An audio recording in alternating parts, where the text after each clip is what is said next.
Dude gripping the shovel, that's Kim Suho.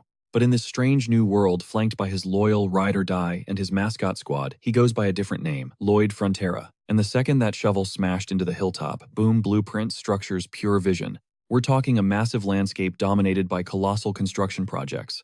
This is the story of how he flipped the script, completely revolutionizing this fantasy world just by being a civil engineer. He turned to Javier and dropped some truth. Bro, look at this view. It smells like cash. Javier just stared back, convinced his master had finally lost his damn mind. Rewind a few years. The absolute being drafted him as a candidate. From that moment on, he was destined to be a character in The Night of Blood and Iron. Yeah, literally. The web novel he was binge reading the night before. The system flashed a cheery, "Good luck, buddy," leaving Suho completely shook. What on earth is happening? He hadn't even touched a drop of alcohol, so why was he tripping? Then it hit him. Is this one of those cliché Isekai setups? Straight out of a webtoon. Does this mean he's actually in another dimension? But why did he wake up face down in the dirt outside the city limits? He was freezing, covered in grime and feeling totally wrecked. Then the system pinged him with a status update. Facial paralysis. Apparently passing out on the street, twisted his mouth into a permanent, weird grimace. Suho snapped at the interface, annoyed by its sassy tone. Okay, so he definitely got isekai'd into a novel. But the real question was, who did he possess? Who lives in the boonies and sleeps in the gutter like a hobo? Suddenly a voice cut through the air. Young Master Lloyd, finally found you. Someone had been searching everywhere. Standing right there was Javier Asrahan, the main character of The Night of Blood and Iron. Suho's jaw dropped. This guy was seriously gorgeous. Looking exactly like the cover art. But hold up. Did he just say Lloyd? While Javier becomes a legendary swordsman, known across the entire continent later in the story right now, he was just a no-name knight serving Baron Arcos Frontera. And the Baron's eldest son, Lloyd Frontera. Suho panicked. Wait, am I that trashy scumbag? Javier addressed him respectfully, avoiding the word trash, but the system chimed in. At least he's self-aware. The system noted Javier was actually in a good mood. Later, while stoking the fireplace to warm up young Master Javier asked if his memory was totally blank regarding last night's disaster. You drank enough to demolish a pub, stumbled home on pure instinct, and passed out on the road. Lloyd thought classic scumbag behavior. Javier added that the Baron was worried sick and sent him out for the rescue. It would be a tragedy if the family screw-up froze to death before explaining himself. Lloyd shivered, wondering why the floor was ice cold. Man, he missed the heated floors of Korea. It was freezing. Javier told him to rest up, mentioning he'd be reporting the pub incident to the Baron. First thing in the morning, Lloyd begged. Can we maybe skip that part? Javier refused. Before the night left, Lloyd threw out a question. Hey, is our family drowning in debt? Javier replied that it wasn't exactly breaking news, and slammed the door, leaving Lloyd alone with his thoughts. He knew the entire plot. Back in his dorm room, he'd binged every single chapter. He knew exactly how Lloyd's story ended. In the intro, the Baron and Baroness get scammed by a con artist. Meanwhile, Lloyd was a useless drunk, who eventually died coughing up blood from alcohol poisoning. Lloyd facepalmed. This guy is a total moron. He was born a noble and wasted it all. Then he cursed the absolute being. Why pick me? Seriously, what did I do to deserve this nightmare scenario? The next morning, true to his word, Javier snitched everything to Lloyd's mom at the estate. But Suho felt innocent. Technically, he hadn't done anything. He was just reading a web novel last night, not trashing a bar. Marbella, his mother sighed. Can you please apologize? Just this once, son. Suho thought. The previous owner did it, not me, but he nodded. When he agreed to apologize, Javier and the Baroness looked genuinely terrified. Suho wondered, how trashy was this guy? Seriously. It got worse as he walked into town with Javier. The moment the locals saw him, they scattered like roaches. Panic erupted. People scrambled, slamming shutters and snatching their kids off the streets. The system pinged him. Apparently his mere existence repulsed the villagers. Ignoring the hate, Lloyd spun around. Yo, Javier, why are you stalking me? Javier claimed he was tagging along to prevent another incident. Lloyd scoffed. What, you here to protect me? Javier's face was stone cold. No, sir. Quite the opposite. I'm here to protect the people from you. Suho realized he had serious work to do. He needed to scrub Lloyd's trash reputation clean. Step 1. Figure out how he became such a pariah. The moment the original Lloyd started acting like a total deadbeat, the town turned on him. Even the little stuff got him roasted. But honestly, priority number 1, he had to crush that mountain of family debt. Once the red ink was gone, he could cruise through life as a filthy, rich noble, living the high life forever. Sounds like a dream, right? But first, did he get any cheat codes? Any special powers? The system popped up with his stats.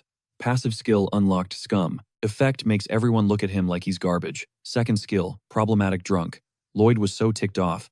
He snapped. Seriously, system again. Suddenly Javier cut in. Where are you going, Lloyd? The pub is this way. Were you lying about apologizing? Lloyd panicked. No, I just, forgot the location. He was totally lost in his own town.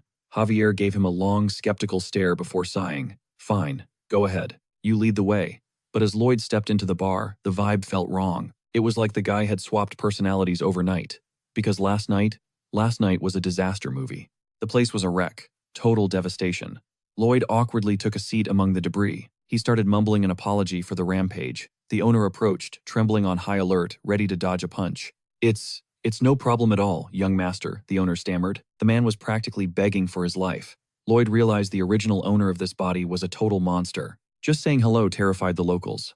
Lloyd sighed. Right, sorry about that. The system immediately roasted him. Your apology lacks sincerity. The owner insisted apologies weren't necessary just to get him to leave. Lloyd walked out feeling pretty defeated. Javier didn't miss a beat. Obviously that half-hearted sorry wasn't going to cut it. You didn't just smash chairs. You wrecked the decor. Personal stuff. The man worked his whole life for that place. Without a cash settlement, he'll never forgive you. Great. Just great. Lloyd remembered the Frontera family was broke. But wait, shouldn't they be collecting taxes? Then it hit him. This was the catch-22. He couldn't fix anything until the debt was gone. Javier twisted the knife deeper. It's not just the bar. The owner's mother is sick. The late winter freeze wrecked her health. Now he's in this mess. Mostly because of you. Lloyd looked around. Javier was right. The pub was freezing. Hell, even the mansion was an icebox. A simple fireplace couldn't fight this chill. If it was this bad for him, imagine the old lady. If only they had radiant floor heating. Wait a second. A light bulb went off in his head. A stroke of genius. His inner engineer woke up drafting blueprints in his mind. The Ondol system heated stone floors. It didn't exist in this fantasy world yet. If he introduced it here, it would sell like crazy. The original Lloyd was too dumb to think of it. But for him, Kim Soo-ho, easy money. He majored in civil engineering and built barracks in the army. He lived and breathed construction. It all added up. This was the golden ticket to clearing the Baron's debt. He spun around. Javier, we're going back to the pub. His first command as young master. Ding. The system cheered. Journey started. He just unlocked the relationship point system. The rules were simple. Fix his reputation. With key characters, earn points. Right now, a big fat 0. He scratched his head. Maybe these points were like XP. He side-eyed Javier. Perfect. Standing right there was the ultimate key character, the novel's protagonist. And then he noticed something about Javier. Favorable impression. Try minus 30 points. Lloyd stood there wondering if that score was supposed to be a compliment or a roast. So, he rolled up to Javier flashing a grin. Looking sharp today, buddy. Just Lloyd, trying his hand at being a decent human being for once. But the system pinged, minus 1 point. Javier just deadpanned, I am aware of my appearance. Lloyd decided to instantly abort that mission. For now. Bad call, trying to flirt with the stoic knight. Anyway, cut back to the tavern. Lloyd slapped a fresh contract on the table. Contractor, host, and operator Lloyd Frontera. Boom. It was all there. He was promising to cover every broken mug and foot the entire bill for the construction. He pushed the paper forward. Sign right here, please. The tavern owner looked at him like he was holding a live grenade. The suspicion in his eyes was so thick you could cut it with a knife. The guy practically put up a mental firewall against the deal. Lloyd sighed internally. It really sucks. Having a reputation that's absolute trash. He didn't want to play dirty, but the guy gave him no choice. Time to unleash his inner scumbag. Lloyd leaned in, his voice dropping an octave. Listen up. Why don't you just sign the paper? Unless you want me coming back here every day. You don't trust me, huh? Like magic, the guy scribbled his signature in record time. Even the system chimed in to call Lloyd a piece of garbage. Nice. Lloyd didn't care. Results are results. Step 1. Contract secured. Heh. He flashed a wicked grin at the owner. Excellent choice, my good sir. You won't regret this. Smash cut to later that day behind the tavern. Lloyd stood in the empty lot, shovel in hand, ready to break ground on his little project. He didn't even need blueprints for this. But Javier was lurking, still salty. You forced that man to sign that contract. Is this some new level of villainy you're testing out? Lloyd rolled his eyes. Whoa, hold your horses. You're suffering from a cognitive bias, my friend. Just because I was a jerk in the past doesn't mean I'm plotting evil now. Okay, it's like reverse nostalgia. Your brain is stuck, clinging to those old, toxic memories. Javier shot back. It is not a bias. It is a statistical probability based on experience. Lloyd countered. But aren't both rooted in the past? Javier paused, stumped. Since when did this guy get good at logic? While the knight was confused, Lloyd slammed the shovel into the dirt. I'm gonna make that owner and his mom smile, Lloyd declared. But internally, he was thinking those smiles were the foundation of his future fortune. Let the grind begin. He dug. He hauled dirt. He compacted the earth with brute force. He laid out a low-rise foundation. He dragged lumber all the way from the family estate's warehouse. Heavy timber framing. He was basically building a tiny rock-solid house from scratch. He plastered the exterior with Red River clay for insulation. By the end, he was completely wiped out. Javier looked around, impressed. That was fast. In just 3 comic panels, you built all this, Lloyd panted. Dude, that took a whole week. Javier was shook for 2 reasons. 1, Lloyd actually worked hard. 2, where the hell did he learn engineering? Meanwhile, Lloyd was barely standing. No time for a break, though. He grabbed an axe to split one last log, and his legs gave out. Javier caught him before he hit the dirt, snatched the axe and asked, "What do you need?" Lloyd mumbled, "Horizontal cuts, 2 hands wide, 1 finger thick. Make them planks." Javier tossed the logs into the air and unleashed a storm of blade strikes with terrifying precision. Instant lumber. Lloyd watched in awe. No wonder this guy is a sword master. Opportunity knocked. He looked at Javier. "Hey, wanna help me dig too?" Javier instantly regretted his moment of kindness, but Lloyd pressed on. "Come on, aren't you just a little curious? Don't you want to see what I'm building, or when I'm gonna screw it all up? Shouldn't we wrap this up fast so you can go back to your actual job?" "Javier, we could knock this out together. What do you say?" Javier hated that he had a point. Lloyd had changed these last few days, and honestly, the night needed to confirm if Lloyd had really become someone worth following. That was the only reason. Javier finally caved and grabbed a shovel to speed things up. They went into full beast mode, digging until their hands were raw. After what felt like an eternity, the annex behind the pub stood complete. Lloyd wiped the sweat off his brow. Done and dusted. Javier squinted at the signboard hanging above the entrance. What's up with that weird symbol?" That Lloyd smirked. "That's my logo, buddy. It's called branding. A symbol that screams, me." Then he turned to his knight. "Now shall we go inspect the terrible mess I supposedly caused for the owner?" "Well, Javier." Moments later, the heated stone slab system was firing on all cylinders. The pub owner was absolutely shook, but his elderly mother, she was in heaven. She whispered, My stiff joints. They feel so loose now." Oh, pure bliss. The owner's jaw hit the floor. How is this even possible? How did he do it? Lloyd chuckled internally. Of course they're freaking out. These medieval folks have never seen real engineering. Behold the magic of Ondol, the ultimate heated stone slab system. Tears welled up in the owner's eyes. He thanked Lloyd profusely, saying he hadn't seen his mother smile like that in years. Javier watched them closely. They were genuinely happy. Exactly as Lloyd had predicted. Was this scumbag just putting on an act, changing his speech and vibes just to manipulate them? No, that couldn't be it. The guy literally busted his back to keep a promise. Javier wondered. Has he actually changed? Javier couldn't deny it. The people were ecstatic because of Lloyd's work. Suddenly, a blue screen popped up. Ding, system update. Javier's favorability just spiked by 2 points. Plus a sweet bonus of 36 RP. That's thanks to the slight relationship upgrade. By the way, RP stands for relationship points, so keep that in mind. RP equals relationship points.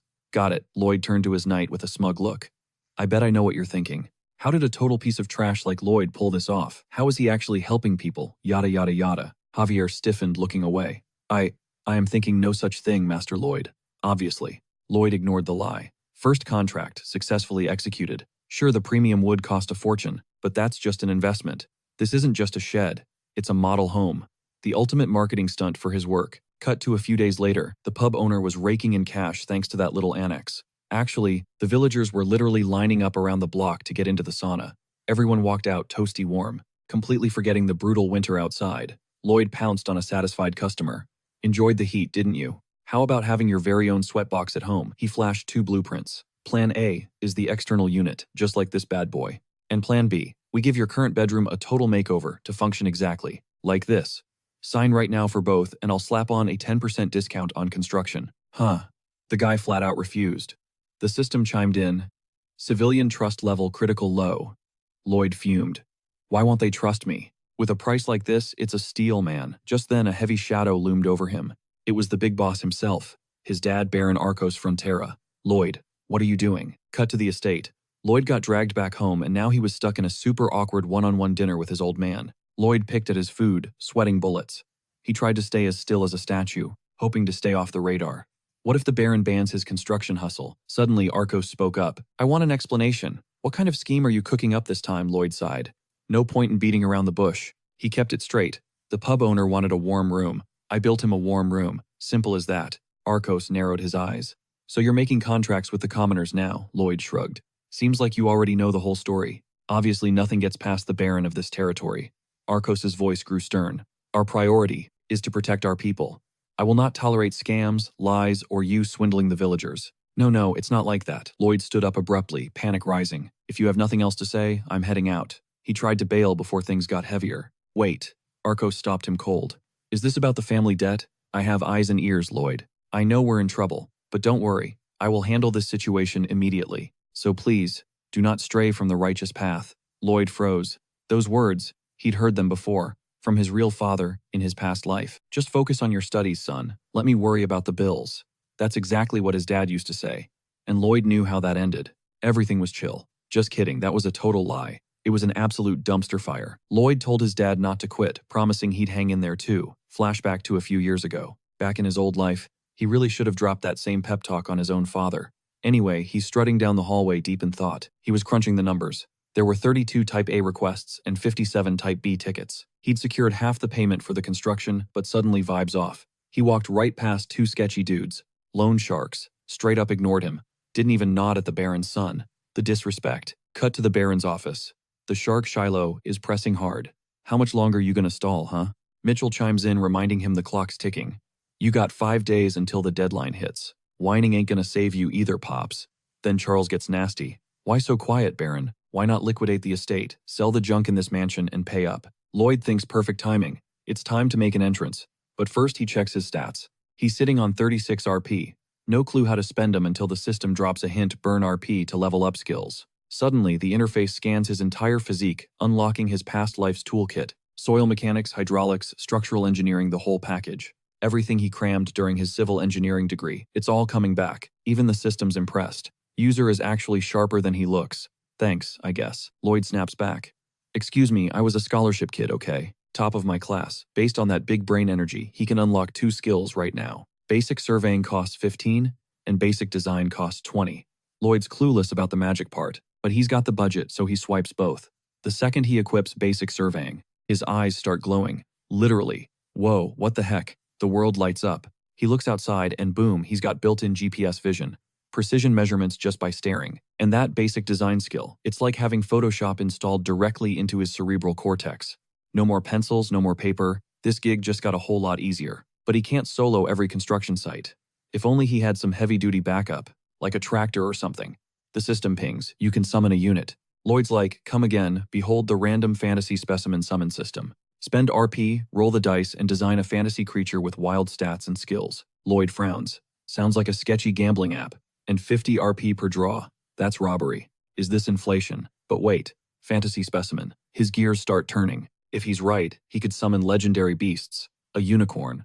A manticore. Maybe even a freaking dragon. That beats a bulldozer any day. But he's broke on RP. Time to farm points by winning over the main cast. Snap back to reality. Jay. Mitchell slams his fist on the desk. No cash. Fine. I'll tell you how we settle this. I know a spot where your wife and those maids would fetch a high price. Baron Arcos is shaking with rage, speechless. Then Lloyd pipes up. Yo, Tubby, just 'cause you're a loan shark doesn't mean you gotta skip manners class. Mitchell glares. Who's this punk? The Baron gasps, but Mitchell clocks him. Ah, the family disappointment, right. Why are the adults talking and the brat is interrupting? You got brain damage. Lloyd cuts him off. Zip it. Show me your invitation. The thugs blink. Lloyd starts reciting the Noble Law, Article 3, Section 6. All nobles within the kingdom reserve the right to defend their turf. Entering a noble estate without an invite, that's classified as a hostile invasion. The goons scoff. Never heard of that rule. Lloyd smirks. Really, let's fact-check that right now. He signals his bodyguard. Javier, be a dear and chop their arms off, please. Javier doesn't hesitate. Sword out, walking forward with zero chill. The shark panics. Whoa, what are you doing? You want to drag this to court? Lloyd calls their bluff. That's exactly why I told you to double-check the paperwork together. Who do you think the judge is going to side with? But honestly, it's Javier's death stare that has them shaking in their boots. Pure bloodlust radiating off him. They scramble, slamming the door behind them. Lloyd scoffs. The audacity of these guys. For the love of God, Arcos panics. What now? What did you two do this time? Words aren't going to fix this vibe. Lloyd slams a heavy sack of cash right onto his dad's desk. Thud. Here's the full down payment I secured. Consider this the first month's installment. Arcos is shook. Down payment for what? Son, are you blowing someone else's money? Javier steps in, smooth as ice. Don't worry, sir. I'll watch the young master like a hawk to make sure he keeps his promises. Arcos thinks, wow, Javier actually trusts him. Lloyd bows respectfully to his old man. We're out. Later, strolling down the hallway, Javier breaks the silence. How did you know those laws? I figured you were. Less academic. Lloyd smirks. I studied, bro. But internally, he knows it all from the novel. Spoiler alert. In the original story, after the Baron and Baroness died, those loan sharks tried to dig up their graves to sell the bodies. That's when Javier went full executioner and used that specific law to chop their heads off. The court ruled him innocent. Lloyd thinks, knowing the plot, twists major cheat code. Suddenly, ding system notification. The Baron's favorability just spiked by 6 points. Boom, he bagged 60 relationship points. Just as planned, he thinks. Time to snag that fantasy specimen. Later, Lloyd isolates himself. He needs 0 witnesses for his random gotcha spin. He rolls for a fantasy species. Suddenly, the sky lights up, magical gears grinding into motion. A summoning circle forms, but it's tiny. It makes this gross squishing sound. Lloyd's hype dies instantly. Out pops a hamster. Lloyd stares at the furball. That's it, epic fail. The hamster looks totally insulted. The little guy was absolutely bawling his eyes out. Lloyd, seemingly fluent in hamster speak, tilted his head. Hold up. You mean he's actually got mad skills? Show me the receipts then. Suddenly the hamster gagged and straight up puked out a handbook. The Podong Manual. Rule number 1. Podongs are cute.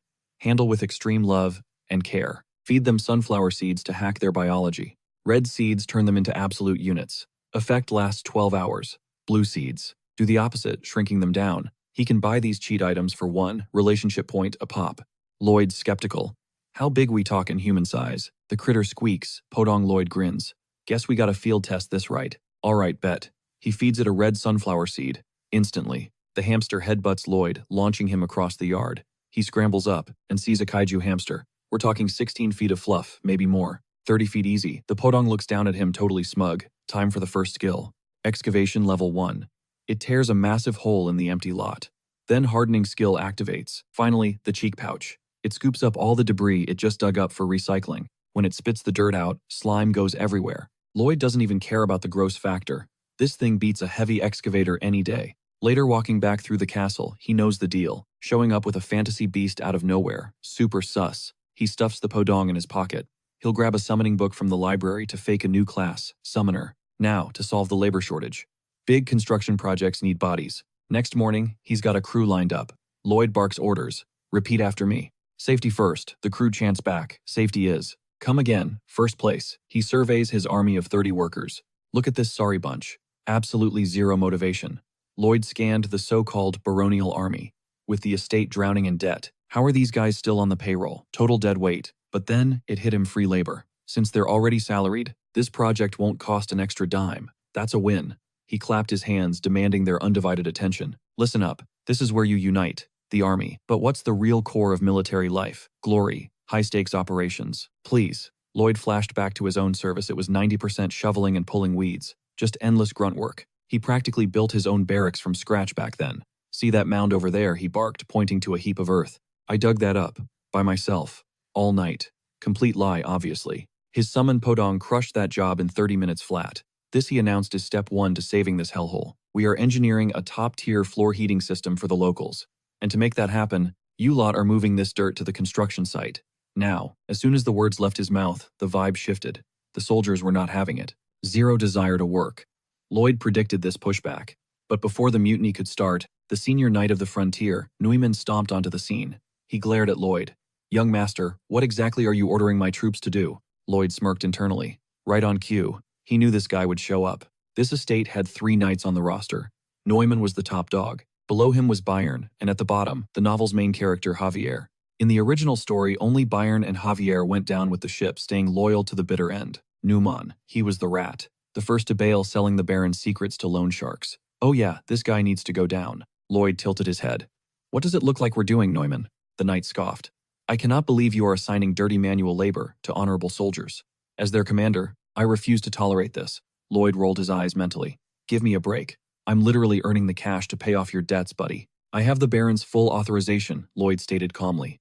I don't know what lies you fed the Baron, Mr. Neumann, but given your trash reputation, should we really be trusting you? I assume you're exploiting these men for your own selfish gain. Lloyd grinned. You hit the nail on the head. That is exactly what I am doing. Newman's face turned red, his jaw clenching so hard Lloyd could hear his teeth grinding. Wow, triggered much, Lloyd thought. Weak mind, easy target. Then to really set him off, Lloyd scooped up a shovel full of dirt and flung it right into the knight's face. Sputtering through the mud, Newman roared, You little scumbag, are you trying to tarnish my honor as a knight? Lloyd cupped his ear. Come again, Tarnish. Oh, you want to strip off the rank and throw hands? You want a piece of me? Fine. Lloyd twirled the shovel like a spear, striking a pose. Why not? Let's settle this. A duel. Newman wiped the muck from his eyes, seething. You are going to regret this, you little brat. Later, Javier broke the silence. You scheduled a duel with Neumann in 1 month. He paused. Do you actually think you can win? Lloyd laughed. Of course not. Don't be stupid. The man is a sword expert with a mana core, Javier snapped. You are. Nothing. How can you possibly fight him? The swordmaster looked ready to slice Lloyd's throat out of sheer frustration. Javier was still reeling. This trashy young master threw dirt, literal dirt, at a senior knight, and then had the audacity to challenge him to a death match. But Lloyd was already moving on.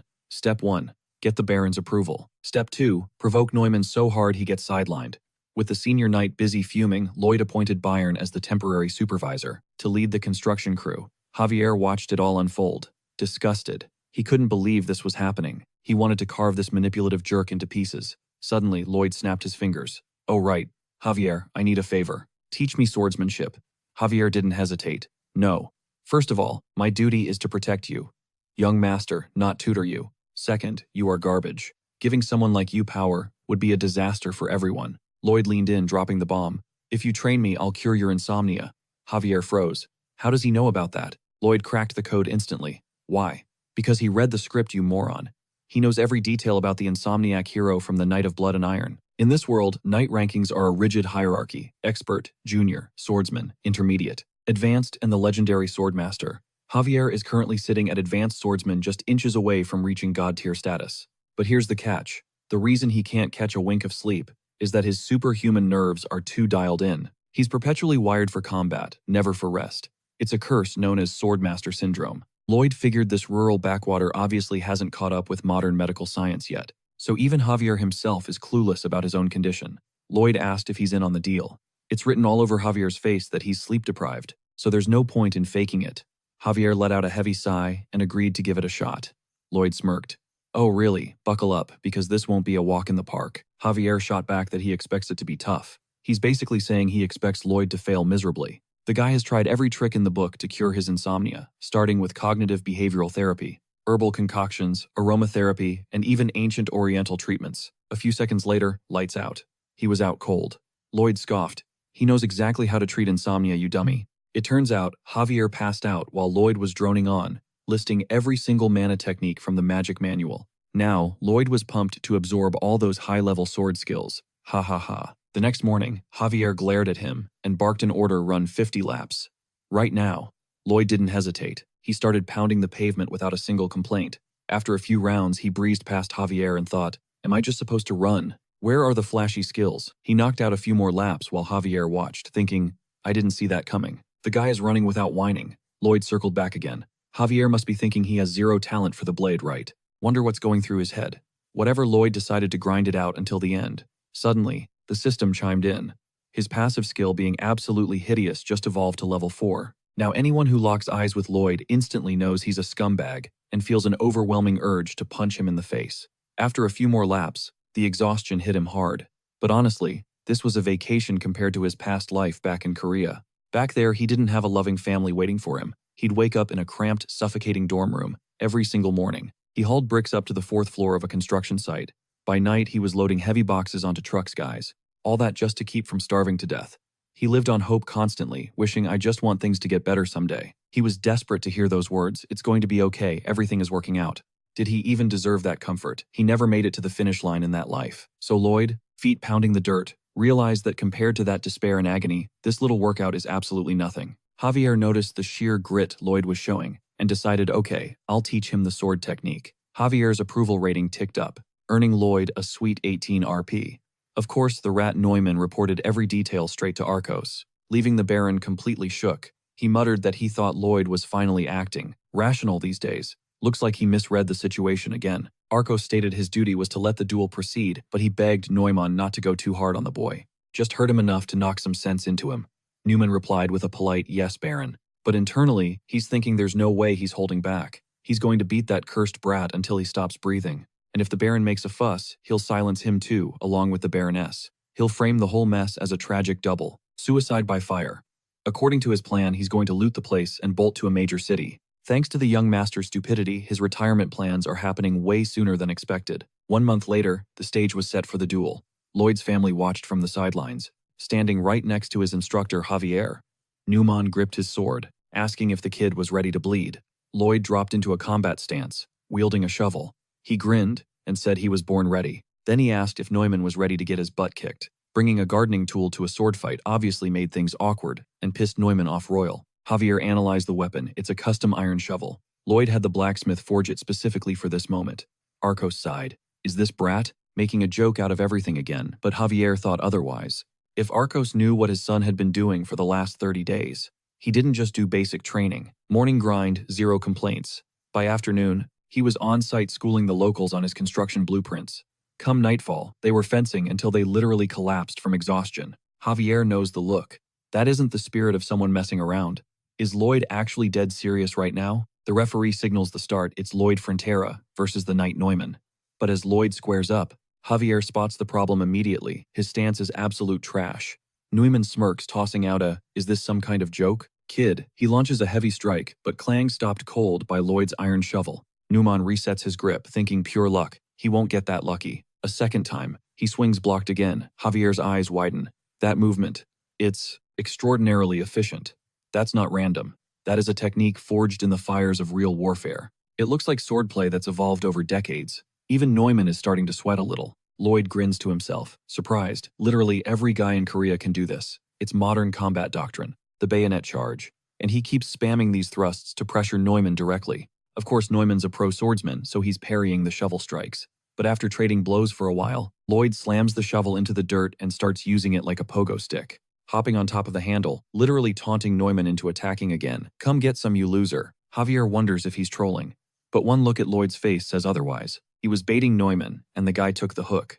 Lloyd came into this duel with a full deck of cards. First, the shovel. Second, the fundamental sword skills he grinded out with Javier. Using that combo, he's putting insane pressure on Neumann, who's panicking, thinking, how did this brat get so OP? But Lloyd had a third ace up his sleeve, his excavation tool synchronization skill. His body and spirit represent perfect unity with that shovel. Javier's opinion of him just leveled up again. Watching from the sidelines, the Baron and Baroness finally see their son's sincerity for the first time. Boom, favorability points increase. With that boost, he stacked up a total of 97 RP and instantly bought the excavation skill for 40. Right then, Neumann takes a deep breath.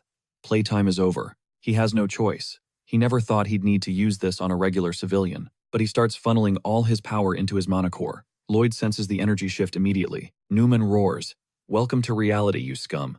He closes the gap in the blink of an eye, moving like a true master swordsman.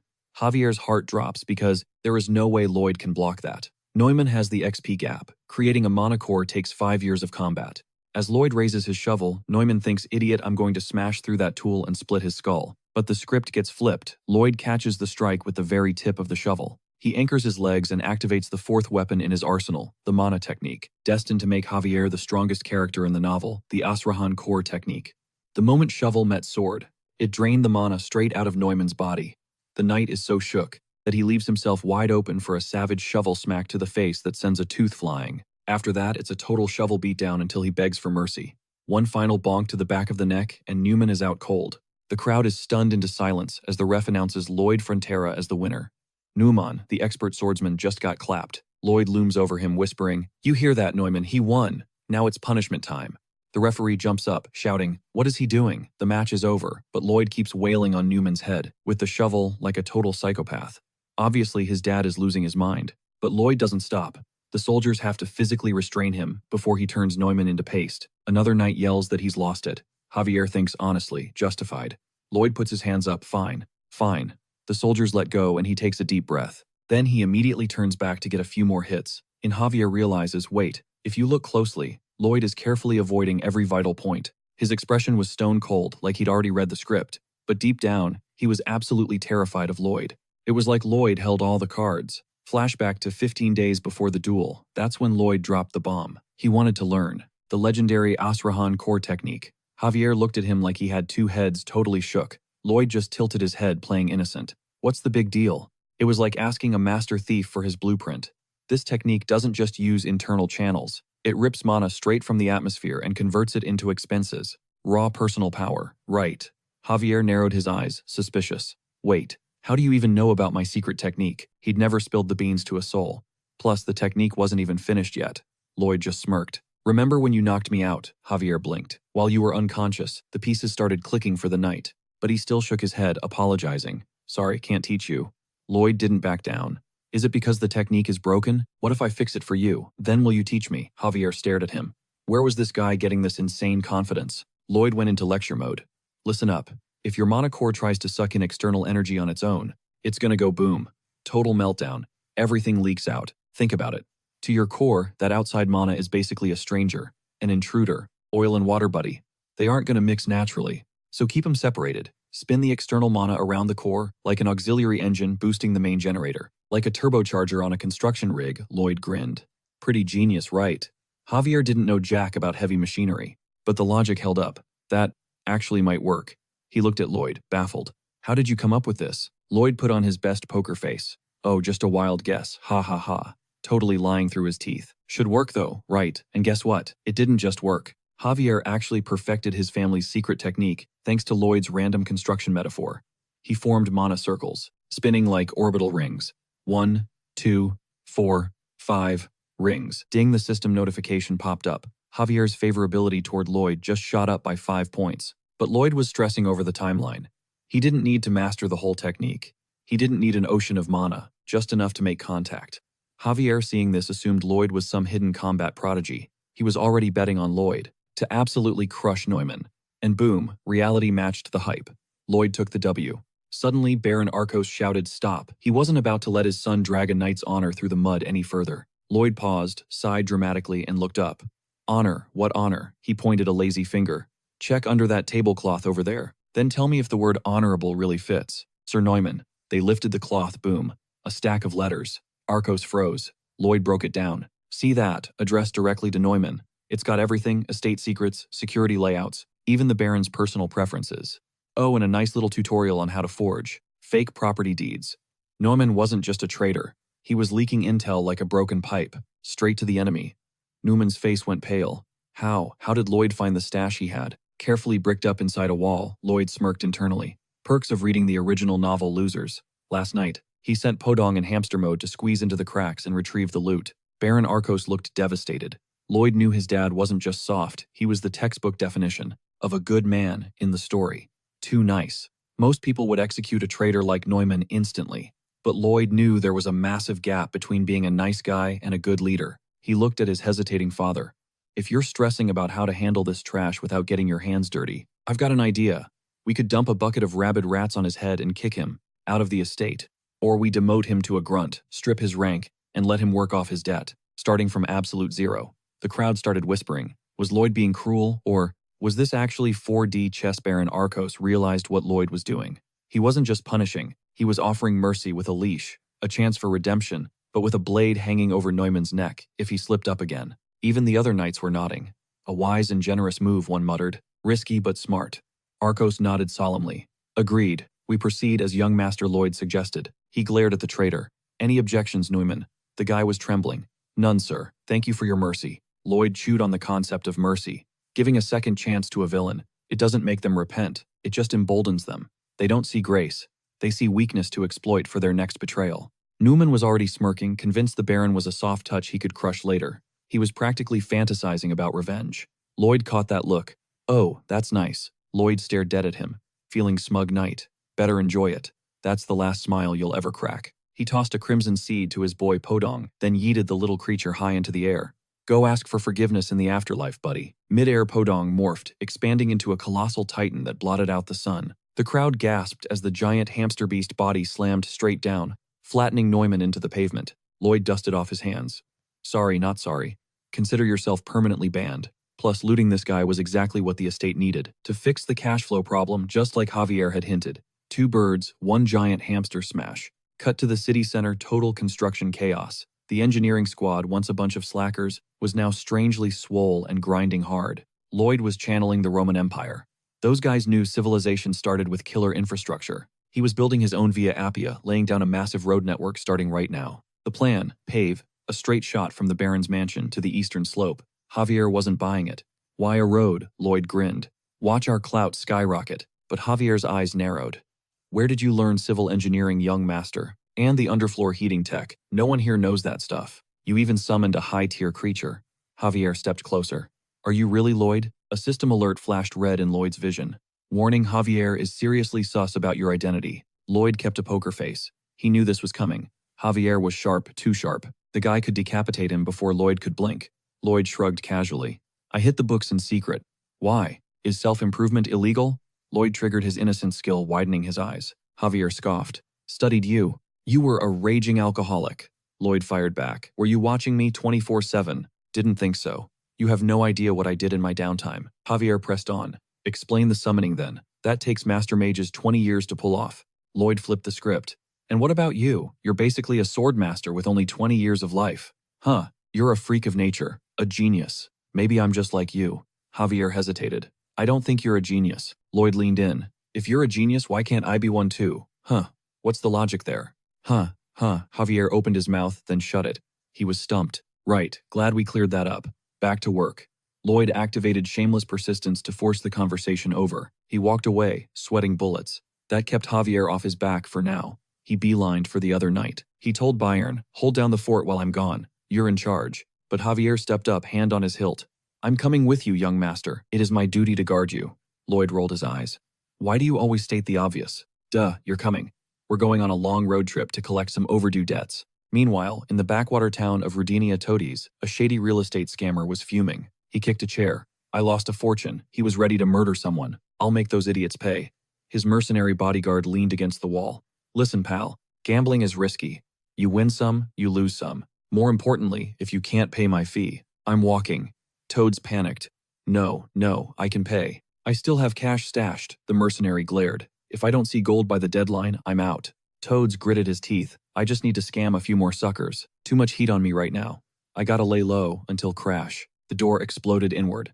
Lloyd stood in the dust, foot raised. Did someone mention me? Toads blinked. Who the hell are you? What's his problem? Lloyd smirked, stepping over the debris. Don't recognize me. Allow me to introduce myself. Lloyd and Torkel froze, eyes popping out of their skulls. The mercenary flashed a dark look and asked, Want me to end him? Torkel screamed. No. We gotta bounce now. The hired gun smashed through the window, thinking he was slick, only to find Javier chilling at the bottom like he owned the place. Hand over the target and walk away, Javier warned, ice in his voice. Or stick around and get charged as an accomplice. Your call. Javier smirked inside. Lloyd called it perfectly. They tried to dip through the window right into this alley. But the mercenary wasn't going down without a fight. Channeling some serious dark energy, the thug sneered. You even know which end of the sword is pointy, kid. But Lloyd knew the deep lore. In the original novel timeline, after the Baron died, Javier went on a rampage. He clashed with this exact goon, Torkel's personal scam artist bodyguard. This guy was the first legit dark wizard Javier ever faced. A total nightmare scenario back then. In that timeline, Javier barely survived fighting against the crushing weight of this guy's gravity magic. That's how the script used to go. The mercenary unleashed a blast of pure kinetic force, aiming to flatten Javier like a pancake. Game over, kid, the mage roared, slamming Javier with enough pressure to crack the pavement. But something was totally different this time. See, in the original plot, Javier was weak. He didn't have his mana circle yet. But the timeline had changed. Thanks to Lloyd's training arc, Javier's core was fully formed. The gravity spell, it barely even messed up his hair. Slash. Javier sliced through the spell like butter. That it, he scoffed. Call that fifth-rate party trick magic. The mercenary noped out immediately. I don't get paid enough for this, he yelled, ditching Torkel to fend for himself. Javier stalked toward the trembling scammer. Assaulting a noble, big mistake. He grabbed Torkel and slammed him into the dirt. Steel flashed. Javier was milliseconds away from taking a head, but Lloyd's voice cracked like a whip. Hold up. Chill, Javier. You trying to catch a murder charge? Javier paused, confused. Since when did Lloyd care about human rights? Cut to Torkel hogtied to a chair looking absolutely terrified while facing Lloyd. Lloyd leaned in with a shark-like grin. Relax, buddy. No need to shake like a leaf. We're just chatting. I get it, though. People get real desperate and greedy when their life is on the line. I know you'd pull something sketchy and make a mess if I turn my back. But chopping your head off makes a mess on the carpet. Torkel whimpered. So, you'll forgive me. Lloyd's face went cold. Nope, I'm dragging you to court. Unless, are you feeling grateful? Grateful enough to pay back every single cent? Yes, anything, Torkel sobbed. Just let me live. Lloyd nodded. Deal. See, I'm reasonable. One tiny condition. Lloyd slapped a document on the table. Sign this. He slid the paper over. Just a standard employment agreement. Totally normal stuff. You get a salary, of course. but minor detail 80% gets garnished to pay back what you stole. And the contract term. Let's see. Oh right, it expires in 520 years. 500 what? Torkel shrieked. Javier rolled his eyes.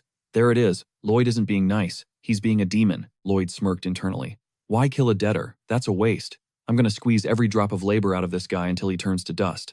This is slavery, Torkel cried. Why is this so rigged? Do I need to force your hand? Lloyd threatened, cracking his knuckles. Sign. Now, tears streaming down his face, Torkel scribbled his name. He was owned. Later on, the road back to Frontera, Javier did the math. With his assets, we can cover the interest payments for a few months. Wrong, Lloyd cut in sharply. Every dime goes into payroll. We need manpower. 30 soldiers won't cut it for what I'm planning. Lloyd sighed. Did anyone actually respond to the recruitment ad? I mean, I was a total scumbag until last week. Trust is probably zero. They probably still think I'm a joke or a con artist. But when they rolled up to the estate, Lloyd's jaw dropped. A massive line of people wound around the block. Wait, Lloyd blinked. Don't these people despise me? Javier nodded. Oh, definitely. They hate your guts. But you promised them the heating system, the ondol, on a specific date for a cheap price. That buys a lot of tolerance. I thought you were just punishing a traitor, Javier admitted. But you're actually building a future here. You're becoming reliable. Lloyd was still skeptical. Are they really here for me? The first guy in line stepped up. Where do I sign, boss? But first, the villager stammered, I gotta say thanks. My kid. He freezes every winter. Because of your invention, my boy is finally warm. Thank you. So looks like the young master is officially stress-free for the rest of the year. The peasant bowed his head, thanking him profusely. Lloyd played it cool, calling it a relief, but honestly, he thought he was just feeding his own greed. Yet somehow ended up accidentally helping someone. Classic anti-hero move. Then the guy mentions he has relatives over in the neighboring territory, a place called Lacona.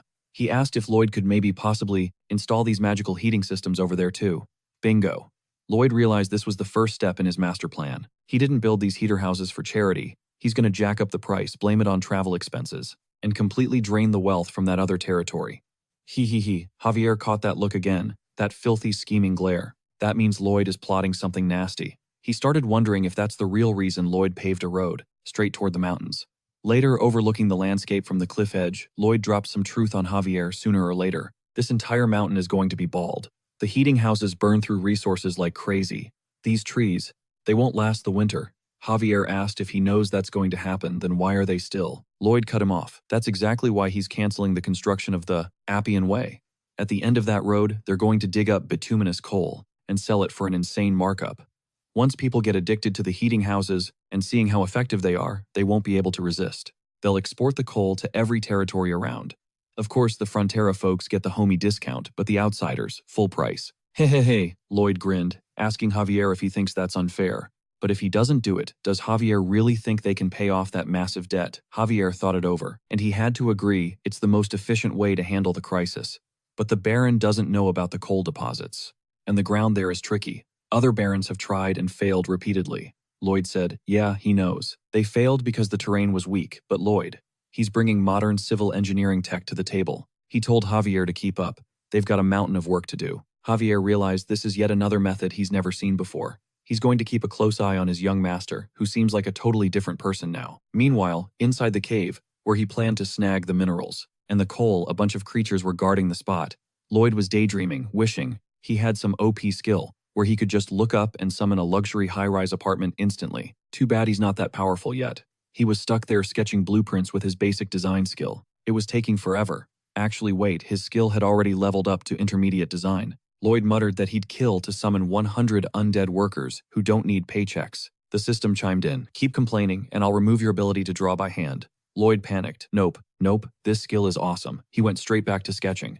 Thanks to the incident with Neumann, he racked up 639 RP, because the Baroness Javier, Bayern and other VIPs now think highly of him. Time to reinvest. He dumped points into upgrading his skills. Basic design and basic surveying, evolved into intermediate design and intermediate surveying.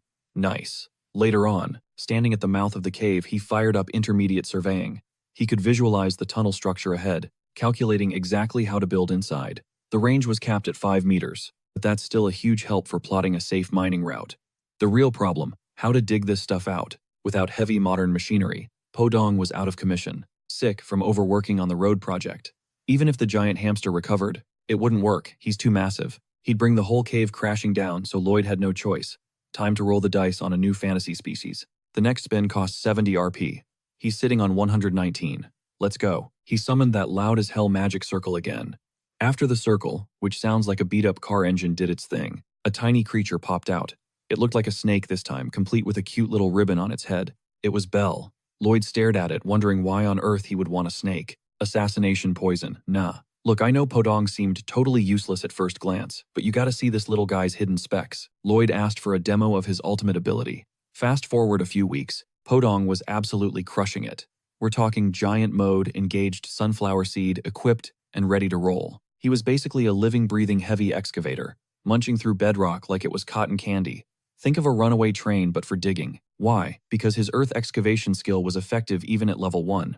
And right then, Lloyd signaled Javier to get into position.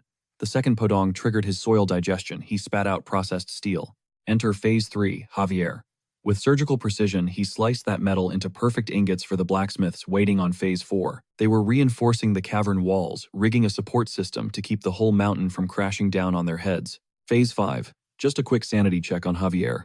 You know, making sure the elite knight wasn't questioning his life choices while slicing through steel poop from a giant hamster. Spoiler, he was holding it together. Phase 5 complete. Phase 6. Rinse and repeat. Keep digging. Lloyd was running on fumes. The air down there was thin, leaving him lightheaded and gasping. If they hadn't rigged that ventilation tube to the surface, they'd all be unconscious by now.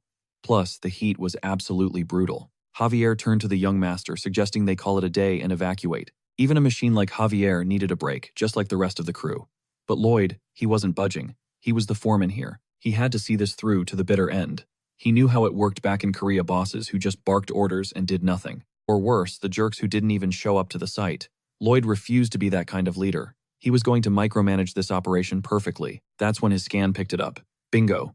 Bituminous coal. He shouted to the crew that they were in the home stretch. Just a little longer, guys. Push through. Big shout out to Podong. That little guy sped up the process by 10 times. Lloyd laid out the next move. The moment they hit the coal vein, they'd dismantle the shield and widen the tunnel. It was high-risk work, so staying alert was mandatory. Suddenly, a strange sound echoed against the shield. Lloyd frowned. The bedrock here was solid. It shouldn't be collapsing. He fired up his underground scanning skill again and spotted something wrong.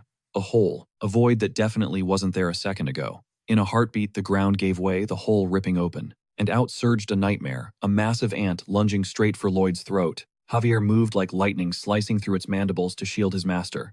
Lloyd followed up with a brutal shovel strike, crushing the giant insect's skull. Lloyd was shook. This wasn't in the script, a monster not mentioned in the original novel. But then he realized the horror. It wasn't a stray, it was a colony. The swarm was here. As they flooded in, Lloyd screamed for the workers to evacuate immediately. Get out, now. Javier held the line, his sword a blur as he mowed down wave after wave of insects. But Lloyd was doing the math. 200. 1,000. If this swarm reached the estate surface, it was game over for everyone. Javier was running low on oxygen and stamina. He couldn't kill them all forever. And the reinforced tunnel they built was too sturdy to collapse intentionally. They couldn't seal the breach. Snapping Lloyd out of his spiral, Javier rushed over and slapped him. Get a grip, Lloyd blinked, rubbing his cheek. I'm not panicking, you moron. I'm thinking, Javier gritted his teeth. Well, think faster, I can't hold them back forever. Lloyd's mind raced. The tunnel. The underground coal. Suddenly, a light bulb flickered on in his chaotic brain. That's it, he grabbed a nearby torch, eyes wild. We're going on the offensive. We're going into the ant tunnel. Javier thought it sounded suicidal, but with Lloyd there was always a method to the madness. Together, they charged forward, hacking a path straight into the enemy hive. Meanwhile, up at the mansion, the Baron was getting the grim report. Monster ants. A soldier gasped out the details. The workers are out, but Sir Javier and the young master stayed behind. The Baron stood up, ready to order the mine sealed. Arcos didn't hesitate. He was already strapping on his armor. We're going down there. Now. Back in the deep dark, Javier skewered another giant ant and shouted over the noise. How much deeper are we going? Lloyd, frantically swinging his torch to keep the mandibles at bay, yelled back. Kinda busy here. He thought to himself, it's good they're swarming out. But at the same time, they were completely cornered backs against the wall. Javier was hitting his physical limit in this suffocating, airless underground oven. Lloyd wasn't fighting. He was hunting, digging deeper for a pocket of methane gas. He knew methanogens thrived in this coal, which meant invisible rivers of explosive gas were flowing right through the mineral veins. If he hit that payload, he could nuke every single ant in one go. Activating his scan skill, his eyes locked onto a hidden layer of methane. He slammed his shovel into the earth, digging like his life hung in the balance. Because it literally did. He barked at Javier to hold the line while he worked. Then he started shoveling dirt like a man possessed. When a soldier ant lunged at him, Javier intercepted, slicing its head clean in two. Just as they were pushing their limits, a high-pitched screech shattered the air. The ant queen had entered the chat, and her roar was deafening, louder than 100 of her minions combined. Every ant in the vicinity bowed its head in pure terror. Lloyd glanced up. "This one's a bit tougher to tank, huh?" Javier didn't sugarcoat it. "I can't stop her." Lloyd smirked. "At least try before you give up, man." Javier shot back. "There are battles you know you can't win." But with zero exit strategy, they had no choice. When the queen charged this time, Javier finally unleashed all 5 circles of his core, clashing head-on with her massive mandibles actually trading blows. Meanwhile, Lloyd was capitalizing on every precious second. Javier bought him digging frantically. Clang, his shovel hit bedrock. Without hesitation, he grabbed the torch and screamed for Javier to bolt toward the exit. They sprinted for the narrow choke point they'd used to get in. At the very last second, right as they crossed the threshold, Lloyd yeeted the torch straight at the queen. The fire didn't even scratch her armor, but it ignited the methane leak, triggering a blast so massive it tore the queen in half. The inferno instantly consumed the swarm. Javier threw himself over the young master, acting as a human shield against the shockwave. Outside, the ground shook violently. Arcos panicked at the boom, but Bayern held him back. It was a suicide mission to go in now. After the dust settled, both Javier and Lloyd were left with ringing ears. Lloyd coughed out. "Looks like the plan worked." Javier was out cold from taking the hit. Peel had fainted too, poor thing. But Lloyd realized the cave entrance had collapsed, burying them alive. The system flashed a red alert, oxygen levels critical, suffocation imminent. He knew this was the price of the explosion. That's why he had to dig faster. Every scoop of dirt was a battle against his fading lungs. Javier, barely clinging to consciousness, watched Lloyd digging relentlessly as his vision went black. The system recognized the grit. Javier's sympathy for Lloyd skyrocketed by 100. He banked 108 RP. The air was gone. Lloyd figured he had nothing left to lose. So, he commanded the system to synthesize his skills. His existing knowledge was deconstructed, and the system proposed a combo: ambient mana absorption plus mana manipulation plus absorption boost equaled the Asrahan core technique. Lloyd grinned. He'd been grinding this secretly ever since the Neumann duel, just for a moment like this. He dropped 15 RP to seal the deal. Boom. Asrahan core technique level 5 acquired. He formed his first mana circle, boosting his capacity to 120%. Evolution wasn't guaranteed, but he still had points to burn. He went all in, spamming upgrades on the Asrahan core, pushing it all the way to level 10 to force an evolution. Success, he gained 2 circles. Now rocking a double Asrahan core, his mana surged to 200%. To hit the next tier, he needed 100 RP. He only had 7 left. Lloyd asked the system, "What now?" The upgrade unlocked optional skills. Option 1, Energizer, 0 fatigue for 10 minutes. Cooldown once a day. Option 2, Power Extension triple mana for 20 seconds. Also once a day. Lloyd didn't hesitate. "Let's do this." He popped Energizer to banish the exhaustion. He started digging with superhuman speed, tearing through the debris to clear the path. His lungs were burning oxygen at 0, but he didn't stop. He kept pushing, scanning the darkness with his ability, hunting for even a microscopic fracture in the rock. Oxygen levels were screaming in the red zone. Finally, a glimpse of the exit. He kept digging like a maniac. Failure meant death for him and Javier. Down to the wire, one single breath left in his lungs. His energization buff flickered out. 10 minutes wasted, but he triggered power extension as a Hail Mary. Only 20 seconds on the clock. Crunch time. He shoveled dirt like his life depended on it. Digging, then collapse. He was agonizingly close. The guy just wanted a chill life as a countryside noble, not this. Vision fading to black until boom, Podong bursts onto the scene, carving out a massive tunnel. Just enough fresh air for Lloyd to hack his lungs clear. He told himself that lazy luxury life is totally waiting for him. Fast forward a bit, and Arcos finally smashed his way into the cavern, pushing deeper into the abyss to find his son.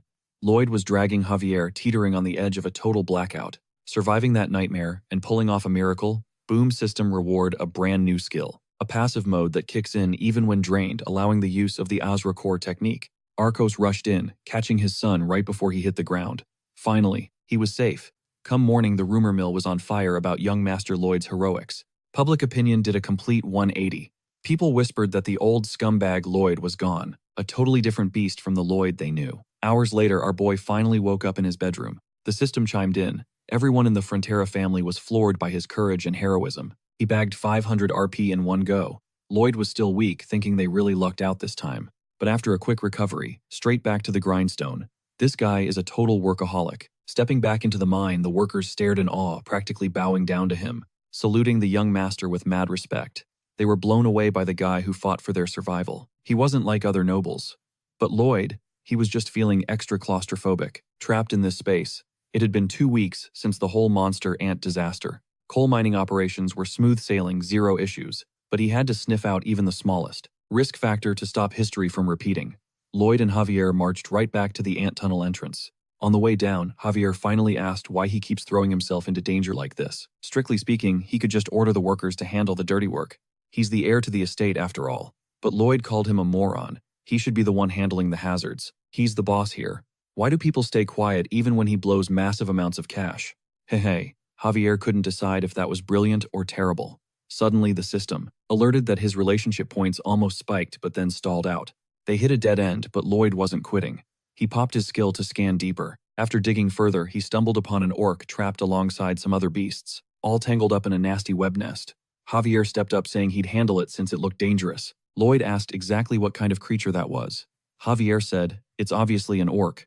Lloyd argued it didn't look like a standard orc. But whatever. He asked if the thing was dead.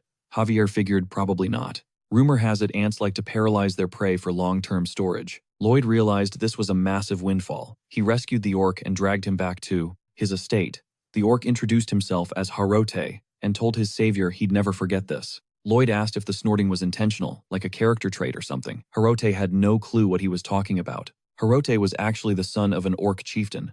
Once he was treated and recovered, Harote, he, son of the Steel Sand tribe, would never forget this kindness. He'd grant any wish. Lloyd asked if he was serious.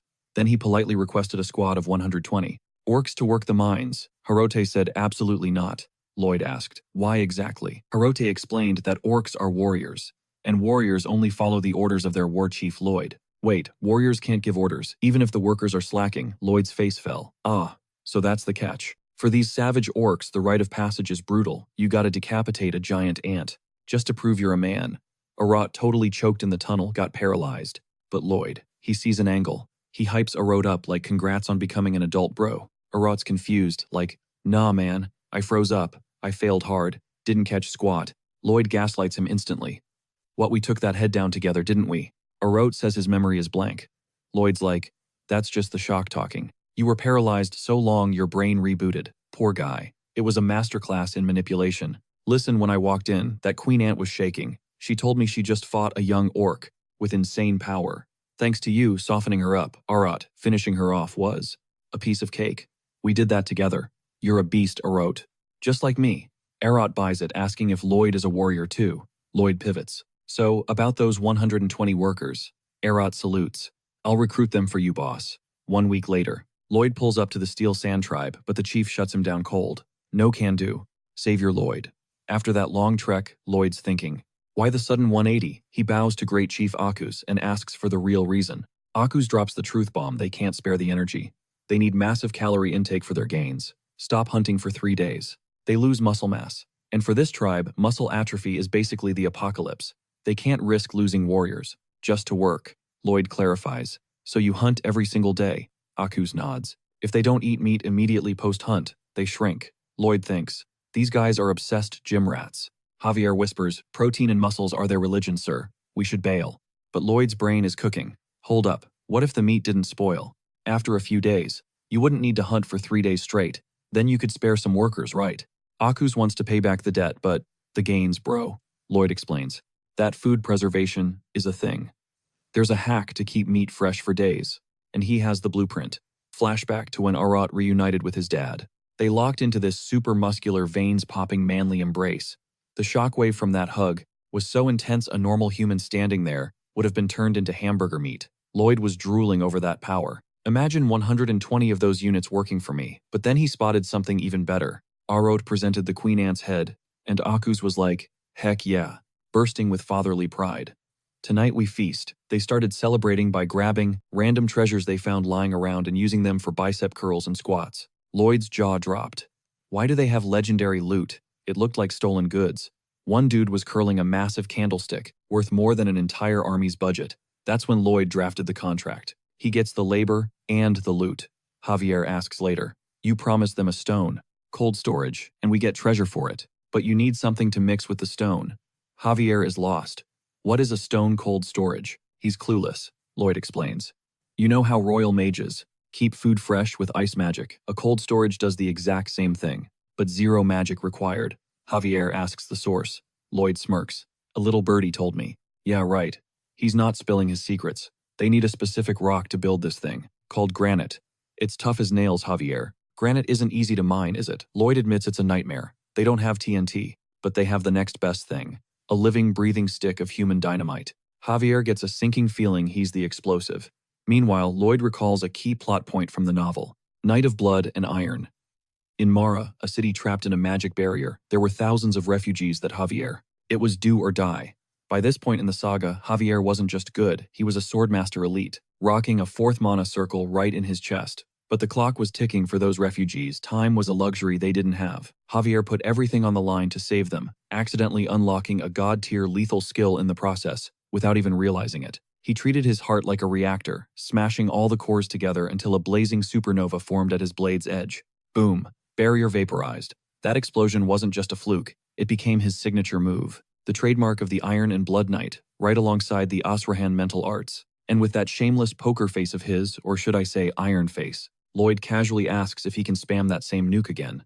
Javier's like, be real with me, how do you even know about that move? Lloyd plays dumb, claiming it was just a hunch. Just look at that face, does he look like he's trolling? Javier deadpans. Yes, you look exactly like a liar. Lloyd waves it off, telling him to just send it. He's basically trying to power level Javier's sword skills. Javier knows he's being played, but admits, if he can actually pull this off, it would be a massive upgrade. Lloyd's internal monologue. If this guy nails it, then I'm going all in too. Javier locks in, visualizing the mechanics. Guard the heart cycle the 3 cores. He stabs the mountain and unleashes hell, nailed it on the first try. Even Lloyd was shook. But when the dust settled from the blast, Javier's looking like a total wreck. Clothes, shredded hair, looking like he stuck a fork in a toaster. Javier glares. You knew this would happen, didn't you? Lloyd denies everything. Me, no way. Don't put this on me. Total lies. Javier sighs, admitting that despite the fashion disaster, the plan actually worked. Your turn right, ding system alert. Javier is feeling grateful. That's +3 favorability points, baby. Bagged 54 RP total. Javier starts his speech. As you know, young master, I am a knight. My blade is meant to guard you, yet here I am, using it for landscaping. Lloyd grins. Hey, no need to thank me. Javier snaps back. I wasn't thanking you, at all. Anyway, with the granite mined, construction went into hyperdrive. Giant Podong hauled the rocks, while the orcs jumped in to help, totally vibing with the work. They weren't just lifting heavy. They were coaching the humans on how to actually get swole. Lloyd does the math. At this pace, they're gonna speedrun the whole project. You love to see it. Now they just need ice and insulation. But Lloyd turns to Javier. Hey, remember those 5 guys? I ordered the insulation from, feel like they're ghosting us. Javier checks his internal clock. It has been exactly 3 weeks. Sir, 2 options here. Either the soldiers are slacking off. Lloyd cuts in. Or they got wrecked on the road. I'm going to check it out. He stands up ready to roll, but Javier stops him. If this is a recon mission, I'll go solo. We don't know what kind of trouble is out there. Too risky to go alone. Lloyd reminds him who's boss. I'm the construction lead, and I'm responsible for everyone on this crew. Javier sighs, defeated. Fine. We go together. Trekking through the dusty, arid canyons, Lloyd spots something. It's one of the custom gloves he crafted, specifically for handling the insulation. Meanwhile, Javier spots something deep in the canyon. Something off, like a glitch in the mana flow. It was faint, barely there, but definitely weird. Hearing that, Lloyd's brain unlocks a memory. He remembers this exact arc from the Iron and Blood Knight web novel. Panic mode on. He tells Javier to hustle. We're out of time. The soldiers might already be toast. They sprint to a cave entrance. Lloyd recognizes it instantly, the dungeon of Rupella. The exact spot Javier spent the whole early plot searching for. The secret lair of the dark mage Rupella. Lloyd's fuming. Who touched my workers? Messing with his private property isn't just a crime. In Lloyd's book, it's a straight-up sin. Obviously, Javier takes point swordmaster privileges, but the second he steps inside, click, magic circle triggered. He would have been blown to bits if Lloyd hadn't intervened. Lloyd yanks him back just in time. It was a magical booby trap. Lloyd looks at him. With all due respect, are you sure you're a knight? Shouldn't you have a sense for this stuff? Lloyd recalls the original storyline, where Javier faceplants right into this trap and starts the dungeon run with 0 HP. But this time, fool me once, shame on you. Fool me twice, not gonna happen. Lloyd's on high alert now. He glances over, checking if Javier's got a read on the mana flow. Currents are normal here, right? He signals for Javier to deploy that signature sensory technique of his. Javier tunes in, visualizing mana like glittering dust motes, dancing in the air. Like a radar pinging targets, he locks onto the exact coordinates. of every hidden magical snare, charting a safe course through the kill zone, taking point. Javier watches Lloyd's back. The guy's usually all cap full of lies and schemes, but the vibe is shifting. He can't figure out Lloyd Frontera. It's spooky, like the man's got a walkthrough guide for real life, predicting every twist before it drops. Yet, his energy signature is 0. A total dud. Whatever. Javier won't jump the gun. He'll play the long game and study Lloyd closely. Besides, priorities first. They've got a squad of soldiers to extract. Meanwhile, deep in the dungeon lab, the dark mage clocks that his perimeter trap just tripped. He scoffs heroes coming to rescue the fresh batch of kidnapped victims. No doubt. Too bad for them, the prep work is already done. It's showtime. Those soldiers are just lab rats now. The mage yanks the first victim up and hurls him into a crimson ritual circle, a glowing pentagram. Gripping a wicked scythe, he monologues about how the circle links directly to the underworld, and how the Reaper's blade demands a bath in young human blood for 101 days straight. Just perfect. But right as he swings for the kill, shot on the poor grunt, Lloyd crashes the party, shouting, "Hands off the merch, you weirdo." The mage freezes. How'd they bypass hundreds of traps, panic mode engaging? He triggers a defensive sigil, slamming a steel wall down, in front and behind the intruders, boxing them in. Trapped. But Lloyd, he instantly sucks in a massive gulp of air, filling his lungs to capacity, and holding it tight. The mage is pumping sleep gas into the chamber, but Lloyd triggers his energizer skill. Infinite stamina for the next 10 minutes. Honestly, he won't even need that long. He starts digging, shoveling dirt faster than he did at the giant anthill. Meanwhile, Javier is barely unfazed by the knockout gas, mostly because the guy has chronic insomnia and refuses meds. Nothing that forces sleep works on him. Irony at its finest. Watching Lloyd tunnel, Javier thinks he looks like a human-sized mole. He's definitely roasting him about this. First chance he gets. But for now, he dives into the tunnel. Lloyd just speed-mined. Javier drives his blade into the soil and boom, blasts the obstacle apart. Hupella stares, brain buffering. At the chaos in his own lab, Lloyd smirks, dusting himself off. First time visiting. Cozy setup. But is this how you treat house guests? Hupella is so shook. He panics and summons his ace card. A grotesque undead abomination stitched together from multiple bodies. He figures this is his masterpiece, the strongest beast he's ever crafted. He's betting everything that Javier's blade can't scratch that hide. Lloyd starts strategizing. "Hey Javier, this one's tough. Aim for the legs, that's probably the..." Too late. Javier is already airborne, sword glowing with explosive mana. He slices down, cleaving the giant in two, like it's wet paper. Hupella's jaw drops. Even Lloyd is stunned. He thinks, since when can he focus blast energy into a precise cutting edge? That move wasn't even in the original novel. The dark mage crumbles. It's over. He knows he's outclassed. Lloyd looms over him. "You snatched my workers and delayed my construction schedule. How exactly? Are you gonna pay me back for that?" The mage hits his knees, face to the floor, pleading. "I've sinned. Please have mercy." Lloyd waves him off. "Save the sob story, pal. I'm talking reparations." The mage stammers that he has a stash of high-tier magical artifacts. He'll give up everything. Lloyd's eyes light up. "Everything. Now we're talking." Javier checks the prisoners, confirming they're drained but alive. "They're stable," Javier reports. Lloyd nods. "Give it a few days, they'd be toast." He turns back to the mage. "What was the plan here anyway?" Hupella confesses he was researching necromancy, specifically raising the dead. Lloyd raises an eyebrow. "For what?" The mage's voice cracks. "He's trying to resurrect his wife and son. He used to be a straight-laced mage serving the local lord, just living a quiet, happy life with his family.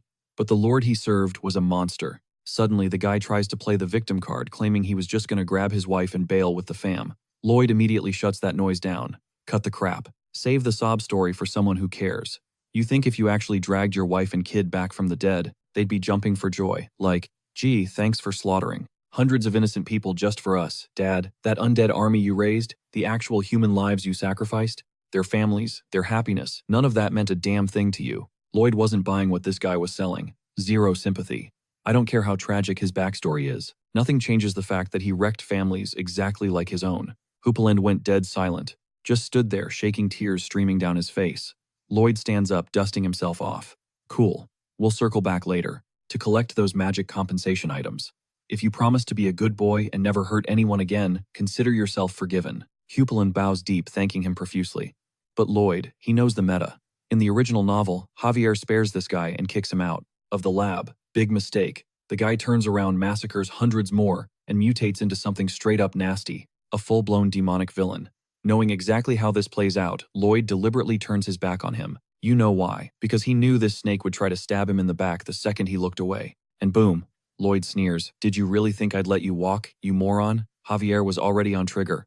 Faster than you can blink Xing, the dark mage's head hits the floor, and right then, Suho gets a flashback to his past life. Specifically, this toxic manager he used to work for. Guy was a nightmare 24/7, forcing Suho to bow and scrape like he was royalty. Suho used to take a deep breath and tell himself, kill him with kindness. Be the bigger man. No violence. He thought if he showed respect, he'd get it back eventually, right? Spoiler alert, nope. He kept turning the other cheek, and what did it get him? Bullying got worse. The manager saw him as an easy target, started calling him a pathetic loser, who didn't know how to respect his elders. Suho tried to keep his cool, telling himself it would be over soon. Just hang in there. But then the manager crossed the line. He said Suho's parents should be ashamed to have birthed a piece of trash. Like him. That was it. Suho walked up and delivered a haymaker straight to the guy's jaw, caved his face in. And he didn't stop at one punch. He absolutely wailed on him. Mid-beatdown, Suho's thinking, welp, I'm toast. I'm definitely getting fired. But guess what? He kept his job. And that toxic manager, he actually started respecting him. Or rather, he was terrified of him, finally left him alone. That's when Suho learned a valuable lesson. Sometimes the only way to stop violence is with more violence. He knew that back in Korea. Monsters who did terrible things would get a slap on the wrist, do a few years, and walk free. It was a joke. Villains deserve punishments that match their crimes. Period. That's why the Dark Mage had to die. Later on the march back home, Lloyd notices the troops are totally gassed. They can barely carry their own gear. Lloyd steps up like, hand over the pack before you pass out, kid. The soldier tries to act tough. I'm good, sir. Lloyd rolls his eyes. If you drop, I have to carry you in the bag. So give it here. He grabs packs from everyone, ties them into one massive mountain of luggage, and hauls it himself, grumbling. If anyone faints on the road, I'm docking your pay, got it. Javier watches this, totally confused. Is he worried about the bags or the men? He still can't figure Lloyd out. But the soldiers didn't care about the reason. They were tearing up. They finally found a leader they could trust with their lives. That's the vibe among the troops. Suddenly, the system pings Lloyd. The rescued soldiers are deeply moved by your actions. This legendary tale will spread far and wide. Isn't that rewarding? Lloyd's face goes flat. Nope, I just want cold hard cash. Back at the orc tribe, they finish building a stone refrigeration unit. An orc peeks inside. This is the storage, then realizes, whoa, it's actually chilly in here. The meat keeps rotting in here, Arosh grumbled, the stench practically visible. Lloyd didn't blink. Well, obviously, we're missing the secret ingredient ice. And we're not done building. Arosh narrowed his eyes, skeptical. I know what ice is human. I don't see any ice. That's why it feels like a sauna, Lloyd shot back. No ice, no problem. We'll just whip up some frosty rocks ourselves. Let's be real, Arosh wasn't exactly buying what Lloyd was selling. The distrust was written all over his face. The orc chief was starting to think he'd just invited a grade A scammer into his village. Then the system chimed in. Arosh isn't as dull as you think, the interface warned. Lloyd mentally scoffed at the blue screen. I never said he was dumb. That's on you, system. Meanwhile, Arosh's internal monologue shifted gears. No, Lloyd is my savior. He had to be a decent guy, right? Stepping closer, the massive orc loomed over him. You need help, you just ask, Arosh said. The second the orc left, Javier turned on his liege. Okay, spill. How exactly are we making ice? Lloyd spun around with a wide, clueless grin. Great question. I'd love to know the answer, too. Javier's face fell. Are you kidding me? Those were the dead eyes of a man with absolutely zero strategy. You signed a contract, Javier hissed without a plan. Are you actually trying to con a tribe of warrior orcs? But Lloyd just wagged a finger at his knight. Javier, my boy. Do you know the one thing all failures have in common? Excuses. I can't do it because of X, or it's impossible because of Y.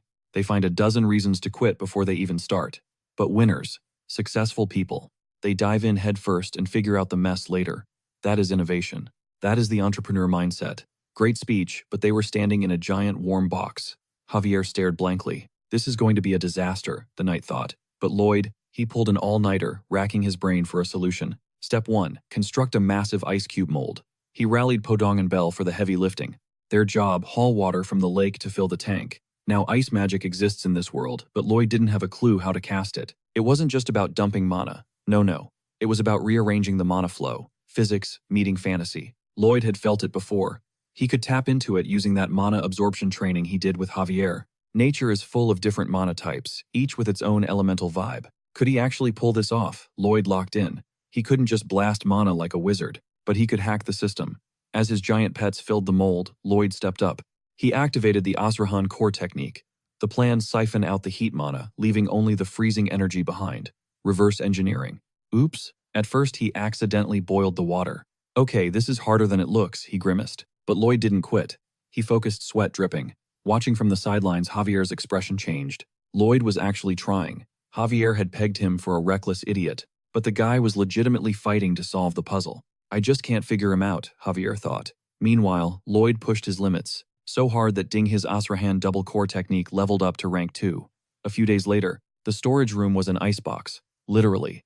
The orcs were shivering, teeth chattering inside. Did he actually make ice? They stammered, seeing their breath in the air. Just gotta slap some insulation on this bad boy, and we're golden, Lloyd announced.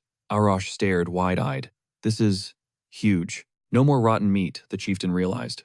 We won't have to hunt every single day just to survive. This is a historic day. Gather the tribe. We feast, Arash roared. Lloyd shot a smug look at Javier. That, his eyes said, is the entrepreneur mindset. Javier just shrugged. All right, fine. You win this one. Later that night, Arash approached Lloyd. The Iron and Sand Tribe owes you a debt we can never repay. Lloyd waved it off, acting all humble. Please just honoring the contract, Chief. Ding. Lloyd Frontera has acquired 120 orc laborers. We orcs aren't like you humans, Arash rumbled. Paper contracts mean nothing to us. But true action, that earns loyalty. I, Arash, Chief of Iron and Sand, swear this oath to my brother Lloyd. From this day forward, the Frontera family and our tribe are blood brothers. He punctuated the sentence by aggressively flexing his biceps. On cue, every orc in the room flexed back. Frontera is friend, Arash bellowed. Any enemy of the Fronteras is now an enemy of the orcs. If you guys ever get into trouble, just holler, we pull up instantly.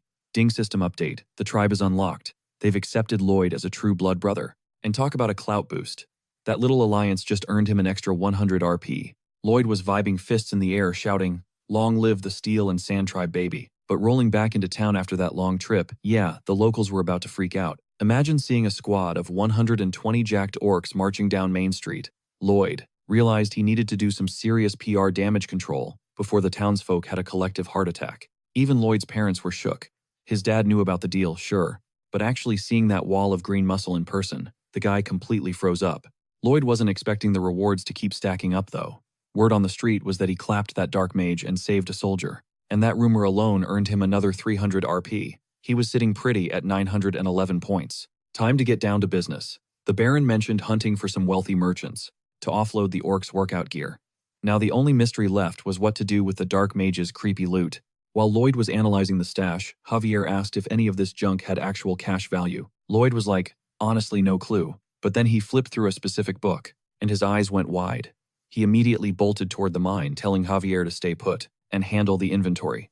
Lloyd sprinted to the dig site, hunting for Tordes, who was currently grinding away as a laborer. Tordes looked up confused, asking if Lloyd needed him. Lloyd grilled, "I've got great news. You remember our contract, right? The one where you promised to work for 520 years. Now, originally, that clause was just a dark joke. But Tordes didn't need to worry about the logistics anymore. Lloyd dropped the bomb. He found a spell that turns a corpse into a controllable ghost. Tortoise's face went pale. He couldn't believe what he was hearing. Lloyd explained that this means he can literally keep working for the next 520 years, dead or alive. Isn't that a miracle? Tortoise went dead silent. Lloyd tilted his head. Why are you the only one not celebrating? Smile, Tortoise. The guy just, he snapped. He started laughing so hard he was sobbing. Total mental breakdown. Lloyd gave him a thumbs up. That's the spirit. I knew you could do it. Another notification popped up.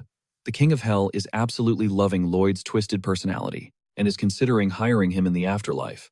Walking through the castle, Lloyd figured he had a few things to wrap up with the Baron, but Arcos wasn't in his office. A maid tipped him off that the Baron was in the lobby with visitors Mr. Shilu and Mr. Mitalov. Lloyd grinned, sensing a golden opportunity. Mitalov was putting the screws to Arcos, yapping about their policy of demanding full repayment up front, but claiming they'd be generous and accept just 10% of the debt now, if and only if he handed over the ownership rights to the mine. Arcos was sweating bullets, totally rattled. Suddenly, bam, Lloyd barged in. Long time no see, hope everyone's living their best life. Mitalov immediately flashed his warrant, barking that it's useless to try and kick them out again. Lloyd nodded. Yeah, I see the paperwork. You guys are smart, I'll give you that. He paused. Since you have such a great proposal, care to hear mine? Mitalov scoffed, hard pass. I don't need to hear your garbage suggestions. Lloyd ignored him. Here's the plan. We pay the debt slowly and we'll handle the interest. Eventually. Mitalov fumed. Are you ignoring me, kid? Lloyd snapped back. Oh, so you can make demands, but I can't. That's rich. The tension spiked. Just then, Harot stepped up, booming. Who dares to annoy my brother? The loan sharks nearly had a stroke seeing a massive orc looming over them. Harot growled. Anyone who messes with the Fronteras gets crushed by the orc tribe. Lloyd patted his arm. Chill, big guy. They annoyed me. But I'm cool now. If they try it again though, I'll let you know. So Lloyd gets up and the loan shark's face is like, how's that for a counteroffer? Basically implying that if they refuse, he's gonna be super bummed out. And Javier, being the absolute unit he is, will turn them into paste if they ever mess with the Frontera estate again. Those losers scrambled out of the castle fast. Lloyd turns to his dad, dead serious, whispering about how much he'd love to just make that debt disappear. But unfortunately, fraud is still a crime, so they gotta play nice and stick to the legal route for now. Construction is booming, and the coal mines are printing enough cash to clear the debt in no time. He hands the contract over to his pops, but then he drops a bomb. They've got a massive new headache. If they don't fix this, they are absolutely cooked. Here's the tea. Orcs eat 10 times what a human eats. The grocery bill for these guys, it's astronomical. No joke. But Lloyd isn't sweating it too much because just as he predicted, these guys are absolute machines in the mines. Lloyd actually had to dive in and personally drag an orc out. Because the dude had been grinding for 24 hours straight, the soldiers literally had to force him to clock out. The orc was screaming about working until his muscles shredded. Lloyd knew they'd be good, but this is next level. Their productivity is 10 times higher than projected. We're talking strength and stamina that defies physics. And get this, they refused cash. They only want food. Sounds easy, right? But it's easier said than done. Lloyd hits his dad with the hard truth, saying that they need to jack up taxes just a smidge. They need liquid cash to buy mountains of meat for the orc squad. Even with the mines pumping out gold, they can't cover it yet. But Arcos shuts it down, saying his reputation with the locals is already shaky. The people are struggling. It's tough out there right now. Imagine hiking taxes on top of that. Lloyd totally agrees. Raising taxes on broke people is basically theft. So Arcos asks, what's the play? Then Lloyd grins. Simple. Make the people richer first. There's that desolate swamp to the north of the village. Drain it, turn it into prime farmland and hand it to the people. Let them farm their hearts out. Once they're making bank, then match the taxes to their new income. Everyone wins. Cut to later, Lloyd and Javier are wading through the muck of that swamp. Javier looks around like, boss, this place has been a wasteland for centuries. You seriously think we can farm here? Lloyd taps his head. His big brain has a plan. But realistically, he knows. This is going to be a nightmare. He's got a million variables because the land is massive and constantly flooding. He needs perfect drainage logic. Staring at a mud puddle, inspiration strikes. He decides to simulate it the old school way. He crouches down, molding, shaping, and reshaping the mud for hours trying to crack the code. Arcos watches asking how long he's been zoned out like that. Javier tells his lord it's been 21 days. 21 days Lloyd looks like a zombie, barely eating, zero sleep. Javier suggests intervening before he collapses, but Arcos stops him. He admits he used to resent his own son, even though he's his father. He thought Lloyd was a hopeless screw-up. But watching him now, Lloyd is fighting tooth and nail for a miracle for his people. Arcos refuses to stand in the way of that grind. Javier nods, realizing that's a wise call. Right now, Lloyd is the type of guy who doesn't quit until he delivers on his word. The respect level skyrockets, and Lloyd bags 20 PR points. After what feels like forever, he cracks it. He molds the mud perfectly to make the water drain out of the swamp. Lloyd thinks, that's it, he nailed it. Now, the tax money is gonna flow. Just like that water. Then boom, he passes out, hitting the dirt. He's fried. But honestly, he can take it. This is nothing compared to pulling all-nighters and working endless overtime back in Korea. Suddenly, the system pings his grueling effort, leveled up his design skill. He unlocks a cheat code, simulation mode. Using his design vision, he scans the mountains in the background. He drags a holographic interface with his finger, testing real-world physics instantly. Lloyd screams internally, why didn't you give me this sooner? He spent a month playing with mud like a psycho, but the system basically shrugs, saying, well, you said you could handle it. Lloyd asks if it knows how brutal that was. Turns out the system unlocked the skills because of his desperate desire to succeed. Lloyd narrowed his eyes. Hold up.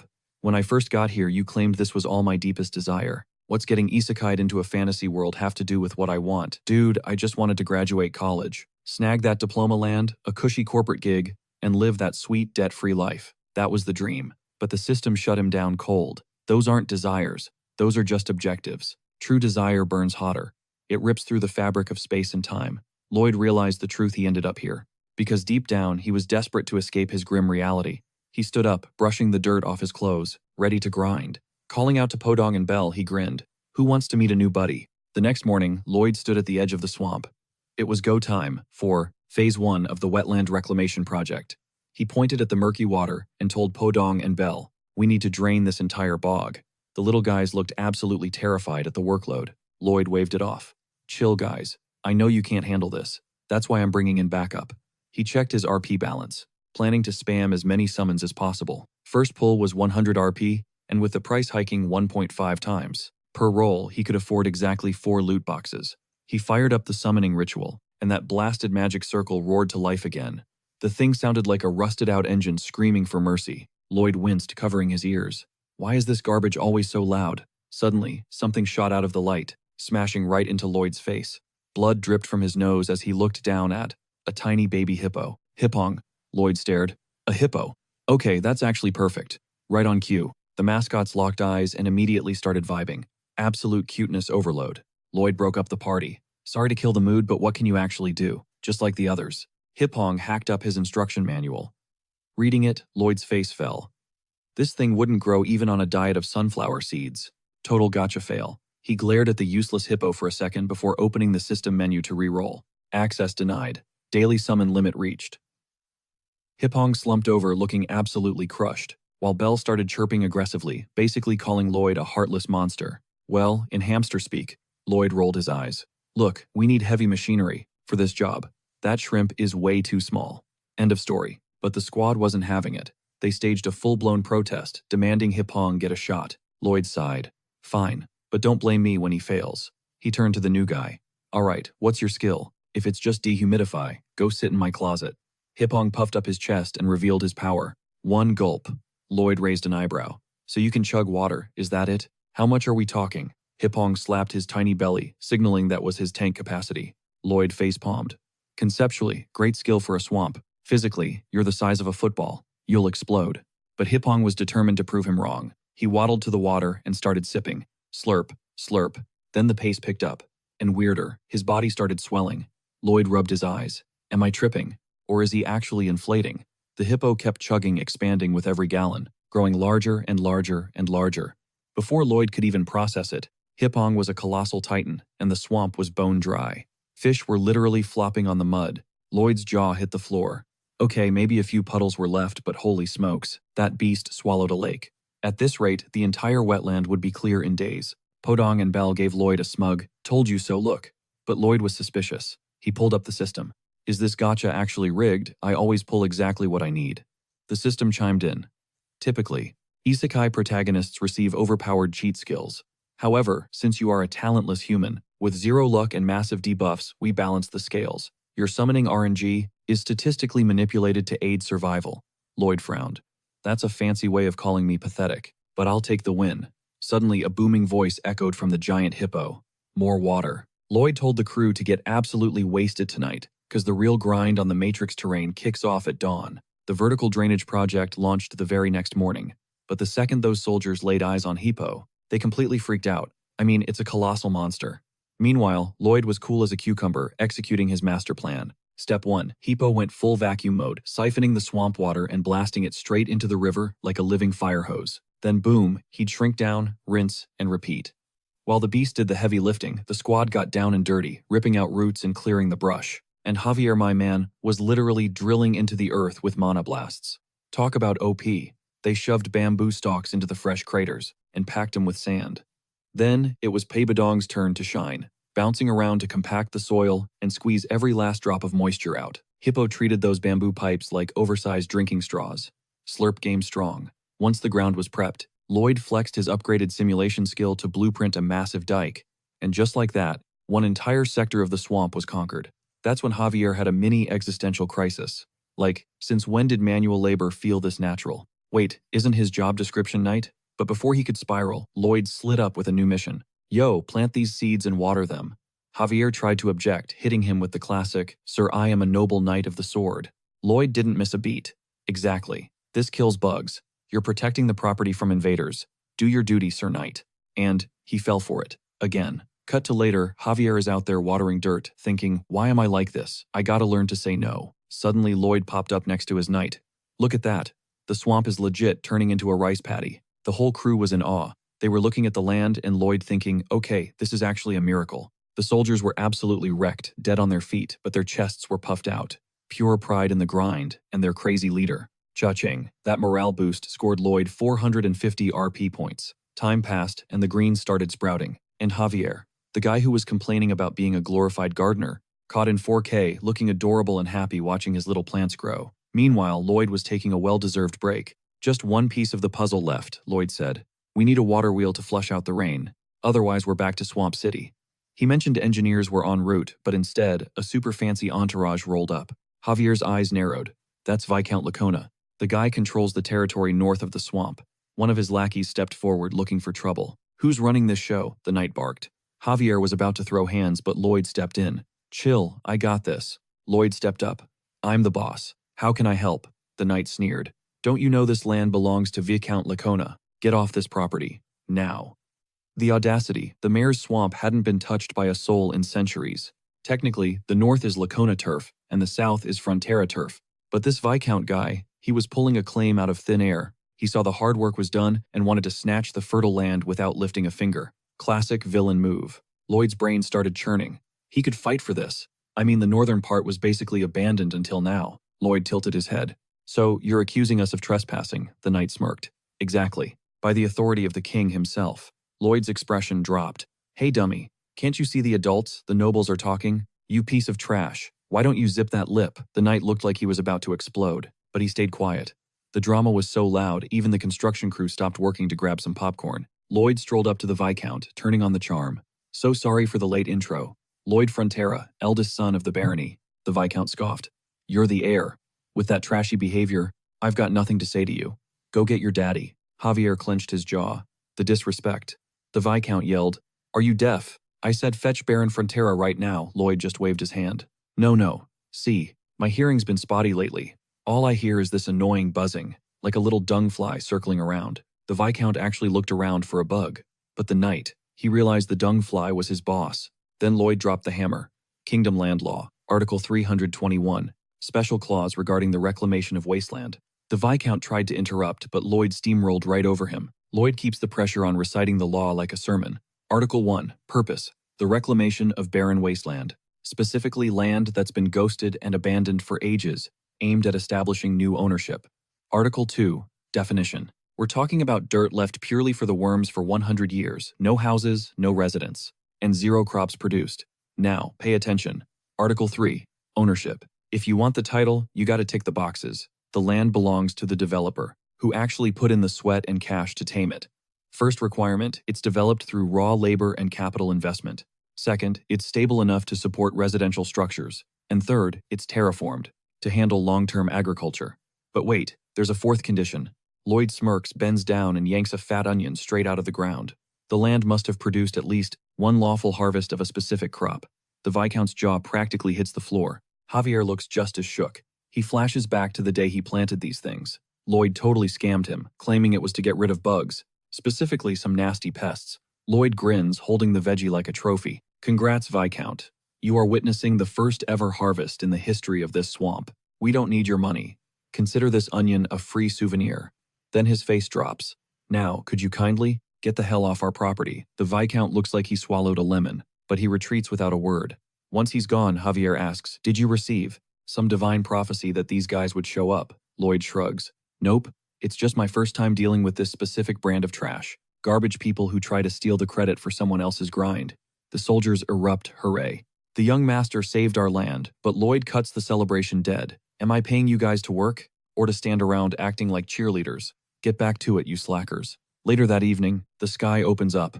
A massive downpour hits. But Lloyd doesn't seek cover. He stands there watching. The end of summer brought a monsoon. The water wheel is spinning furiously. He ran the simulations 1,000 times. But Lloyd has trust issues with reality. He's ready to stand there all night if he has to, just to make sure the wheel doesn't snap and the swamp is actually viable. Javier, ever the loyal knight, stands right beside him, holding a tiny umbrella, keeping watch through the storm. Ping the system announces he's left a massive civil engineering mark on the Laurasia continent, dumping a truckload of skill XP on him. On top of that, besides the obvious favorable impression, he racked up a ton of RP. The system confirms, it's ready. Next phase. Meanwhile, back at Viscount Lacona's territory, the villain asks about the migration incentives for the reclaimed land. His lackey reports, Yes, sir. They're offering the land for free plus full protection for 3 years. The catch is residents must stay for 5 years. Migration is currently restricted. The Viscount does the math. That means the locals will spend those last 2 years farming like maniacs to secure ownership. The Maritas Swamp. A goose laying golden eggs. The Viscount feels sick just thinking about losing it. He refuses to let that land go. Half of that belongs to me. He snaps at his executive, bring me the dye workshop supervisor, immediately. A few days later, Lloyd wakes up feeling like his head is in a vice. He figures the burnout from days of non-stop grinding finally caught up to him. But he can't just rot in bed. There's work to do. But when he goes to wake Javier, the knight is also clutching his head in pain. Lloyd analyzes the situation, and a dark suspicion starts to form. He checks with Emily, the Baron's maid, and she reports the same splitting headache. A village farmer confirms it too. Even the stable boy says the cows are refusing to drink water. Lloyd realizes everyone has the headache, and the animals are avoiding the water supply. It clicks instantly. There's something in the water. It's been contaminated. Lloyd's biggest weapon is usually his knowledge of the original novel's plot. But after that curveball with the giant ants, he knows reality is drifting off script. He was expecting Lacona, but not this. To understand why they were desperate for the swamp, Lloyd did some digging on this guy. Turns out the region's cash cow is their mysterious dye technology fueled by the belladonna fruit they use for painting. Speaking of which, he mentioned those snakes from Lacona.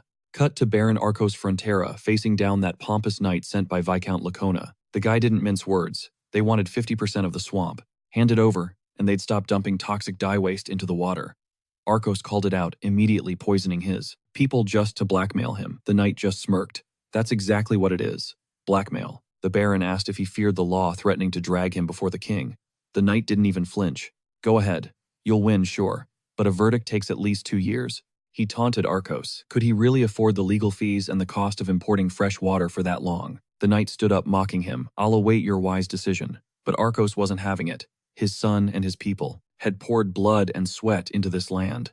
He wasn't giving a single inch to them. Not to insects like that. And right on cue as the knight turned to leave, Lloyd kicked the door open, flattening the guy against the wall. Lloyd strolled in like nothing happened. Yo, I've got news. Looks like our parasitic neighbors are trashing the river water. We need a counter strategy.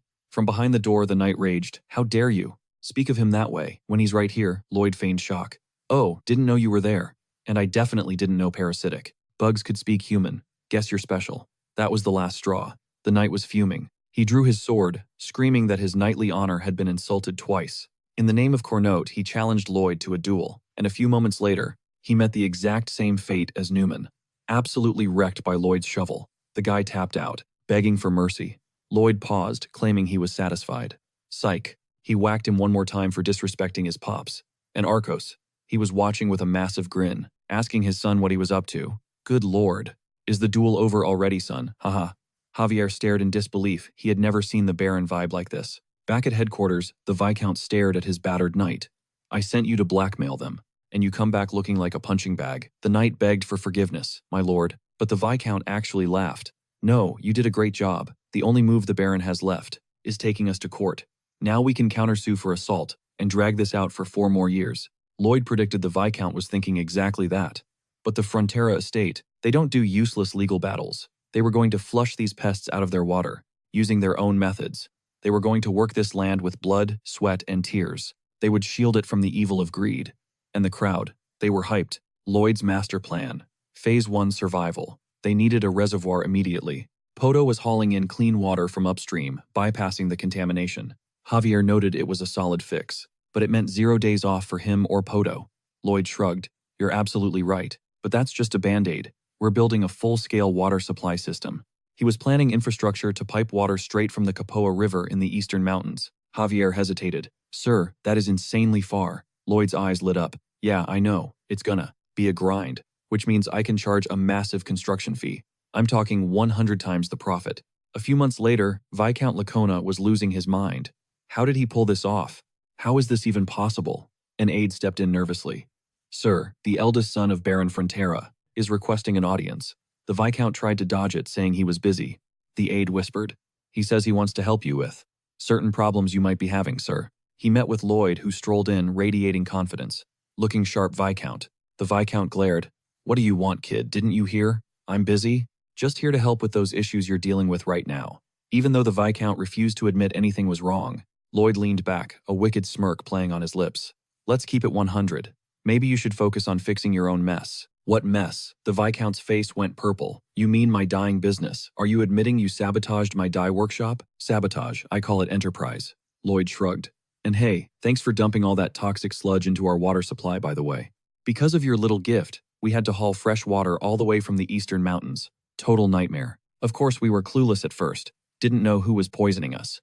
But your knight, such a chatty guy, spilled the whole evil plan. Anyway, we dug trenches from the lake to our land, laid down massive pipes, buried the whole system.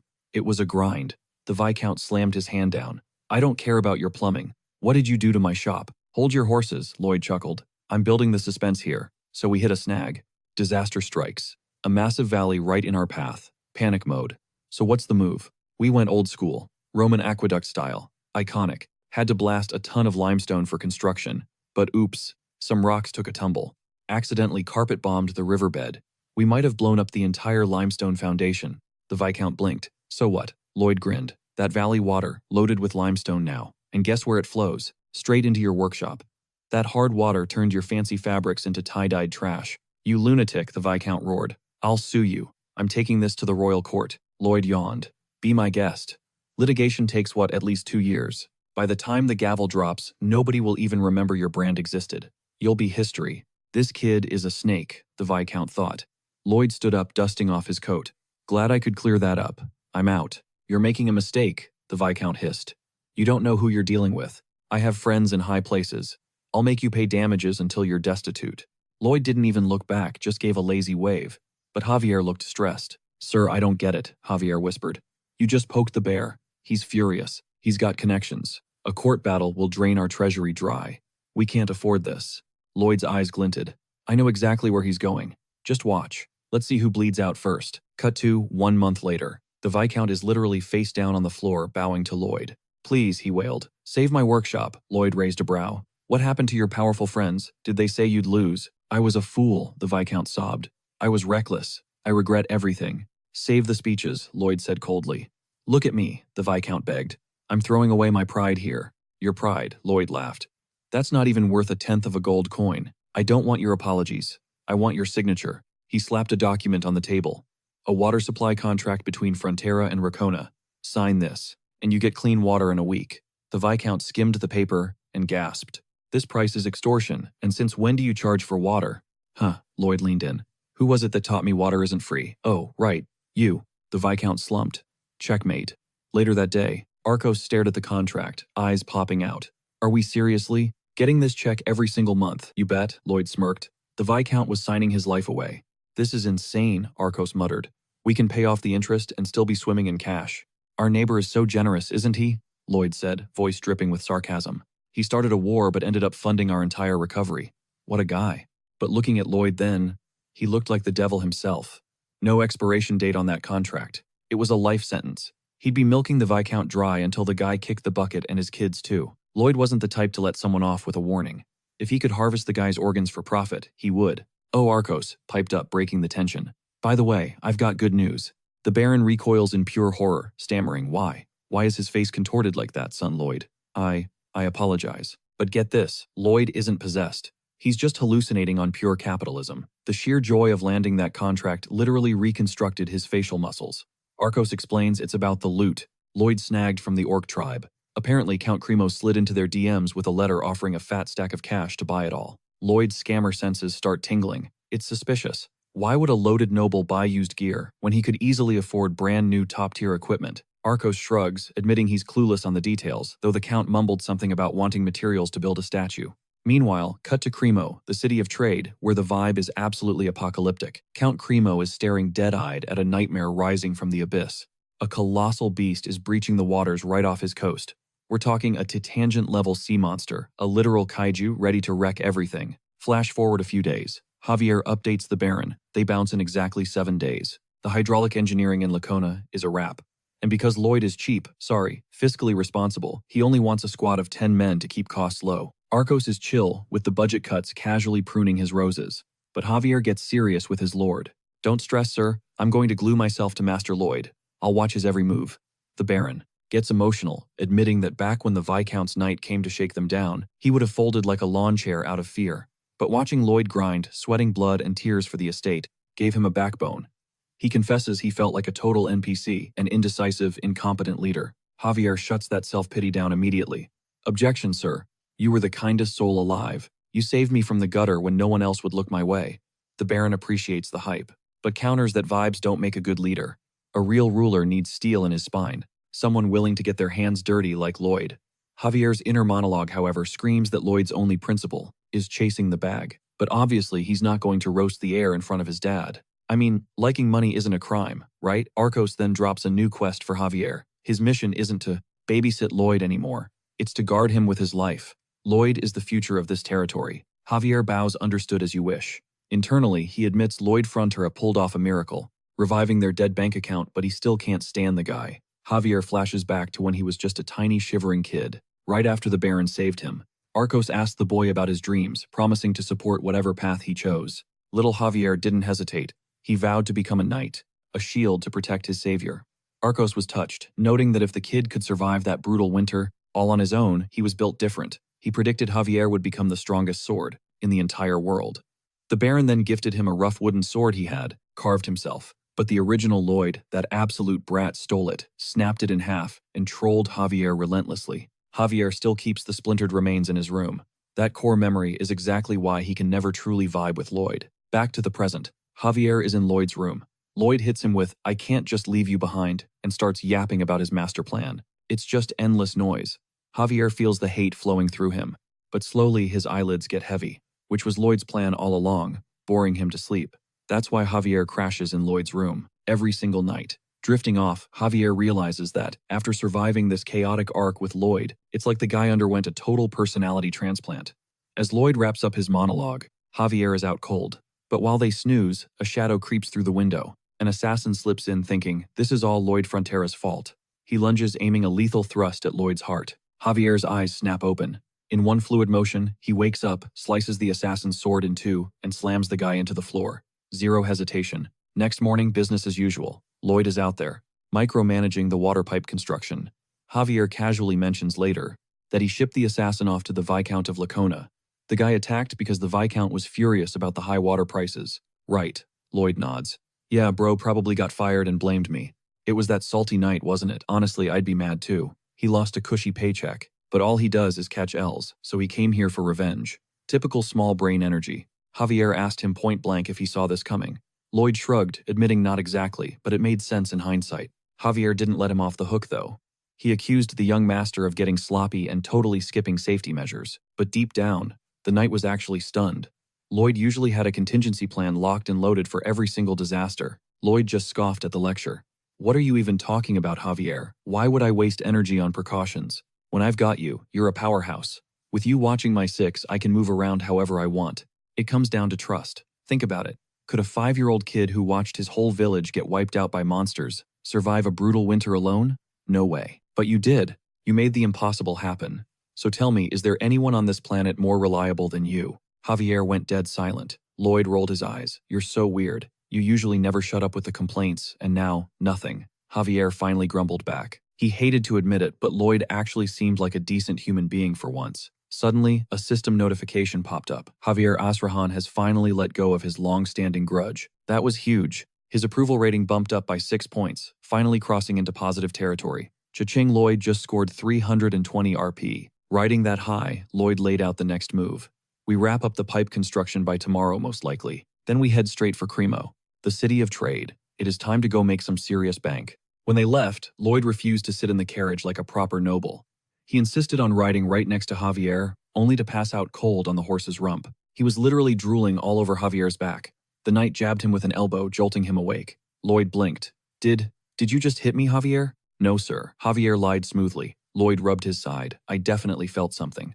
Javier mentally shoved him away, thinking, ugh, he is so annoying. Just a useless noble who can't even ride a horse, and now he is using my back as a pillow. Out loud, Javier quipped, can you read minds now, young master? That would be impressive. Lloyd narrowed his eyes. So you really didn't hit me? Of course not. That was it. Lloyd hollered for the entire convoy to halt. He slid off the horse and demanded, teach me how to ride. Now. Javier crossed his arms. I am not obligated to do that. I am a knight, not a babysitter. But then the system decided to play translator. Translation.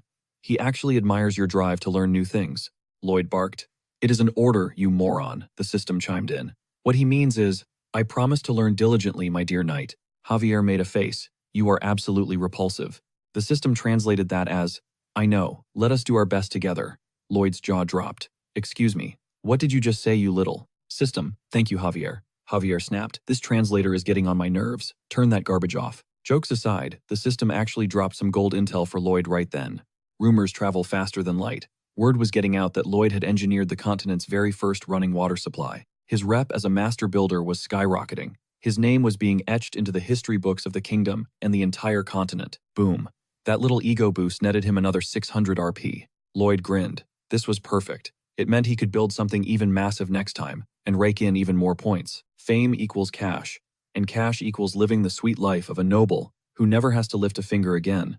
Javier stared at him. Why are you giggling to yourself? Did you finally lose your mind, sir? Anyway, the trek to Cremo was a breeze. Seasons turned as they traveled, and Lloyd actually stuck to his guns, grinding out his horseback riding training every day. By the time they hit Cremo, it was the dead of winter.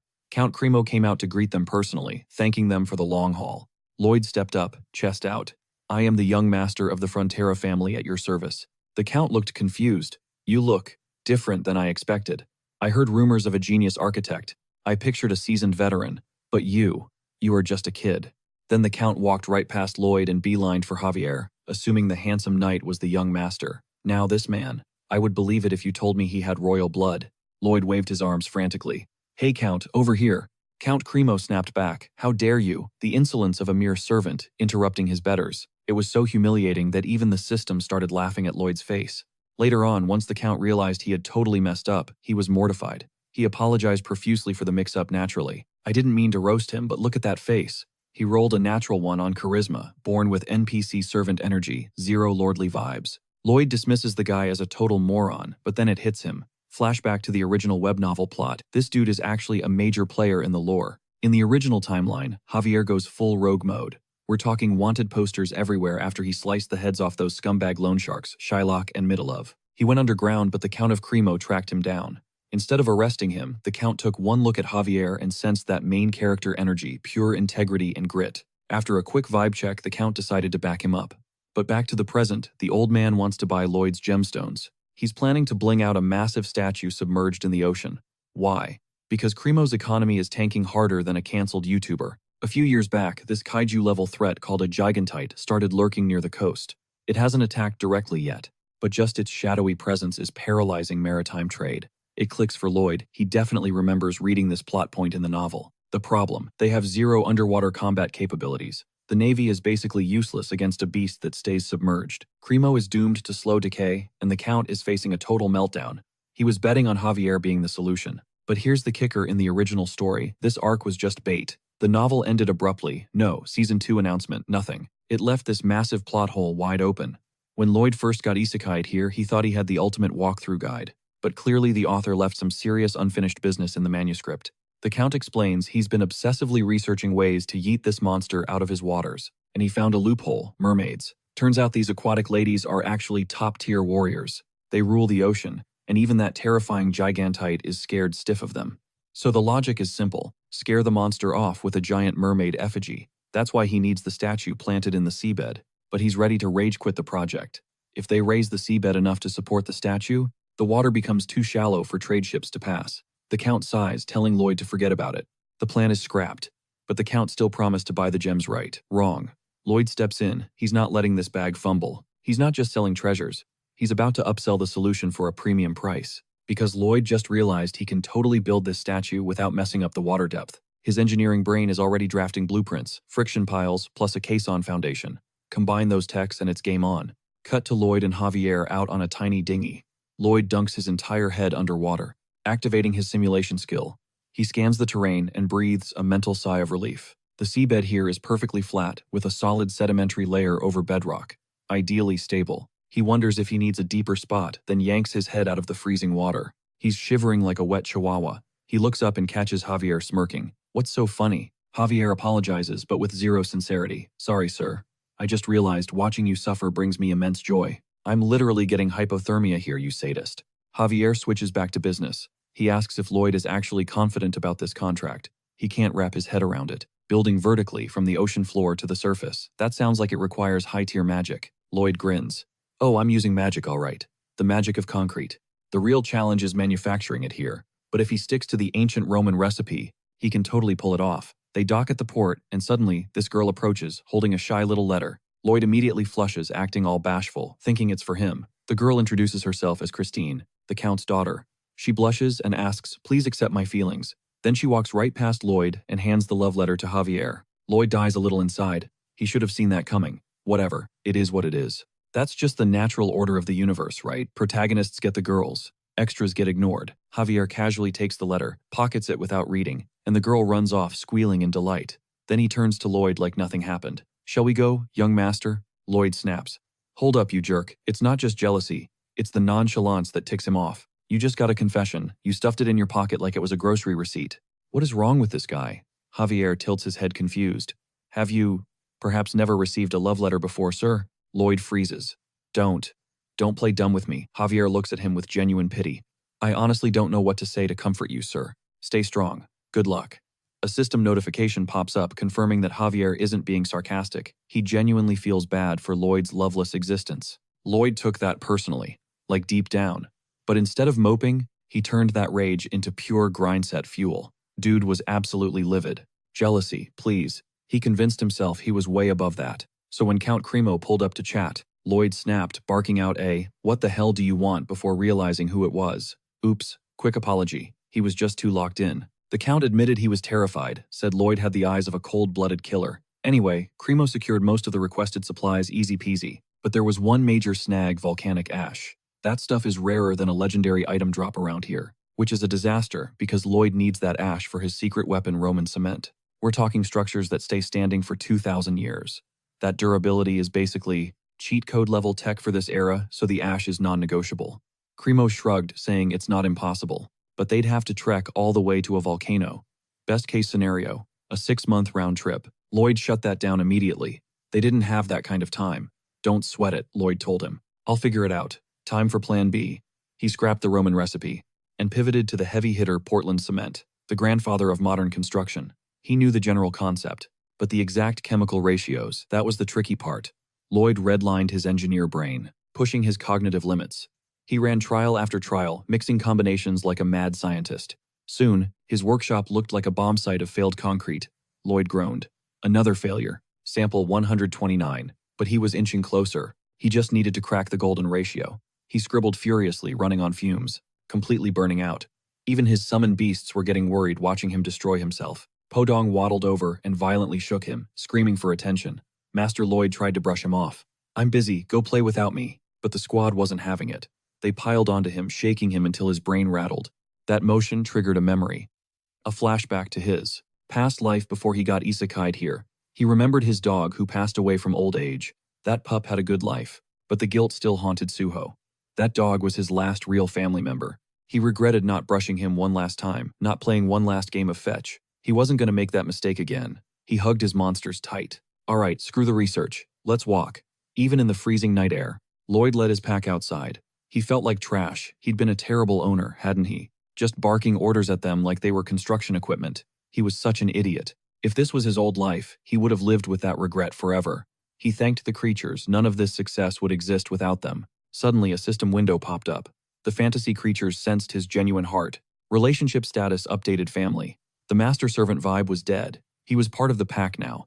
This unlocked a massive affinity boost and new potential skills. For the low price of 50 RP, Lloyd blinked. He wasn't expecting a power-up bonus. "You guys want upgrades," he smirked. Done. He didn't care what the skill was. They deserved it. He selected BL first. A blinding light engulfed the room, forcing everyone to look away. Transformation complete. BL evolved. Every existing skill shot up to level 3 instantly. But then the jackpot appeared. New skill Volcanic Blast. Lloyd's jaw dropped. "Are you kidding me? That's exactly what I needed." The next morning, a massive boom rocked the mountains near Cremo. Smoke billowed into the sky. Standing in the center of the crater was Lloyd and Beal, who just spammed Volcanic Blast to create piles of authentic volcanic ash. Lloyd grinned. "Best gift ever." He turned to his knight. "Yo, Javier." No response. "You deaf or something?" Then he realized. Oops, he forgot to give the guy earplugs. Javier yelled back. What's wrong?" "I can't hear a thing." Lloyd seized the opportunity. "I said you're ugly." Javier instantly shot back. "Not as ugly as you, sir." Lloyd paused. "Wait, you heard that?" Javier smirked. "Yeah, ceiling issues, please." Thanks to Bell, that concrete crisis got fixed in the blink of an eye. Lloyd dropped the golden rule. Speed is the name of the game. Green light, people, let's build. Phase 1, initiated. He marched Bell down to the coastline right where the magic was about to go down. The blueprint called for a massive screen rigged up specifically to filter out that choking volcanic ash. We're talking 5 layers of ultrafine mesh. Bell unleashed a volcanic blast and boom ash collection complete. Count Cremo was watching from the sidelines, totally tripping over how Lloyd utilized summons for heavy construction. He realized Lloyd wasn't just some run-of-the-mill engineer. Using creatures for engineering, that's next-level genius he had never seen before. Cremo decided to glue his eyes to this project. He had to compile a dossier on this insanity for the king. Meanwhile, Lloyd was practically squeezing the life out of Bell with a hug. Dude's definitely gotten way softer with his pets lately. With all the cement ingredients locked and loaded, it was time for Phase 2, building a watertight caisson to pour the mix. They dropped the box into the sea, and Hippo stepped up, draining every drop of water from the inside like a living pump. Phase 3, pure brute force. Javier grabbed the hammer and went into beast mode. He drove massive wooden piles deep into the seabed, anchoring that structure so tight Javier was already done with one pile and looking for more, asking when the rest of the supplies would drop. Lloyd told him to chill, saying the crew was grinding hard to get them there. Then Lloyd just stared at him, until Javier asked, "What's with the look?" Young Master Lloyd shrugged, just thinking about how surprisingly chill you're being right now. Usually he'd be asking why a noble knight is out here pounding stakes like a common laborer. Hearing that, Javier immediately dropped the hammer. "You're right, I am a knight. I don't need to do this grunt work." But Lloyd hit him with the logic bomb. "You're my escort, right? No hammering means no paycheck. No paycheck means debt stays unpaid. Stress puts the Baron in the ground, and the Baroness gets sick with grief. So basically, if you don't hammer this stake right now, the entire Frontera bloodline goes extinct." Javier didn't say a word. He just picked up the hammer and went back to work. Later on, Lloyd used a launcher to set the frame inside the caisson, finally pouring the concrete mix. Once it's set, he stripped the mold and boom, a flawless artificial seabed platform. Back on the ship, admiring his masterpiece with the Count of Cremo, Lloyd broke down the specs. The platform sits 50 centimeters above the high tide line. Plop a mermaid statue on that bad boy, and it'll look like she's magically floating on the water. The Count was shook. He said if that foundation actually holds the weight of the statue, Lloyd definitely wouldn't be disappointed with the bonus check. Lloyd grinned, thanking him for the future cash. Construction wrapped up, revealing a massive ripped mermaid clutching a harpoon. A fleet of ships gathered around for a huge hype party, but Lloyd was suffering in a stiff, formal suit, complaining about how suffocating it felt. He asked Javier how he could stand wearing it. Javier shot back. Hasn't the young master worn formal wear before? He recalled seeing Lloyd at past events. Lloyd hesitated. Yeah, but it's been a minute. Internally, Lloyd thought, this guy is way too sharp. Suddenly, the Count called for everyone's attention, pointing to the young man who made this miracle happen. The crowd was awestruck and immediately swarmed Javier. Everyone was gushing over how handsome he was, begging to shake his hand. Lloyd watched from the side, thinking, of course. He knew the crowd would flock to Javier first. He wasn't jealous. He prefers cold, hard cash over compliments anyway. But the smug look in Javier's eyes was seriously annoying. The Count laughed, blaming Lloyd for having such a pretty guard. He corrected the crowd, shouting, "No, this is the guy right here." Finally, people turned toward Lloyd. But meanwhile, beneath those calm waters, the vibe was shifting. A massive sea creature, the Titan, locked eyes on the mermaid statue.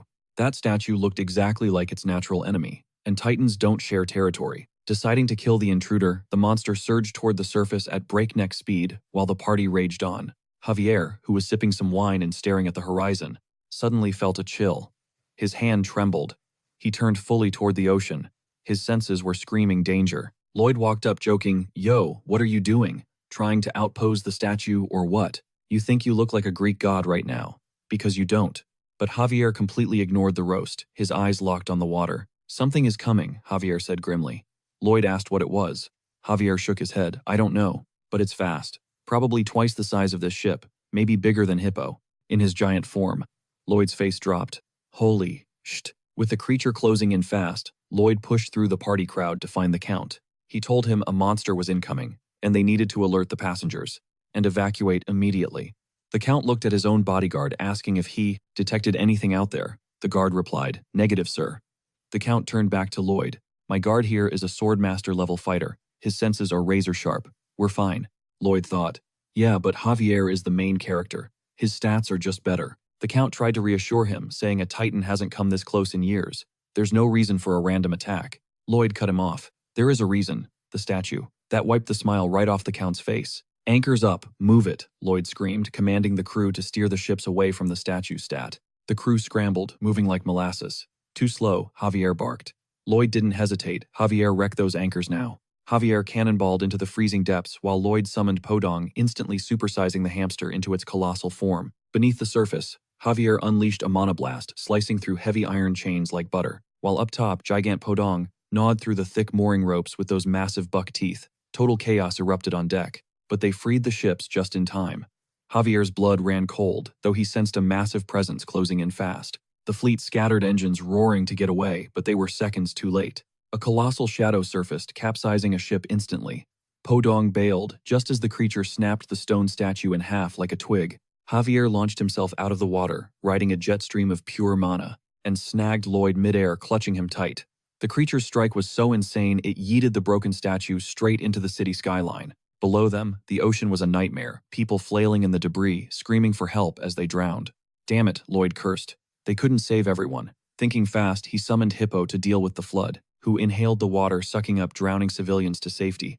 But the Titan was already breaching the harbor, unstoppable and hungry for destruction. Javier stared at Lloyd. Why are we stopping? Lloyd didn't flinch. We need distance. Now. You moron, you want to fight that thing? Did you lose your mind? Javier couldn't believe his ears. While Podong and the pets scrambled to rescue survivors, and the beast trampled the city, Lloyd had the audacity to ask, "Why are you just standing there? Let's go." But the knight held his ground. "Are you seriously ignoring them? All these people are dying," Lloyd scoffed. "We're here for the paycheck, not to play kaiju slayer with a giant monster. They have an army cannons, let them handle their own mess." Javier froze.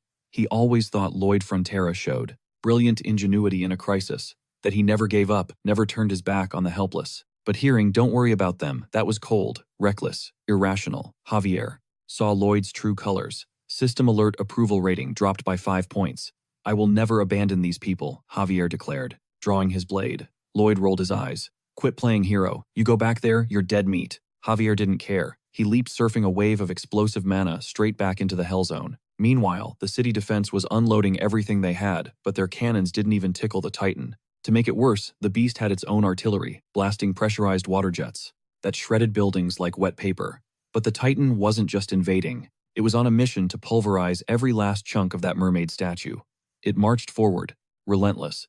A civilian fleeing the carnage tripped right in the monster's path, and Javier swooped in, deflecting the Titan's massive claw with a burst of mana. He saved the civilian, but his attack barely scratched the shell. The creature roared, locking onto its new target, Javier. Javier tried to dodge, but he was midair. No leverage. It was impossible to block that hydro cannon. The blast slammed him into a building, leaving him face to face with the Leviathan. He knew he couldn't win, but hey, he bought some time. He knew he'd face a monster like this eventually, but dying before saving everyone, not an option. Meanwhile, Lloyd was furiously rowing away solo. "I'm not some OP anime protagonist," he muttered. "I'm not even the main character. My entire skill set is just construction." Sure, he was human. Seeing people get hurt sucked, and watching a city get wiped off the map was painful. But what could he do? Then it hit him. If he leaves now, the city falls, and his paycheck vanishes. Fueled by greed or motivation, he yelled to Bell, "Turn this boat around. That scumbag Count still owes me money." Bell unleashed a volcanic blast, propelling them back toward the city. Lloyd grinned like a maniac. "Tonight we feast on giant lobster." Back in the fight, Javier was still dodging attacks, slashing at the creature's eyes, hoping for a weak spot, but the beast barely flinched. Just as the Reaper's scythe is about to drop, Podong crashes the party. Bam! It slams right into that giant lobster's face. Then Lloyd screams, "You messing with my cash flow. Big mistake." Javier spots a window and lunges, but clang. His blade bounces off that carapace like it's made of diamond. Not even a dent. Javier's thinking, "How do I crack this nut? 0 weak points in sight." He thought this would be a quick W, but this beast is on another level of tanky. Still, his heartbeat is steady.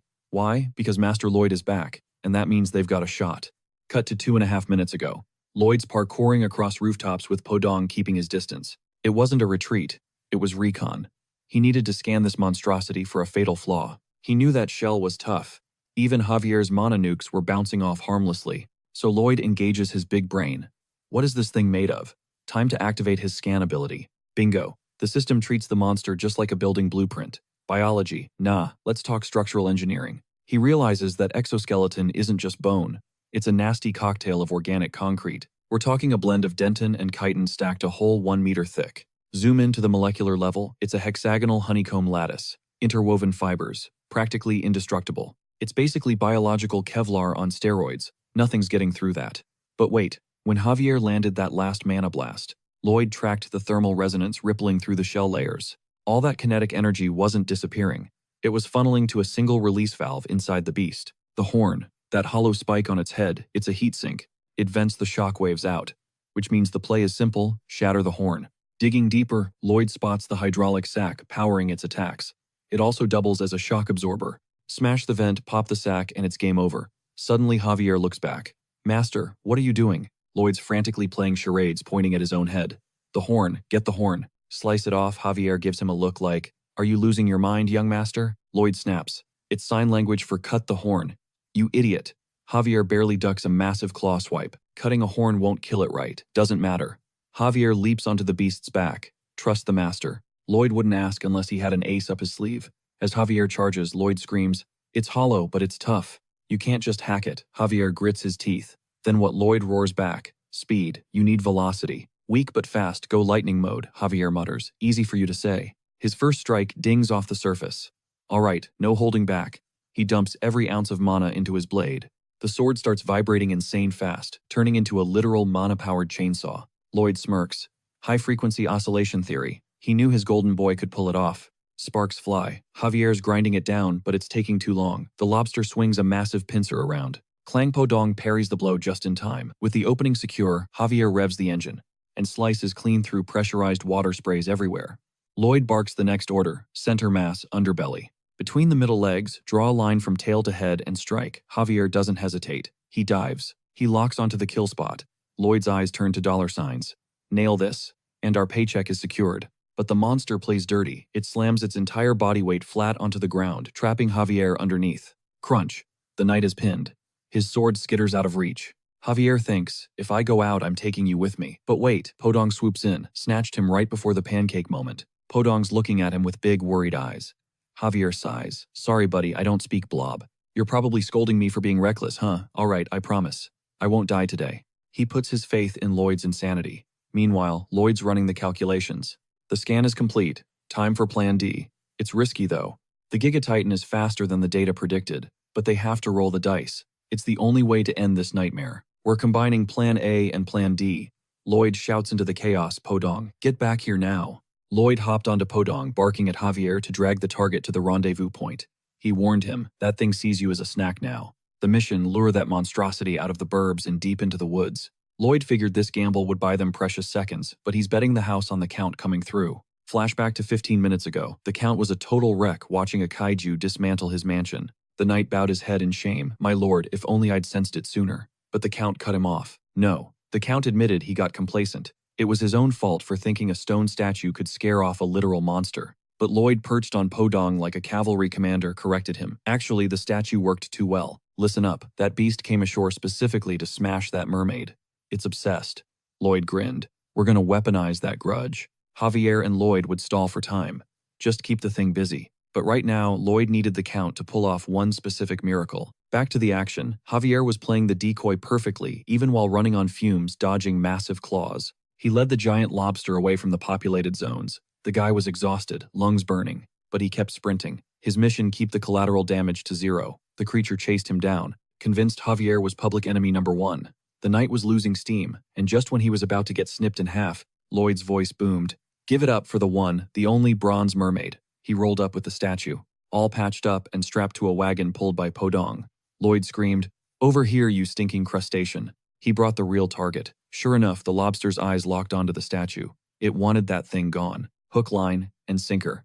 Lloyd knew the Count, and his crew pulled a clutch move, gluing the statue back together with the manual. He knew the old man wouldn't miss. Lloyd shouted to Javier, "I'm setting you up, get ready." Javier wheezed back. "Next time, give me the full briefing. I almost died." Lloyd zoomed past, thinking, let's hope there is no next time. Lloyd drifted the wagon, Tokyo Drift style, shoving the bait right in the monster's face, and then peeled out to taunt it. Javier saw his window. He unleashed a mana blast thrust, aiming right for the kill shot. A direct hit, or so he thought. Reality check. He only cracked the outer shell. The vital organ inside, totally untouched. Javier spiraled. Even after spamming mana blasts, he couldn't finish it. "I'm too weak," he thought. "I'm not worthy to protect anyone." But Lloyd shut that pity party down fast. "Wrong. You nailed it, Javier. I'll handle the cleanup." Lloyd launched himself off Podong, gripping his legendary weapon, the shovel. Javier had poured every ounce of energy into that last strike and was fading to black. But hearing Master Lloyd's insane confidence made him feel safe. Podong caught the falling knight. Before he could faceplant, Lloyd yelled, "Leave the rest to me. I'm saving this city." Okay, translation, he was saving his real estate value. He wasn't even sure if he should kill it or just chase it off, maybe drive it back to the ocean. But this beast was smart, not some mindless drone. Podong was also on 1% battery, about to pass out, but the hamster summoned one last burst of strength to hurl Lloyd at the monster. Mid-air winding up his shovel, Lloyd questioned his life choices. Back when he decided to save the town and his ROI, he ran the numbers on fighting this thing. The only way to win, he needed his own mana blast. But to trigger that, he needed at least a third circle heart. Right now, he was stuck on double heart, so he screamed at the system, "Show me the Asrahan core skill, daddy needs an upgrade now." Double heart level 4 required 190 points. Done. He pushed for the next level 220. He kept spamming the upgrade button, aiming for level 10. He needed 370 points, but his balance was sitting at 311. He thought he'd have to sit this one out, but that was past Lloyd thinking. Present Lloyd was clinging to a giant lobster shell for dear life. Javier, groggily waking up, witnessed the sheer madness of Lloyd fighting a kaiju with a shovel. Seeing his liege put it all on the line boosted his approval rating by 4. Relationship goal achieved. Essential components acquired. Lloyd needed these materials to evolve his double heart technique. Boom, level up complete. He just unlocked a brand new heart circle. His mana stats skyrocketed by 500%. Lloyd smirked, eyeing the giant enemy crab. Air lobster. Tonight he declared this overgrown seafood is turning into chowder, but he got too greedy. He tried to multitask using 2 circles to attack and 1 to defend. Big mistake. The lobster capitalized on the opening, smashing a massive rock right into Lloyd's skull. He lost his grip on the shell. Lloyd's internal monologue screamed, "This is bad, really bad." He was free-falling. His mana circles were crashing into each other, creating total chaos inside his core. One last shot. Do or die. He channeled a massive mana burst through his trusty shovel and obliterated the creature from the inside out. A colossal pillar of flame shattered the carapace. The monster stopped spitting water and started spewing blood and fire. The explosion was so massive it lit up the skyline visible to everyone in the city. Finally, the Leviathan crashed down. Target eliminated. Meanwhile, the pets were frantically waking Javier up. "Is everyone safe?" he asked. "Good." Then, his gaze fell on the giant corpse. Did Lloyd actually pull off the solo kill? But Padong wasn't celebrating. The little guy looked terrified and desperately dragged Javier forward. The pets led him straight to the crash site. There was Lloyd sporting a nasty head wound and completely motionless. Javier rushed over. He checked Lloyd's chest, and his blood ran cold. The heart had stopped beating. Cut to the Frontera territory, buried under a heavy blanket of white snow. A carrier pigeon tapped at the window of the Frontera estate. It carried a red flag urgent message about their son. Arcos read it and immediately bolted out on horseback. His mind was racing. Why did Lloyd always have to put himself in the danger zone? The Baron's eldest son, Lloyd Frontera. He had miraculously finished every construction project in Cremo with flying colors. Just then, his wife the Baroness and their loyal knight Byron caught up to him. "Why are you leaving without prep?" they demanded. Arcos shook his head. "It's too far. Even riding non-stop, it's a brutal journey. That's why only Byron and I are going." But Marbella wasn't having it. She rode up beside him, fully geared up. "What are you talking about?" she shot back. "I'm a better rider than you, old man." Arcos knew she was right. Thanks to that letter, he knew the stakes. Immediately after the festival, Cremo had fallen into a nightmare scenario. Lloyd Frontera and his guard had stepped up. They found their courage and sacrificed themselves to save countless lives. And the cost, Lloyd Frontera had slipped into a strange, deep coma. Arcos pushed through the freezing gale, a furious storm raging around him. He couldn't stop thinking about Lloyd. That kid used to be the most hated troublemaker in the land. But now, he was diligent, hardworking, a true son. Then the painful memory hit him. Lloyd never called him father. It was always just Baron. Arcos wondered. Was the person inside that body really his son? Suddenly, as they tore through the forest, a massive solitary wolf monster blocked their path. Byron leaped off his horse instantly. "Go, Baron, don't stop." He stayed behind to tank the boss alone. First clash disaster. Byron's sword snapped in half and the beast clamped its jaws onto his left shoulder. Brutal damage. But Byron was a veteran. He didn't panic. He whipped out a hidden dagger and jammed it right into the wolf's mouth. The beast wouldn't let go. The Baron had to jump in, driving his blade into the creature's gut to save his man. The Baroness finished the job, stabbing the wolf straight through the eye. Finally, the monster collapsed. Arcos grabbed Byron. His squire was messed up bad. "You are my vassal," Arcos said firmly. "I am not leaving you behind. A lord protects his people. Period." But Marbella screamed a warning. Incoming. A whole pack of monsters was closing in on their position. Bayern, bleeding out, still staggered to his feet. He raised his broken sword. He was ready to die for them right there. The Baron and Baroness froze. They knew this was the end for their loyal knight. Swoosh! Javier burst from the tree line. In a blur of motion, heads started rolling. He sheathed his blade with a crisp click. Here to escort you, my lord and lady. Anyone hurt? He'd wiped out the entire pack in a split second. Bayern stared wide-eyed. He knew Javier was skilled, but not this OP. He wasn't this strong before Cremo. What kind of training arc did this guy go through? Marbella didn't care about the power scaling. She grabbed Javier. My son, is he okay? Javier's face fell. I don't know, ma'am. I can't even tell you if he's alive. Flashback to the moment Javier found Lloyd's cold body. Javier panicked. If he didn't act right this second, Lloyd was going to lose his home forever. Trembling fingers brushed Lloyd's face. Thump. Javier froze. A pulse. It was faint, but it was there. But it was sluggish. Dangerously slow. His breath was nothing more than a ragged whisper. How Javier's senses dug deeper until he found it. A triple circle heart. The mana rings. They were spinning at god-tier speeds, literally manual pumping his blood because his biological heart couldn't. The magnetic pressure was so intense, Javier could barely even read the guy's vitals. Did Lloyd really nuke that beast with a raw mana burst? This guy, he's built different. Back at Cremo, the scene was a total war zone. But through the rubble, locals were already grinding, rebuilding piece by piece. Javier broke the news to the Baron and Baroness. The young master is secure at the Count's estate. Doctors were swarming him, but Lloyd wasn't waking up. Arcos looked crushed. This is a nightmare. I can't believe you two took down that beast alone. Javier shook his head. No, I was just the blade. Master Lloyd. He was the muscle. He was the one who ended it. Suddenly, a crowd swarmed them. Excuse me, are you Baron Frontera? One guy stepped up, tears in his eyes. If it wasn't for Lloyd, I would have frozen solid running from that titan. He saved so many of us, I lost count. Another survivor chimed in. Those falling rocks had my name on them. I was dead meat until he showed up. He rolled up with his summon squad and pulled me out, a woman shouted, and the fire. That statue shrapnel would have torched the whole block, but Lloyd's water summon doused it instantly. It wasn't just a few people anymore. The entire city was marching toward the Count's mansion. They were desperate for news on the savior of Cremo. Then one salty hater tried to ruin the vibe. You sheep, this is all his fault. If he hadn't built that stupid statue, we wouldn't be in this mess. Blame him. The crowd went silent. Then they snapped. And let's just say, karma came knocking. They absolutely jumped him. Beat down city. Later, the system finally pinged Lloyd awake. System alert. Your insane bravery moved the hearts of Cremo, preparing massive reward. Lloyd shot up in bed. Memories flashed back, the mana nuke, then total darkness. Wait, he thought. Hey system. Shouldn't my heart have literally blown up? The system played coy. You'll find out soon enough. Isn't there something more important to focus on? The door creaked open. Javier froze. He was awake. Lloyd grinned.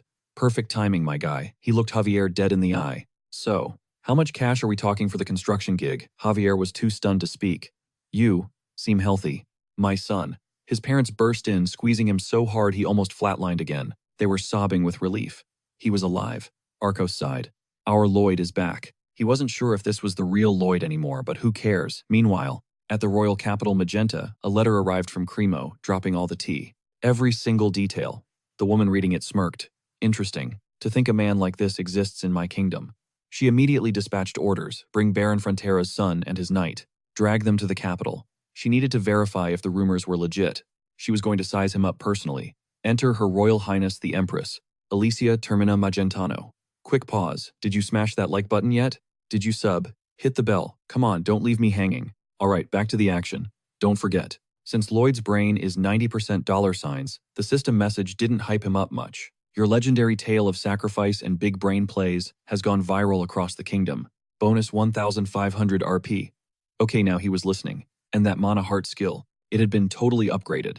He was now packing a massive concentration of mana right inside his ticker. Lloyd realized, no wonder this guy still got juice even after a month-long coma. He was officially a mana heart owner now, which basically meant his shovel game just became god tier. The system, being a total troll, asked if manual labor was seriously the only use he could think of. Lloyd snapped back. Yo, are you throwing shade at construction workers right now? Yeah, so the system explained his mana heart didn't come from grinding at the gym, but from face-tanking a mana explosion. Because of that glitchy origin story, he unlocked some exclusive perks, like this passive skill, called Shock Neutralizer. He could literally eat the recoil from a mana blast without wearing any armor. He can spam the triple core blast whenever he wants now. Translation mining speed just hit warp drive. Usually a mana heart needs shielding from the blowback caused by mana explosions. Think of it like an ammo dump. Triggering a mana blast inside is literally like lighting a match. In a room stacked to the ceiling with gunpowder kegs. A total death trap if you don't armor up. But when he landed that final crit on the creature, he didn't have a mana heart yet, which is exactly why he survived. The shockwave flooded his chest and went into overdrive to keep him breathing. That chaotic energy condensed and boom instant mana heart. Lloyd realized he'd definitely slack off on training his core. Guess that was the price for being lazy. But hey, it is what it is. Suddenly, Count Cremo burst into the carriage, apologizing for the interruption. But they had to roll out immediately. Lloyd peeked out at the wrecked buildings, looking absolutely delicious to his capitalist eyes, and asked the Count, "So, what's the bill gonna look like to fix all this real estate?" The Count sighed, admitting it's hard to say, but definitely more than a month's worth of the city's entire budget. Lloyd smirked. "If that gigant had actually taken a shot, I bet you'd be looking at half a year of revenue gone." The Count frowned. "What are you getting at?" "Oh, nothing," he replied. "Just that compared to losing half a year's budget, the tiny slice I'm taking for this project is basically peanuts, right? Just a thought. Who would have guessed the tragedy was caused by the very statue meant to scare off the Titan? Whatever the plan was, you can't really blame anyone, can you? Let's just call it an act of Mother Nature. Either way, people risked their lives, but everyone did a stellar job in the end." Finally, Lloyd dropped the act. He mentioned he overheard from some attendants that his lordship offers financial compensation for anyone working in the city's public interest. Right, he was just curious, wondering exactly how much that bonus looks like. The Count hesitated. 1.5 times the normal rate. "Is that sufficient?" Lloyd gasped, asking for forgiveness. "Seemed like I caused a misunderstanding. I wasn't asking for cash, but I guess I am now, huh? Does the Lord really think the lives of his citizens are only worth 1.5 times the commission?" Right. The silence was deafening as the carriage sped up. The Count cracked double. Lloyd didn't blink. Triple. Finally, Lloyd was vibing with this. He extended a hand to the dear Count, praising his bold generosity. He'd accept that as a special hazard pay, obviously. The Count sat back confused. He definitely just got extorted by Lloyd, but somehow, he couldn't bring himself to hate the guy. Why can't he hate this scumbag? They arrived and the Count stepped out. The crowd went feral, screaming, "Lloyd, all hail Master Lloyd." Meanwhile, Lloyd was panicking. He was just a nobody back in Korea. This was way too much pressure. The Count pointed to a podium, rigged with a magical amplification sphere. "The people are dying to hear from you." Lloyd thought, "Fast, just give him the generic speech. You guys are the real heroes, blah blah blah. That should work, right?" A minute later, he was gripping the mic, staring at the amplification sphere. Lloyd scanned the sea of faces. Wait, if he could squeeze a coin out of every single person here. He took a breath and launched his speech. "Citizens of Cremo, have you heard of the revolutionary Ondol heating system?" He looked around. Crickets. Apparently not. So instead of an inspiring speech, he started a full-blown infomercial right there on stage. He pointed to the crowd. "I'm talking to you, sir. Yes, you with the stiff joints shivering in the freezing winter cold. And Madame, she's stressing 24/7 about her babies catching a chill. Think about it. How many hours do you waste battling that stupid fireplace? 1, 2. If you live to be 50, you're looking at 15 solid years just staring at flames. If that sounds like a total waste, then you need the Ondol flooring system. It's going to upgrade your quality of life by this much. No, scratch that, by this much. Massive gains. If you want the deets, pull up to the Frontera estate. That's the pitch, folks." As Lloyd walked off, the Count had an epiphany. He can't hate this guy. Lloyd is savage about chasing every single cent. Relentless, but logical. He gets the job done no matter what. Hate him, please. The Count wants this money-making machine on his team. He's looking like the ultimate business partner. Back at Frontera, Lloyd shifted focus to Bayern. Solid dude. Honest, honorable, totally sincere. A real straight arrow. But his stats, mid at best. Honestly, maybe even lower than mid. Lloyd was feeling kinda sorry for the guy's lack of talent. Until Bayern, rocking a broken arm by the way, slammed a stack of paperwork on the desk. Full migration, blueprints, rosters, land allocation, specs, the works. Spotted a labor shortage on the farms. Boom, he deployed the orc squad to handle it. Beefed up the mining crew too. Then he casually drops that they signed a massive contract for the Ondol system with the neighboring state. Slapped a 30% discount on it, which dropped net profit to a measly 10%. But weight factor in the coal subscriptions, and that profit margin skyrockets to 50%. Total galaxy brain move. Bayern started on water pipes, but Lloyd cut in. "Hold up, pause. You did all this in 1 month." Bayern just shrugged like, yeah, you told me to handle it. "Just following orders, boss." Suddenly a messenger runs in the Ondol interior project, is done and waiting for Bayern's green light. The guy went to check it, personally. Scanned every inch and declared it flawless. 0 defects. The engineers were hyped up. Bayern told them, "Look, I've been yelling at you guys for days, but it was just to guide you. You're the MVPs of this construction team now." Lloyd watched from the sidelines, mind blown. This guy isn't just good. He's elite, born in the wrong century for real. In modern Korea, Byron would be a high-level executive at a major conglomerate. Someone get this man a raise, then a system notification pops up. History has been made. On the continent thanks to the Ondol, officially dubbed the Frontera heating system. Boom, 400 RP in the bank. Turns out that massive contract was all thanks to the Baron and Baroness. Those two are natural-born hustlers. They've got a serious gift for sales. Luck starts the second you spawn in. Some laugh, some cry. It all depends on your starting location. Meanwhile, Lloyd was already grinding on the next project. Javier asked, "So this is a giant coal depot," Lloyd smirked. "Obviously. The coal keeps flowing." He crunched the numbers. Construction cash already wiped out half the debt. Plus, they were raking in dough, gouging those sucker neighbors for water access. He was so close, tasting that sweet, lazy retirement life. Javier stared at him, thinking he'll never understand why Lloyd makes that creepy face. It just makes him want to punch Lloyd right in the kisser. Suddenly, trumpets blasted. Javier stiffened. That sound announces, "A royal messenger." Lloyd blinked. The hell is a royal messenger doing here? Cue the red carpet. The guy dismounts with a literal acrobatic flip, sticking the landing and whipping out a scroll, while the apprentices clapped like fanboys. Meanwhile, the Baron Lloyd and the Baroness were stuck bowing while this guy milked the drama.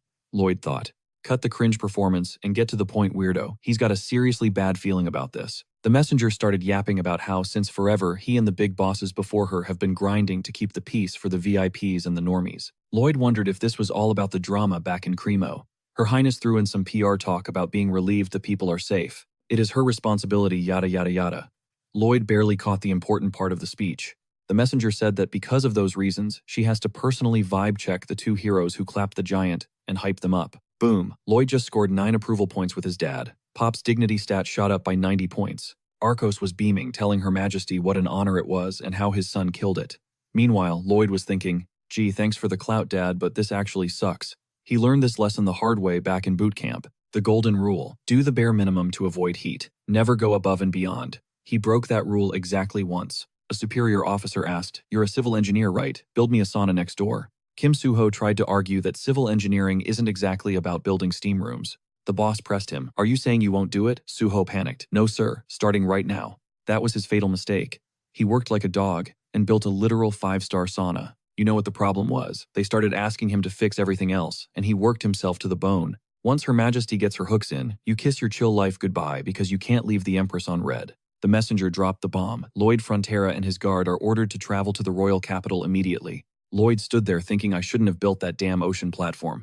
Crap, that stupid giant lobster." He realized he is already pinging on the Empress's radar. She is going to exploit him for the rest of his life. Should he play dumb? No, that is way too risky. She would take it as an insult and he would literally lose his head later. Inside the carriage, Lloyd looked absolutely cooked. Javier commented that he had the face of a man walking to the gallows. Lloyd muttered that Javier has a sharp eye. Javier admitted this was a plot twist. The Lloyd he knows would be drooling over how much cash he could squeeze out of Her Highness. Well, Lloyd realized he does have the cheat codes for this world. He knows the Empress of Magentano's personality. He knows the future timeline and the messy state of the capital. If he leverages that intel, maybe there is a way out. Javier is right. He is going to milk this opportunity for every coin it is worth. Finally, they pulled up to the royal capital. The Empress told the two of them to raise their heads. When Lloyd made eye contact, he almost went into cardiac arrest. Her charisma stat was maxed out, totally overwhelming. Lloyd bowed and introduced himself as Lloyd. "Frontera at your service, greeting Her Majesty, the rightful ruler of these lands." The Empress squinted at him.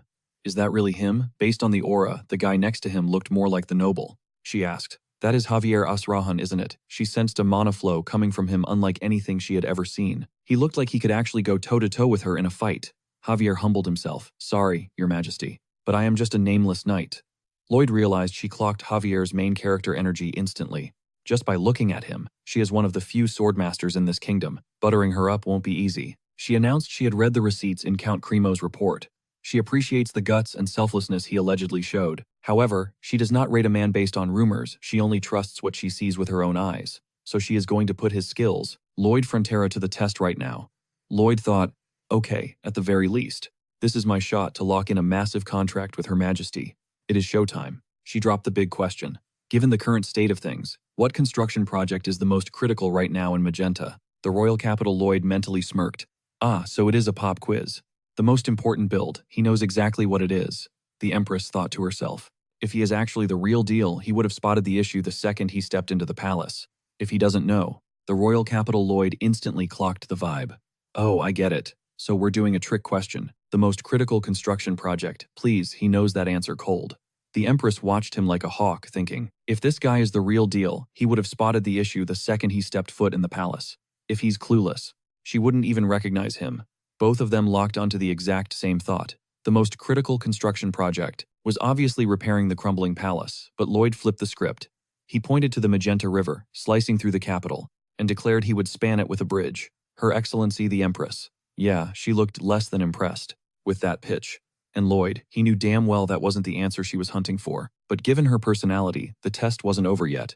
She stands alone, wielding the highest authority and absolute power. She's tolerant, though, impartial, just, a ruler who actually listens to everyone, no matter their class or rank. So she demanded his reasoning. Lloyd countered that while other men might see things differently, and argue that patching up the palace is priority number one. That statement shook her. Lloyd dropped the bomb. He knew the history. A dragon with a nasty temper had dislocated the palace tower on 2 separate occasions to prevent round 3. The entire structure was expanded and flattened into its current form. You see, the castle of Magenta was built with that massive weight out of fear that the dragon might lift the whole thing into the sky again. Because of that, he theorized the sheer tonnage of the structure was crushing the soil, and the pillars beneath it causing a slow, inevitable collapse. However, those repairs could wait. That's how he reached the conclusion that it wasn't the most urgent project. The Empress thought he was being incredibly reckless. He knew the correct answer, yet he deliberately chose a different path. Lloyd's internal monologue kicked in. I know that she knows that I gave a different answer. And she thought, I see that he knows that I know he gave a different answer, even though he already knew what she was thinking. And Lloyd thought, I know that she knows that I know that she knows. And he still gave her a different answer even though he had the answer she wanted locked and loaded. Finally, the system begged them to stop this mental gymnastics. The Empress realized he was toying with her, but Lloyd pressed on, pointing out that the current bridge spanning the Magenta River had been rebuilt 20 times. The bridge collapses like clockwork because it simply can't handle the rising water levels during spring. Every time it snaps, people's lives are thrown into chaos and massive amounts of money go down the drain. Everyone just accepts the bridge reconstruction as some inevitable act of nature. But if she entrusted this construction to him, he could build a bridge that was impossible to break. He was visualizing a system for a modern suspension bridge. She wondered, did he just criticize her past decisions? What an arrogant guy. Yet the more she engaged with him, the more she found herself actually liking him. So she asked for details on this bridge he wanted to build. Lloyd thanked her for the opportunity, Your Majesty. He knew she'd bite. She only places her limited trust in those who prove their strength. With that, Lloyd launched into his pitch, explaining how he'd construct a proper suspension bridge that would change everything. To pull it off, he needed 2 anchor points on opposite sides of the river, built high and supported by massive cables. These cables would be attached and firmly anchored. Suddenly, she cut him off. She had lost interest. Lloyd knew exactly who he was dealing with, the Queen of Magenta. Eventually, in the original storyline, she gets betrayed by her favorite ally, loses an arm, and transforms into a murderous tyrant. But that's 3 years down the line. Right now, she's still a righteous queen. Then she asked, and if this bridge falls, he replied without hesitation, then you can take my head, Your Majesty. In exchange, as long as the bridge stood, he demanded a guaranteed position for his family. That boldness actually cracked a smile on the Empress's face. She agreed. He could proceed with his plans. She promised a reasonable reward and the preservation of his family's status. Lloyd bowed deeply and slid forward with a contract in hand. He asked, Your Majesty, please sign here. Her eyes narrowed. Are you implying you don't trust the word of your queen? Not at all, Your Majesty, he replied, smooth as silk. This contract states that if I fail to build the bridge honestly, I shall be hanged, impaled, and quartered. Consider it a necessary warranty for the loyalty of a humble servant. Like him, seriously, the Empress stared at the paper. Did I actually sign this? She paused, eyes narrowing. That was weird. She just got played. Like effortlessly. Lloyd bowed deep. You're a lifesaver, Your Highness.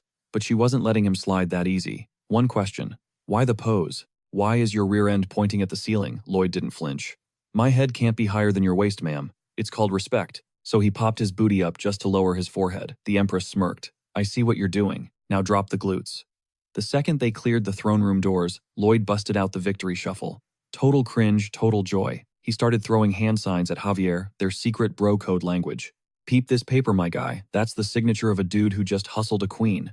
Javier shot him a deadpan look. Keep it down unless you want your head separated from your neck for disrespect. I can't block a royal execution, Lloyd. Watch your back, please. Back inside, Kai the Queen's muscle watched them leave. That guy, surprisingly sharp. The Empress nodded. Oh, absolutely. Way craftier than he looks. But Kai wasn't done. Doesn't it bug you, Your Majesty, letting him win? Her eyes glinted. Oh, definitely. He walked in here thinking he could outsmart me. It was so pathetic, it was actually kind of cute. Fast forward a few days. Lloyd was packed and ready to bounce. Javier hesitated. You sure about rolling solo? Chill, it's the capital. Security's tight, Lloyd shrugged. Truth is, hanging out with Javier is a total nightmare. Earlier, when Lloyd was trying to focus on market research, he couldn't get a damn thing done. Too many fangirls swarming Javier. The guy's a magnet. Javier sighed. Fine. Just say hi to Julian for me. Yeah. Whatever, pretty boy. Julian Frontera, Lloyd's baby brother, currently grinding at the Royal Academy. Before Lloyd dipped, the Baroness packed a mountain of winter gear for the kid. Lloyd's mind raced back to the original plot. In the novel, this was right before the Baron went broke and couldn't pay tuition. Julian got kicked out of the dorms and froze to death. Dark stuff. But Lloyd, he's rewriting that script. Not on his watch. He's a pro at survival. Only problem, he has no clue what his brother actually looks like. He pulled up to the Magentano Royal Academy and spotted Julian. Yo. What are you doing here? Lloyd blinked. Isn't this kid Javier's age? Why does he look like a literal garden gnome? Julian stared at Lloyd like he was face to face with Satan. Yeah. The original Lloyd must have been a massive jerk. Act cool, Lloyd thought. Don't be nice. He chucked the heavy bag of blankets right at Julian's face. Mom sent this. Catch. Julian froze, waiting for the insult that didn't come. He came all this way just because Mom asked ping. The system alert popped up. Julian is suspicious of your uncharacteristic kindness. Kindness? Lloyd panicked. All right, catch you later. You little brat, Julian trembled. He's leaving, without hitting me. Is he sick? System, suspicion rising, Lloyd screamed internally. I literally called him a brat. What more do you want? Give me a break, system. I'm trying to be a villain here. Then he remembered the Baroness's other request, take the lonely kid out for lunch. Fine. Lloyd spun around. Hey, brat, where's the fancy food around here? Close by, Julian stammered. Yeah, I guess. Why? To buy you food, dummy. Mom's orders. Julian looked like he was walking into a trap, but he followed Lloyd anyway. Julian scanned the menu and whispered, Basic set A, please. Lloyd rolled his eyes. Seriously, go big or go home. Kid probably never steps foot in places like this, Lloyd realized. Julian hesitated. Lloyd leaned in. Order the expensive one, brat. Don't make me repeat myself. Julian's brain short-circuited. He's acting so weird. He forgot to curse at me today. I'll take special set D, Julian squeaked.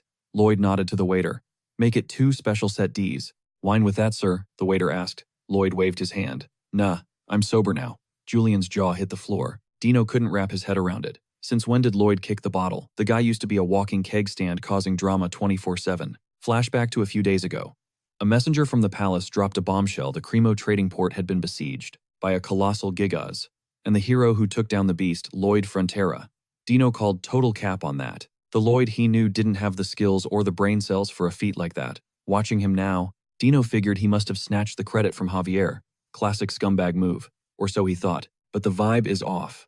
Lloyd feels different, like he's been totally swapped out for someone else. Suddenly, some academy punk strolls by and smacks the back of Julian's head. Whack. Yo, what's a zero like you doing in our spot? Julian tried to explain, muttering about some incident earlier. What incident, huh? The bully didn't wait for an answer, just delivered another nasty knuckle sandwich to the dome. You think you can just chill here and break the rules whenever you feel like it. Listen, kid, Baron trash like you needs to eat in the shadows. Meanwhile, the whole cafeteria was cracking up. The staff, too terrified of the nobility to even breathe wrong, let alone help. Lloyd clocked the situation instantly. They call this place an academy, but let's be real, it's a caste system where family flex means everything. And nothing triggers these rich kids more than a poor country, Baron's son crushing them at the top of the class rankings. Lloyd calculated his moves. Stepping in directly, risky, might blow his cover and look suspicious. Maybe he should just sit back and chill. Then the blonde noble flexed. My family holds the prestigious title of Viscount Lacona. You need clout on that level to dine here. Lloyd's ears perked up. Hold up. A descendant of Lacona. Well, this little drama just got a whole lot more spicy. Lloyd slid over to Blondie with a grin. So, tell me, what exactly does your pops do for a living? The brat puffed his chest out. My father is the wise and merciful Viscount Lacona. What's it to you? Now get lost before you pollute my air. But before he could finish, Lloyd delivered a thunderous slap across his face. 2 teeth went flying in slow motion. The dude went sliding across the floor like a broken ragdoll. Totally wrecked. Behold the legendary technique, the anti-scrub mana slap. The system chimed in like, that's not a real skill, bro, but Lloyd was loving it. Another noble stepped up, screaming, how dare you touch a member of the elite union whack. He caught a palm to the face immediately. More teeth hit the floor. Next up, a Hulk claiming to be the second year's top fighter got folded like laundry with a single slap. Then the twins rolled up, announcing themselves as the Black Dragon, Double Horns, or some nonsense. Smack, smack. Both grounded. Even a bystander caught a stray hand just for existing. And those two haters at the back table, who were giggling at Julian earlier, they got the deluxe double slap combo simultaneously. Suddenly, the first rich kid scrambled up and sucker punched Lloyd right in the jaw. How's that taste, huh? Yeah, he's a mana prodigy, big deal. But right then, Diego Lacona instantly knew he messed up. Big time. Lloyd flashed a smile that was straight up psychotic. Diego realized he shouldn't have thrown hands because Lloyd was about to end his whole career. Lloyd retaliated. With a brutal headbutt, then another and another. He started pummeling him like a total lunatic. Julian watched in horror. Has Lloyd lost his mind? He was a fool to think this guy was ever going to be normal. And conveniently, the superintendent had vanished into thin air. Crunch. Lloyd slammed Diego's skull into the wall. You still don't get it, do you, you maggot? Do you understand why you're getting absolutely wrecked right now? Merciful Lacona. More like a pile of garbage. Like father. Like son. Diego gasped. You crossed the line, bringing my father into this. But Lloyd just dragged Diego's face across the floor tiles. Oh, but you think it's cool to bully my classmate. He bashed his head into the wall again. Thud. Want me to spell out why you're such a loser? Lloyd checked the bloody imprint. Diego's face left on the bricks. Well, look at this masterpiece. Captures your likeness perfectly, don't you think? Yeah, pure trash, bam. He slammed him again. Consider this your VIP entrance straight to hell. Julian tackled his brother in a desperate panic, screaming at him to let go before he actually killed the guy. He was terrified this wasn't saving him. It was just guaranteeing the bullying would get 10 times worse. Lloyd paused, asking if Julian was scared of the fallout. Then he turned back with a smile that sent shivers down Julian's spine. Relax. If I end him right here, he can't exactly bother you again, can he? Julian froze, staring in horror. How could anyone say something so monstrous with such a casual, cheerful smile? Lloyd went right back to work, burying a fist deep into Diego's solar plexus. He knew the only real cure for trash like this was the primal fear of death. But before he could finish the job, the cavalry arrived, a whole entourage of guards. One of the superiors started screaming, demanding to know what was happening in this sacred academy, an institution funded by Her Highness herself. But Lloyd didn't even let go of poor Diego's hair. He just turned around slowly. Julian held his breath, terrified his brother was about to throw hands with the dean and the director too. But he didn't. Lloyd flipped the switch, instantly introducing himself with perfect noble etiquette. As the eldest son of Baron Arcos Frontera and brother to the student Julian, he is Lloyd Frontera. Julian's jaw hit the floor. How was he so calm? It was like he rehearsed this. Lloyd continued smoothly apologizing for the scene he caused. He claimed he was merely taking necessary steps to restore the honor of His Majesty. Absurd, the dean spat. Who would dare tarnish the king's name? Lloyd pointed down at the battered mess behind him. That boy, the Lacona heir. He has been ruthlessly bullying my brother, Julian, and humiliating him. Lloyd then locked eyes with the instructor standing nearby. You saw everything, didn't you? Well, you didn't intervene, so I assumed you didn't see it. Or were you just pretending to be blind? Lloyd didn't need an answer. It was obvious why nobody stepped in. Every staff member here is a diversity hire for the nobility. They're terrified of losing the trust of high-ranking families. The students form power blocks and cliques, and that toxicity just recycles itself over and over. It's an endless cycle. There is no way these people didn't know Julian was being tormented this whole time. They just chose to look away because he's the son of a broke countryside baron. The dean scoffed. Even if that's true, what does this have to do with the king? Lloyd replied, insulting my brother is the same as insulting me. He whipped out his pocket watch, signaling his status as a royal guest, personally invited by His Majesty. As soon as the royal dragon seal flashed, the room dropped to its knees. Your Majesty, Lloyd smirked. I think we understand the situation now, don't we? He turned to leave. The dean was seething internally. Guest status is temporary. We'll make Julian pay once this guy leaves. But then he caught Lloyd's eyes. It was a look of pure murder. The dean actually flinched and looked away. What are you doing? Lloyd nudged Julian. Let's bounce. They headed straight for the administration office. Lloyd was filing for a leave of absence, but Julian snapped. How much more do you want to ruin my life until you're happy? The bullying is going to be worse because of you. And now you're stopping me from studying? Nope, Lloyd replied. Because soon this place isn't going to be good enough for studying anyway. Besides, we're going to use this time to get your body absolutely shredded, kid. Excuse me, Julian blinked. Lloyd grinned. Haven't you heard the saying, of all the muscles, construction gains are the best gains? I'm talking about that bricklayer strength guys who survive on cheap juice and rice, but are more jacked than Mr. Olympia bodybuilders. Later, at the Magentano Palace, guest quarters, Javier was trying to talk sense into the kid. You really need to trust Master Lloyd's plan. Julian looked at him like he was crazy. Javier, are we talking about the same Lloyd, that idiot? You don't believe me, Javier asked. The plan that took down the gigant in Cremo, that was all Lloyd. He even delivered the final blow. He built roads, dug canals, developed quarries and mines, befriended wild orcs, and paid off over half the baronies. Massive debt. So please just trust him. Master Lloyd saved our home. Standing just outside the door, Lloyd puffed out his chest, soaking in the praise. But Julian sighed. It's hard to trust him. He's just a drunken layabout. Javier didn't miss a beat. Oh, absolutely. An uncivilized donkey, Julian added. Total human garbage, Javier agreed. A complete sack of crap. Total regret instantly. Lloyd was kicking himself for stopping to eavesdrop. But inside the room, Julian was grilling Javier, asking the real question. Can a person really pull a complete 180 like that overnight? Javier shut that down cold. Impossible. He'd already gaslit himself into believing that this was just some imposter cosplaying as Master Lloyd. Julian pressed him. So what? Someone hijacked Lloyd's body. Black magic. Javier admitted it crossed his mind. Just some wild theory he picked up in a book once. But for a soul to squat in another dude's body, that would require an insane amount of mana flow. So he secretly scanned Lloyd's body. Outside, Lloyd panicked. Wait, when did that happen? Julian kept pushing. So, is there another soul inside him? The tension peaked, but Javier shook his head. No. 0 strange mana signatures. The soul is synced perfectly with the hardware. He told Julian to drop it, claiming he was just overthinking things. But Julian wasn't buying it. I mean, Lloyd actually acting decent. That's pretty suspicious on its own right. Lloyd started sweating bullets. With Javier's skills, there's no way he didn't sense him lurking behind that door. Maybe Javier wanted him to hear that just to clear the air. But then Julian's tone softened. About earlier. That was the first I heard about the family debt. He admitted he thought he was the only one grinding through hard times with his studies. But Lloyd, he's been carrying the real weight. Out of everyone, Julian realized he was the one on easy mode. He had to give props to his brother for literally saving their home. Ding, Julian's approval rating ticked up by 2 points. Sitting pretty at -59, Lloyd smirked. Julian is a key character, which means he's basically a walking RP farming spot. Lloyd burst into the room like he owned the place. All right, prep work's done, let's roll. Time for a workout, kid. Step 1. Manufacturing modern suspension bridge cables. He spread out clay and oil base, whipping up what looked like a massive 35-inch pizza dough. Step 2. Load that bad boy up with dirt, rocks, whatever garbage you find to finish the topping. Step 3. Humming devoured the mess and spat out pure molten steel.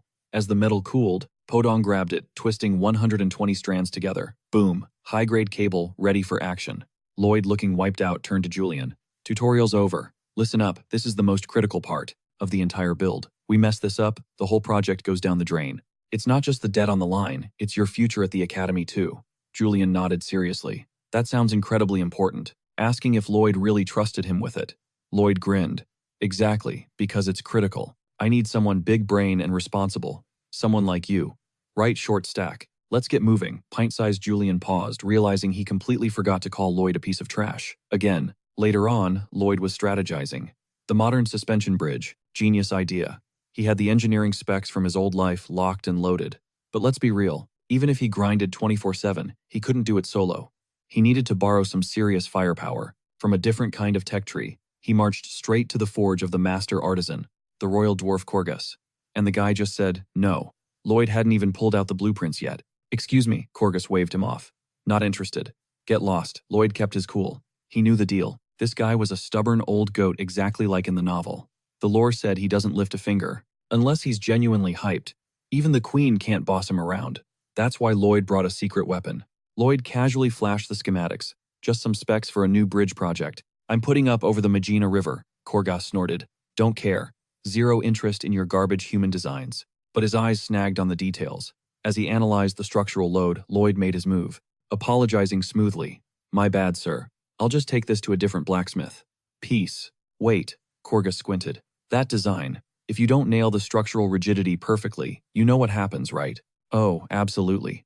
Lloyd shrugged. It snaps. The bridge collapses. Everyone on it dies. Massive tragedy. Blood on my hands. And as I fall, I'll scream, if only the great Korgus had forged the trusses. Korgus glared. Are you threatening me, kid? Lloyd didn't even try to play the good guy card. He straight up admitted his resting villain face makes everything look like a shakedown. Whatever.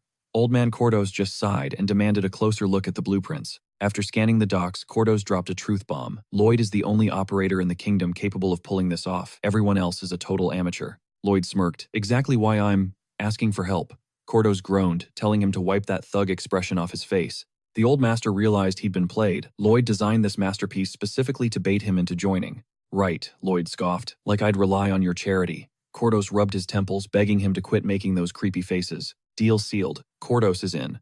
Lloyd hit him with a respectful bow, finally acting like a human being for 5 seconds. Much obliged, sir. Meanwhile, Julian was already on the grind, setting up the Royal Workshop's cabling systems. Later, the crew shifted to the bridge trusses, while Javier and Lloyd geared up to tackle the suspension towers. They synced up, blasting mana into the earth to lay the foundation, until some random squad crashed the party and stopped the work. These guys came in hot, screaming, "How dare you scam Her Highness and loot the royal treasury?" Lloyd blinked. "Excuse me." Next thing you know, they're dragging the drama straight to the Queen for a showdown. Turns out there's a crusty old bridge on the Magenta River that's been gathering dust for 30 years. One of the accusers claimed Lloyd was just inventing work to embezzle royal funds, and they even slapped him with a petition demanding punishment. Cut to the throne room. It's fully a heated debate presided over by the Queen herself. Her Majesty commanded them to spill the tea, giving the guild first dibs on the mic.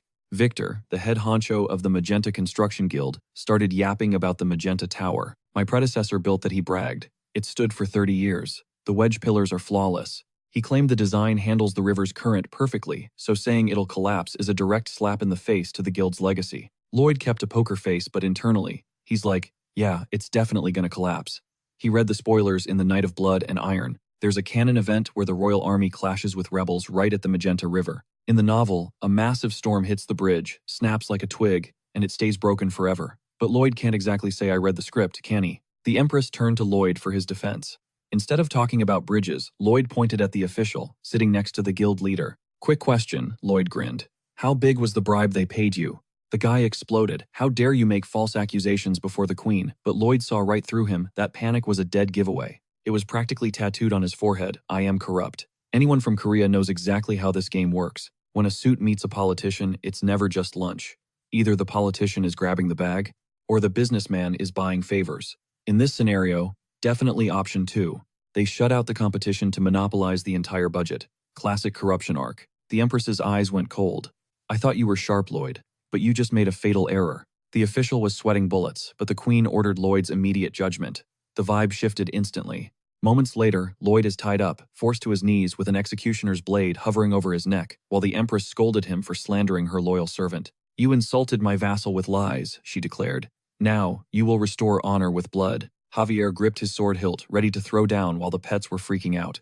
The Empress demanded Lloyd's final words.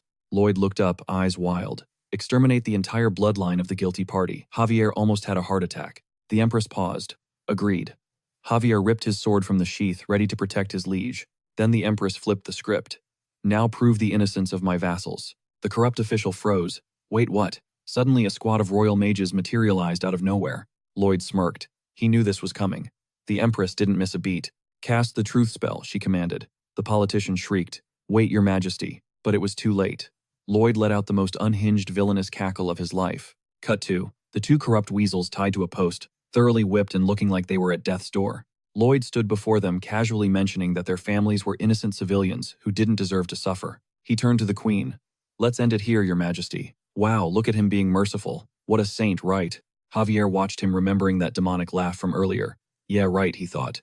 "He's definitely not a good person." Lloyd was low-key fuming because the bridge construction was lagging behind thanks to these incompetence hazards. So Queen Alicia wasn't playing games. She drafted every single laborer in the kingdom to fast-track this beast. The archmages stepped up, casting heavy-duty gravity magic to make those massive stone blocks float like feathers. And just like that, the suspension tower shot up into the sky in the blink of an eye. Lloyd gave the signal, and Belle didn't hesitate. She yeeted herself into the void while hauling a massive steel cable. Podong snatched her out of the air, locking the cable into the socket. Boom, connection secured. Second cable incoming. The crowd was absolutely shook watching this spectacle, especially Lloyd's brother Julian. Julian had to admit his brother is built different, but Javier cut in saying Julian was crushing it too, grinding for real for the first time. And he really pulled his weight. Javier hit him with a throwback. "Remember when you were a kid and begged me to teach you swordplay? Back then, Julian nearly wrecked himself just trying to lift the blade. But look at him now, different story. The guy's actually got gains now." Meanwhile, Hippo was down in the water, slotting the final bridge sections into place. The archmages blasted the joints with magical fire to weld them shut, and Lloyd smirked, "It's showtime." Job done. Then the system notification popped off. Construction of the Magenta City Suspension Bridge complete. Cha-ching. A bonus of 1,050 PR points. That brought his stash up to a sweet 3,019. After pinching pennies for so long, our boy was finally swimming in points. Fast forward to the grand opening, the Empress drops a bomb. She christens the bridge, the Lloyd. And she didn't stop there, she bestowed the elite title of Master Builder upon Lloyd Frontera. Cordos couldn't believe his eyes, asking, "Wait, that guy designed this masterpiece?" "Yup, it's him all right. The only brain twisted enough to pull off a design this insane."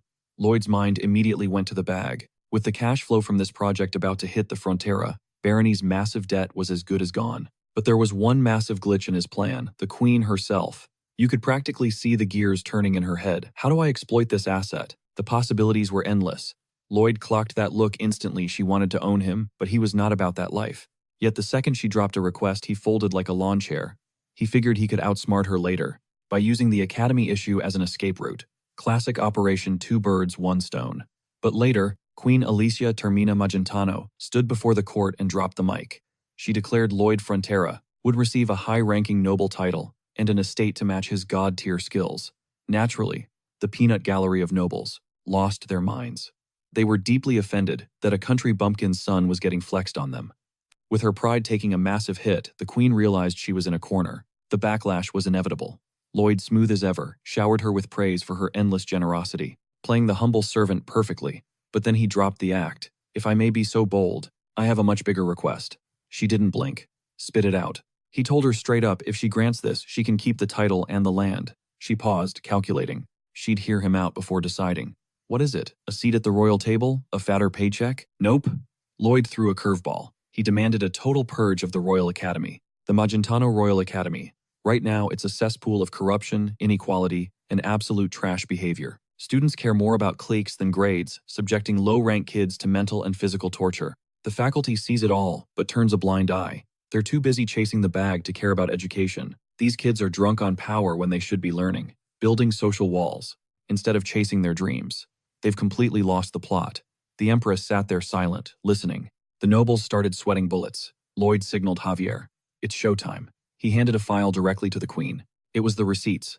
A 4-month investigation compiled by him and his knight Javier. Testimonies from graduates, gig workers, and even teachers with a conscience who quit because they couldn't stomach the filth anymore. Every single claim was recorded and verified. Suddenly, a noble shouted, "This low-born scum is spreading lies." Another idiot agreed. The Queen smirked. "You just dug your own graves." She ordered the confession spell. Right now. Cut to later, those nobles are tied to stakes. The Academy purge has officially begun. Guards dragged away corrupt nobles and professors. The Queen went full savage mode. Arrest everyone on that list. No exceptions. Punishment will match the crime. Strip their ranks, seize their assets, and prep the execution grounds. Meanwhile, Lloyd watched the chaos with a grin. Javier whispered, "You seem happy with the cleanup, sir." Lloyd shook his head. "It's not about justice. My dear Queen is so busy she forgot I exist. Time to ghost." But before he could step away, Kyle spawned right next to him. "Delivering a message from Her Highness. Leave if you want, but don't you dare miss the banquet." Oh, and she absolutely loved how he tried to use the Academy drama to dodge responsibility. She respects his desire for a lazy life. Lloyd realized he'd been dancing in the palm of her hand the whole time. "Damn it," Kyle said. "That is all." And vanished. Lloyd clutched his chest. "Javier, did you even sense him coming?" Javier admitted defeat. "No, Sir Kyle is a swordmaster. Masking his presence from a regular knight is child's play for him." Later, Julian asked Lloyd, "Did you plan this whole thing?" Knowing the outcome, Lloyd shrugged. Pretty much. He figured if he finished the construction early, he could leverage the reward to trigger the investigation. Blah, blah, blah. "That's right, you little turd." But Julian cut him off. "You don't have to force that act anymore. I'm your brother. Trust me, he's prouder than anyone right now." Lloyd actually looked shocked. The system pinged Julian. "Frontera now sees you as the hero who stepped up to save the family from ruin. The resentment is gone. He accepts you as a brother and respects you." Approval rating skyrocketed by 65 points. You earned 910 RP, but Lloyd ruined the moment. "Wow, that was cringe, bro." Julian blinked. "What?" But he regretted getting sentimental immediately. Later, the banquet was lit. Live orchestra tables stacked with gourmet food. People dripped out in their finest silks. The vibe was high, but the Queen spotted Lloyd trying to hide and called him out. "Come here. Did you really think I wouldn't notice what you like? Dude looks straight up like a mole. It's distracting." And Javier, he was just living for that accuracy. Actually, Your Highness, I'd say he's closer to a mole cricket. Specificity matters. The queen nodded in absolute agreement. Meanwhile, Javier let out a breath, finally got that roast off his chest. Man had been dying to flame Lloyd all day. Then, the queen cut in. She asked if he missed the memo to step closer. Lloyd dropped the act fast, apologizing profusely. My bad, Your Highness. He stepped up, but she wasn't having it. Closer. More. Just a tiny bit more. Lloyd started sweating. Your Highness, any closer, and… He trailed off. She yanked him down, whispering straight into his ear. If you ever change your mind, come find me. I'll have everything set up for you. She pulled back, leaving him with a smirk. Enjoy the party, Lloyd. This is all for you. She vanished into the crowd. Lloyd's brain short-circuited. Is this real life? Heck yeah. A sugar mommy queen means early retirement baby, living the lazy dream. But wait, what if a natural disaster hits? If his estate gets wrecked, he's back to the grind. No way. Not happening. Suddenly, he just wanted to grab his cash and bolt back home. Oh, that fat commission check. He was ready to feast on the buffet and the profits. Mid-bite, his stomach dropped. Hold up. The original novel plot. The arc where the queen goes full villain. If she turns, his money and land are toast. Just then, a whisper floated by. The banquet lasts until sunrise. Lloyd froze. He knew that line. It wasn't party chatter. It was the signal for the queen's poisoning event.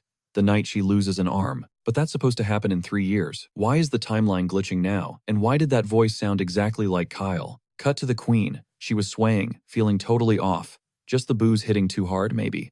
She'd been grinding non-stop lately, the academy flood prep, and dealing with Asfaran's aggressive moves. That snake Smark was rallying troops in the western lands. Her intel suggested it wasn't just a drill. It looked like a full-scale invasion prep. She didn't have the full picture yet, but suddenly, bam! A splitting headache blinded her. She tried to shake it off. Her mana should have burned through the alcohol. But her heart, it was thumping out of her chest. Another sharp jab pierced her chest. Ice-cold realization hit her. This isn't wine. It's poison. But the food tasters cleared everything. Panic rising, she stumbled toward the door, desperate for help. The door swung open. It was Kyle. Gasping, she reached out. Help! Me! Kyle smiled, but it didn't reach his eyes. Of course, Your Majesty. Thank the gods I found you. I'll help you find eternal rest. Shing. He drew his blade, and it was already dripping with fresh blood. Meanwhile, Lloyd grabbed Javier. Big problem. Move. They speed-walked down the hall. Lloyd glanced back. You not gonna ask what's up? I trust you, Master Lloyd, Javier said flatly. Besides the mana in the air, it feels wrong. Lloyd didn't sugarcoat it. Your job. You need to stall a swordmaster. Javier paused. I know you don't joke about survival, but… Really? Be realistic. Lloyd pressed him. How much time can you buy me? 1 minute. Max. Lloyd grimaced. Make it 2, Javier didn't argue. He sprinted ahead unarmed. He snatched a heavy gold candelabra off the wall. Actually, make it 3 minutes. They burst into the room, bodies littered the floor. Kyle was hammering his blade against the queen's defense. Magnificent, he laughed. That was a lethal dose. And yet you're standing. 3 blocks. The queen gasped. Why? Before Kyle's boot slammed into her gut. She crumpled. Kyle raised his sword for the kill shot. CLA-ing Javier intercepted. Kyle deflected it like it was nothing. But Javier caught the counter with the candelabra. Kyle blinked, surprised.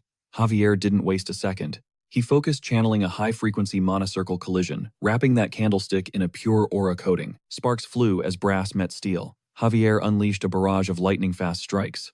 In the chaos of the duel, Lloyd slid in next to the queen. He clamped a hand over her mouth. Save the questions, Your Highness. He slammed his palm onto her stomach.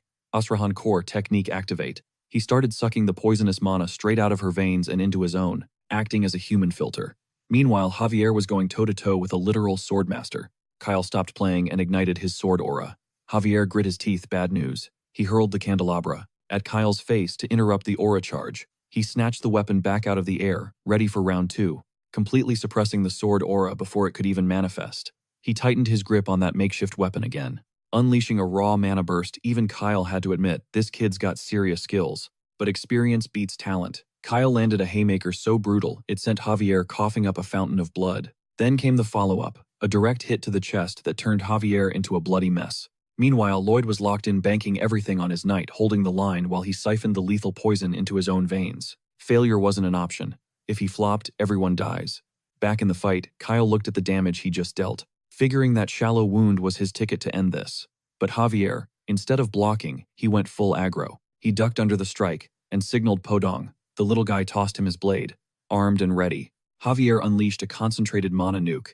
Kyle took that hit point blank and got ragdolled all the way down the corridor. Kyle crashed into the banquet hall, dodging chain explosions. He realized right then, this kid isn't human, he's a total monster. Back to Lloyd, he was just finishing the extraction, but the toxins were already wrecking his system. The queen, confused, asked if he was draining her mana. Where did you learn such a technique? And Lloyd just snapped, shut your trap, I'm trying to focus here. Did he just silence the queen? Lloyd immediately backpedaled, no, your majesty, the poison must be messing with your ears. Just, please stay quiet.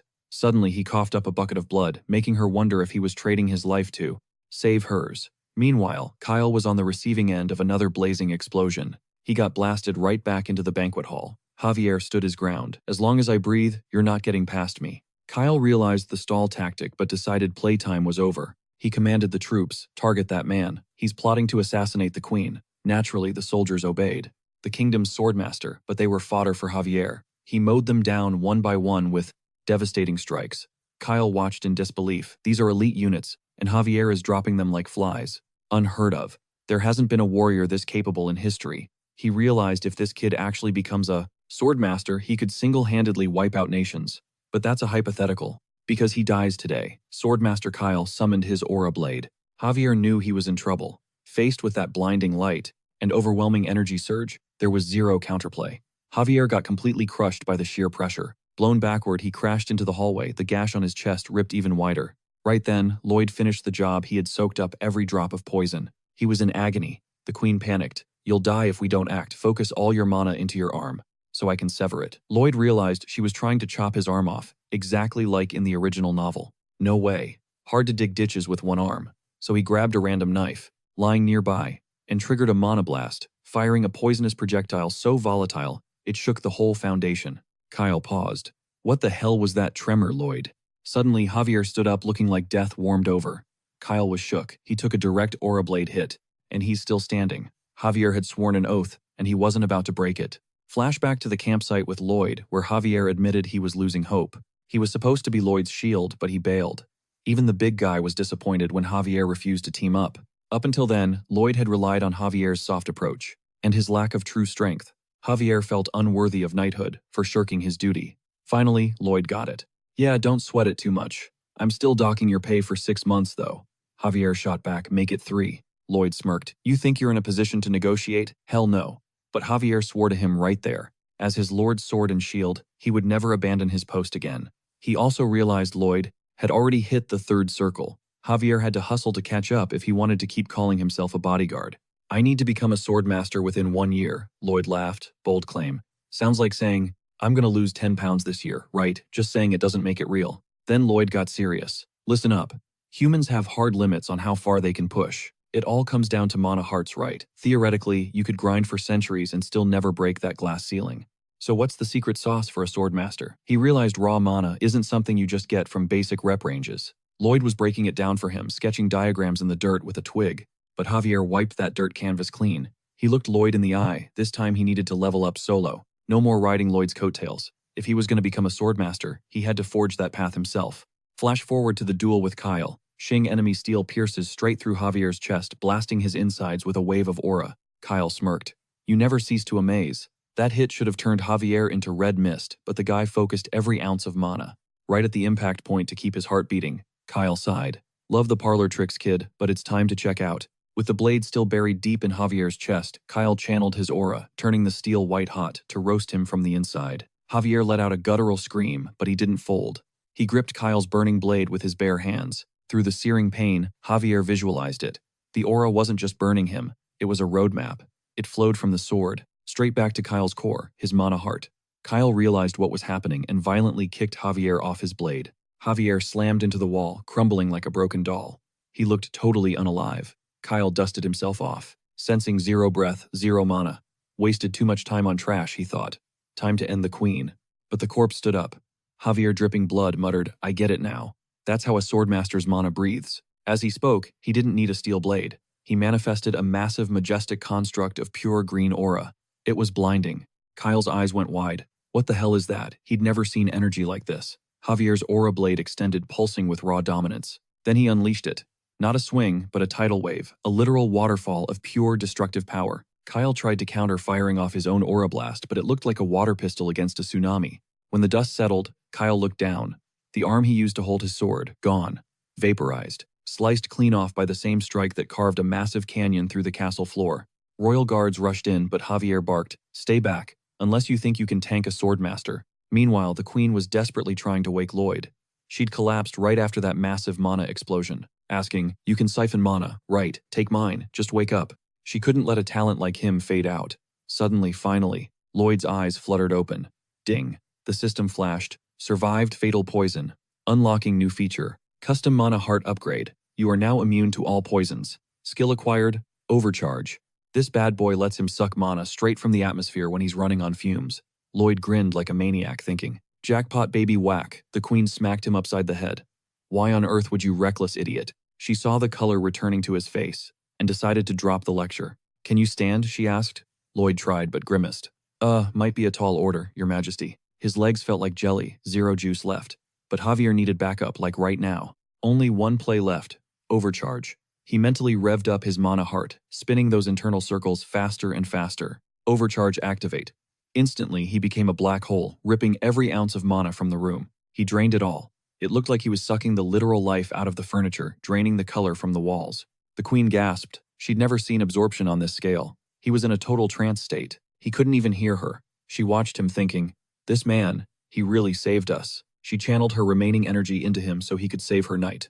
After a few intense seconds of mana chugging, Lloyd snapped his eyes open. The whole room had turned monochrome gray. Ding, skill level up. He was now a low-rank sword expert. Bonus unlock frenzy, aka berserk mode. Effect lock onto one target for 60 seconds of absolute mayhem. Strength, stamina reflexes, buffed by 200%. Cooldown, 24 hours. He stood up feeling light as a feather. Gotta help Javier, he thought, locking in on the duel with Kyle. But then he glanced back at the queen, and she looked totally drained. He blinked. "Wait, why is the room gray? Did I do that?" "Kinda rude ability, huh?" the queen panted. "Explain later. Right now. Go." Securing Kyle was do or die, so Lloyd didn't waste a breath, asking permission to scoop her up right then and there. He draped his coat over her shoulders and dropped into a squat, grinning. "It'd be an absolute honor, Your Majesty." The second she locked onto his back, Lloyd bolted like a racehorse on steroids, his mind screaming, "Hang in there, Javier, I'm coming." Her Majesty analyzed the energy in the air. Javier's mana control was elite, sure, but taking down a monster like Kyle, that was a whole different league. She needed to lend her strength fast. But as they whipped around the corner, boom, Javier was standing there, blazing with a full-blown sword aura. With Kyle face-planted on the floor, the queen's voice sliced through the chaos. "Stand down. Lower your weapons. Now." Tonight, she announced, Kyle, the commander of my own royal guard, dared to strike at the crown. He tried to assassinate me. She gestured to our boys. "These two walked through hell to keep me breathing. Show some respect to your true heroes." As the guards backed off, the queen dropped the hammer. "Everyone who attended that banquet, they're all suspects now. This wasn't just a party foul. It's a direct threat to the royal family's survival. Full cooperation is mandatory." Meanwhile, Lloyd turned to his tank and asked the big question. "So, did you just hit Swordmaster status?" Javier shrugged. "I think so." "Yeah." Lloyd blinked. How could he be so chill about an insane power-up? "You're acting like you just bought groceries." But Javier fired back. "Why wouldn't I level up? Master Lloyd, you drag us into death traps daily. Getting stronger is the only way I can keep you alive." Lloyd smirked internally. "Glad you're not dead, you magnificent idiot." Suddenly, ding, the system popped up with a new notification. What a night. Apparently racking up all those previous insane achievements. Had unlocked a hidden condition. Boom, new feature unlocked, the praise system. From now on, every achievement grants a shiny new honorary title. And get this, each title packs a unique passive skill. Plus, whenever the full moon hits midnight, he banks a stack of praise points. Checking his inventory, he already had 5. Bone Grinder, Savior of Deadlands. I'll make your face uglier than an orc, get in the pot, you lobster, and bro, I'm hard carrying. Lloyd stared at the screen. These names were absolute cringe. Just one ridiculous title after another. Seriously, what a joke. But hey, if the cringe comes with OP skills, he wasn't going to complain. Might actually be useful. He tapped on the Get in the Pot You Lobster title to check the stats. Active duration 120 years. And it farmed 63 praise points per cycle. Not bad. The buff lasts for 24 hours. But there's a catch. It only works in the zone where he earned the rep. Here's the kicker. If he fights a boss that's 10 times his weight, Iron Stance activates automatically. His damage output doubles and incoming damage gets slashed by 50%. Okay, that's actually cracked. But what was the deal with these praise points? Where was the shop? The system practically rolled its eyes. I was gonna tell you, but I changed my mind. Not feeling it. Maybe say the magic word. Please. The system hesitated. Beg a little harder. Okay, fine, that'll do. The reveal was massive. You can burn your praise points to literally bend the laws of physics. It was absolute power, the ability to trigger the final spoiler. Cut to later, Lloyd stretching his soreness away in the guest suite. I'm dead, he groaned. Zero sleep. Javier stood nearby, looking sharp as always, and asked, Do you have any leads on the mastermind behind the poison? Lloyd sighed. Honestly, not a clue. We snagged the guys swapping secret codes. Give it a little time, and the confession spell will make them sing. But some of them have mental blocks installed. He realized this investigation was a double-edged sword. He wasn't leaving the capital anytime soon. He desperately wanted to go home, but a literal regicide attempt, yeah. The original novel didn't mention this. It was a plot hole. The author probably planned to patch it up in Season 2, except Season 2 never happened. And worse, this event triggered 3 years earlier than the timeline he knew. The timeline was shattering. If things kept spiraling like this, Lloyd knew exactly what it meant. Disaster. His biggest cheat code, knowing the future, was evaporating. It might become totally worthless. Sure, he farmed some sweet abilities, but would that be enough to survive the chaos? But Javier cut in, what about the other lead? Is it a brother? Pressing on the investigation. Lloyd nodded. Yeah. The Queen pulled Javier aside for a VIP meeting, perks of hitting Swordmaster status. Julian was confused, like, what's the deal? Lloyd rolled his eyes. Why the shock face? Javier is a beast, obviously. Julian started connecting the dots. Does that mean? What I think it means. Meanwhile, cut to the throne room, where Javier Asrahan stood tall. After witnessing his recent feats and that never-before-seen sword aura, Her Majesty dropped a bombshell. She ordered him to stay by her side as the new captain of the Royal Guards. Julian panicked. Is he ditching us? But inside, Javier bowed his head. Forgive me, Your Highness. Lloyd smirked at his brother. You really don't know our guy, do you, Javier? Looked the Queen dead in the eye. I am a knight of Baron Frontera. I implore you to understand. I cannot leave his side. The Queen's gaze hardened. I'm not asking, soldier. I am commanding. Defying my direct order is treason. You realize the weight of that, don't you? Javier didn't flinch. Then I humbly request one final kindness. Allow me to send a farewell letter to the Baron. She narrowed her eyes. That is a very polite way of saying, you would rather die than serve me. My life is in your hands, Your Highness. The tension snapped. Very well, she sighed. I will respect your loyalty. He bowed deeply and marched out. Halfway back, he ran into a frantic Julian. But Javier cut him off. Relax.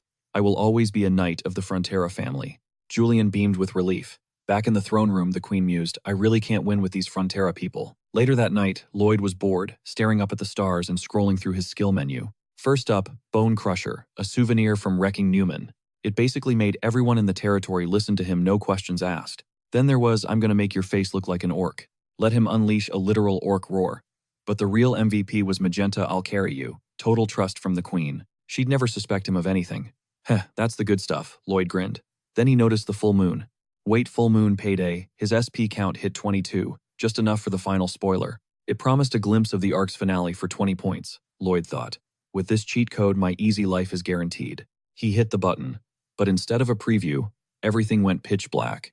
The world dissolved. A heartbeat later, he was standing in an inferno. The Frontera estate was gone. Just smoking ruins and ash. Charred bodies everywhere. Lloyd sprinted through the flames, screaming, anyone? Is anyone alive? He skidded to a halt. Right in front of him. The lifeless bodies of the Baron and Baroness. And there was Lloyd, his future self collapsed in front of them, sobbing. I'm sorry, I'm so sorry. Present Lloyd raged at the interface. System, what kind of sick joke is this? He spun around and froze. A massive black cloud blocked out the sky.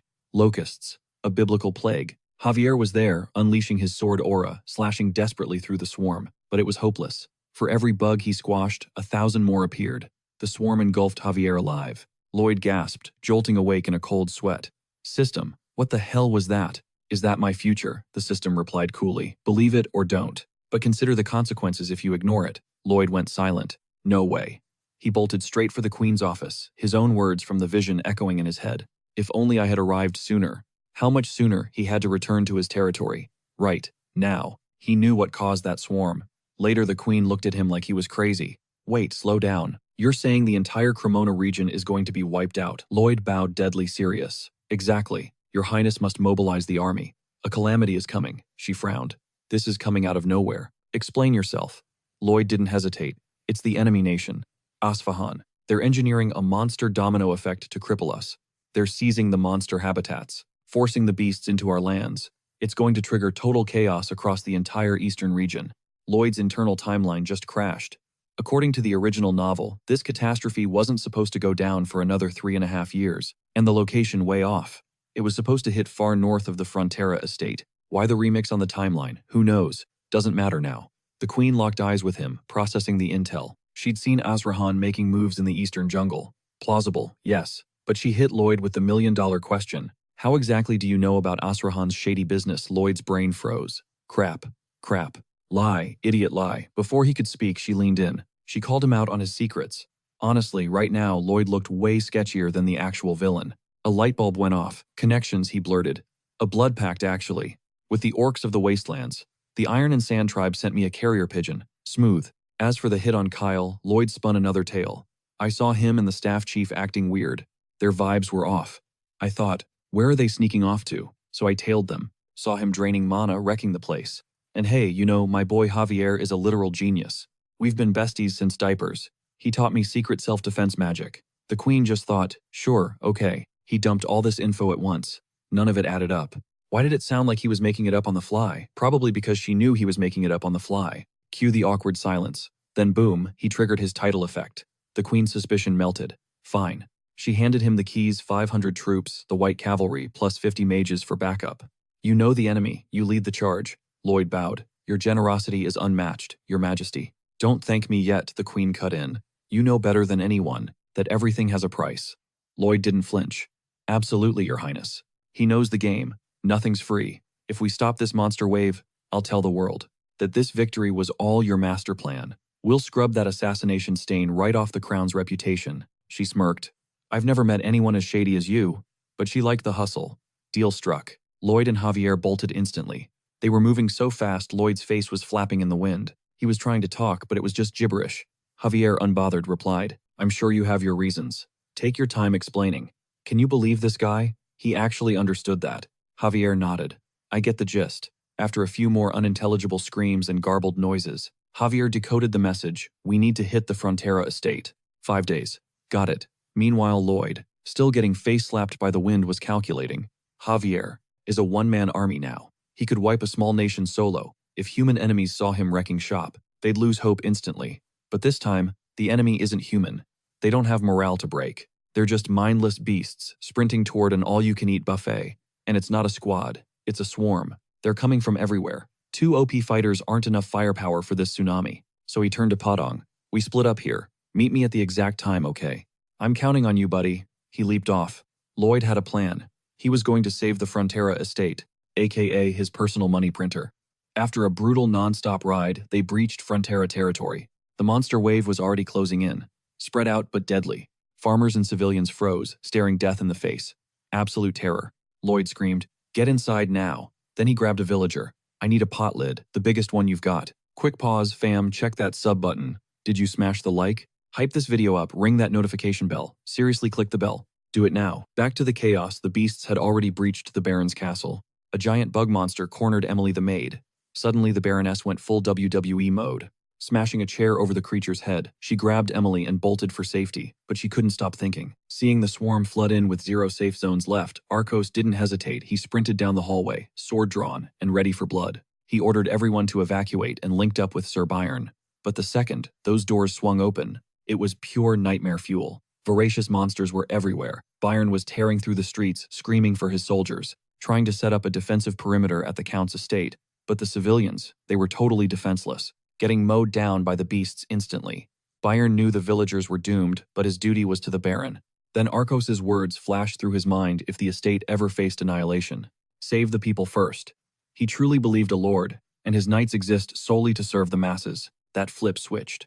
Byron dove in, slicing through insects to save a villager, ordering them to stay close. And obviously, he wasn't the only one throwing hands. The orcs pulled up. Hirosh rallied his heavy hitters, shouting, today might be the end, but I'm keeping my oath to your brother's family. Their priority, human shield mode for the Baron and Baroness. They clashed with these starving bestial monstrosities that were devouring human flesh by the second. But just as the squad was completely surrounded, something snapped the swarm's attention. The entire hive mind pivoted, drawn away like moths to a giant flame. And then Lloyd's voice boomed, right here, you little shits, get lost. You belong in a collection jar. It was Lloyd, hauling a massive steel trash can lid, while Javier rode shotgun, smashing it with a thick log. Lloyd taunted them. You like that? Is this racket music to your ears? The louder that screeching metal rang out, the more the creatures swarmed to chase the noise. They moved as a single unit like a grotesque tentacle, chasing Lloyd right out of the Frontera estate. Arcos, confused, asked if that voice just now. Marvea confirmed it was definitely Lloyd. Meanwhile, Lloyd was sprinting for his life, yelling, "That is way too many bugs." "These things are terrifying," Javier coolly noted. "The plan worked perfectly, Master Lloyd." Lloyd shouted to keep the rhythm going and lapped the property perimeter. They swept through, gathering every last creature. But when Lloyd told Javier to hit harder, the guy whacked it so hard the shield rebounded right into Lloyd's face. Lloyd yelled at him to chill on the strength, then noticed Javier's smirk. Javier quipped, "Here comes another beat, young master." He was definitely enjoying smacking Lloyd around. Meanwhile, Javier's inner monologue noted that, according to the books, locusts respond to high-frequency noise. They were walking right into the trap. Lloyd, riding full tilt, shouted that Lacona was next on the list. Javier wondered if he'd actually decided to help the neighbors out of the kindness of his heart. His admiration stat bumped up by 3. Lloyd gained 54 RP. But let's be real, Lloyd wasn't saving anyone. He just didn't want to lose his water bill revenue. Meanwhile, over in Lacona village, they were getting hammered by the same plague. The Viscount of Lacona was spiraling until suddenly, Lloyd and Javier vaulted over his castle walls. Lloyd screamed, "Don't you dare be late on my payments." He rinsed and repeated the strategy, banging that shield and aggroing every giant locust in the vicinity. Javier asked if the plan was to weave through the buildings to condense the swarm further. Lloyd admitted there was no plan. He just wanted to be a nuisance. This chaos felt amazing. Javier thought, what is actually wrong with this guy? As they tore through the Laconavi County, Lloyd bellowed, "Captain Frontera coming through, move it." Javier told him to save his breath, saying screaming wouldn't help. Lloyd shot back, asking if he didn't get the branding strategy. Screaming lets everyone know. He's the one saving their skins, and he's gonna milk that clout for all it's worth. Javier just thought, this maniac. After clearing the Viscounty, they headed for the swamp, but another swarm was waiting there. Javier took point, telling Lloyd to grip that pot lid for dear life. With total mastery, he flared his sword aura, slicing a path through the creatures. They successfully repositioned in front of the horde. But by now, the horse was basically having a heart attack from the sprint. Lloyd realized if the horse died here, they were bug food. So he told Javier to prep his back. Lloyd ditched the shield, grabbed a shovel, and hopped onto Javier's shoulders. He shouted, "You're my stallion, now run." Javier dismounted, seemingly way too happy about this role reversal, and absolutely bolted with supernatural speed. As the swarm closed in for the kill, Lloyd and Javier backed right up to the water's edge. It was go time. Lloyd signaled Belle and Hippo to unleash hell. Belle leaped into the air, spitting a torrent of molten lava straight into the insect cloud. Boom. A massive fiery explosion lit up the entire horizon. Lloyd yelled, "Round 2, spray shot." Hippo stepped up, launching a disgusting but effective blast of swamp water right into the fray, knocking a huge chunk of the locusts out of the sky. Then came round 3, a massive mana explosion from Lloyd and Javier combined, which absolutely obliterated the rest of the plague. Completely drained, Lloyd flopped onto the grass, wheezing about how brutal that was. Javier, ever the buzzkill, noted they got most of them, but the city was still infested. Lloyd waved him off. "Chill, bro. The cleanup crew is en route." Podong had just rolled up with his army of 300 orcs. Right on cue, the elite white cavalry arrived, flanked by their squad of 50 battle mages. Lloyd got serious, warning them that the real trouble was just starting. Monster outbreaks like this are a domino effect, not a one-off event. The white cavalry didn't waste a second.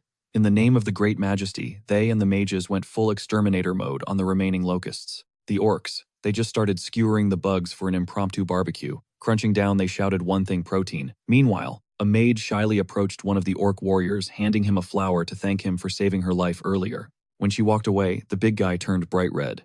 NGL, that was actually wholesome as heck, guys. Suddenly, Lloyd's parents came sprinting over, panic written all over their faces. Lloyd shrugged it off, claiming he's seen better days, but he's alive. They pulled him into a crushing hug. Arcos admitted that Lloyd did what he never could. He actually saved everyone. Even his dad called himself a failure in comparison. Marbella, teary-eyed, asked why he was so obsessed with playing the hero, and worried about him getting hurt.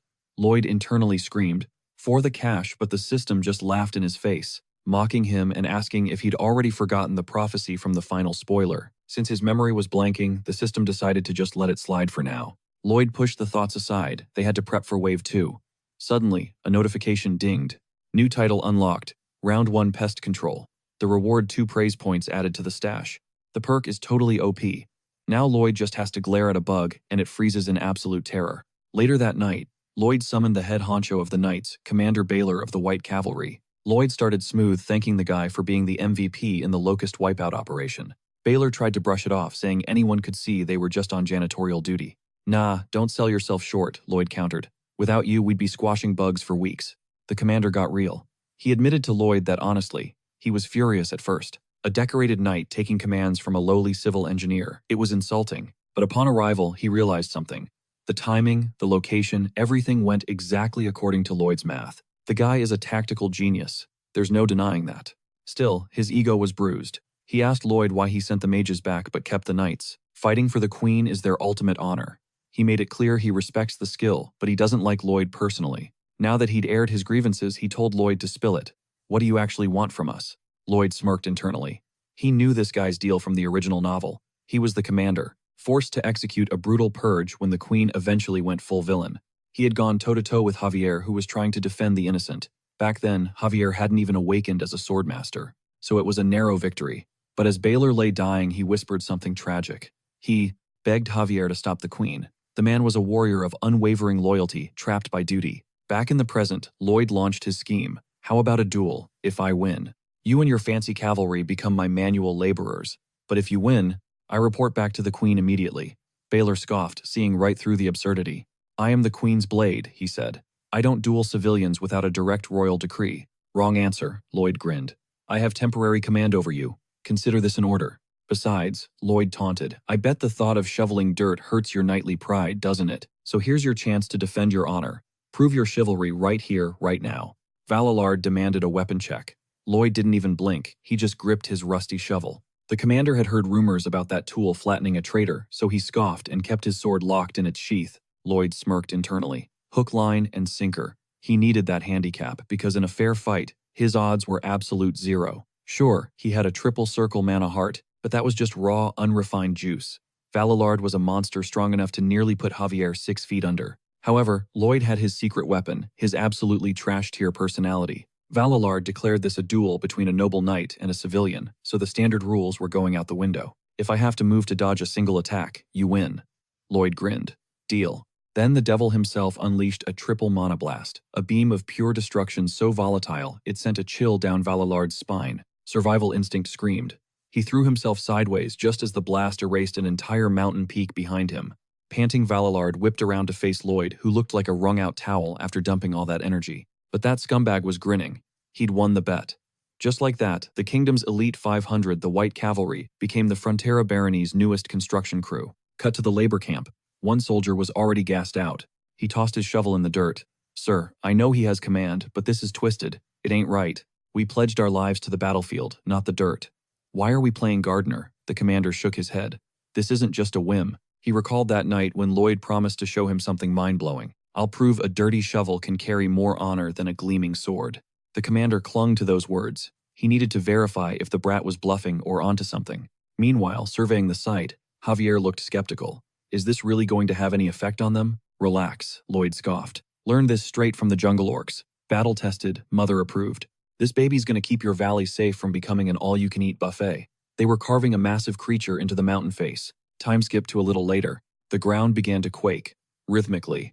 Something massive was inbound, and it wasn't friendly. Pure dread washed over the barony, but beneath the fear, a single thought connected them all. The scumbag master won't let us die. He'll do anything to protect his assets. The White Cavalry commander had his doubts, but looking at the horizon, reality hit hard. They were actually coming. A stampede of mastodons. He remembered grilling Lloyd for proof earlier. Lloyd had just given him that classic, shameless deadpan stare. Isn't it obvious, he'd said?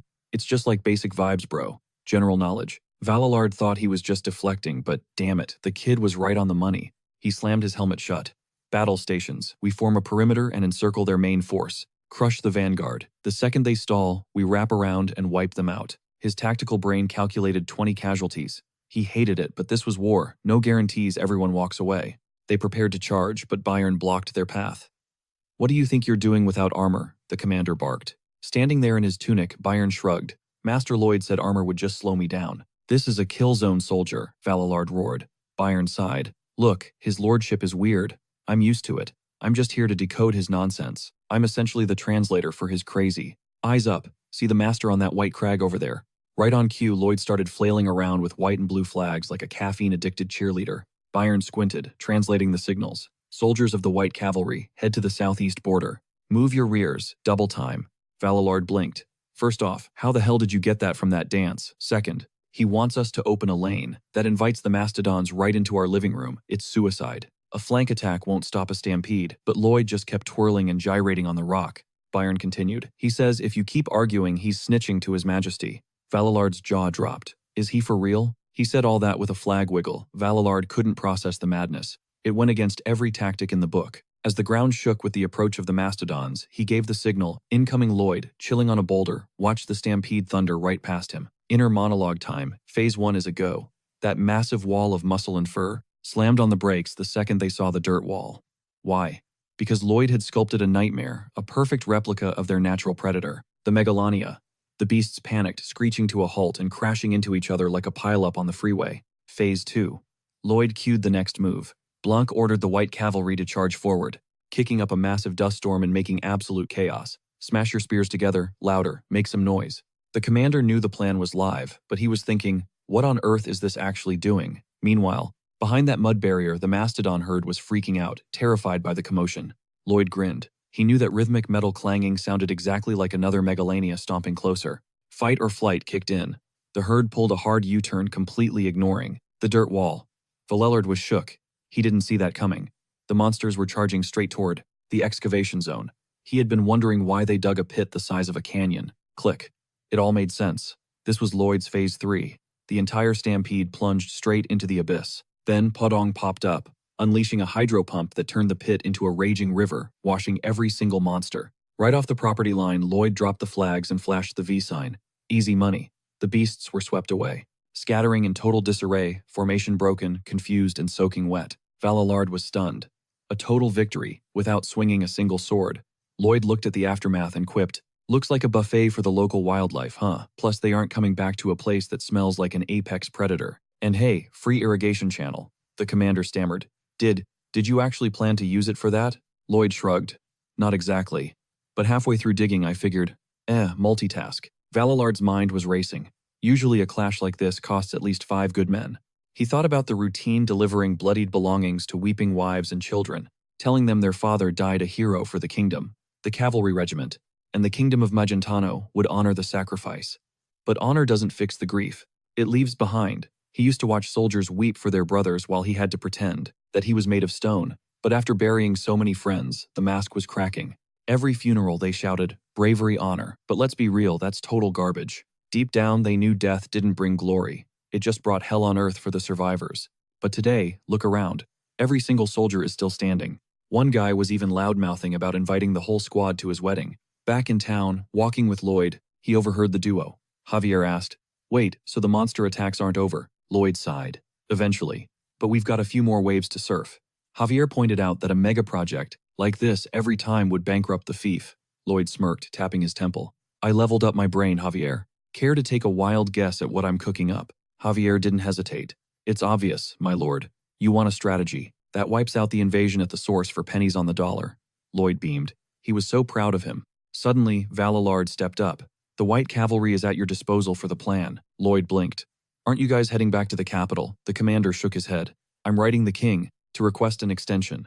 Today I saw what winning actually looks like. I realize now I've been a terrible leader. He dropped to a deep bow before young Master Lloyd. Let me stay. Let me learn from your wisdom. The whole squad bowed with him. Lloyd panicked internally. He was about to throw himself at their feet to beg them to stay, because his plan would completely flop without their free labor. Later in the war room, Lloyd, Javier, the Baron, Baroness, and the commander. Lloyd turned to his dad. Hey, remember when I pitched that canal from Lake Capua, and you shut me down hard? Arcos nodded solemnly. I did, because that lake is a death trap. King Stoma, the legendary beast, sleeps in those waters. But wait, didn't he claim the canal construction wasn't loud enough to wake the beast? He insisted on building anyway, right? Lloyd smirked. Yeah, but this time, we're definitely waking it up. Akos immediately hit him with a hard pass. I refuse. Marbella backed him up. Absolutely not. But the commander, he voted yes. And Javier, he sided with Lloyd too. Akos snapped at Javier. You're his guard. Shouldn't you be on my side of sanity? Javier just bowed his head. Forgive me. Didn't matter. They were never winning that debate. Lloyd grinned, looking way too proud. My boy's gotten so sharp lately. Oh, look at him grow. So thanks to the glorious democratic process, construction was officially a go. Akos was totally against it, but he didn't have a choice. They rolled out alongside the white cavalry. Javier leaned in, skeptical. So, you're gonna wake this thing up and somehow mind control it. I'm not a wizard, Javier. Lloyd waved him off. He'd been digging through ancient legends folklore, anything that mentioned the creature's habits. The only solid intel, this beast is the size of a literal mountain. But here's the kicker, 0 records of it ever attacking a human. Crucial detail, the beast dug that lake itself. Legend says if you mess with its home, it lets out a massive roar before starting repairs. Lloyd's eyes lit up. That's exactly why I'm gonna wreck part of the lake, every single day. That roar will terrify every monster coming out of the mountains. I call it Operation Watchdog. Javier stared at him. Lloyd was basically planning to harass a peacefully sleeping titan. Even the devil wouldn't stoop that low, Javier thought. But he asked aloud, what if the legends are wrong and it attacks us? Lloyd shrugged. You're a knight, aren't you? You'll beat it. Then scream day and night. Operation Watchdog. Javier realized the grim truth. I'm the one being treated like a dog here. Later down at Lake Capua, Lloyd activated his simulation mode to prep the site. To everyone else, he was just flailing his arms at thin air. Javier leaned over to Valallard. He's a little eccentric, sure, but he's not crazy.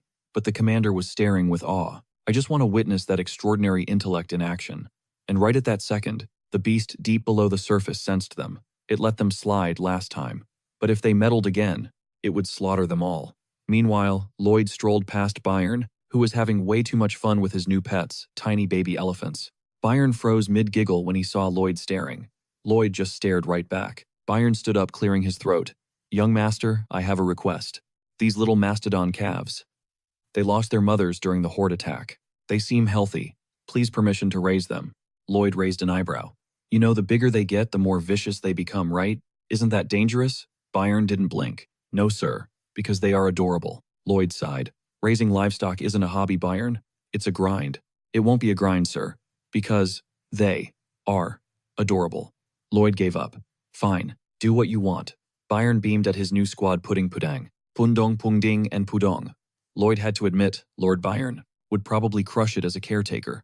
And hey, if they grow up strong, could be a massive military asset. Because let's be real, Operation Watchdog isn't exactly guaranteed to work. He needed every ally he could get. Speaking of which, the crew was thinning out. Akos headed back with some of his orcs to defend their own village from the monster waves. Lloyd even sent soldiers to escort them back to the Steel and Sand tribe. Gotta keep that alliance rock solid. Then D-Day arrived. Valallard approached. All systems go, Master Lloyd. Time to trigger the craziest plan yet. Today we wake an ancient nightmare, Valallard announced. No one else could pull this off. Who possesses the superhuman strength to carve through mountains and earth? The men roared back. The white cavalry. Lloyd bellowed to the crowd. Who takes down a monster with nothing but a shovel when it bares its fangs? Their voices thundered back. The white cavalry, Lloyd smirked. And who trusts in the holy supremacy of the shovel? Dropping to their knees, they chanted, "We believe, my liege." Meanwhile, Javier watched from the sidelines, dying a little inside, truly sending thoughts and prayers for the white cavalry. Later, after running some hardcore calculated simulations, Lloyd and his crew terraformed the landscape, rigging the lake's edge to burst without triggering a catastrophic flood.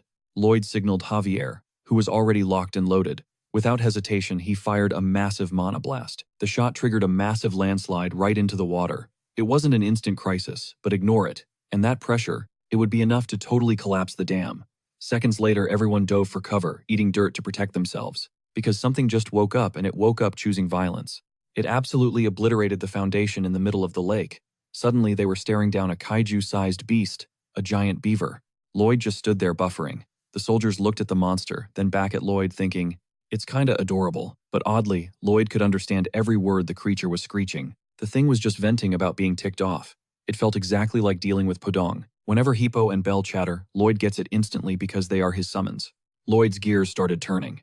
It's a small animal. A beaver. Maybe this guy is a summon too. And rule number 1 for beavers, fix the dam. The creature just kept shouting "Bebong, bebong." It bolted toward the tree line. Lloyd translated it all in real time. The monster had spotted something. It caught the metallic scent of shovels and armor. This time, the beast swore to wipe them out. I'm ending you and your cheap tricks. Lloyd realized he totally underestimated this thing. It's actually high IQ. The commander crawled over shaking. Sir, what's the plan? But Lloyd was straight up panicking. The giant monster unleashed a tidal wave, sweeping the troops away like toys. Javier had to counter with a mana blast just to stay upright. But the beaver deflected it with a casual slap. Forced to escalate, Javier ignited his sword aura. But the moment he lunged, Lloyd screamed, "Stop claiming he had a scheme. If this thing really is a summon, this crazy idea will work." Javier aborted the attack using a mana burst just to change his trajectory mid-air. He switched to pure evasion, annoying the beaver on purpose. Meanwhile, Lloyd was creeping up behind the beast, nice and slow. But just as the beaver whipped around, Lloyd dove underwater. Lloyd thought, this guy's senses are cracked, getting close is a nightmare. Up top, Javier fired another mana blast. He combined it with sword aura, but the monster sidestepped it like it was nothing. Javier knew these half-hearted shots weren't enough to hold its aggro. He could do real damage if he went all out. But Lloyd's order was capture, don't kill. So Javier just shouted "Bebong." Everyone stared completely confused. Lloyd stayed submerged while the monster turned back, snapping, "I'm not your mama kid, I'm a dude." Javier thought, "Screw my dignity," and kept going. Bebong, bebong, bebong. Just making random noises now. It wasn't even a language. The beaver was baffled. "Excuse me, do I look like an infant to you, bro?" "Why are you babbling?" Javier deadpanned bebong bong. The beaver scoffed. "I'm not ugly, okay, I'm majestic."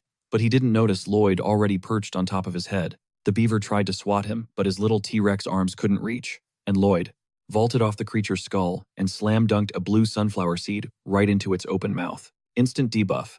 The beast shrank down to the size of a regular beaver. From his perspective, he wondered why the world suddenly got massive.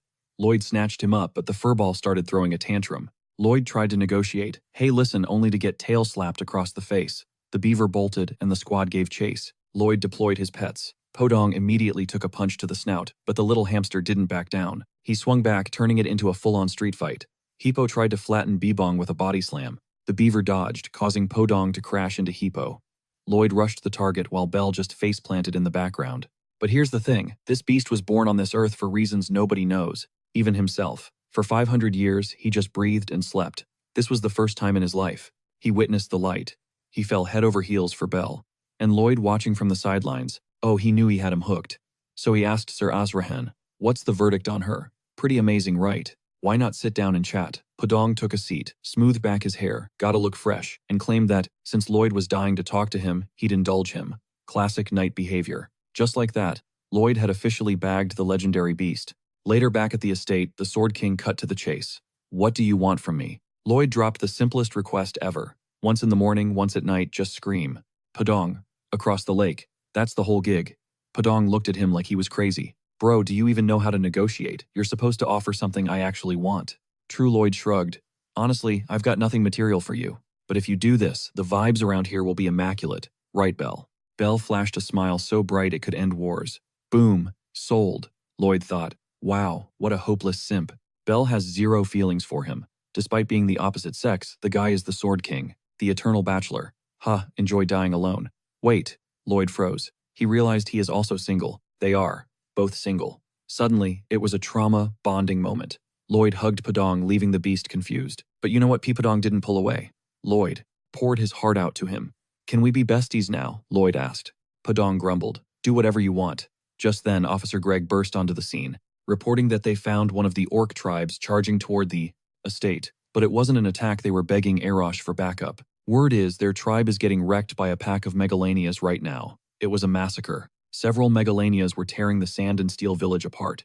Akush was fighting with everything he had, smashing stone blades against their hides.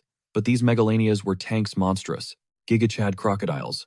One swiped Akush, sending him flying, but he roared, "Keep fighting.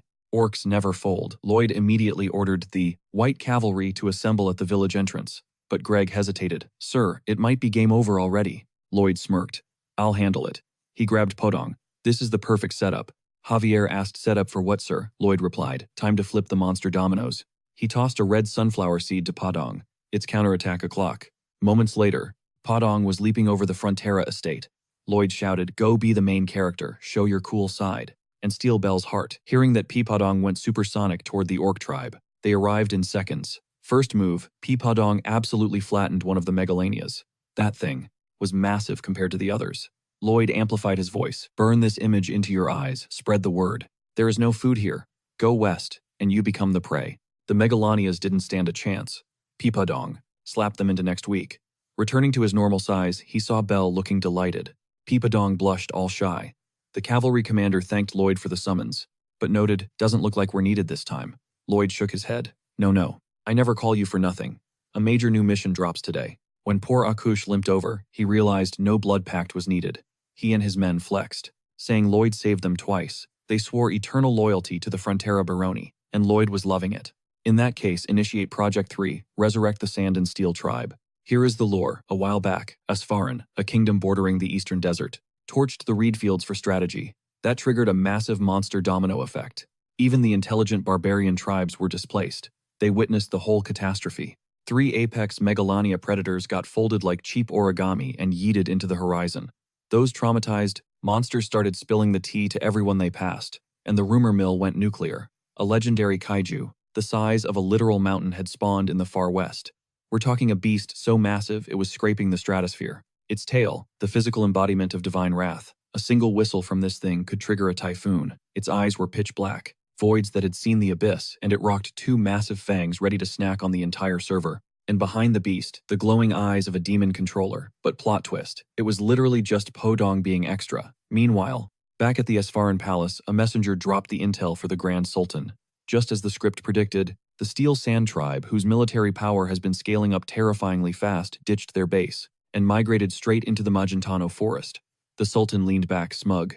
So, the trap sprung successfully. He asked for the reaction cam on Magentano, but the messenger hesitated. Weirdly enough, the Steel Sand Tribe made it into Magentano totally safe and sound. The Grand Sultan sighed. Big bummer. He was really hoping to see those Magentano losers panic-stricken, but whatever. You're dismissed. But the messenger froze. Sir, we have a massive code red. The monster horde he flushed out. They pulled a U-turn and are currently hammering the Frontera walls. The defense forces are dumping every ounce of firepower they have, but it's barely making a dent. These things have snapped from fear. They aren't slowing down. It looks like they're running for their lives from something way bigger. The Sultan barked to mobilize all nearby troops, burn them all. But he started sweating. Did the strategy just backfire? Is this Magentano playing 4D chess impossible? You can't repel a horde that huge unless you have an actual demon on your side. And speaking of demons, one was currently sliding a contract across the table to the sharks Shiloh and Metalov. Metalov blinked. What kind of paperwork is this? Lloyd smirked. Exactly what it says on the tin. Receipt for full debt repayment. That check covers the principal, plus every cent of your predatory interest. The loan sharks looked shook. Lloyd slammed the table. Why are you freezing? Sign the damn paper and get out of my face. Later, Arcos walked into the office looking like he'd seen a ghost. He asked his son if they really cleared the ledger. Lloyd nodded, holding up the receipt like a trophy. It's done. The Baron crushed him in a bear hug, sobbing. You worked yourself to the bone, cleaning up my mess. He apologized profusely, wondering if he even deserved the title of father after putting Lloyd through hell. Lloyd stopped him. Do you love me? Arcos didn't hesitate. Of course. You're my son. I love you. Lloyd smiled softly. Then isn't that enough to make you my dad? Boom. Achievement unlocked, the one who escaped a mountain of debt. This title is permanent, and he bagged 2 praise points. Plus, he unlocked VIP perks, lowest interest rates, and premium investment terms. Time skip. Lloyd found Javier grinding out a training session. He reported that the Steel Sand Tribe had successfully settled in the eastern ranges. The White Cavalry was handling the logistics. Also, the tribe is hyped about the massive protein haul. They're all about those muscle gains. Lloyd just breezed past him. Awesome. Take a cheat day, you earned it. Javier paused. The vibe was off, but he didn't chase Lloyd. The mission was a success. The Steel Sand Tribe was secured in the mountains. Even if the monster wave returns, they've bought precious time. The estate is Loctite, especially if they drop Podong for a counter-nuke. And with the debt at 0, there is literally nothing left to worry about. But Lloyd felt weird. He thought he'd be popping champagne, bouncing off the walls. Instead, he felt dead calm. He flopped onto his bed, replaying Arcos's emotional hug. But deep down, Kim Suho, the real soul in this body, flashed back to his own father. He remembered his dad's voice. Suho, you're so smart and kind-hearted. But you got stuck with an ignorant, uneducated guy like me. And I made you suffer for it. I just want you to live a good life. The memory hit Lloyd like a truck. He whispered to the empty room. I handled everything here, Dad. Then the guilt broke him. I'm sorry I couldn't save you. He broke down, sobbing uncontrollably, unaware that Javier was listening right on the other side of the door. He walked away with one thought running through his mind. He hoped Lloyd would finally let it all out today. Just cry until he had nothing left. Because honestly, the guy deserved way better than this. Fast forward a few days later, as Lloyd stepped out of the estate gates, the whole town erupted into cheers. Young Master Lloyd turned beet red, totally flustered by the attention, and stammered. Is there, any laundry that needs doing? A yard to sweep? Let me work? But Javier cut in. It's okay to have a little swagger, sir. Own it. Because look at them. None of these citizens would be smiling like that if you hadn't stepped up. Lloyd rolled his eyes, insisting, I'm just securing the bag, okay. This is strictly about keeping my cash flow alive. Suddenly, Byron rushed in, looking frantic. We have a massive crisis, sir. A huge wave of people is flooding in from the south. Lloyd frowned. What enemy troops? An invasion. Byron shook his head. Can't be sure, but your scout team says they look more like refugees, sir. Cut to later. Lloyd stood face to face with the exhausted crowd. The leader stepped forward, asking if he was the lord of this territory. Lloyd didn't even listen, kid, spit it out. What do you need? The man explains. These folks are subjects of Baron Certino. That's just south of us. Name's Nicholas. He was the village chief down there, took over after his old man. Until recently anyway. His dad stayed behind, acting as a human shield so everyone else could bail. Protected the barony to the bitter end. It all went down fast. Lloyd cuts in sharp as a razor. Hold up. Does this involve the monsters? Nicholas nods, trembling. Yes, sir. Beetles. Like 2 meters tall. Absolute nightmare fuel. Hundreds of them swarm the place. Javier grimaces, calling it the monster domino effect. Sir, the impact zone is massive. Lloyd gets intel that every state bordering the jungle got hit hard. Looks like the Frontera Barony and Lacona Viscounty are the only ones left standing. Probably because giant summons, a white cavalry, and a literal swordmaster aren't exactly normal defense systems. Lloyd realized these refugees were boxed in. Ocean to the north, foreign borders to the south. West is way too far. Their only shot is here, dead center. Lloyd wonders, how many we talking? 1,000. 10,000. Before he can panic, Nicholas and the crew drop to their knees. Please, just a crust of bread for the kids, we beg you, Javier whispers. Sir, this is just wave 1. More are incoming. They don't have the space or the loot for this. But then, Lloyd cracks this wicked, greedy grin. That look meant he was cooking up a scheme. Javier asks, what is going on inside that head of yours? Young master. Lloyd taps his temple. Think about it. If all these refugees become citizens, imagine the tax revenue spike. Javier deadpans. They are literally penniless, sir. Lloyd ignores him. Get the engineers, half of them on kitchen duty stat. We are feeding everyone. The crowd goes wild, screaming, thank you, my lord. Lloyd goes to report to the Baron while Byron nudges Javier. Don't be so quick to judge. Master Lloyd might seem chaotic, but he reads people like an open book. He never reveals his full hand. Maybe watch what he actually does before getting salty about it. Javier looks annoyed but sighs. Fine, you have a point. Later, Arcos is stressing out. More refugees, we're broke. Lloyd shoots back. You want to let them in or not? Arcos sighs. Well, we can't just leave them to die, right? But our food stocks won't last a week. Lloyd looks at him like he's crazy. What are you talking about? We are swimming in food. He drags them over to a pile of those dead monster locusts. Said we'd use them for fertilizer, but hey, protein is protein. Arcos gags. You want us to feed people bugs? Isn't that cruel? Then he spots the Baroness casually munching on a roasted leg. Actually tastes just like shrimp. Orcs eat them so they can't be toxic. Smell is a bit funky though. She looks at Lloyd. Can you handle the kitchen? He grins. You know it. Knock yourself out. Cut to later, the temporary refugee camp is fully set up. Lloyd is barking orders to speed up the food prep when a guard rushes in. Sir Spotter reports about 100 more refugees incoming from the north. Lloyd frowns. Faster than I thought. He snaps his fingers. Pets and engineers get to work immediately. Marbella has the kitchen crew in formation. One cook hesitates. Ma'am, how do we handle this weird stench? Marbella whips out a book. I came prepared. An ancient legendary cookbook penned by a dragon's personal chef. The staff gasps. Legendary, where on earth did you find that? The Baroness winks. Just some loot. Lloyd snagged after wrecking that dark sorcerer. Meanwhile, Lloyd is crunching numbers. We are seriously running out of real estate. I can push housing to the northern mountain, but it's tight. He scratches his head aggressively. Arg. Suddenly, a sound cuts through the noise. A child sobbing. I want to go home. The mom hushes him. We don't have a home anymore. Be grateful these people took us in. But I want the house Daddy built. That hits Lloyd hard. Or rather, Kim Soo-ho remembers. He flashes back to the house he once shared with his own parents. The second those boxes hit the floorboards of that new place, his mom and dad were beaming, telling him, this is yours. The tragic part, he would never see those smiles again. It was just a busted shack in the boonies. But for that kid, it was paradise, pure core memory material. Then Lloyd leaned in, keeping his voice low and gentle, telling the boy to chill. They'd have a real home soon because he was on the job. Standing nearby, Javier actually felt a spark of pride. Lloyd announced they were about to drop the biggest project in the history of their territory. Javier was skeptical, asking if there was really a way to squeeze everyone in. Lloyd smirked and said, oh, we have more than enough room. They are talking high-density housing, straight-up apartment complexes like the ones you see in downtown Seoul. Given the messy state of their fief right now, this is the meta strategy. Maximum efficiency. They will be able to gain massive living space in exchange for a tiny slice of land, and management becomes a total breeze. Because everything is centralized in one zone. Costs and grind time will be slashed thanks to standardization. Stacked units mean optimized insulation. Lloyd fired up his internal simulation mode, visualizing the skyline rising from the dirt. We're talking population density, boosted purchasing power, and spawning a brand new commercial district. Tax revenue goes to the moon boom. And the best part, this is his final gig. He is going to clock out and live the good life after this, achieving humanity's ultimate dream. Goal: become a filthy rich unemployed bum. Managing the fief, screw that. He is dumping the entire workload on Bayern. Right at that moment, Bayern felt a sudden icy shiver down his spine.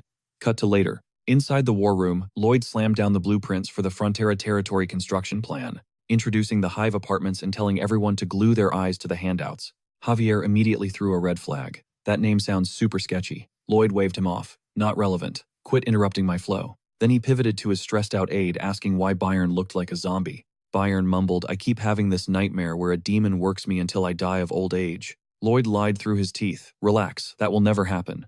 Then he broke down the document. He pointed to the design. This is a Tulu, ancient architecture from Fujian in the east. 1 room and 1 hall per family. The center is a communal plaza with shared wells, cafeterias, and bathrooms. But they aren't doing circles, they are building squares. A square is way faster to build than a circle.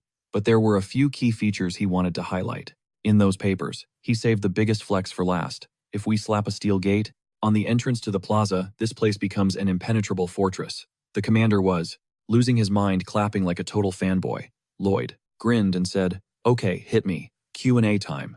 Javier immediately asked about the funding. They could barely afford tents as it was. Lloyd narrowed his eyes. Are you ignoring human suffering because of money? That wasn't what Javier meant at all. Lloyd cut him off, demanding a yes or no. Then Arcos raised the exact same concern. About the cash, and Lloyd's face lit up. Now that is some sharp financial management. I am impressed. The Baron and Javier stood there totally baffled. Lloyd is such a manipulator. He explained that between tent costs, wages, and food supplies, the Baron didn't need to stress. Just assume he has the funds secured. He knows that every new business burns cash before it makes cash. So let's get started. Later on the road, Javier was fuming. Lloyd kept poking the bear until Javier finally snapped, admitting he was genuinely terrified. He doesn't know if this will work, if they can house everyone, but the weight is entirely on his shoulders. I started this train so I can't be the one to derail it. I can't show a single crack in the armor. He has to project that alpha leader energy. But the only person he doesn't have to fake it in front of is him, Javier. Javier stared him dead in the eye. I am not your emotional dumpster, young master. Lloyd flashed a grin so smug, it practically begged for a fist to the face. Wait, snap back to reality. That was just Javier's fantasy. He wanted to deck him so bad. Meanwhile, back at the Frontera estate, the Baron turned a corner and bumped right into Lloyd Frontera, who smiled and said, So good to see you, Dad. That toothless wreck was already flinching, terrified of catching another beating.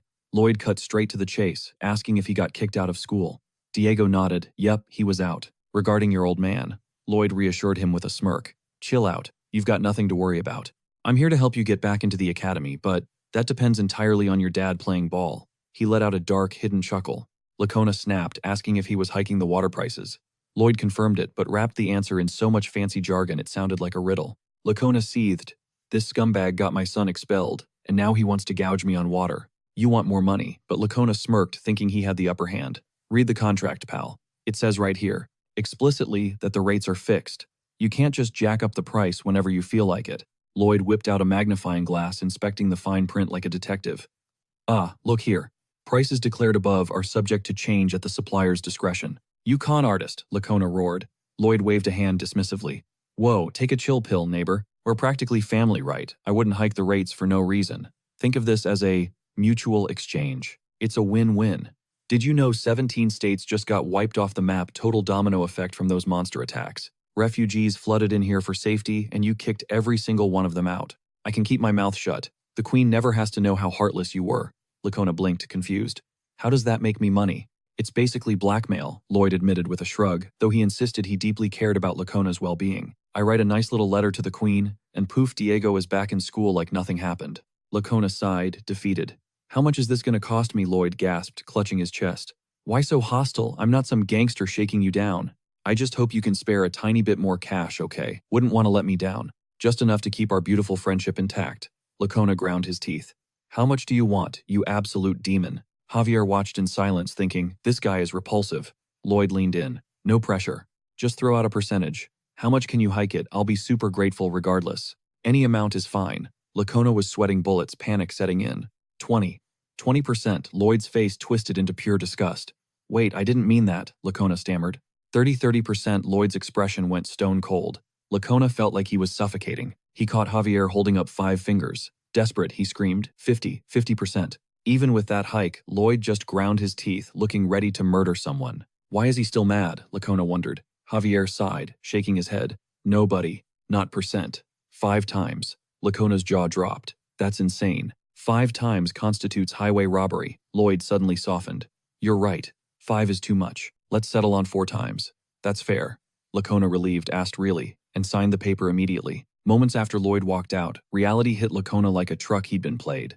Later, Javier looked visibly nauseous. I feel like a dirty blackmailer, Javier muttered. Lloyd patted his back. Don't feel like one. You are one. I'm only doing this to protect you, Javier snapped. But I draw the line at fraud and construction labor. Oh really? Lloyd smirked. In that case, no more singing you to sleep, Javier scoffed. I've been a swordmaster for months now. I have perfect control over my senses. I don't need your lullabies anymore. Cut to midnight.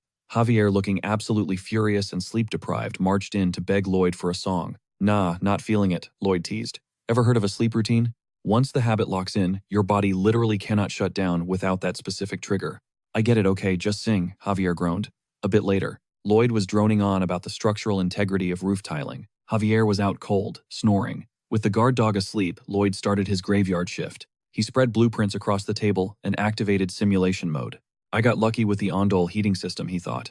But building a multi-story apartment complex from scratch, that's a whole different beast. In his mental simulation, the building crumbled into dust. The system pinged, attempt all possibilities. You bet, Lloyd grinned. I'm gonna brute force this until I get it right. Trial by fire.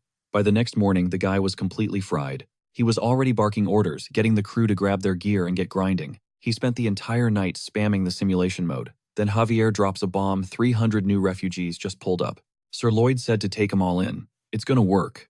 But come nightfall, he was struggling to calculate the structural loads. Dude pushed so hard, he got a literal nosebleed. He told himself, I am not cutting any more floors off these apartment complexes. He was so hyper-focused on the blueprints that he forgot to do one basic thing, sleep. Then, Javier hits him with the math. Based on the current burn rate in 4 months, the only thing they'll be able to afford is the soldiers' overtime pay. We gotta scale down, my lord. Get realistic. Or ship a chunk of these refugees to another territory. Lloyd just grinned. Don't sweat it. Then boom, lights out. He collapsed. Meanwhile, back at the Magenta Royal Capital, the Queen's own squad had their crossbows locked on her. The commander screams the order, and they all fired at once. But this wasn't mutiny, it was training. She drew her blade, flared her aura, and shredded every single bolt mid-air. Not a scratch on her, she thought. The only stat improving is my aura casting speed. But honestly, that was pathetic. She couldn't handle another humiliation, like last time. Suddenly a messenger rushes in. Your Majesty, someone from the Frontera barony demands an audience. And guess who shows up, Javier? He starts reading the message. As your humble, totally useless vassal. The Queen raised an eyebrow. Okay, that's random. What is Lloyd cooking up now? Javier kept reading. Thanks to your big brain moves, Your Majesty, we barely saved our lands.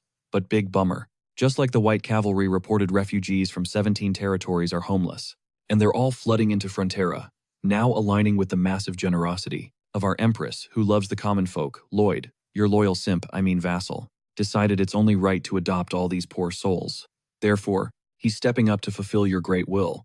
Javier paused, thinking, wow, that's a lot of greats in one sentence. Lloyd wants to save the Empress's people, but here's the kicker, he's broke. The Queen couldn't believe the audacity. This guy is shameless. She saw this coming, though. She was already planning to wire some funds and supplies. Then Javier drops the hammer. We're gonna need 3 times whatever you're thinking. She snapped. Excuse me. Has he lost his mind? Javier read Lloyd's next line, Sika. Not crazy. The Queen ground her teeth. I'm gonna flick that boy in the forehead with full aura next time I see him. But the letter continued. Lloyd wasn't building shacks. He was planning multi-story apartment complexes, something never seen in Magenta. We're not doing temporary shelters just to feed them soup. We're settling them down, giving them jobs, and letting them make their own paper. But again, no cash. Alicia the Queen cut him off. Stop. I get the picture. She gave her rebuttal. Tell Lloyd Frontera this. I might be the Empress, but I can't just throw massive stacks of gold around randomly. I need financial audits and the Council of Elders sign-off. So tell him not to push his luck. Got it. Javier didn't flinch. He just pulled out another letter. Lloyd's backup plan. These aren't just apartments. They're fortresses. If the monsters come back or the East attacks, these high-rises turn into an impenetrable wall, an invincible shield for the kingdom's peace. Once this fortress city is up, Everyone who backed it looks like a genius. The queen paused. Well, a fortress city isn't a bad idea. The intel suggests a high probability of them attacking. Again. Plus, this solidifies the loyalty of my supporters. It boosts my power level for sure. The benefits definitely outweigh the cash burn. Just as that thought crossed her mind, Javier shouted, "Bingo!" The queen blinked, startled. "Excuse me." Javier shrugged, looking just as confused. "Don't look at me." The letter's script literally said, "Scream. Bingo." After 5 seconds, the queen sighed, rubbing her temples. "Fine. The funds are secured. Sit tight while I go twist some arms and persuade the rest." Javier scanned the postscript reading loud enough for everyone to hear. Man, it sure would be awesome if Master Corgadus moved his talents to the Frontera estate. Like really, really awesome. The queen cut him off. "Zip it. I get the picture." Meanwhile, back at the ranch, literally Officer Greg was holding down the fort in Frontera territory. But who is this Greg guy? Flashback time, dude started out as your typical lazy background NPC soldier, but he stuck around. He survived the suicide missions, grinded through the tedious details, and never quit. He leveled up his responsibility, put in the work, and boom, reborn as a total Chad. A real man. Cut to now, Greg is hauling heavy loads helping refugees. Suddenly, his radar goes off. He spots Emily. "Take 5, he says, stepping in. "You've been grinding since dawn. Chill for a sec." He reaches for the blankets, she pulls back. "No way," and suddenly they're playing a cute game of tag, but watching from the shadows. That orc warrior. Heart. Broken. The poor guy was even clutching a bouquet of flowers. He goes back to his squad, devastated. The boys hit him with a reality check. "Bro, give it up. She's human. We're orcs. We ain't exactly their type." The flowers hit the dirt. He turns his back on love. Emily catches a glimpse of him walking away. Cue the dramatic tear-jerking slow-mo exit. Suddenly Lloyd shoots up in bed. What a fever dream. Byron is hovering right over him. You awake. "Young master," you good Lloyd's eyes widen. "The clock. Tell me the time. It's almost time. D-Day. Payday." Byron looked like he'd seen a ghost. He couldn't believe it. Lloyd started hyperventilating. "My cash. My beautiful bank balance. It's about to hit 0. Sir Byron whispered. "We could just delay the checks," Lloyd snapped back. "Absolutely not. They worked their butts off waiting for this day. I'd rather die than make them wait. I'd literally rather die." His eyes rolled back into his head. Byron panicked. Medic Byron screamed. But then, bam, the door flies open. Javier walks in like a boss. "I got the bag." "Wakey wakey, Master Lloyd. Money's here." Passive skill, activated financial healing. Lloyd snapped awake instantly. "Let's get this bread. We got dirt to move people." Cut to later, Byron is running the site like a Navy SEAL. "Listen up, apartment complex 101 is sitting at 70% completion." The crew braced themselves while Lloyd fired up his ultimate skill grand simulation. He triggered massive landslides. The building stood tall. He summoned a typhoon. The buildings didn't even flinch. And now for the boss stage, a meteor strike. Even the system was like, "Bro, what are we even testing anymore?" Boom. A mushroom cloud erupted. Lloyd was cackling like a maniac. Now that's entertainment. Javier just stared at him. Thinking his master had finally lost his marbles, Javier interrupted. Master Corgadus and the 30 dwarves just pulled up. Perfect timing. Lloyd switched from maniac to engineer mode. High-density housing needs serious structural integrity. It's all about the cement game. We're talking complex architecture here, not just simple roads or bridges. You can't just slap this together with some random method and pray it holds. I need the holy grail of construction, the concrete mixer, the beast that keeps the mix perfect, essential gear for the big leagues. You can't build a legacy without it. Corgadus wasn't impressed. "Rude much. We trek miles, and you don't even offer a bowl of soup before barking orders." Lloyd grinned, looking like a salesman. "Oh, I got a welcome gift all right. Master, for a craftsman like you, nothing beats a fresh, juicy blueprint." Corgadus snatched the plans. Sold. The mega project was officially a go. Lloyd and Javier blasted the ground, carving out the foundation with literal explosions. Padong was spinning the mixer drum like a hamster on steroids. Orcs were bending rebar, and Lloyd was pouring that liquid gray gold. Lloyd is micromanaging the concrete pour, lecturing the crew that they can't just dump the mix and pray. Byron is furiously taking notes like a straight-A student. Lloyd warns them to watch the corners and check the rebar reinforcement they need to vibrate the mix, so 0 air bubbles get trapped inside. Even Padong is on the daily grind, mostly because he's simping hard for Belle and wants to show off. Fast forward through the construction montage, and the skeletal structure of the first building is finally standing tall. Lloyd turns to Byron and asks if he can run point on this block. Byron nods. He's ready to take the wheel. No sweat. Lloyd figures the crew has the rhythm down now, but his brain is already spiraling into the next nightmare: thermal insulation for the heating systems. Here's the tech breakdown. The Hive apartment complex runs on a coal-fired steam boiler system. Water gets boiled in the central basement, and that piping hot steam blasts through the building's veins, flowing in every direction through the pipes to hit the radiators in each room. That's how the rooms get toasty. But here's the glitch in the physics. The higher the pipe goes, the more heat bleeds out. By the time the steam hits the penthouse, it's not heating anything, it's brick cold. Lloyd ran simulation after simulation, taking L after L. He pulled an all-nighter trying to hack the system, desperate for a fix. Suddenly, he spots a keyword in his notes that triggers a core memory. Ding, light bulb moment. He flashes back to the original novel, where Javier faced off against a dragon, a beast that only knew how to trash talk, screaming weak human, this weak human that. But let's be real, it doesn't matter how OP a knight is. Normally, nobody tanks a hit from a dragon. Yet Javier took a full-blown dragon's breath to the face and didn't even flinch. The cheat code. His armor was crafted from the sap of the Alencia tree, literally the greatest insulator on the planet. Lloyd and Javier immediately hit the road to grind for this material. Javier, breaking the silence after 2 days of travel, finally asks where the heck they are going. Lloyd drops the location Everglow Forest, home of the elves, to harvest Alencia sap. Javier immediately hits the brakes and turns around. He's like, nope, elves despise humans. That race doesn't negotiate. Lloyd smirks, remembering the plot armor in the novel. Javier was the one who befriended the elves and got the armor as a gift. He yells at his tank to get back here. You really gonna let your boss die out here alone? Sir Escort Knight Javier sighs and falls in line, but reminds Lloyd that nobody has successfully hired an elf in over 500 years. He asks, what's the pitch? How do we convince them? Lloyd looks at him like he's crazy. Convince them? Bro, you are confused. We aren't going there to trade. We're going there to rob them blind. Javier has never wanted to punch his boss in the face more than right now. Suppressing the rage, they finally breach the elf forest. It is straight up magical, towering, colorful trees, flowers blooming everywhere, but the air is thick with pollen. Javier lets out a sneeze and Lloyd stares at him. The heck are you doing? Javier glares. It's a sneeze. Are you dense? Lloyd's twitching because, obviously he knows it's a sneeze, but why did Javier have to look like a cologne model while doing it? Javier shrugs. It's a misunderstanding. Everything I do looks cinematic because I'm just effortlessly gorgeous. But a guy like you wouldn't get it. Lloyd stands there stunned that this idiot actually said that out loud. Even the system interface pops up just to roast Lloyd. Desperate, Lloyd snaps. Can't you hold it in? You're a swordmaster. Control your body. Javier rolls his eyes. It's a physiological reflex. Can you decide, say, not to take a dump? Why would I give myself constipation on purpose? Javier counters. It is hilarious that Javier shifted the debate to poop, just to avoid admitting he's too pretty to look ugly while sneezing. Lloyd is so triggered he throws a punch, but Javier blocks it without even looking, grinning like a troll. Lloyd growls. Just stifle the damn sneeze next time. They push toward the center where the Alencia tree waits, but the moment they look up, the vibe shifts. A massive army of elves breaks camo, bows drawn, arrows locked on their skulls. Lloyd panics. How did they spot us so fast?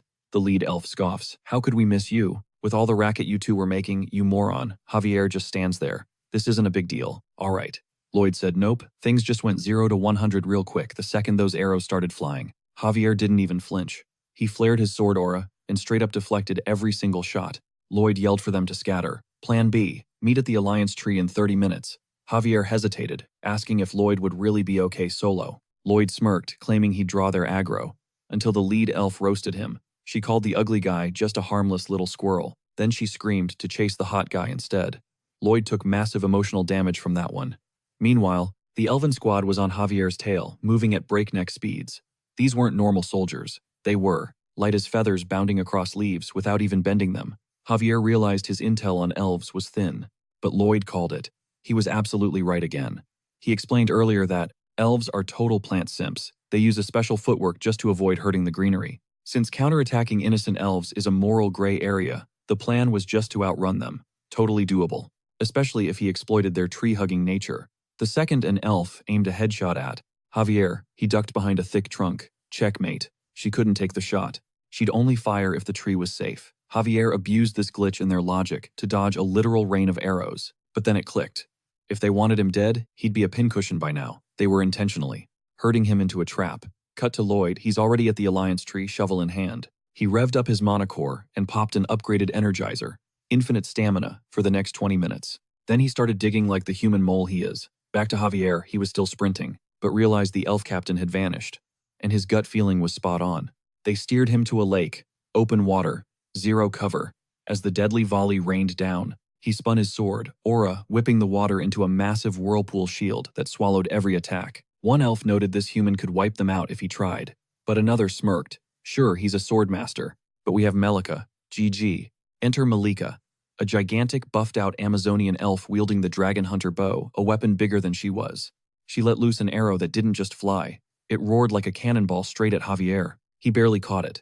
The impact dragged him backward, his boots carving trenches as he fought to decelerate the projectile, until he finally deflected it. Javier was shook. She smashed through his aura with raw strength and arrows alone. But Lloyd's warning echoed in his head. Hurt one elf, and the whole world comes for revenge. And their assassination skills, way deadlier than orcs. As a squad of elves helped reload that siege weapon of a bow, Javier flared his aura to max output. But playtime was over. He had to rendezvous with Lloyd, knowing some elves definitely went after him. Round 2. He saw the arrow volley coming and completely ignored it. His eyes were locked on the giantess. He shattered the small fry arrows effortlessly, then unleashed his ultimate move, manipulating the wind and water to bend the giant arrow's trajectory, forcing it to curve back and collide midair with the next incoming shot. Boom. Meanwhile, Lloyd was hacking away at the tree roots with his shovel. Suddenly, elves materialized behind him, literally trembling with rage. "How dare you slice our precious roots," they screamed. Lloyd hit them with a quick, "My bad." But hey, he's got lives to save. He crouched down with a torch and an elf threatened to turn him into Swiss cheese. Lloyd grinned. "Go ahead, shoot, but I'll roast this little guy real slow." He held the flame to a potted mandragora. The elves lowered their bows instantly, pure panic in their eyes. Lloyd taunted, "You don't want to hear him scream, do you? Back off." The elves cursed him out, filthy villain, trash scum. Lloyd just soaked it up like compliments. "Now, move." One elf snapped, calling him a disgusting freak and claiming that's why he gets no girls. Lloyd stared, dead silence, and dipped the flame closer. The elves shrieked in despair, forced to retreat into the hole he dug. Cornered one elf begged to negotiate since they hit a dead end. Lloyd looked them in the eye, opened his mouth wide, and chomped down on the leaf of. The mandrake screamed. Lloyd yanked it out with his teeth, and the ugly root practically begged him, "Just kill me already. For the love of God, save me." Lloyd scrambled up the dirt, desperate to silence the thing, before its screeching made his head explode. "Shut up, son of a..." He clawed his way out of the pit, gasping for air. Lloyd figured he was finally in the clear. This spot would make a massive beacon for Javier to zero in on. He had to be close. But if those elves caught him pulling this nonsense here, well, he'd be dead meat. Literally. But suddenly the vibe shifted. One elf looked ready to hurl, while another swayed on her feet, clutching a pounding head. The leader doubled over, gripping her stomach in agony. Lloyd blinked, totally clueless. What the hell was going on? Taking a closer look, these warriors looked drained, wiped out, and the forest, dead silent. He realized he hadn't heard. A single bird, no rabbits scurrying, not even a stray moose. Zero wildlife. He hadn't seen a single critter on the trek up. Maybe a monster domino effect had the beasts migrated to the edge of the mountain range. That would leave the Everglow forest smack in the middle, totally barren. Elves would never harm the flora. Does that make them strict carnivores? Damn. He wondered just how long they'd been starving. Starvation mode. Meanwhile, even Javier noticed his stamina bar was way fuller than these elite warriors. This was his shot to brute force a path through. He ignited his mana core, launching himself forward like a rocket. He surged toward the arrow's origin, mind racing. Master Lloyd had to be safe. He broke through their perimeter. The desperate elves were too exhausted to keep up. Only Melika remained. The noble Melika, the great warrior. She refused to quit. Since she couldn't land a clean shot with her bow, she gripped the arrow like a dagger and lunged, but Javier he dodged every strike with ease. His mission was absolute protect, the Baron's son, the savior of their lands. Nothing else mattered. Javier spotted an opening. He stepped lightly onto a falling leaf, mimicking the elves' own weightless technique, the same move that made them call him a monster. Javier pressed on, leaping from branch to branch, until the massive Alencia tree loomed ahead. Master Lloyd. But when he landed, Lloyd was casually grilling BBQ. Lloyd chomped on a rib. "Damn, look at you. You look like you just survived a war zone. Take a load off." He turned to the elves. "Yo, this batch is a bit overdone, my bad. Eat up quick. Pork's gotta be cooked until the skin gets that perfect crunch." The elves each grabbed a strip, eyes wide. Lloyd glanced back. "Javier, what are you standing there for? Sit." The knight sat speechless. Lloyd did the intros. "This is Javier, my personal escort." The elves squinted. "Wait, isn't he the servant?" "Nope." Lloyd pointed a thumb. "And this lady here, that's Moira. She's the tribe chief." She gave a stiff nod. "Pleasure." Lloyd rolled his eyes. "Oh, come on, let's lighten the mood a little. You guys are such buzzkills." Javier just stared into the void with a 1,000-yard stare. Moira hesitated. "Is there room for one more?" She signaled Melika, who was lurking behind a trunk. "She's starving to death," Moira admitted. "Can she join in?" Lloyd shrugged. "Help yourself to whatever's left. It's not a feast. We only packed travel rations." The archers in the back lowered their bows, practically drooling. just from the scent of roasted pork. They were ravenous. Lloyd knew exactly what was up. The male elves, stuck doing chores back home, while waiting for the women to return with a kill, must be wasting away. One elf whispered brokenly, "My husband. He's so hungry." Lloyd twisted the knife. "And the kids, the little ones, oh God. How long can the elders hang on? They're usually the first to starve, aren't they? Dying silently while no one watches." That hit the mark. The warrior facade cracked. Despite their pride, the elves couldn't stop the tears from flowing. Lloyd smirked. "So, how about we make a deal?" Moira stiffened. "No. We do not trade with mere humans." Lloyd laughed. "What are you talking about? We're already negotiating. I told you to back off because of the mandrake, and you listened. And look at us now, just chatting over dinner." With savory juices dripping, Lloyd is absolutely going to town on that meat. But he is not just flexing, he is making an offer. He is pitching them straight-up survival, unlimited pork belly, and charcoal to cook it to perfection. Now Lloyd's inner monologue is hilarious, because that charcoal is literally burnt trees. He knows the nature-loving elves would hate that. But hey, what they don't know won't hurt them, right? He keeps the sales pitch rolling, explaining that the jerky they are eating now is trash. It is just dried-out leather. But soon, they could be feasting on sizzling hot pork, succulent fatty goodness. He even promises to build them a cold storage unit, basically a fridge to keep the supply fresh. Moira cuts to the chase, asking for the price tag. Lloyd hits them with the guilt trip. "We just want to survive too." He drops the bomb that without help, all the human kids back home are going to freeze to death. Just totally helpless. They are refugees after all. All he needs is the sap from the Alencia tree for one single month. Just a tiny amount. If the elves agree to this supply drop, 0 people on his side die. He even offers to teach them a sustainable extraction method, so the trees do not get hurt. Oh, and one more tiny detail. Logistics would be way faster if the elves lent him some manpower. Say, split 100 elves into 2 squads. One squad hauls the meat, the other helps build their houses. It is a win-win scenario, right? Total synergy. But the elves aren't buying it. The chief says humans are pathological liars. This triggers a core memory for Moira.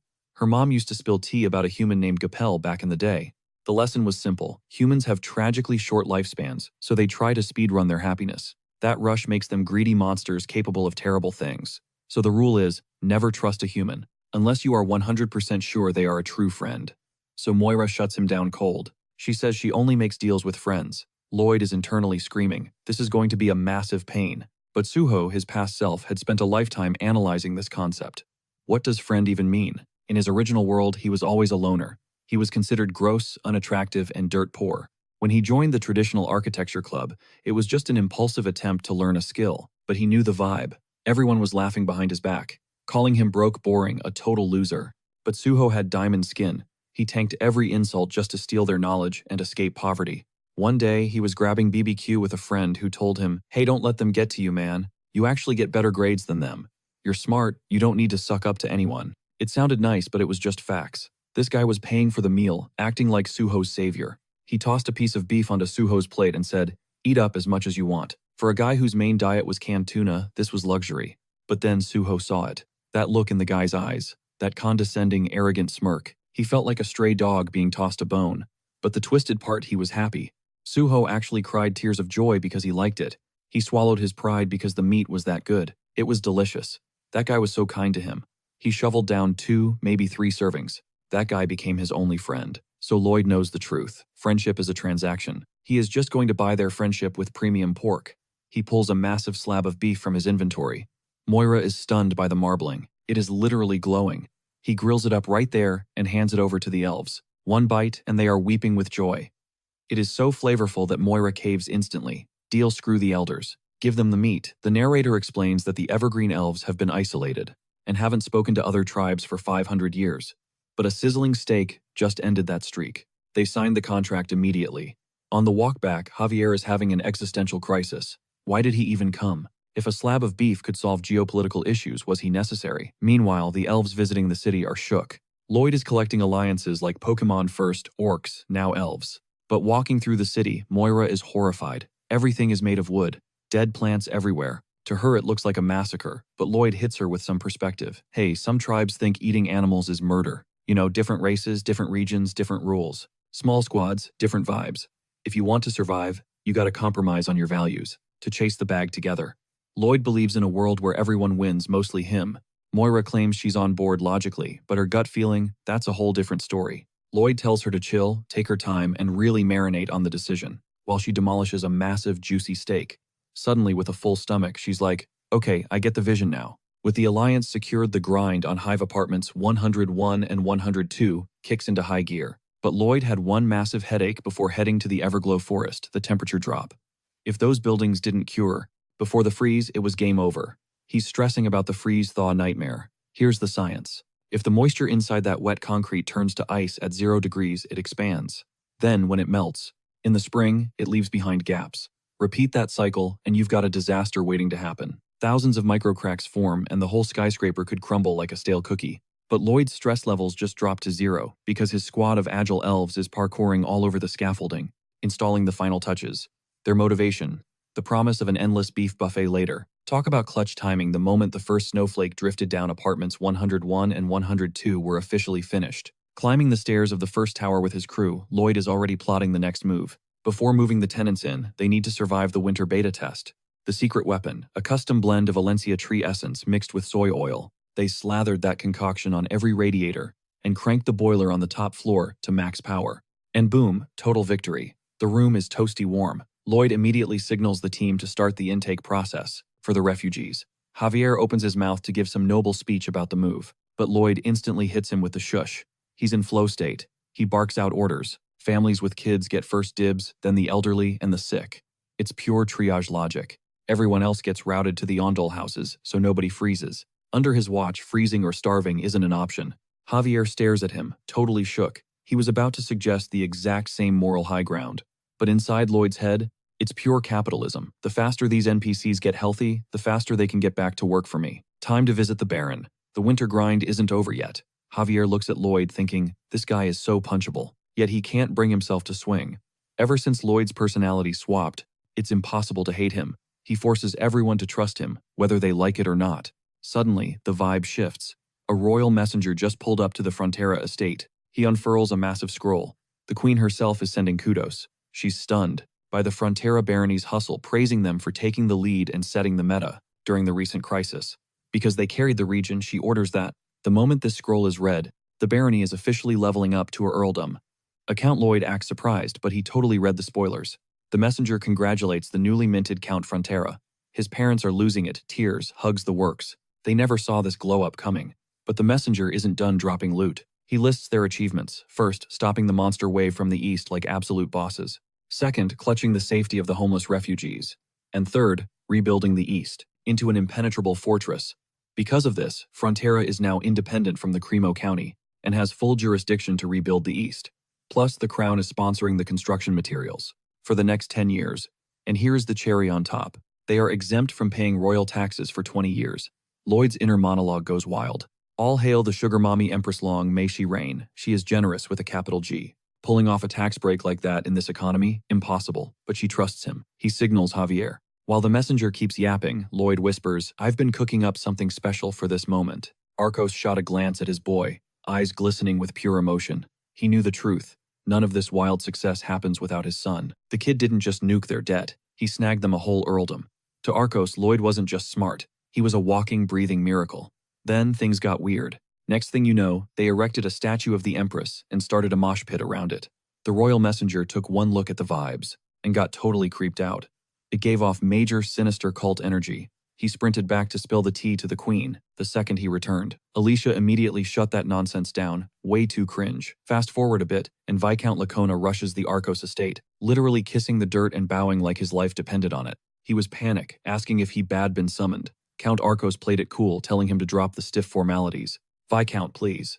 The guy wasn't even used to the Count title dropping before his name yet, you know. But Lacona started gaslighting, swearing nobody deserved the rank more. Inside, he was sweating bullets because he used to trash-talk Arcos non-stop, calling him a loser who would never level up. He used to roast Arcos at every single banquet.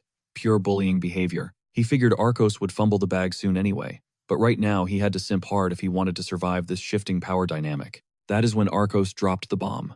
So, as you know, we got a royal mandate to rebuild the eastern zones. Huge project. Only snag. We are totally out of manpower. Which brings me to a little favor I need to ask of you, Viscount. You wouldn't happen to have spare civil engineers lying around, would you? Lacona nodded so fast his head almost flew off. Yes. Of course, how many do you need? Arcos smirked. Well, if the number is too big, that might be a hassle for us, right? So, just send. Everyone you can possibly spare.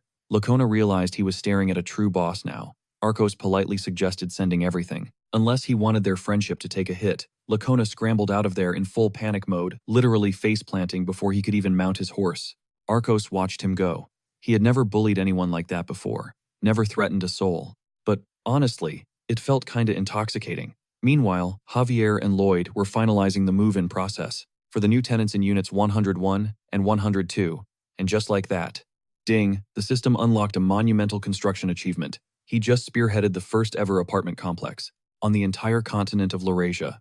Boom. 700 RP in the bank. Lloyd smirked. He planted the seeds. Now it is harvest season. Cut to a refugee shack, not the fancy new apartments. A father was divvying up rations, but his plate was empty. He pushed the food to his wife and kid, going hungry himself. He was grateful. Seriously, thank God for what the county was doing for them.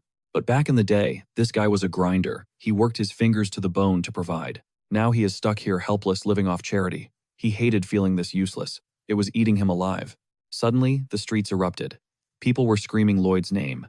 The guy was strolling through the crowd like he was running for president, hugging grannies, doing finger paintings with toddlers. A total PR masterclass. Lloyd was beaming, glowing with charisma, chatting everyone up. But Javier knew better. He sensed the dark side. Lloyd was definitely plotting something devious for these refugees. And yup, he set up a table and slammed down a stack of papers. Time to pay your debts, he announced. It was a hard labor contract. The crowd hesitated, but Lloyd hit them with the cold truth. Nothing in this world is free. Javier sighed internally, debating the morality of it all. But then that hungry father from earlier stepped up. If I sign this, do I get a real job? He asked, desperate. Lloyd nodded. Absolutely. Even paid overtime. But the second you get that first paycheck, the free ride ends. You buy your own food. No more handouts. The man's eyes lit up. I don't want to be a leech anymore. I won't get comfortable begging. He looked Lloyd in the eye. Read it to me, please. It is a very capitalist contract, Lloyd warned. The man blinked. Cappy. What now? Suddenly, a woman pushed through. Hey, can women sign up too? I don't care about gender, just results, Lloyd shrugged. Instantly, a massive line formed behind the first guy. These people were hungry for work. Lloyd grinned. He had a massive project queued up, one that would give them food and their own plot of land, the terraforming initiative. They were going to slice through the eastern mountains and use gabions to build terraced farms. But the mood shifted when Lloyd got back. Belle was down for the count. Sick. Turns out she had been grinding way too hard on the construction site. Podong was absolutely livid, delivering a swift kick straight to Lloyd's face. Instead of getting mad, Lloyd just thought, nice, that hits the spot. Since forcing Belle wasn't an option, he decided to pull a little midnight maneuver instead. Staring down the full moon, it was time to gamble. He queued up a gotcha summon.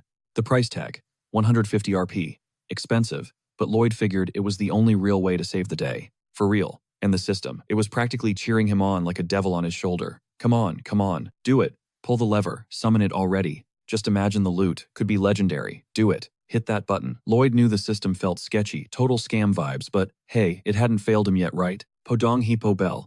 Every single pull gave him exactly the creature he needed at that moment. With plenty of RP to burn, why stress? He commanded the summon to materialize. Come on out, little helper. That familiar magic circle flared up again, sputtering and wheezing like a beat-up car engine trying to turn over in winter. Lloyd thought, God, that noise is obnoxious. But then out of nowhere, boom, the magic circle expanded and detonated right in his face, leaving him looking like extra crispy toast. The system cackled, noting the direct hit. Lloyd wheezed, aren't you on my side? But the system shut that down cold. I'm just a messenger following the algo, buddy. I don't pick sides. So, all those good summons, just coincidence. The system basically replied, wow, you really are thick, aren't you? Haha, still don't get it. Gambling 101. Let the newbie win big early on. Get 'em hooked so they keep pouring money in thinking they're special. Lloyd snarled.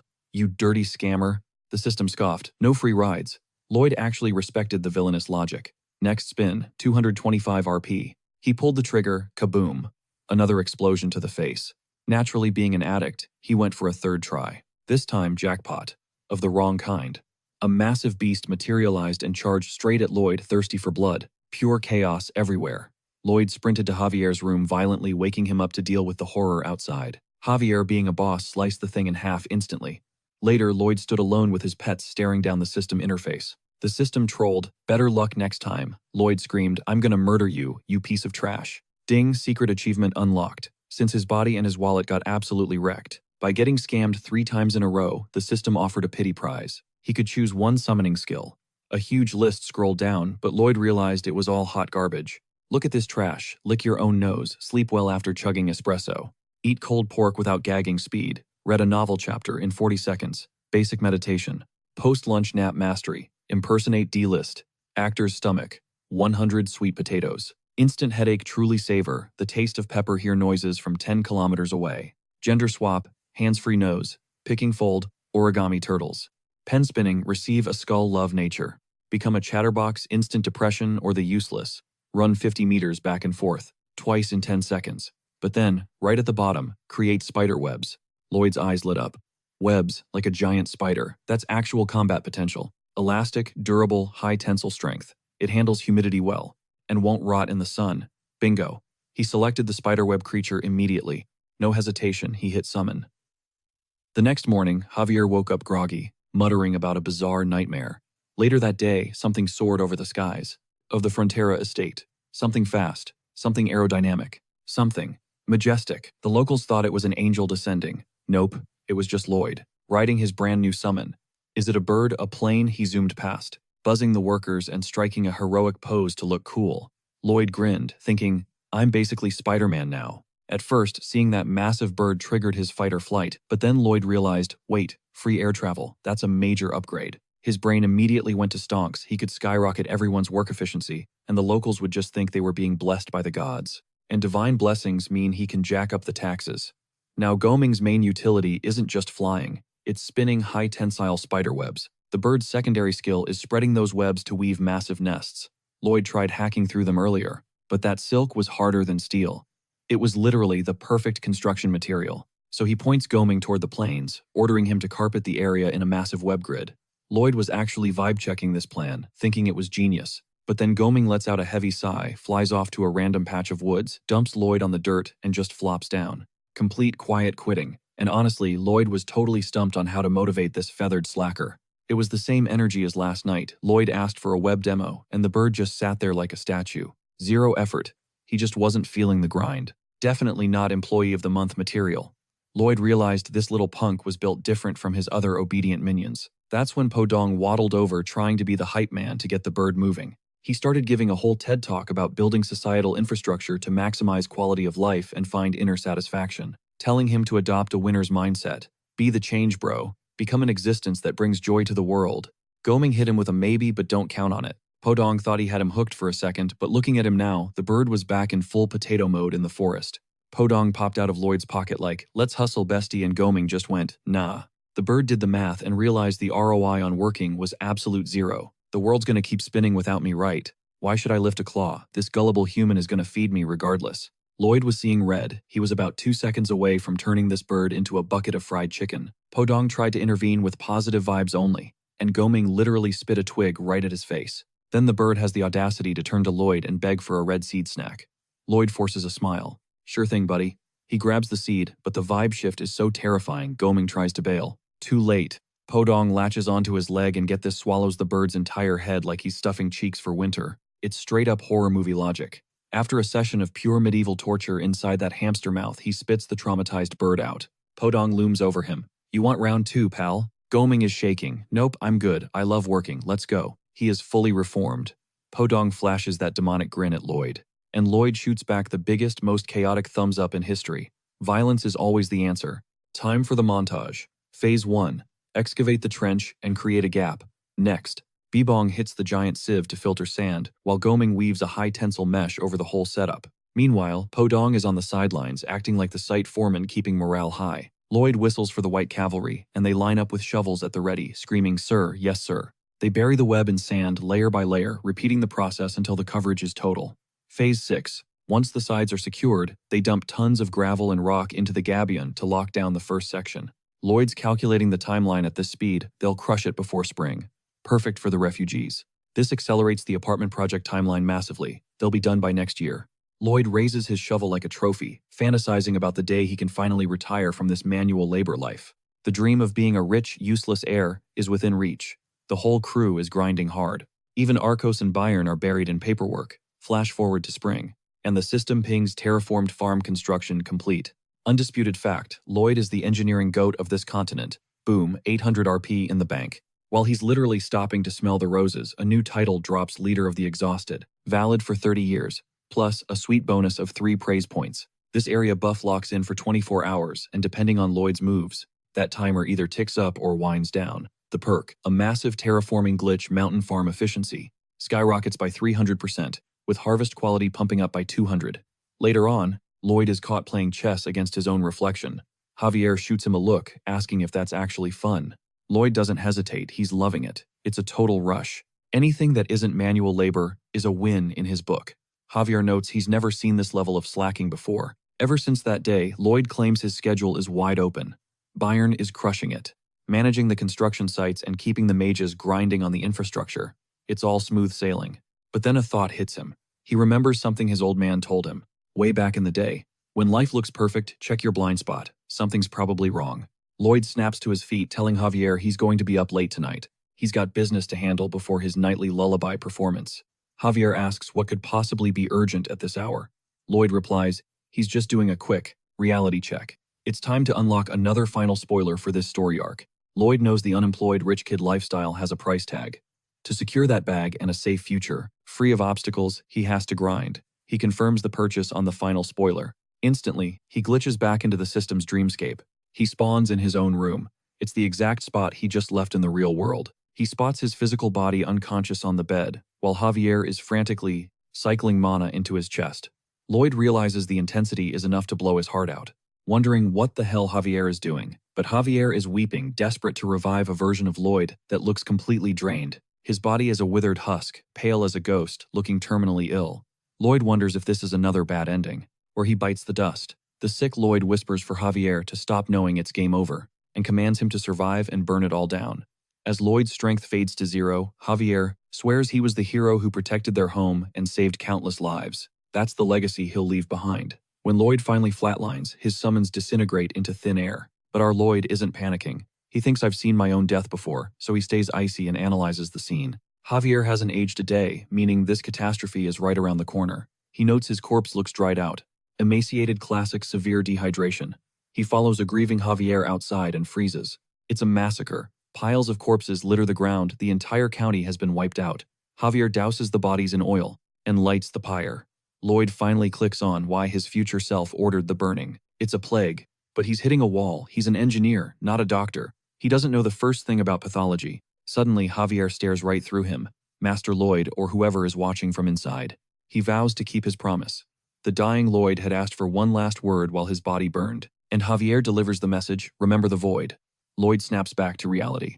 That was clearly a cheat code sent by his future self. The dead Lloyd had already seen the spoiler and was trying to hack the timeline, but Lloyd starts pacing. Void. Void. What void? The epidemic. The emptiness. Then a light bulb explodes in his brain. Once he connects the dots, he realizes his future self is an absolute genius. Fast forward, and Lloyd is negotiating with Bayern to borrow specialists from Cremo County. Naturally, Bayern warns that the labor costs will be astronomical. Lloyd shrugs, it is what it is. His people are busy farming, and the orc soldiers are tied up with construction, so their hands are full. Lloyd activates his title effect, the best at getting out of debt, which lets him snag a loan. With rock-bottom interest rates, he figures with this perk, he shouldn't crash and burn. But man, diving back into debt stings. Bayern asks what the big plan is this time, wondering if it's another housing project. Lloyd grins. This is way bigger than apartments. This massive project is going to span the entire county, but the villain this time isn't a monster, it's a cholera outbreak. He realized that recognizing the plague is one thing, but actually fixing it, that's a whole different beast he knows nothing about. Still, humanity has more than one trick up its sleeve to fight back against this invisible killer. He turned to Bayern with the master plan, we need a highway for human waste. It's time to build a sewer system, baby. That cryptic warning from his future self. Remember, Vienna suddenly clicked in Lloyd's brain like a light bulb. Back in the day, during the Industrial Revolution, Vienna's population absolutely skyrocketed. But without a proper sewage system, all that nasty bio-waste was just getting dumped straight into the river. Usually nature would handle the cleanup, but a brutal winter hit, and that's when the nightmare started. Since the river froze over, the filth didn't dissolve it, just piled up into a toxic iceberg poisoning Vienna's entire water supply. That's how the cholera outbreak began. Lloyd looked down at his territory and realized they were making the exact same mistake. If that water freezes, they're doomed to repeat history. Just when he thought he could chill, duty calls. Typical. But Lloyd swore right then, plague demons or literal gods, nothing is going to stop his dream of becoming a lazy, filthy rich slacker, a billionaire with zero responsibilities. But reality hit him hard. He was totally drained because, surprise, he's in debt again. Paying wages is one thing, but when you add in room and board for an army of workers, the math ain't mathing. Loans. The interest rates were eating him alive while everyone else was just vibing, living their best lives, just doing their jobs. Speaking of which, remember that orc who had a massive crush on Emily? He caught Greg chatting up another girl and saw red. Just as Greg was getting called back to duty, the orc stomped over to Officer Greg, demanding answers. How dare you pull a stunt like that? Aren't you, with Emily? Greg looked at him like he was crazy. Bro, what are you even talking about? Me with Emily, the orc snapped, throwing a massive punch, but Greg countered it effortlessly. He slammed the orc into the dirt, scoffing. You think a weak swing like that is gonna scratch me? Here's the tea. The soldiers of the Frontera estate aren't normal grunts anymore. They can manipulate mana. After hellish training and labor, every single one of them has the strength to take on 10 average fighters solo. They usually use that power for construction, but they can throw hands too. The orc scrambled up ready for round 2. As they charged at each other, Byron flashed in between them with god-tier speed. He glared at Greg. I called you ages ago. What are you doing? Trying to plow the field with your face? Greg stammered an apology. Byron cut him off. We're going on a business trip, soldier. Pack your gear. I'm bringing you along because I actually trust your skills. Don't make me regret it. As they prepped to leave the estate, Greg shot one last icy glare at the orc. It's official, they're rivals now. Later over at the stables, Greg asked Byron, Sir, are we heading to Cremo to recruit more workers? Exactly, Byron nodded. Master Lloyd is launching a massive new infrastructure project. It's critical for everyone's survival. Greg hesitated. Do we really need the heavy hitters from Cremo for this? Meanwhile, Lloyd was suffering from a serious condition. Let's call it broke-itis. Yeah, I think I caught that bug too. Suddenly, a system notification popped up. His achievements and reputation were triggering a combo effect. He crushed the traitor, cleared the debt, and refused to abandon the refugees. He gave them homes, stared down a catastrophe, and won. Because of that, the people were desperate to pay him back. The sentiment was sweeping through the crowd. Lloyd heard a commotion outside. He peeked out and saw a massive mob surrounding his house. They were shouting, We'll do anything for Master Lloyd. We'll even work for free. Chants of for Master Lloyd filled the air until Lloyd yelled, Shut it, he muttered. Altruism is sketchy. I only trust people when they're acting in their own self-interest. He barked at them. You don't want to get paid. Listen, I never gave you handouts, so don't you dare offer me free labor. I'm drawing up contracts right now. We're doing this by the book. The crowd erupted in cheers for their fair leader. Lloyd tried to hide it, but he was actually touched, and maybe a little teary-eyed, because that would mean losing serious cash. Meanwhile, the Sultan was checking his DMs old-school style. His spies out west finally hit him back with the intel via carrier pigeon. They found that western village, but it's straight-up monster territory now. We're talking a freakish flamebird ripping the sky apart, a beast capable of shattering the earth, another one chugging the entire ocean, and a massive snake snacking on mountains like they're popcorn. And the cherry on top, a monster with a roar that shakes the heavens. And get this, someone is actually raising them there. The locals, absolute units. Workers are dropping orcs with bare hands, and the elderly are sprinting faster than the wind. Even the legendary white cavalry traded their lances for shovels. You've even got elves and orcs forming an unholy alliance to build stuff together. If the non-combatant NPCs are this OP, the spies can't even process how cracked the actual army must be. That place is a fortress. The Sultan is officially shook. Meanwhile, over at the Lacona Viscounty, Diego Lacona is playing Puppet Master, forcing two poor souls to beat the life out of each other for his entertainment. The guys are absolutely pulverizing each other, and Diego's just sitting there loving every second of the brutality. That's it. That's the stuff. Suddenly, Lloyd's voice cuts in. Whoa, looking good. Diego nearly has a cardiac arrest right there. Lloyd smirks. You always jump out of your skin when you see me. What gives? Is my face really that scary? Then he gets down to business. So who are the two gladiators down there? Diego stammers out that they're just his household servants. Lloyd nods.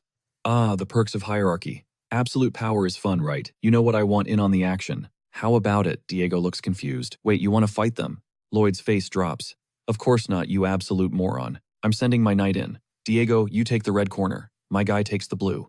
Javier lets out the heaviest sigh ever, draws his blade, sword aura, blazing instantly and mutters, well, if it's an order from the Count's son, I guess I have no choice. Diego panics, screaming, put that sword away, please. Lloyd tilts his head. Why stop now? Don't you want to play? Go ahead, grab a weapon. Diego is practically on his knees, begging to leave with his life. Lloyd realizes Javier is way out of this scrub's league, so he steps up with an offer.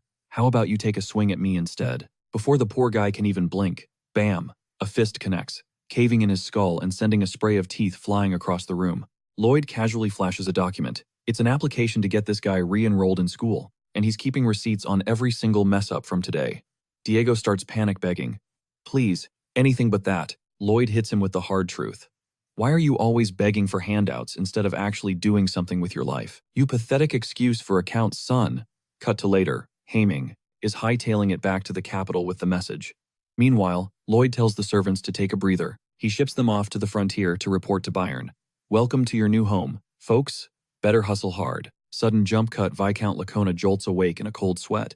He thinks he just had a nightmare about that absolute demon, but reality is worse. Today is not going to be his day. Just then, knock, knock. He screams, "Who's the insolent brat disturbing my peace?" He grabs his whip, expecting a servant. Instead, he opens the door to Lloyd's terrifying grin. Missed me? Smash cut to the next second. Viscount Lacona is face planted on the floor. Soul probably left his body, who knows? Lloyd looks genuinely confused. Is my face really that scary? Javier doesn't sugarcoat it. It's definitely not a crowd pleaser, sir. Lloyd drags the Viscount to the balcony and gestures grandly. So, your territory runs from here to over there, right? Great, because I'm terraforming all of it for a project. Just a heads up. Lacona panics. Why are you doing this out of nowhere? Lloyd yanks the guy's mustache with zero respect. Do we need to settle this? The hard way? He's making it clear. They need to use granite for the sewer construction, ensuring it won't crack or collapse down the line. Time to call in the crew. He orders a straight road built directly from the quarry to their territory. No detours. But wait, oops. The Lacona mansion is standing right in the middle of the path. Doesn't stop Officer Greg from smashing right through the walls, shouting, "Straight path only." Just like that, Lacona is homeless. Lloyd pats him on the back. Don't sweat it. We'll build you a new place. I'm taking your staff to my mansion, though. Oh, and I'll even give you a personal escort. The escort turns out to be Melika, our favorite buff, emo elf. She glares at them. You two need something? Lacona and his son are trembling in pure terror. Nope, nothing. We're good. Back to the master plan. That road is crucial for hauling granite, and Bayern is managing the quarry site. And this guy isn't just a veteran anymore. He's evolved into a full-blown maestro. We're talking design level 85, execution level 90, plus 99 in labor administration. The man is a machine. No need to worry about leveling the mountains either. Bangwol is ripping trees out of the ground like weeds, while the orcs harvest resources. Even Bayern's squad of little monsters is pitching in. Podong, Pudong, Pudong, Pudam, and Pudong, the whole crew is on the clock. The servants are handling the apartment construction. It's a non-stop cycle of efficiency, thanks to insane perception, stats, and brute strength. And obviously, they're doing it all for the beefsteak reward. But there's a snag, the sludge. Lloyd thinks the best play is to burn it all away with intense heat. Modern, industrial style. Maybe he, Javier, and Belle could pull it off. But that's wildly inefficient. Where is he going to find a sucker who works day and night, asks for zero salary, wields fire, and doesn't mind hanging out in a sewer? Bingo.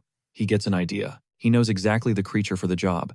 Lloyd visits Corcus, who looks confused. Hold up. You want me to craft armor out of Valencia tree sap? What could you possibly need that for? Are you hunting a dragon or something? Lloyd grins.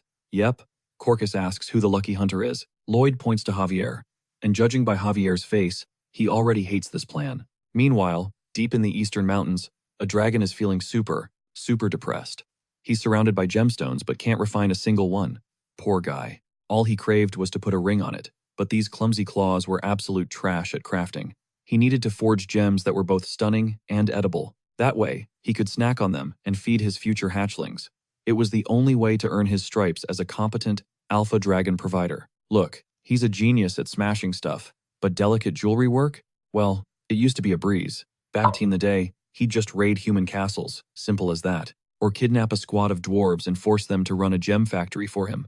But then, disaster struck. The so-called Dragon King got hitched to a human girl and dropped the dragon commandments. Suddenly, looting and terrorizing other races was strictly banned. So now, Solitas was stuck here in the dirt. Those hypocrites set the rules after they'd already hoarded tons of loot, leaving him with absolutely nothing. Until a knight walked up and dropped a truth bomb. He totally sympathized.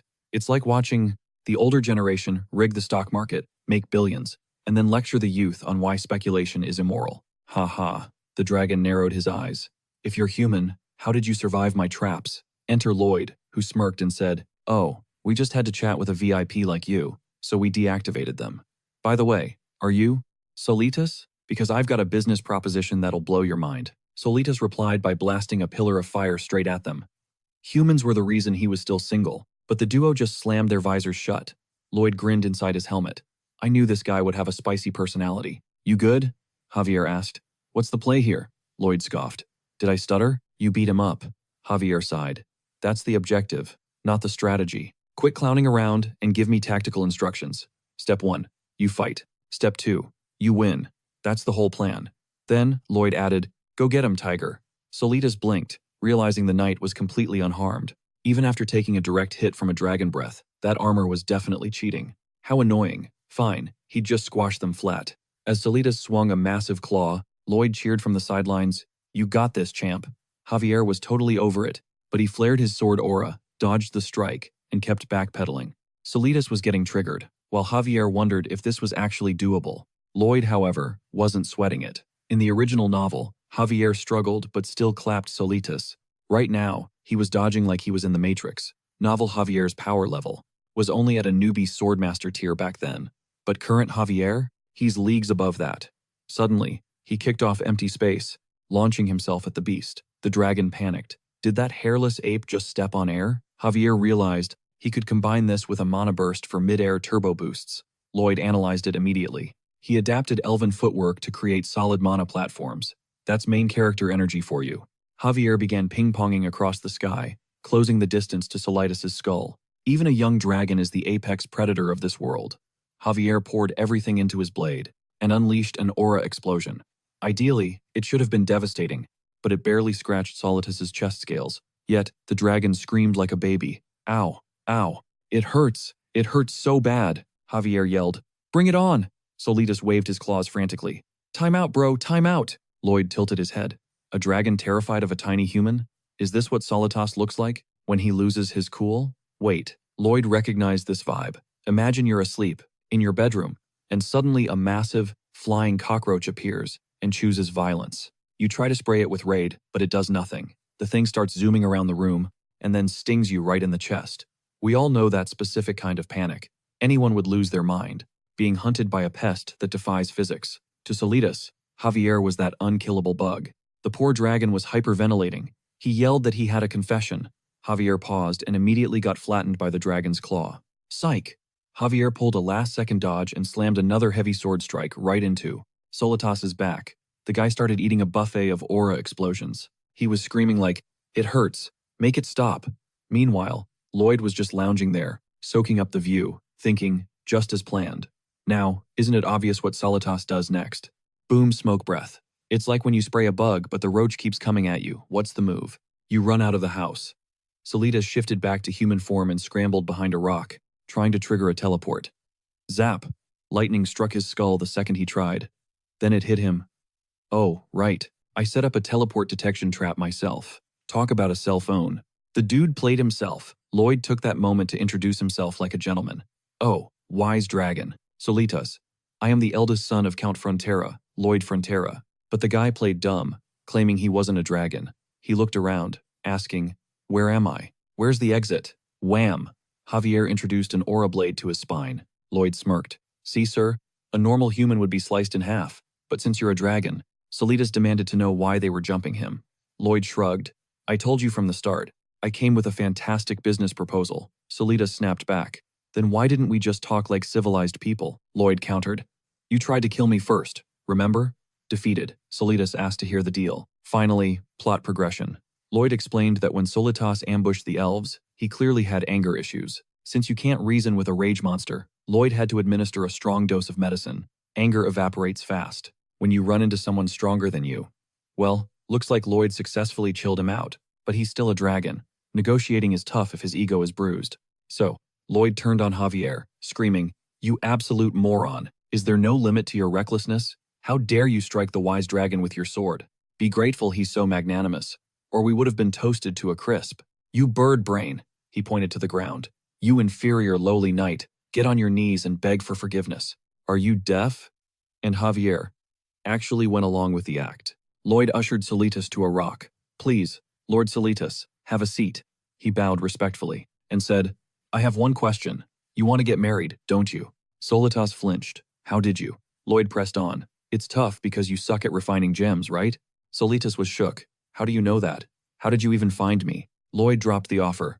I'll get you a wife within 10 years, Solitas gasped. For real? I mean, he tried to play it cool, but failed. Lloyd smirked. Aren't you excited? To land yourself a cute lady dragon? Solitas blurted. Obviously, but answer my question. Lloyd kept the fantasy going. Imagine holding her paws, sending sweet love letters via telepathy, and making heart shapes with your shadows under a starry sky. Lloyd slid the paper over. Just sign here. You're really gonna get me a wife? Solitas asked. Guaranteed. Just sign on the dotted line. The second the ink hit the paper, Lloyd stood up.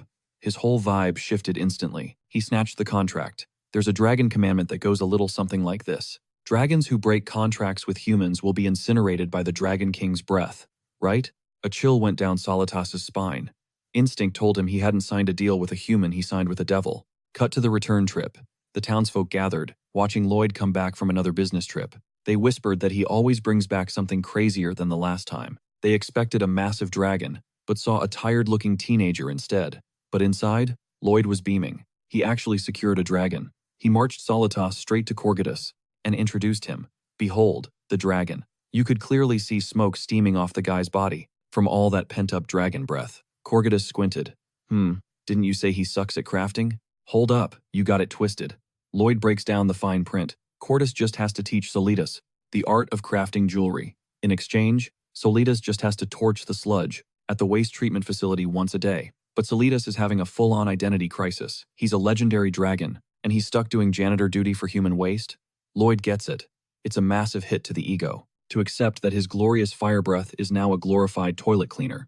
That's exactly why. Lloyd had to apply a little pressure to get that signature. If he hadn't twisted his arm, Solitas would have bailed. But then, goodbye. Jewelry lessons. Good luck getting married without that skill, right? Pride is cool and all, but it doesn't get you the girl. You gotta prioritize the end goal. Without that skill, what is Solitas really bringing to the table? Swallowing his pride, Solitas turns to the dwarf, master, and pledges himself to his care. Corgadus is absolutely buzzing. To think a tiny dwarf like me gets a majestic dragon as a student. Solitas admits that while dragons are the G-O-A-T, when it comes to raw power, dwarves are indisputably the kings of craftsmanship and forging. He begs, please, fix my clumsy hands. Lloyd watches this unfold, thinking, no matter how goofy he acts, he's still a dragon. The guy adapts fast. Corgadus grins, saying he won't reject him, obviously, but warns he's going to be a drill sergeant. Solitas nods, he's locked in. Corgadus instantly flips the switch. Then quit daydreaming, you useless lizard, and grab the materials. Now, move, move, move. And just like that, poor Solitas is sprinting off to work. Lloyd watches the chaos, knowing this contract is the definition of a win-win scenario. Solitas trades his massive ego for world-class education. Corgadus gets the exclusive bragging rights of being the first person in history to legally bully a dragon. Lloyd's seen way too many scenarios where people are handed a trash contract and told, just sign it. It's your only option. The vibe is usually, what other choice do you have, you pathetic peasant? But forcing someone's hand isn't a deal. That's just straight-up violence. A real business deal benefits both sides. Of course, Lloyd prefers if he benefits slightly more. The system chimes in, noting that happily, Lloyd has rewritten another tragic destiny. The fire dragon Solitas was supposed to lose his horns fighting Javier, dragging his broken body back to his lair, where he'd die alone. That was the original novel's plot. The system points out that if it weren't for Lloyd, the Frontera couple would have been wiped from existence too. The Count is actually multi-talented. Now that the dead is gone, he's living his best life, focusing on passions he had to abandon years ago. The man is glowing. Lloyd made that happen. And Javier, the guy who was supposed to be a corpse in a foreign land, he's now being hailed as the top student at the academy. Lloyd pulled the strings for that too. It's impossible to count how many lives he's saved. Lloyd asks, can I get paid for that? The system shuts him down. No, earn your own cash, bro. Lloyd shrugs it off. He doesn't need money right now. He needs skills. They're about to break ground on a massive sewer system. The bottleneck? His scanning skill range is trash. Construction covers the whole county, and manually collecting data from every zone is a logistical nightmare. Even though he leveled up a bit after recent projects, he's plateaued at level 6. He can only scan a max radius of 729,000 square meters. Business 101. Save where you can, but splash cash where it matters. So, he dumps points into his design skill, finally hitting advanced design. Boom. Now he can analyze a massive 3,375,000 square meters in one go. Dropping 1,200 relationship points? Totally worth the investment. Plus, He unlocked a sick new exclusive skill, the construction guide. The system prompts him to load up Diagram 3 that he saved recently. He activates the guide, and just like that, he projects the blueprint as a massive hologram right in front of him. But here's the kicker, it's not just for him. Every worker on site can see it. Meaning, nobody needs a degree to read complex blueprints anymore. When it comes to engineering, you don't overthink it, you just get it done. Just follow the glow. Lloyd claims this skill slashes his workload by at least 50%.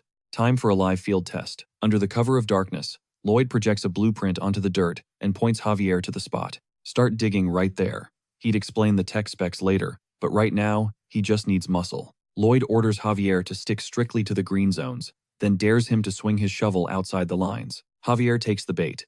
Instantly, the projection bleeds crimson, and a massive, angry holographic Lloyd materializes. It screams, "Do a good job, damn it." Javier winces. Okay, that is practically the definition of obnoxious. You know the type, someone totally insufferable, practically begging for a punch in the face. Just a complete tool. An obnoxious person is someone who submits to punishment without a single complaint, totally stripped of free will. Lloyd scoffs. Watch your mouth, pal. You're throwing around some fighting words. But Javier admits the tech has potential. It's foolproof because, let's be real, nobody, and I mean nobody, wants to see that hideous face pop up. Lloyd groans. Didn't I tell you to quit roasting me? It hurts my feelings. Javier ignores the pity party. So, what's the deal? You gonna claim you've been a magical illusionist genius this whole time? Or maybe you swiped this toy from a dark wizard? Come on, spill the tea. Lloyd freezes. That was oddly specific. Lying is getting harder by the second, so he decides to flip the script. Which backstory sounds more believable to you? Javier doesn't hesitate. Definitely the last one. You should probably wear a necklace artifact to sell the lie. Lloyd nods. Deal. I'll play along. Javier agrees to roll with the fabricated narrative. Lloyd warns him, I can't give you all the answers though. Javier shrugs. Did I ask for them? My curiosity is irrelevant. As long as you save everyone in this domain, that's all that matters. Boom. Beef squashed. Lloyd grins, that signature confidence returning. You can bet your life on it. Cut to the worksite. Barney is hyping up the engineering crew, demanding a war cry before they break ground. All right, crew, what is our anthem? In unison, they hoist their shovels high. Safety first. No injuries allowed. Watching from the sidelines, Lloyd mutters, these guys are losing their minds a little more every day. I wonder whose fault that is. Javier just gives him the side eye. The answer is obvious. Back to business. If the region's waste gets dumped into Lloyd's new sewer system, it'll flow straight from the pipes to the main line. Now, Podong can handle the small trenches solo, but the main tunnel? That beast is too big for one creature.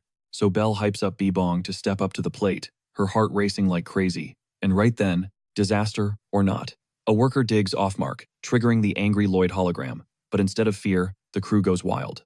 Whoa, it's the giant Lloyd. So cool. Real Lloyd is confused. Why are you guys enjoying this? That's a warning, you morons. He turns to Javier. Why are they vibing with it? They're acting like total lunatics. Javier shoots him that look again. You know the one. Time jump. After a massive storm and some heavy spring showers, work on the sub-sewers kicks into high gear. Over the next 3 months, the main tunnel makes insane progress, expanding rapidly toward the north. Once the sky's clear and the sun hits, Lloyd drops the hammer. The main line needs to cut straight through that field. And way in the back, that's prime real estate for the new sludge treatment plant. Barney hesitates. Boss? That's uncomfortably close to the Mastodon territory. Lloyd brushes it off. As long as Bebong is with us, they won't try anything stupid. But yeah, stay frosty. He orders the crew to keep a low profile, no sudden moves, zero noise near the beasts. The team moves in stealth mode, but surprisingly, zero mastodons. Maybe they sensed Bebong, maybe it was luck. While Lloyd is slacking off, playing a little game of red light, green light, 1, 2, 3, and having a blast, Podong interrupts the fun.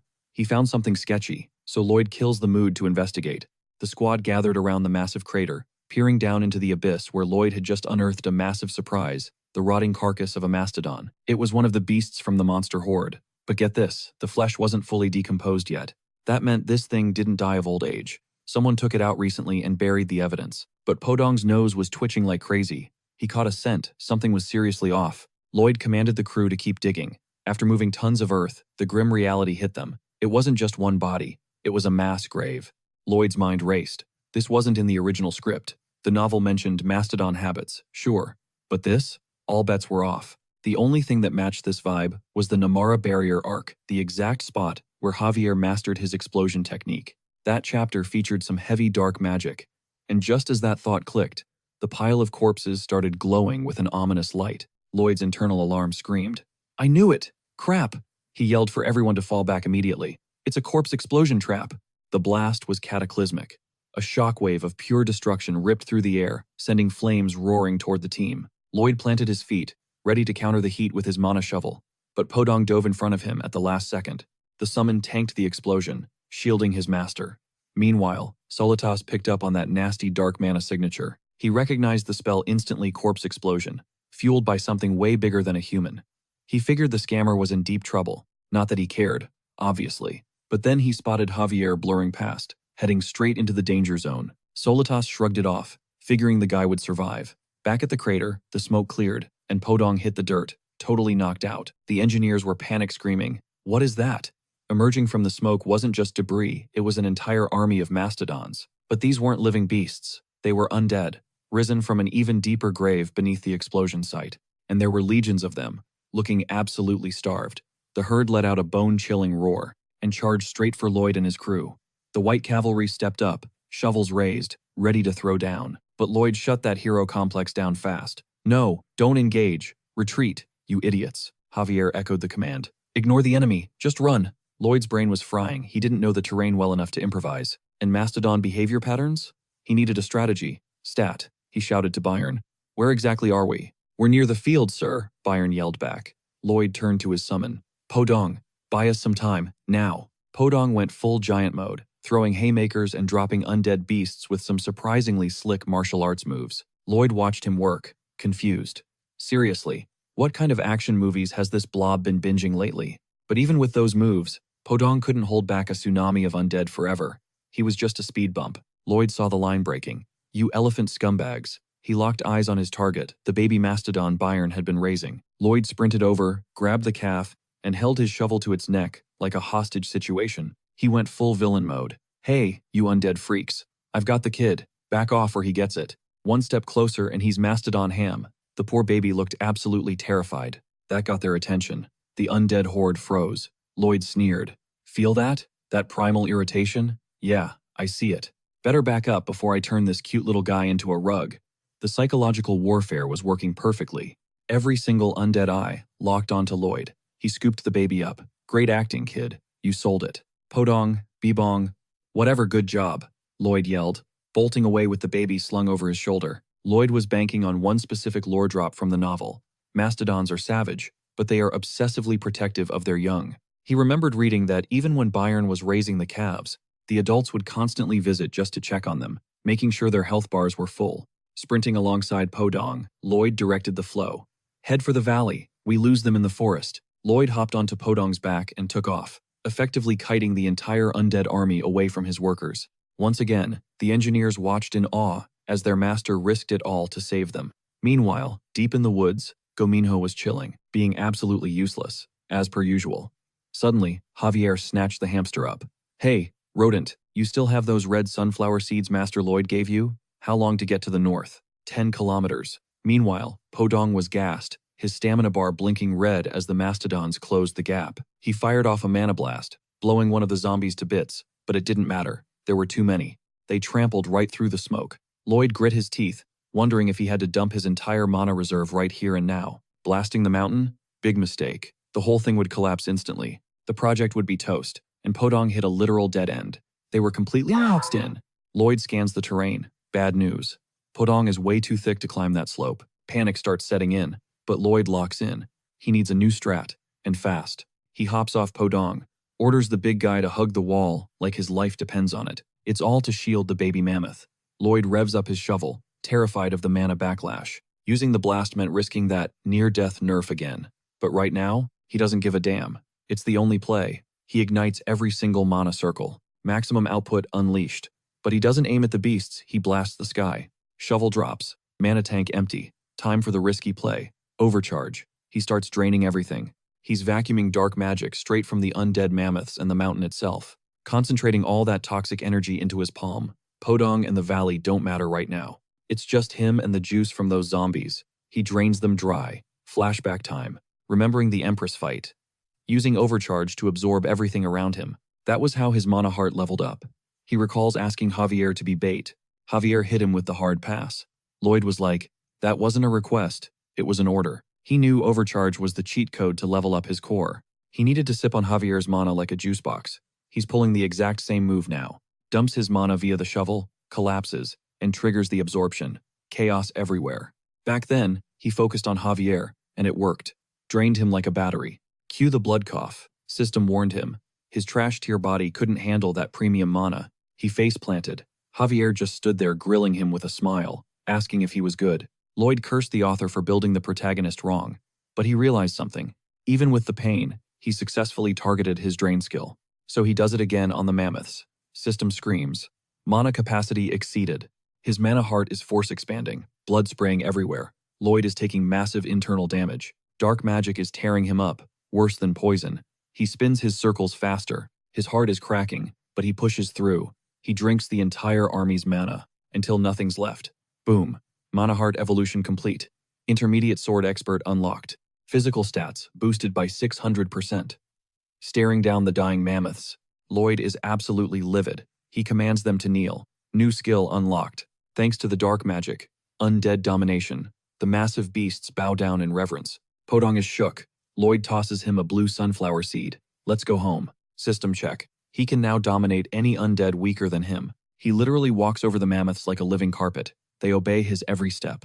But there's a glitch in the system. The domination skill has a condition. Eye contact required. The second Lloyd turns his back, a rearguard goes rogue. System update. Control held on 308 undead. Timer set. 40 seconds until total loss of control. Time to sprint. He's running for his life, dodging mammoths breaking out of his spell. Last second he's surrounded. Game over. About to be trampled. Thwip. A web yanks him, the baby, and Podong into the air. Saved. Way up high. It's Javier riding on Goming. The knight flares his sword aura. Showtime. Goming. The bird is tired and lazy. But he listens. Goming dives low, skimming right over the undead horde. Javier didn't just hit the canyon walls. He unleashed a landslide, bringing the whole cliffside crashing down to bury the undead horde below. Boom. The corpses collided and detonated, triggering a massive, fiery chain reaction that lit up the entire gorge. When the dust finally settled, they were alive. Lloyd shot Javier a quick thanks for the save, but the knight wasn't having it. He glared, asking how Lloyd could possibly be grinning right now. Like, seriously? Lloyd just shrugged, reminding him, you're my personal bodyguard, right? That means sticking to me like glue. But Javier wasn't laughing. He's tired of Lloyd constantly throwing himself into the fire. Lloyd told him to chill out, but Javier snapped back. I saw it from the sky, Lloyd. You used yourself as live bait to buy time for the workers to escape. Lloyd tried to play it cool. Nah, it wasn't like that. But Javier cut him off. But the plan worked, didn't it? That's what you're thinking, isn't it? Lloyd smirked. Well, I saw it with my own eyes, didn't I? Javier's expression darkened. He's begging the young master to actually care about his own survival. What if I was 1 second late? The camp, the sewer system construction, everything would be toast. The villagers depend on you. There are countless lives riding on your shoulders right now. Young master, you have to prioritize yourself. If you go down, this whole kingdom collapses. Lloyd stared back, asking if that's really Javier's call, deciding how many people die so he can live. Javier shook his head. That's not it. It's because you always gamble with your life alone, Lloyd countered. Excuse me? If I sat back and did nothing, what exactly did you think those zombies were going to do, huh? Javier argued that he could have coordinated a defensive formation with the white cavalry instead. Lloyd scoffed. That's pure speculation. Can you guarantee 0 casualties with that plan? I'm grinding out here. I'm right, okay? I am the single most valuable asset in this county. This dirt is mine. These people are my property. If I don't protect my investment, who will? Javier looked him dead in the eye, asking if he plans to keep pulling these crazy stunts. Lloyd didn't blink. You bet I am. High risk, high reward. I'm getting that hazard pay. Javier let out a long, defeated sigh. Fine, do what you want. Either way, I'm sticking by your side. Ding. The system notification popped up. Javier's affinity just leveled up for the first time. He just gained massive friendship points. Javier wasn't just a hired sword anymore. He genuinely respected Lloyd now. Javier vowed, I am ready to lay down my life. For you, young master.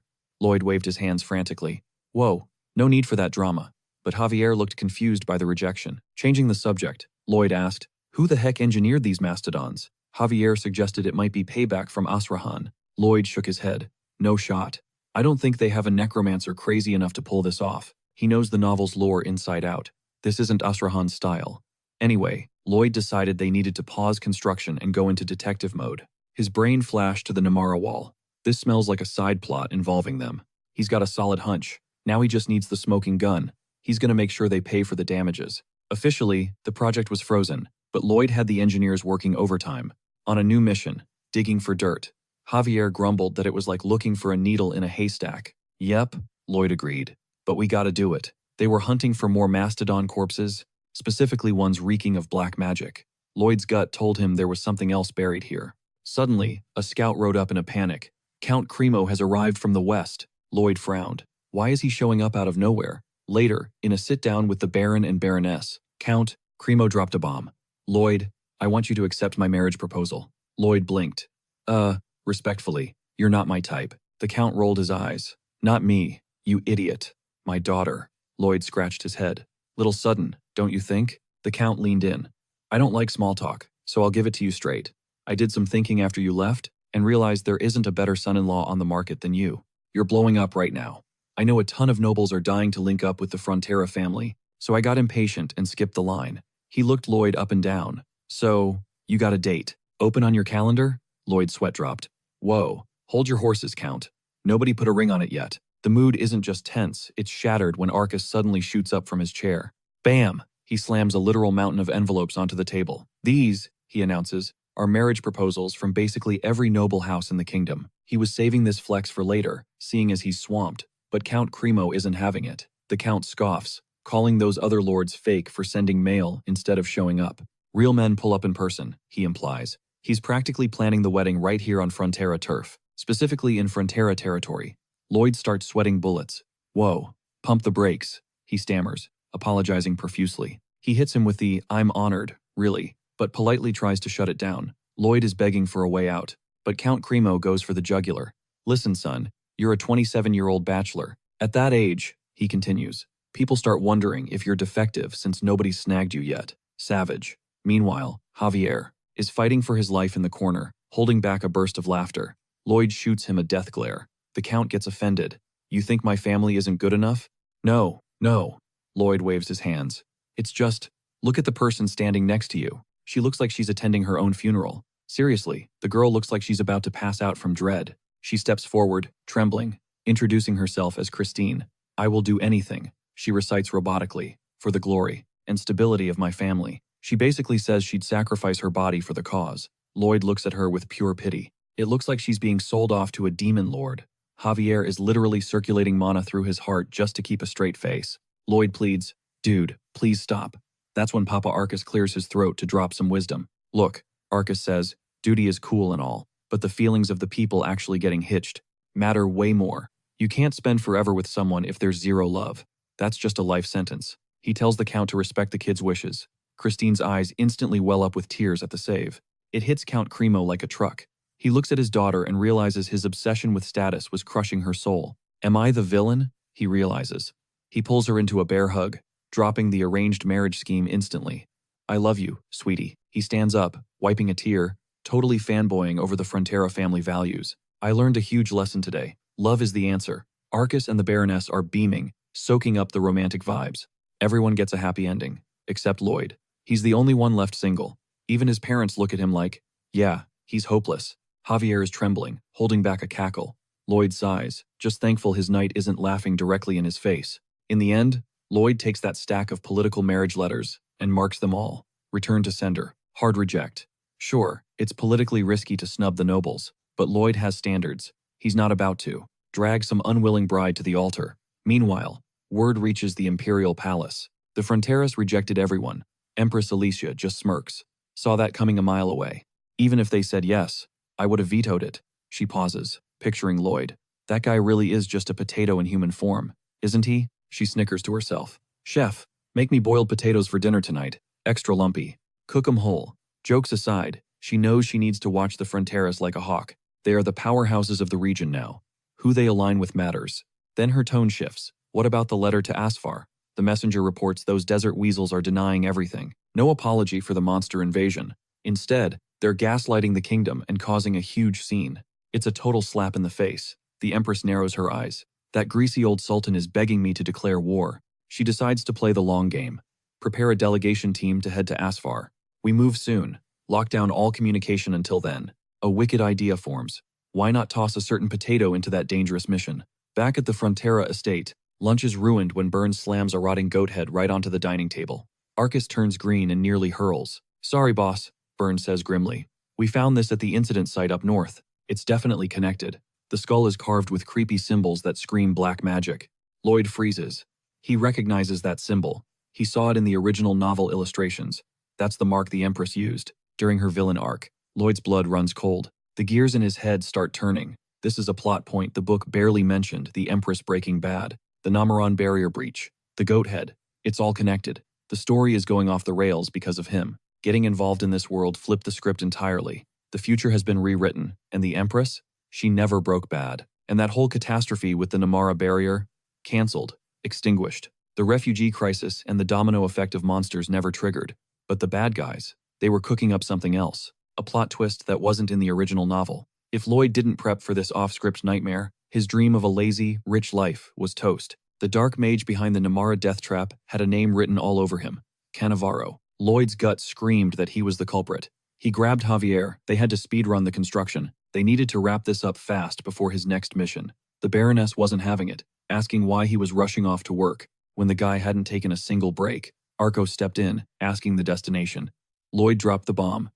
I'm heading to Namara. He had unfinished business. His instincts were sharp, but he needed hard receipts to prove it. Cut to later. The massive, towering Frontera complex, packed with apartments, about 10 kilometers north, at the sludge disposal plant. Giant Podong cracked open the lid. Time for Solitary to shine. He gathered all the waste into one massive pile and morphed into his majestic dragon form. Lloyd smirked, imagining the history books. Meet Solitary, the great incinerator of turds. Solitary flipped out, basically screaming, "Screw you. Don't you dare tell a soul about this disgrace." Lloyd teased, "What? The Dung Destroyer sounds epic." Suddenly, the system pinged with an achievement. Success. He built the very first collective waste management system on the Laurasia continent. Thanks to him, public sanitation wasn't just a dream, it was reality. He unlocked a shiny new title, I Should Have Been Red or Blue. The perk, Total Defense, blocking all diseases from entering the county. Internal infection rates dropped to absolute 0%. Finally, he could secure that chill lifestyle. Or so he thought. Later, Javier asked about the Namara trip schedule. Lloyd's answer? Yesterday would be good, as soon as possible. But charging in blind without a plan? That's just burning cash on travel expenses. Just as they rolled up to the Frontera mansion, they spotted a fleet of intimidating carriages parked outside. Lloyd stormed into his dad's office. The Count sighed, explaining the situation.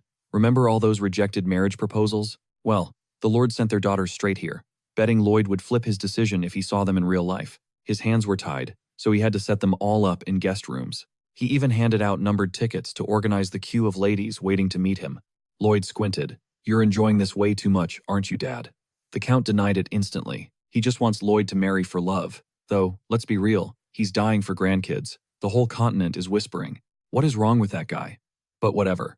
The system decided to troll him with a new title. Eunuch Frontera, Brutal. Lloyd ignored it and marched to the reception room to face the potential brides. A literal lineup of ladies waiting to tie the knot. But Lloyd knew the score. It wasn't about the girls. It was their greedy fathers, lining up to leech off his success. Lady number 1 walked in, eyes sparkling, gushing about how much she wanted this marriage. Then she paused. Why is the servant sitting while the master stands? Lloyd deadpanned. I'm Lloyd, not the guy behind me. Her face twisted in disgust. Lloyd waved. Next, she slammed the door. Lady number 2 breezed in, pulled the exact same move, and stared daggers of love at Javier. The second he clarified who the actual heir was, she looked like she smelled something rotten. Lloyd groaned. Oh my God. Javier whispered. This is getting awkward. Lloyd actually apologized. Lloyd knew his place in the looks department. He was realistic. Then, the third lady walked in. Lloyd froze. Ah, pleasure to meet you. He recognized her instantly from the illustrations in The Night of Blood and Iron. It was Siluria Namara, the eldest daughter of Count Namara. Lloyd knew exactly who stood before him. She was a pivotal character, a major player in the original timeline. Everyone shipped her with Javier, thinking they'd be the endgame couple. Instead, she sacrificed herself to save her people. The comment section went nuclear when she died. Fans thought the author did her dirty. It was one of the reasons people glued themselves to the novel. The protagonist was always tragically alone, totally breaking the usual tropes. She drops the truth bomb. She knew crashing his place was totally cringe, but her dad wouldn't get off her back. Then she admits the rumors did him dirty. He's actually got a pretty decent build. But Lloyd cuts the small talk. I am Lloyd, not the guy standing in my shadow. Siluria smirks. She clocked him instantly. That shadow? The legendary swordsman, Sir Asrahan. Talk about a mic drop moment, both guys are shook. Then she pivots. Looks like the marriage talks are causing some drama, huh? You're probably way too swamped to even think about tying the knot right now. On the way over, she started fangirling over the infrastructure, brand new skylines and streets clean enough to eat off of. Lord Lloyd, you must be grinding 24/7 to manage all this, she assumes. She stands up to bounce, not wanting to waste his time, but Lloyd hits the brakes. Hold up. He wants to keep chatting. He leans in, dropping the big question. Is Namaran dealing with some heavy stuff lately? Like, a massive sudden influx of people? Siluria's eyes go wide. How did you know? Bingo. Approximately 400 refugees just flooded into Namaran. Poor souls lost their cribs to monster attacks. And get this, someone deliberately herded them all to her city. Lloyd's internal monologue screams, crap, I knew it. The Namaran barrier isn't a shield, it's a giant life-sucking vacuum designed to drain everyone inside. It only activated because those refugees bumped the population count high enough to trigger the dark magic. He thought the villain gathered them in his turf, but nope, he outsourced the sacrifice. If the dark wizard Cannavaro sticks to the script, thousands in Namaran are going to get wiped out. And the prize? Summoning the knight who brings death. We're talking endgame catastrophe here. Even a sword saint like Javier would get clapped. This thing is basically an evil deity. Total statewide annihilation isn't something you can just fix. This mess just leveled up. Cut to later. Lloyd's gearing up, backpack on, trusty shovel in hand. Meanwhile, Javier is hauling a literal basket full of fan mail. Just some light reading from the ladies, Javier says, planning to dump the haul in his room before gearing up. Then, with a straight face, he asks, did you not get a single love letter, Master Lloyd? The silence is loud. Javier sets the basket down and hands Lloyd one letter. Pure pity move. Lloyd stays quiet, but a creepy little smirk starts forming on his face. Why are you giving me your trash? He snaps. Hurry up and pack. Lady Siluria is waiting. Javier looks crushed. He totally failed to roast him. Damn it. Fast forward. Lloyd is boring Siluria to death, explaining his civil engineering magic. He starts rambling yada yada yada about protection plans until she cuts in. How do you know so much about our terrain? He shrugs it off like a pro. Just analyze the data I had. Basic deduction. Namaran is built on a cliff edge. Gravity pulls, things crumble. It's simple physics. She smiles, genuinely vibing with him now. I'm glad we met, even if the wedding is off the table. She's just happy to get help, Lloyd thinks. Jackpot. This is actually perfect. He gets to spy on Cannavaro and secure the bag with construction fees. He's about to show them the true meaning of shoot first, ask questions never. They arrive at the city. First thing on the tour, Siluria introduces the local hero, Cannavaro. Just a humble businessman, right? Wrong. The guy is allegedly burning his own cash to feed all 400 refugees. Lloyd takes one look and knows exactly who this son of a gun is. He spots the symbol on the guy's robe. It's the goat head mark, that two-faced snake. Lloyd is ready to crush him like a bug. Later, at the castle, Count Namaran greets them, assuming they're exhausted. Naturally, he walks straight up to Javier. Thinking Javier is the fiancé, he asks about wedding dates. Siluria facepalms. Dad, that's the bodyguard. That one is Lloyd. The Count freezes, looking back and forth. But, doesn't the gentleman on the left just radiate nobility? The one on the right looks. Well, let's just say he's missing a few hero qualities. Siluria snaps. Dad, that is so rude. You're a count. Act like it. Failing to see the diamond in the rough. Sure, he looks like a walking disaster, but inside, the guy is a wicked smart mastermind. He isn't crashing here for a wedding hookup. He is literally the only thing standing between this county and a total landslide collapse. The Count lets out a sigh of relief, straight up saying he would die of cringe if Lloyd was actually his son-in-law. Siluria immediately claps back, calling him out for the shade. She can't even imagine the trauma Lloyd endures from that kind of disrespect. Meanwhile, Javier is standing there, stiff as a board, because Lloyd hadn't snapped back yet. Then, the corner of his mouth does this tiny, microscopic twitch, just a smidge. And Javier? He is internally screaming with joy seeing Lloyd get roasted by the Count. The Count questions if Lloyd can actually stabilize the cliffs. Siluria hits him with an instant confirmation. She hypes him up, claiming he is more than capable of supplying the manpower and materials, he just needs to boss them around. While their backs are turned, Javier is fighting for his life, trying not to burst out laughing. The Count just nods, saying, good. If he is that cracked at construction, consider me intrigued. He turns to Lloyd, asking for the blueprints and specs. But Lloyd is busy choking Javier out with a shovel handle. Later, Back in the safety of their room, Lloyd drops the act and tells Javier he saw it too. That dude with the sketchy tattoo on his arm? Javier confirms it, yup, a goat head insignia, sir. Lloyd orders him to tail that guy, Cannavaro. If they can link him to black magic, and spill the tea to Namaran about the chaos back home, they might stop a catastrophe. Javier responds with this massive grin plastered on his face. Lloyd pauses, confused why his bodyguard looks so happy during a crisis meeting. Javier admits he is just replaying the Count's insults in his head, specifically the roasting part. That snaps Lloyd's last nerve, and he lunges at Javier, absolutely fuming. Next morning, strolling through the city, Lloyd spots a merchant, hyping up a massive clearance sale. Every single outfit is branded with Cannavaro's symbol, the demonic beast. Lloyd realizes the guy has already started spreading his cult-like influence. This puts them in a serious bind.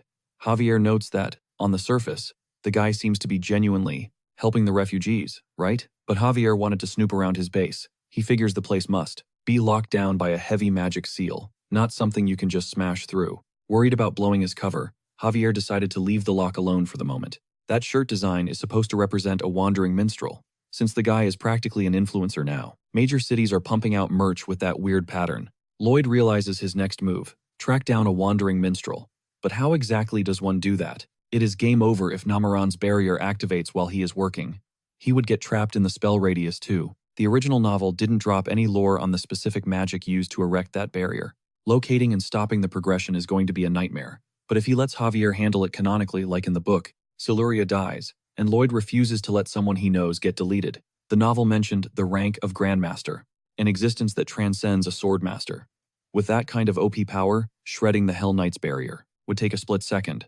Problem is, Lloyd has zero clue about the theory behind it. Maybe he can grind Javier's stats up to that level? They are totally cornered right now, stuck between a rock and a hard place. Javier suggests they need to scope out Cannavaro again. He is convinced the guy is hiding major secrets, especially with a security lock that powerful. Lloyd shoots back. What if you get busted? Then what?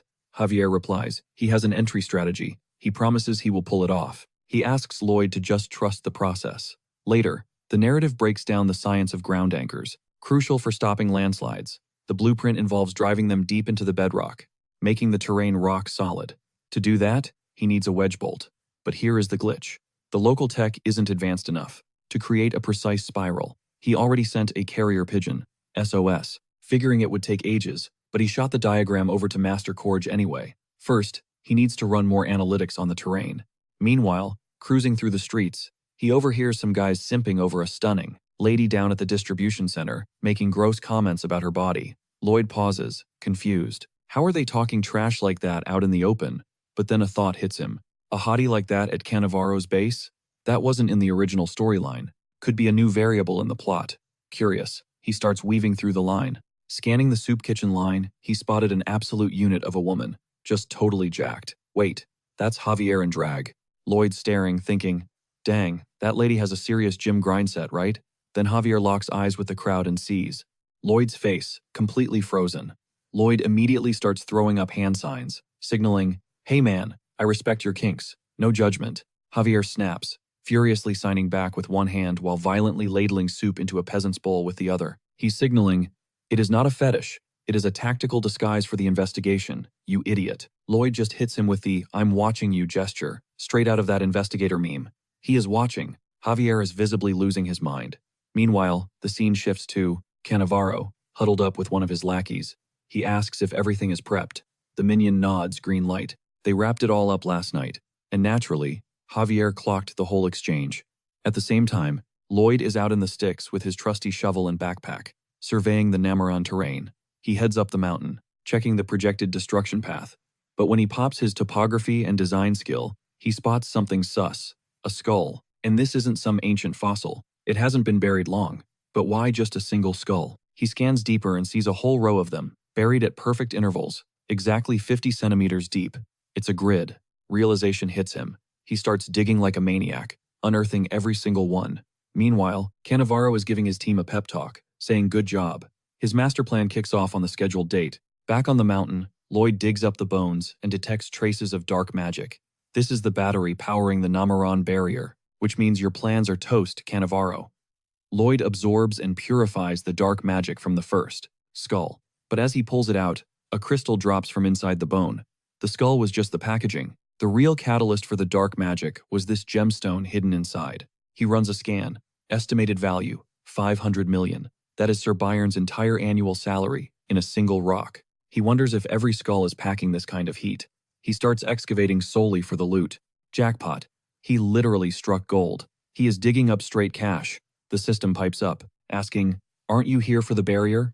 Lloyd is like, "Screw the barrier. This is free money." He grabs everything. Total haul, 30 crystals. He just secured 30.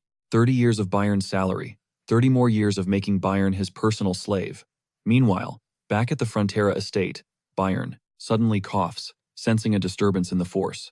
Lloyd sighs, thinking this feels amazing, but imagine if this happened every day. Maybe he'll be generous and bump Bayern's pay. Actually, nah, let's just add 20 years to his contract. But then, he glances back. The skeleton looks nervous. Huh? Lloyd asks. Did you die of natural causes, or was it murder? The skull seems to be sweating. Lloyd thanks the bone bro profusely for the windfall. He wants to bless this guy.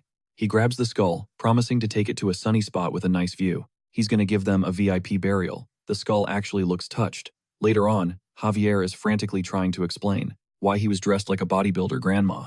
But Lloyd cuts him off. No, say less. I get it. Every human has their thing. You have yours. It's cool, bro. Javier insists. The whole town knows my face as the knight from out of town. I had to cross-dress to gather intel. Lloyd just waves him off. It's fine, man. Really. No biggie. I already know everything. Then he leans in. So, when did Javier discover he had this special preference, huh? Javier is fuming. It is not like that. Lloyd asks if he is. Looking down on people who actually enjoy that stuff? Check your privilege, man. Anyway, Javier managed to infiltrate the mission, purely for investigation purposes. Working at the soup kitchen, he found a hidden door under the mansion leading to a sub-basement. At first glance, when he watched Cannavaro, he thought the guy was a saint. Super smart, super kind. He even thought for a second that he was wrong to suspect him. But seeing the guy hide secrets underground behind multiple security doors, it looks like Lloyd's gut instinct was dead on again.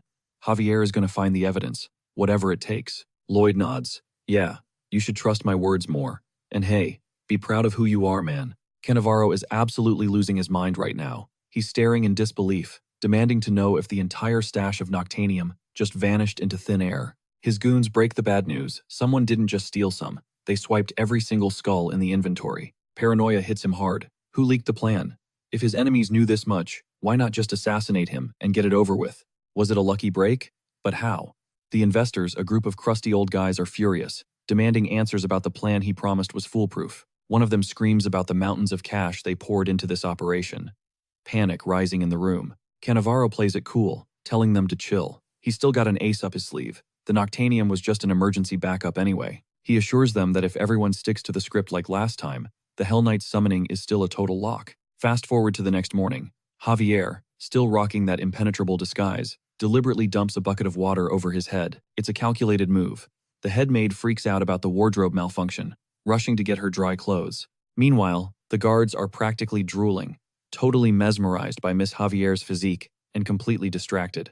They're like, wow, check out the build on that lady, just staring while he slips away. Once he breaches Cannavaro's mansion, the act drops.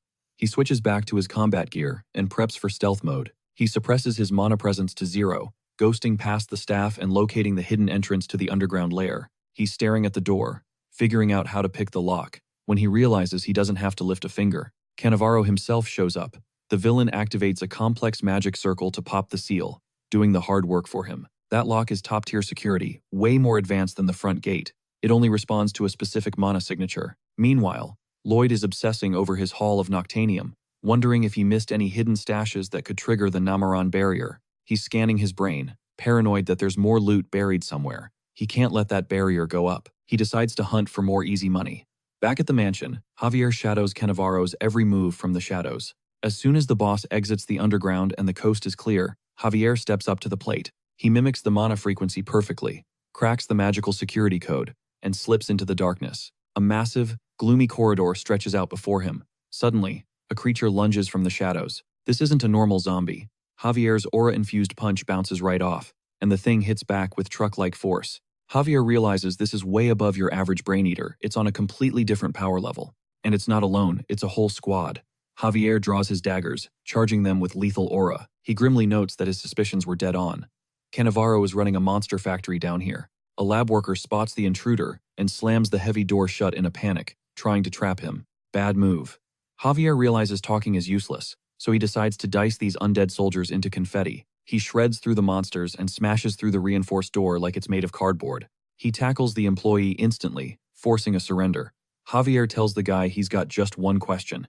Then crack, he stomps on the guy's leg, shattering the bone. With ice-cold eyes, he warns that a single second of hesitation means the other leg goes too. He demands to know exactly what kind of twisted scheme Cannavaro is cooking up in this basement.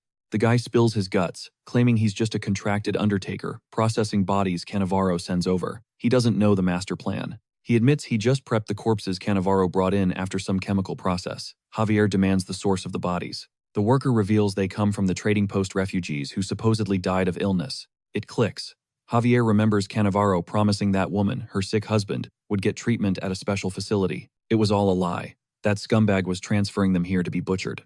Cannavaro was murdering the sick to create those jeweled skulls Lloyd found, and these undead abominations. Javier asks if the guy ever questioned why the trading post kept sending a non-stop supply of fresh corpses.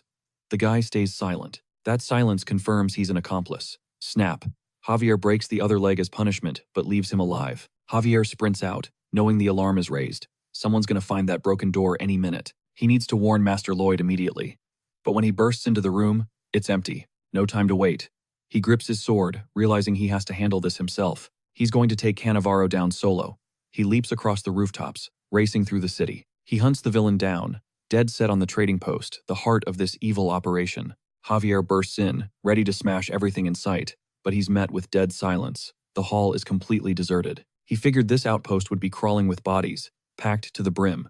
Instead, it's a total ghost town. Maybe they already triggered the plan. The second that thought crosses his mind, boom, a massive storm slams into Nameran. The whole city quakes. Javier feels the strength getting sucked right out of his muscles as he stares up at this massive convergence of pitch-black clouds and swirling dark magic. The Nameran barrier is officially online, his sword aura dissolving into thin air. Every living thing inside Nameran is getting their mana siphoned dry. Javier's gut twists. Master Lloyd must be in serious trouble. Meanwhile, Siluria watches her people suffering under the spell. She has no clue what's actually going down, but she knows she has to step up. She's not worried about her own safety though, thanks to that protective necklace she's wearing. Elsewhere, our hired dark mage goon is busy fueling the barrier. He's thinking the artifact and the spell Cannavaro handed him are working like a charm. Soon, the Hell Knight descends, and this entire world becomes their playground. Suddenly, Lloyd pops up right in his face. The mage can't break, focus on the spell for even a second. Lloyd leans in with a little question. Hee. Lloyd spots 30 other guys dressed exactly like this creep standing around in a circle. What is this? A rain dance? You scumbag? The mage stays silent. Lloyd presses. What's the matter? Giving me the silent treatment? Is he seriously getting ghosted right now? But the dark mage is actually trembling in terror, wondering how a human being could possibly look that busted. He honestly thinks the Hell Knight has already arrived in human form, but the mage can't flinch, can't lose focus. Lloyd just nods. All right then, gonna pretend I'm invisible? Cool. No worries, bro. He grips his shovel tight. Let's see how long you can keep playing dumb. Wham! The first shovel strike lands dead center on the mage's face. The guy doesn't even blink. Lloyd's shovel actually bends on impact. The mage is bleeding, sure, but he's still standing tall, thanks to steel protection, a buff Cannavaro cast on him. This just makes Lloyd even madder. He unleashes a mana blast, but again, it barely scratches the guy. Well, it knocks out a few teeth. The mage remains confident that his magic is absolute. Lloyd smirks, noting that the guy looks cocky but must be hurting like hell right now. Lloyd knows this is an emergency, but things aren't going to plan. Time to stay cool. He tries grabbing the mage's necklace, but gets repelled instantly. Lloyd realizes, you can't move a muscle, can you? Something bad happens to the barrier if you budge, right? No answer needed. Lloyd's gonna test that theory anyway. Meanwhile, at Nameran City Hall, bodies are scattered everywhere. Cannavaro is treating them like dirt, literally stomping on them as he walks. He approaches a fallen angel statue, slices his finger for the ritual, and declares this statue the gateway for the Hell Knight's descent. Back to Lloyd, he's frantically digging the dirt right out from under the dark mage. The guy is teetering on the edge, eyes wide with panic. Lloyd leans in close, real intimate, and gives a gentle little puff of air in his ear. That does it. The mage loses balance and faceplants. The dark magic necklace detonates, sucking the life right out of him. Lloyd snatches the necklace. Looks like some complex, fancy spell work here. Backfires the second the user moves. Sure enough, taking down that mage tore a massive hole in the Namoran barrier. Cannavaro feels the disturbance instantly. Lloyd keeps dropping mages left and right. Cannavaro starts panicking. He knows he has to finish the summoning now. He keeps chanting until Siluria shows up, demanding to know what the hell he's doing. Cannavaro notices she's resisting the barrier, thanks to that necklace. But she's still defenseless against a concentrated fireball, or so he thinks. Siluria actually catches the fireball and hurls it back, with even more juice. She hits him with Fire God's punishment. Cannavaro blocks it, wondering how a girl that young can wield top-tier magic like that.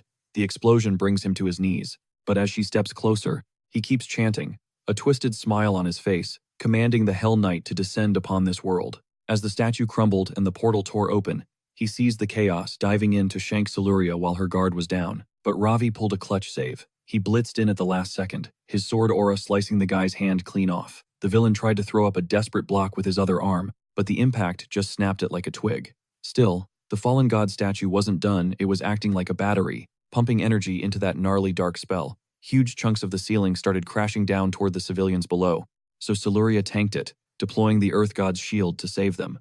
Meanwhile, Ravi stared Cannavaro down, cold as ice. Game over, man. You worms, prepare to get wrecked by the Hell Knight right now. He wasn't bluffing. A massive monstrosity materialized behind the squad, casting a huge shadow. But wait, a mangled, glitchy beast floating with 0 legs. Cannavaro was visibly shook. Where's the mount? And why is this dude legless? The barrier probably didn't have enough mana juice to load the full sprite. But Javier realized, incomplete render or not, he was staring down a legit Hell Knight. And honestly, Javier had 0 clue if he could actually clutch this win. The knight turned to his summoner, demanding orders. Cannavaro pointed a shaking finger at the silver-haired swordsman, daring to challenge him. The immortal knight's first swing rattled Javier's entire skeleton, bypassing his body reinforcement buffs like they weren't even there. Complete waste of energy. The knight literally blinked behind him, winding up for a critical hit, but Siluria cut in with a wind dagger strike, buying just enough lag time for Javier to dodge the death blow. The knight shifted aggro to Siluria, but in a 2v1 gank, ignoring Javier was a rookie mistake. Javier slammed a massive aura strike into the Hell Knight, taking his head clean off and dusting him instantly. Cannavaro gasped. No shot. Impossible. How'd he fold that fast? Javier didn't waste a second, pressing his blade to Cannavaro's throat while telling Miss Siluria the win was all hers, then begged her to get the civilians to a safe zone immediately. As the crowd scrambled, Javier told Cannavaro they were going to have a little chat about the details. Whatever the excuse, this guy was facing execution right here. But Cannavaro just smirked. You don't get it. Kid, you really don't know how hell spawns work, do you?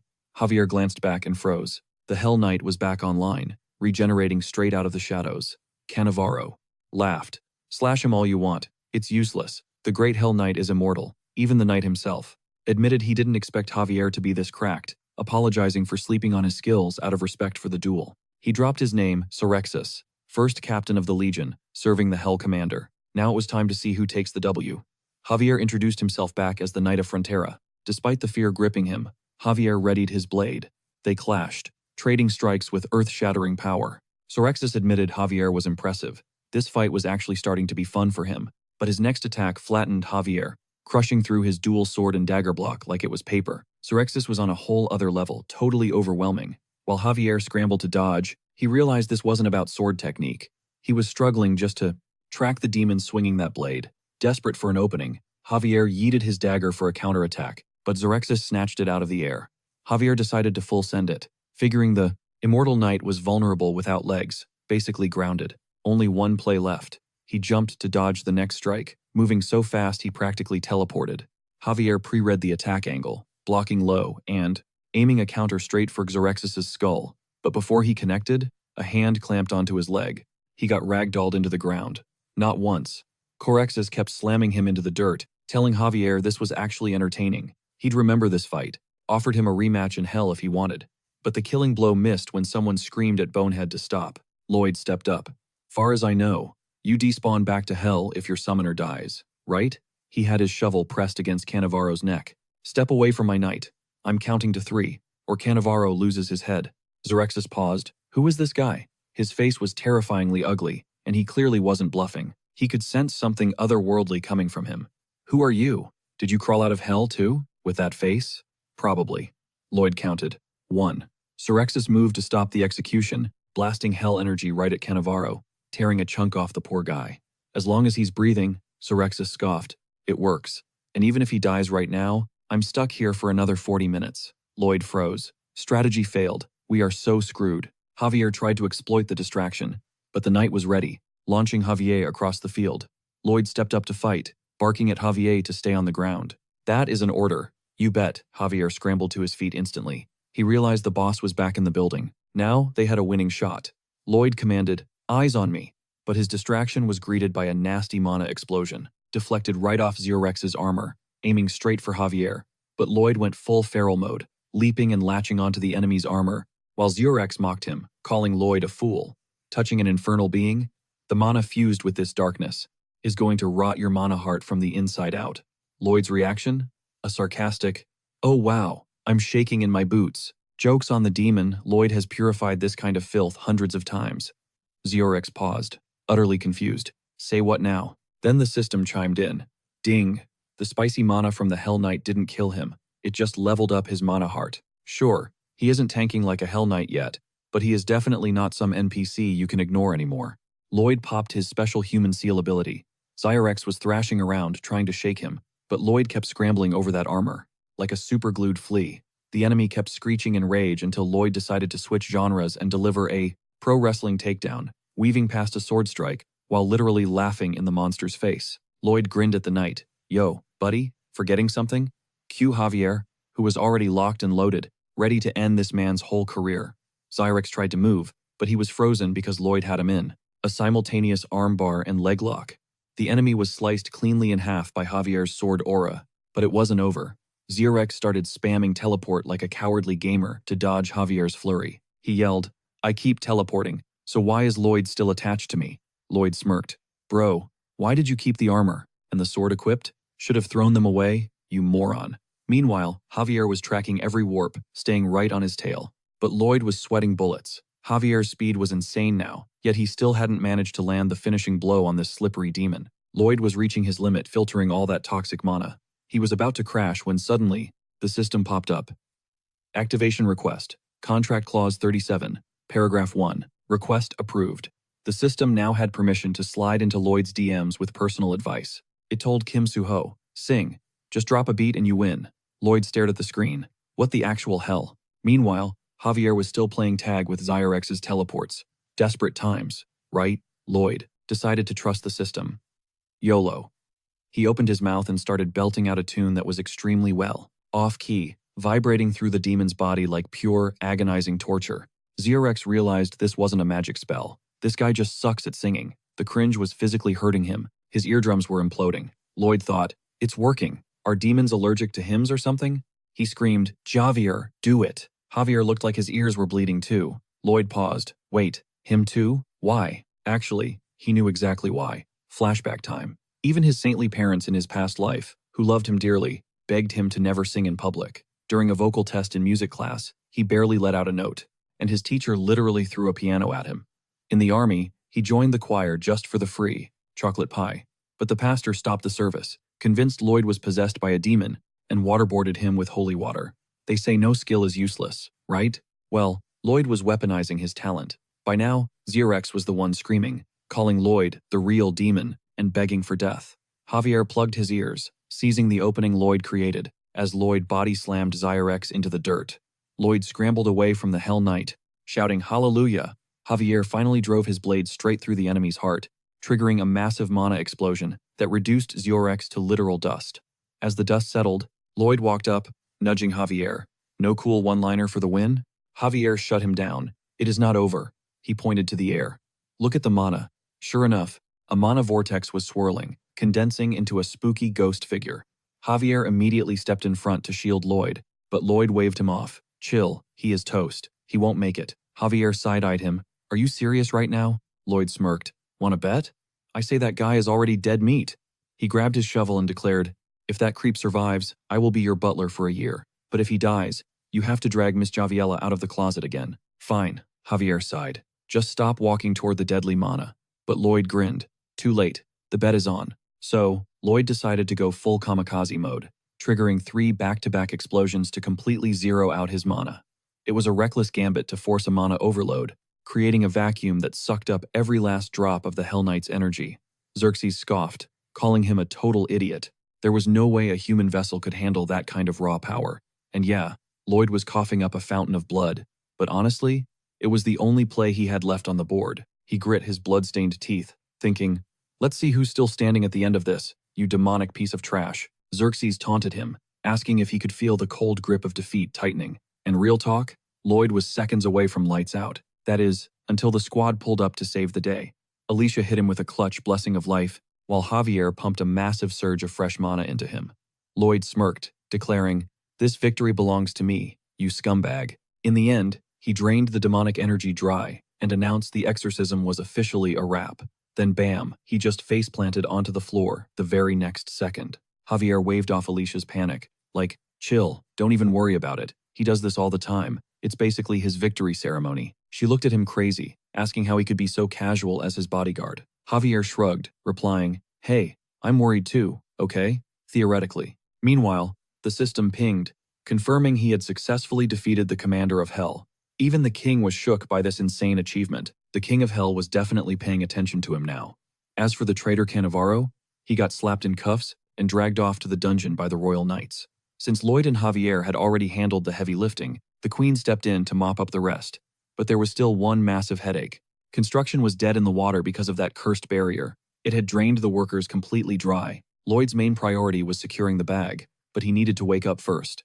After a multi-day coma, he finally snapped awake, staring at some juicy new notifications. His skills, Mana Heart, and Undead Domination, had fused into a single, overpowered ability, all thanks to that massive cocktail of demonic mana he chugged. Best part? Lloyd realized the system had deleted all the annoying restrictions and requirements for summoning the undead. Translation: he could now turn the undead into an infinite, zero-cost workforce. Absolute jackpot. The system also tossed him a new title, the grotesque demon-possessed singer. A bit cringe, but whatever. The real issue was, where exactly would he find these undead minions? He had zero clue how to summon them. He figured the skill might be useless, until a knock echoed at his door, instantly solving his problem. He opened it to find a whole mob of headless corpses standing there. Lloyd blinked, asking, "Who exactly are you guys?" One skeleton twitched, sprouting a ghostly ectoplasm head right in front of him. Lloyd recoiled, yelling, "Whoa, hold up, pause. Give it a minute to finish rendering before you show me that face. You look hideous." They explained they were the wandering spirits stripped of their bodies by the Hell Sorcerer. They had been drifting aimlessly until they sensed the power that gave them physical form, so they tracked it straight to Lloyd. Lloyd flashed his signature sparkling anime protagonist eyes, asking, "So, I did that?" The ghost nodded. "Yup, thanks to him, they had physical vessels again." It turned out Lloyd was the one who soothed their vengeful spirits when he prayed over their skulls and gave them a proper burial. Using little signboards, the ghost explained that because they had no memories and no purpose, if they roamed free, they'd just get lost or purged by some random priest. So, they bowed down, begging for a chance to repay the favor. Lloyd's eyes narrowed as he started the job interview. "If I ask you to work, do you need a paycheck?" The skeleton shook his head. "Nope, we're spirits. We don't need cash." Lloyd pressed on. "Do you need food?" The ghost signaled negative, no digestive system. Then Lloyd asked the big one, "What about housing?" The skeleton replied, "Just a 10 cubic meter coffin." Lloyd grinned like a maniac. "You're hired. Welcome to the Frontera construction crew, the skeleton worker squad." Finally, the holy grail of capitalism, 100% free labor. When Javier cracked an eye open, he saw Lloyd partying with a bunch of ghosts. He immediately closed his eyes and went back to sleep. He convinced himself it was just a fever dream. Honestly, he didn't have the mental energy to deal with whatever nonsense Lloyd was up to now. But seriously, the efficiency of this ghost squad. Lloyd wasn't doing squat. Honestly, the Phantom Squad's work ethic was on another level. Let's be real, skeletons are the ultimate cheat code, period. Zero fatigue, no sleep schedule, and best of all, no lunch breaks. Most importantly for Lloyd's wallet, zero payroll. Meanwhile, Count Namara finally snapped out of his shock. Guy practically had a stroke seeing the Bone Brigade. But Lloyd spun the narrative, calling them industrious spirits summoned by his sheer genius. Look at those sparkly anime eyes, total innocence. The Count bought it, labeling him a rare summoning prodigy. Lloyd clapped back though, if Cerelia gets to be a magic whiz, why can't he be a summoning god? The Count backed down fast. As winter rolled in, blanketing everything in white, the final anchors locked into place. The Namara Slope project hit the endgame. Amidst the falling flakes, Javier stood there, soaking in the vibe. His mind drifted back to that electric touch with Cerelia, the way she stepped into his personal space. He straightened up as she approached. Construction smooth sailing. If you need a status update, talk to Master Lloyd. But she shut that down instantly. She wasn't looking for the boss, she was looking for him. She dropped a compliment on his mana technique, said his flow was impeccable. She'd hit a wall with her own magic, but watching Javier's freestyle control gave her hope. Maybe his method was the key to unlocking her potential. Javier didn't hesitate. Yeah, absolutely. I'll teach you. Watching from the sidelines, Lloyd had a flashback to the original novel, specifically, her tragic death scene. In the original plot, that tragedy turned Javier into an exile, a wandering lone wolf, destined for 0 companions and a lonely grave. But right now, look at him. The guy was actually glowing. Seeing Javier smile made Lloyd smile. Mission accomplished. Lloyd broke down the maintenance plan. Keep those anchors serviced regularly, and this mountain isn't going anywhere. Then came the best part, the paycheck. A massive sum, exactly as promised, accompanied by heartfelt gratitude. Count Namara waved it off like it was pocket change. It's not enough. You saved us. The whole territory was chanting young Master Lloyd's name like he was a rock star. Lloyd's ego was soaring, but not as high as his bank account balance. That cash hit different. Then the Count dropped a bomb. How about you marry my daughter and inherit Namara? Lloyd's inner monologue went straight to, I'm gonna be king of my own turf, you clown. But on the outside, total gentleman. I am humbled, but I must decline. I'm the Frontera heir, after all. Besides, Namara already has a beast of a successor ready to take the throne, the future greatest mage on the continent. With that mic drop, he prepared to bounce. The Count swore he'd owe him a solid for life. Javier and Cerelia shared a look, high heat, lots of tension. Lloyd nudged his knight. You know, you can stay. Get the girl, fat paycheck, success, romance. It's all here. Javier looked at him like he was crazy. Did that poison mana fry your brain? I am a Frontera knight. Till death. Lloyd pushed it. Well, what if I make it an order to stay? Javier didn't blink. If I can't follow an order, then you'll just have to execute me right here. Lloyd sighed. You can't argue with that level of stubborn. Fine, let's roll. When they finally touched down at home, the Baron and Baroness freaked out. Standard reaction. Lloyd hit them with the worker spirit's excuse again. But Brother Arcos? He wasn't looking at the bones. He was staring at Javier, who had lost a bet and was currently rocking a full dress. Javier was regretting every life choice that led to accepting that bet while intoxicated. Arcos walked up, face solemn, and pulled Javier into a bear hug.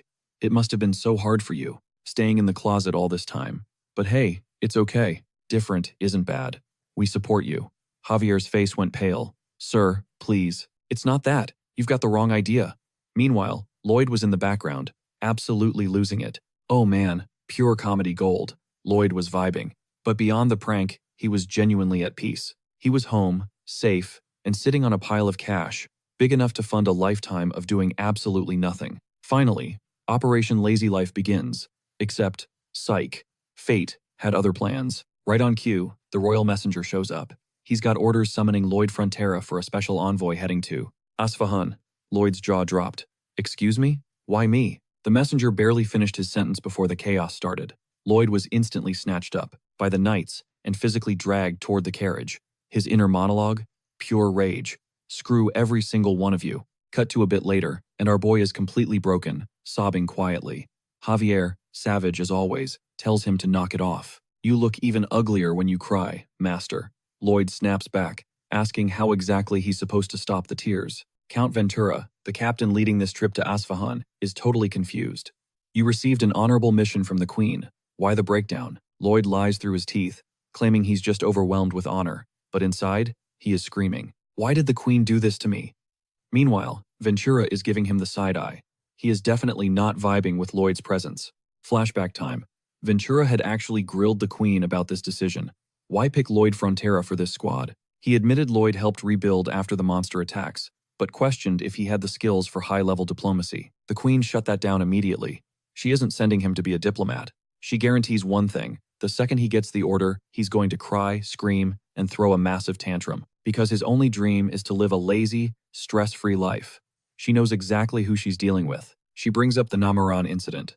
The official report claimed the local knights took down the Hell Knight, but the Queen knows that's total cap. It was Lloyd and his bodyguard who did the heavy lifting. They just sold the credit to stay under the radar. She knows mere knights couldn't take down a summon like that. Even an incomplete summon is way above their pay grade. She is 100% sure it was Lloyd's crew. The report was clearly faked because Count Namaran couldn't even write a convincing lie to cover it up. That is just the kind of guy Lloyd is.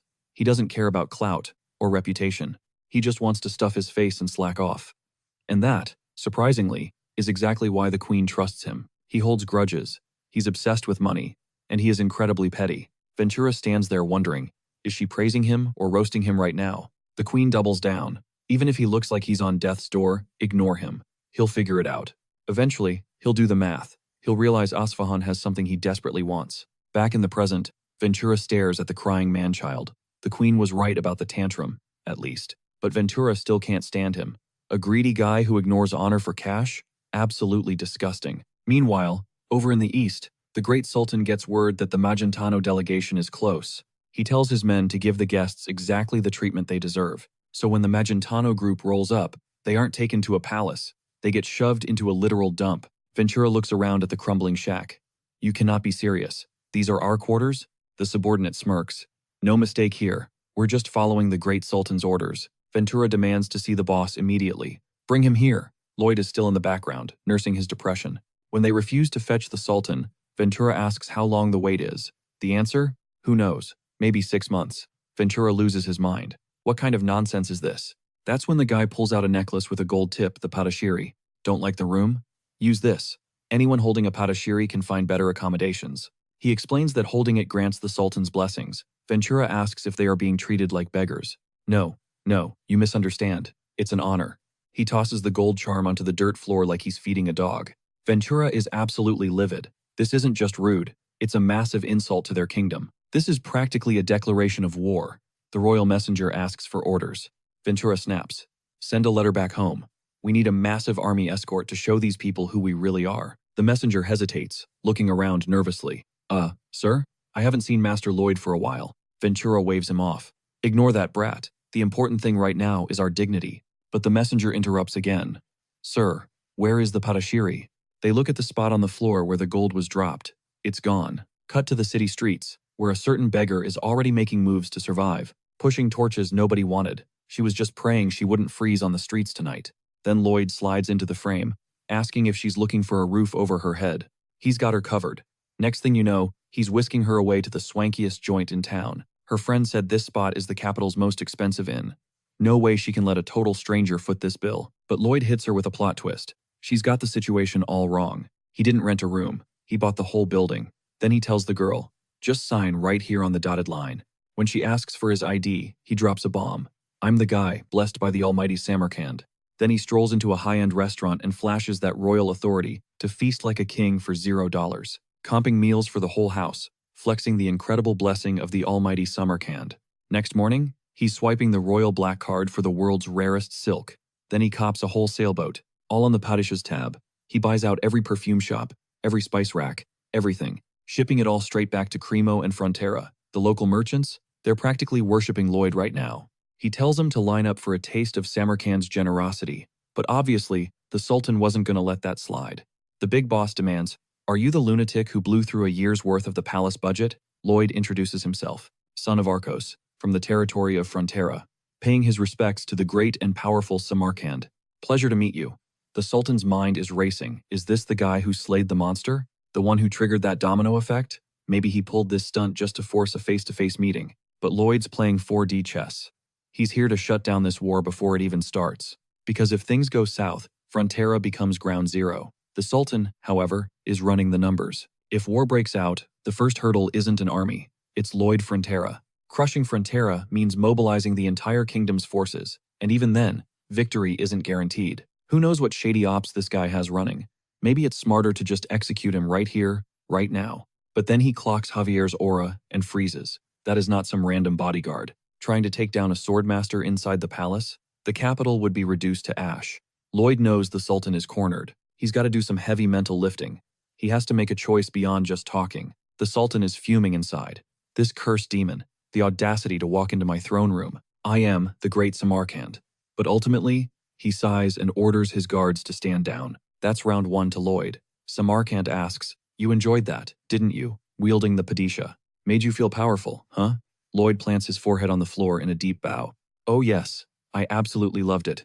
Now the Sultan is genuinely rattled. He can't read the guy. Is he mocking him or being real?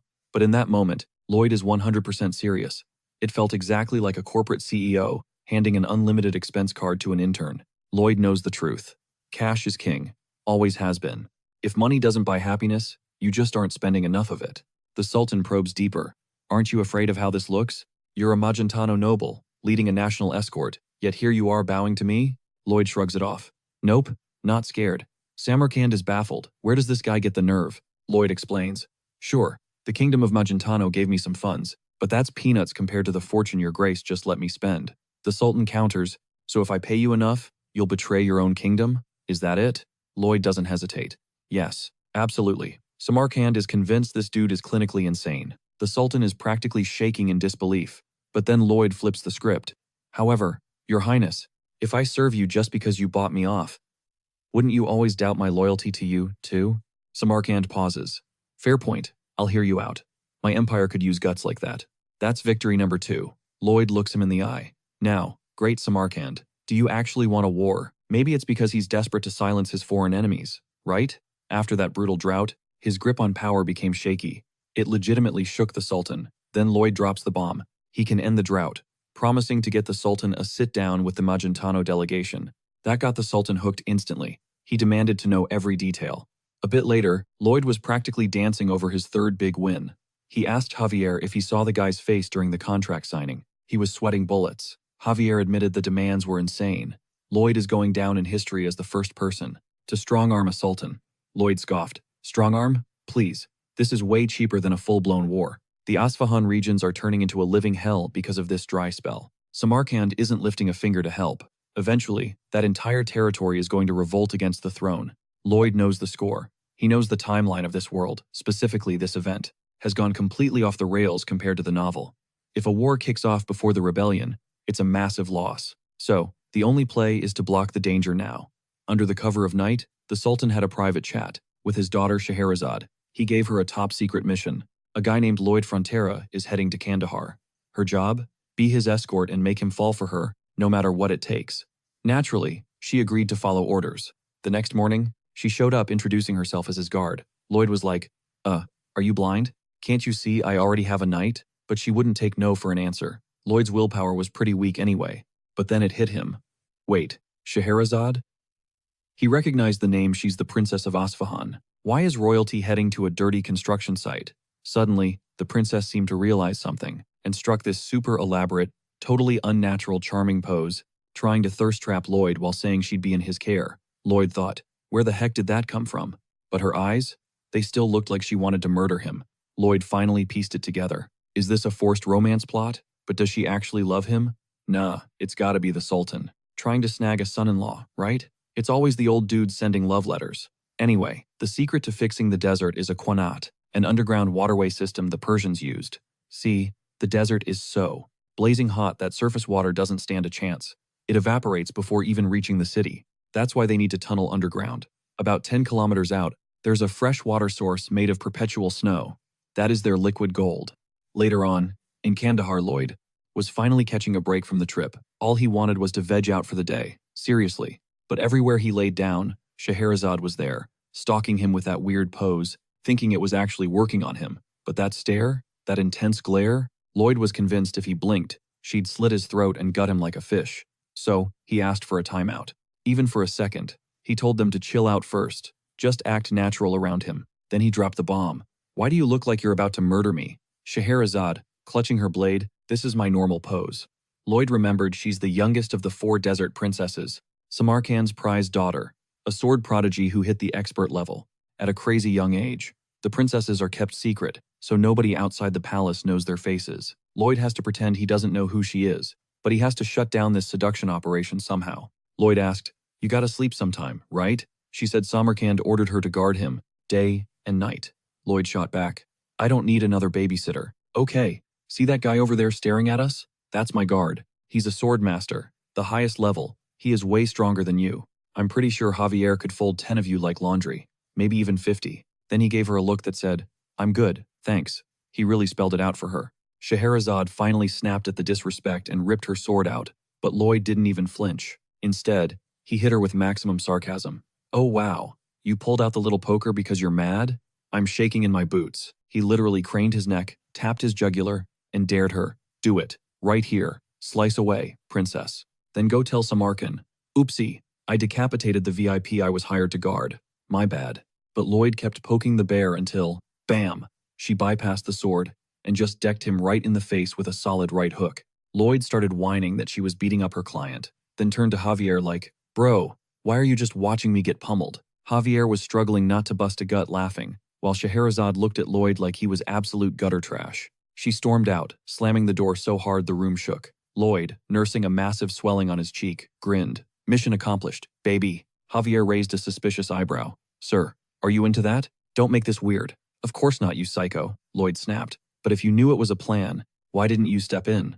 Javier shrugged. Sorry, boss. Honestly thought you were enjoying it. Javier knew she was trying the honey trap method, but he asked why Lloyd had to go nuclear and antagonize her that hard. Lloyd laid it out. First off, he hates thermal extremes. Too hot, too cold, he wants zero parts of that. He is not trying to get hitched to the Sultana and get stuck living in this desert forever. No, thank you. Second, he needs her to quit this mission. He knows her type, she's a warrior, not a flirt. She has way bigger priorities than romancing him. And proof? She spent the entire night rage training with her sword, just to cool off. Next morning, surprise, surprise, she's back on his tail as he heads to the construction site. He told her to beat it, he needs speed, not a babysitter slowing him down. Scheherazade insisted, I won't be a burden. She begged to tag along, but Lloyd scoffed. It's not about combat, lady. You don't have the technical skills. But the second she wound up for another punch, Lloyd switched tactics and started monologuing about engineering physics. See, we need rigid structural integrity combined with high resistance metrics, focusing on compaction density to minimize volumetric displacement. Scheherazade blinked. Is he casting a spell? He kept droning on about high compression coefficients and kinetic physical force application, optimizing surface adhesion while mitigating micro fissures. Scheherazade's eyelids started feeling like lead weights. She realized too late this boredom magic was OP. Moments later, she was out cold, snoring right next to her bed. Lloyd turned around and yup, Javier was passed out drooling too. Leaving the sleepers, they headed downtown, where the locals were suffering from the drought, staring daggers at Lloyd. They looked ready to riot. Lloyd told Javier to chill. This hostile vibe? Totally standard. They think we're just spoiled city boys here to exploit them while ignoring their thirst. Lloyd admitted that for a project this massive, they actually need the locals on board. But right now, talking is a waste of breath. Luckily, buying their loyalty is easy. He suddenly screamed, summoning the whole squad from his inventory. The summons popped out of his clothes like a magical clown car. He barked orders. Javier, Belle, Podong, build a fountain right here, right now. Combing and Hippo, you're with me. We're hitting the ice caps, 40 kilometers east. The operation was a blur. The giant hippo moved like a freight train. It scooped up massive amounts of snow, hauled it back, and blasted water into the new basin like a living fire hose. By nightfall, the impossible happened. The townsfolk stared, jaws on the floor, tearing up at the sight of fresh water. But just as they reached out to drink, Lloyd blocked them. Hold up. You happy? You like this? I did this. Me, you better recognize. His philosophy. If you do good, make sure everyone knows it. Lloyd screamed, I hauled this all the way from the mountains just for you. The name is Lloyd Frontera. Memorize it. And then the crowd started chucking rocks at his head. Get lost, show off. You're just spending the tax money you stole from us. Lloyd cackled maniacally while dodging. Look at that energy. You're welcome. He danced around the flying rocks like a pro. Winning their hearts? Yeah, that's gonna take a while. Froze. Outside, the crowd was stubborn. Plenty of people refused to even touch that water. But slowly, the tide turned. One person, then two. Relentless progress, day by day. And everyone grabbing a drink had to deal with Lloyd, nagging them like, guess who's restocking this? Me. He wasn't stopping until every single person, from toddlers to elders, was on Team Lloyd. Lloyd pushed his marketing blitz everywhere. Imagine a family, finally relaxing, taking that first refreshing sip after ages pure bliss. Suddenly, the parents scream in terror. Why? Because Lloyd is pressed against their window, yelling, Lloyd water. Go to the well? Lloyd water. Wash your face? Lloyd water. It was total brainwashing. People looked at their reflection and saw Lloyd's face staring back. Before long, he watched the haters transform glossy hair, glowing skin, all thanks to the water. Now they were grinning just like him. A massive crowd gathered, chanting Lloyd water, Lloyd water. Javier watched this madness and asked, is this mass hypnosis? Lloyd scoffed. Nah, it's the continuous impression effect. Water is good. Water equals Lloyd. Therefore, Lloyd is god tier. Job done.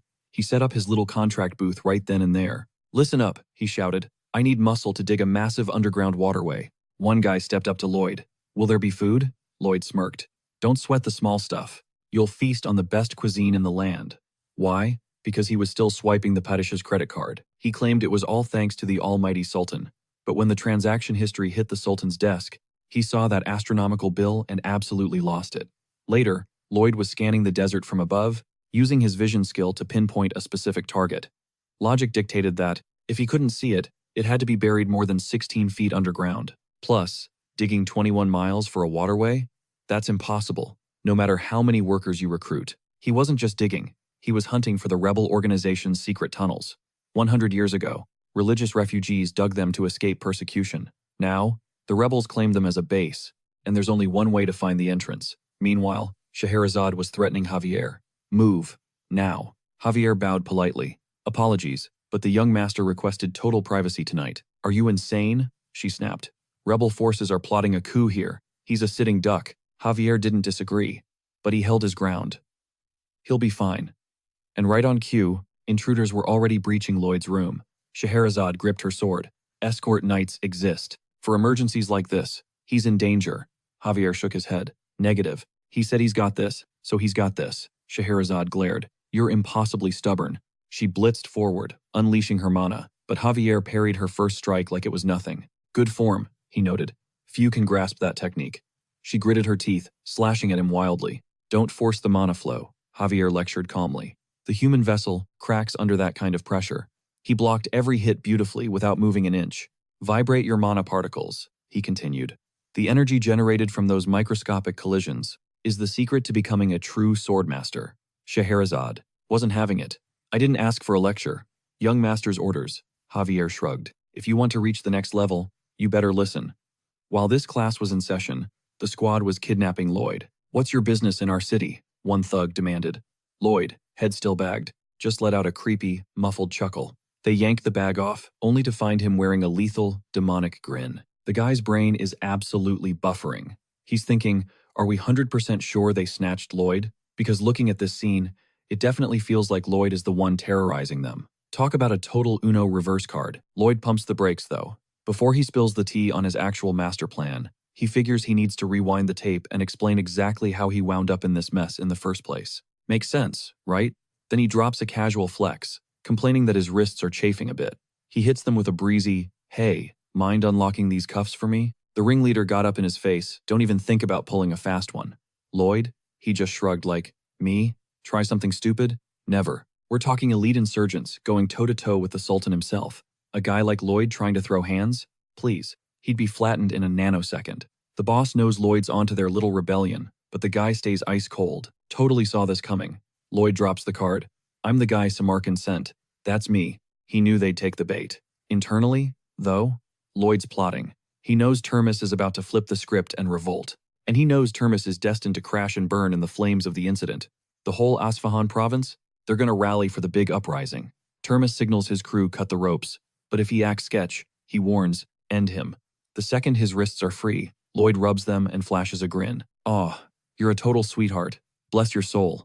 Termis just stares, thinking, this guy's a stooge for Samarkand, but I owe him. He figures he can spare a crumb of mercy. Flashback, his daughter, fading away from dehydration. Then, a miracle, someone restored the water flow. That water literally brought her back from the brink. As Lloyd stands up, dusts himself off, Termis snaps back to reality. One wrong move, little man, and you're toast. But Lloyd? He pulls this absolutely gnarly face, which triggers Termis. He lunges. But wait, Lloyd freezes. He strikes a dramatic pose. Cue the spotlight. Picture it, he belts out. 2 years and 6 months ago, the Frontera estate, way out in the eastern sticks of Magentano. We were broke, collapsing under massive debt. It felt like the apocalypse. The sky was falling. Pure terror. Darkness everywhere. But did a Frontera quit? No, I built houses. I invented floor heating. Humble beginnings, legendary finish. Then, I found it. The underground ant queen. Me and my knight Javier. We were cornered. No way out. Then the swarm hit. Ants, thousands of them, swarming. Then K-boom. Explosions everywhere. It was insane. Exit blocked. I grabbed my trusty shovel. I dug like my life depended on it. I just wanted to see tomorrow's sunrise. And amidst the chaos, I met a giant cream-colored doggo. Then bam, giant lobster attack. A crustacean nightmare. Scary as hell. Boom. Crash. Bang. The rebels are gasping, clutching their chests like, oh my god, don't leave us hanging. Lloyd continues. Meanwhile, Javier clashes swords with Kyle. Kyle slashes Javier's legs. It's over. But then, Swordmaster awakening. Cut to Termis, literally munching on popcorn. He blinks. Wait, what is this guy doing? Why is he here again? One of his goons groans. Boss, you ruined the vibe. We were at the good part. Yeah, let him finish. Lloyd jumps back in. 10,000 locusts, size of dogs, blocking out the sun. Total catastrophe. And right at the buzzer, Captain Frontera arrives. Smash cut to, the next morning, Lloyd is escorting Termis to the royal capital. Termis looks around, confused. What happened? Did we just skip a chapter? Where's the context? Lloyd sighs. Okay, let me rewind. So, after 2 years. Termis cuts him off. No, stop. Not the backstory again. Lloyd gets serious. Look, to finish my masterpiece, I need your underground tunnels for the waterway. You hand over the tunnels, and I hand you a safe haven. Complete isolation, safety. Termis nods slowly. Right, that was the deal. Lloyd grins. Just trust the process. All your rebel buddies and their families get official asylum papers.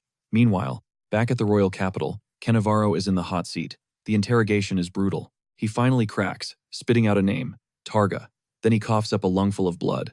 The queen nods. All right, that's enough for today. She frowns. Targa, we need to look into this. Suddenly, a messenger bursts in. Your Majesty, Lord Frontera is requesting an audience. She pauses. Frontera? Isn't he supposed to be in Asfahan? Cut to later. Lloyd worked his magic. He talked, he persuaded, he conquered. The queen sighs. Fine. Termis and his people can file for asylum. Lloyd beams. You're a lifesaver, Your Majesty. Truly. Termo was shook. Was it seriously that easy? He still couldn't wrap his head around the fact that he actually snagged a face-to-face with the queen herself to get this permit stamped.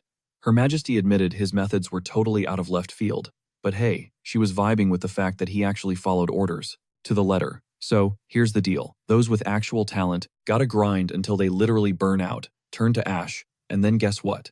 Keep grinding even harder. Only then do you earn the right to chill. She also dropped some tea. They're finally cracking Cannavaro in the interrogation room, meaning Lloyd's gonna have to step up sooner or later.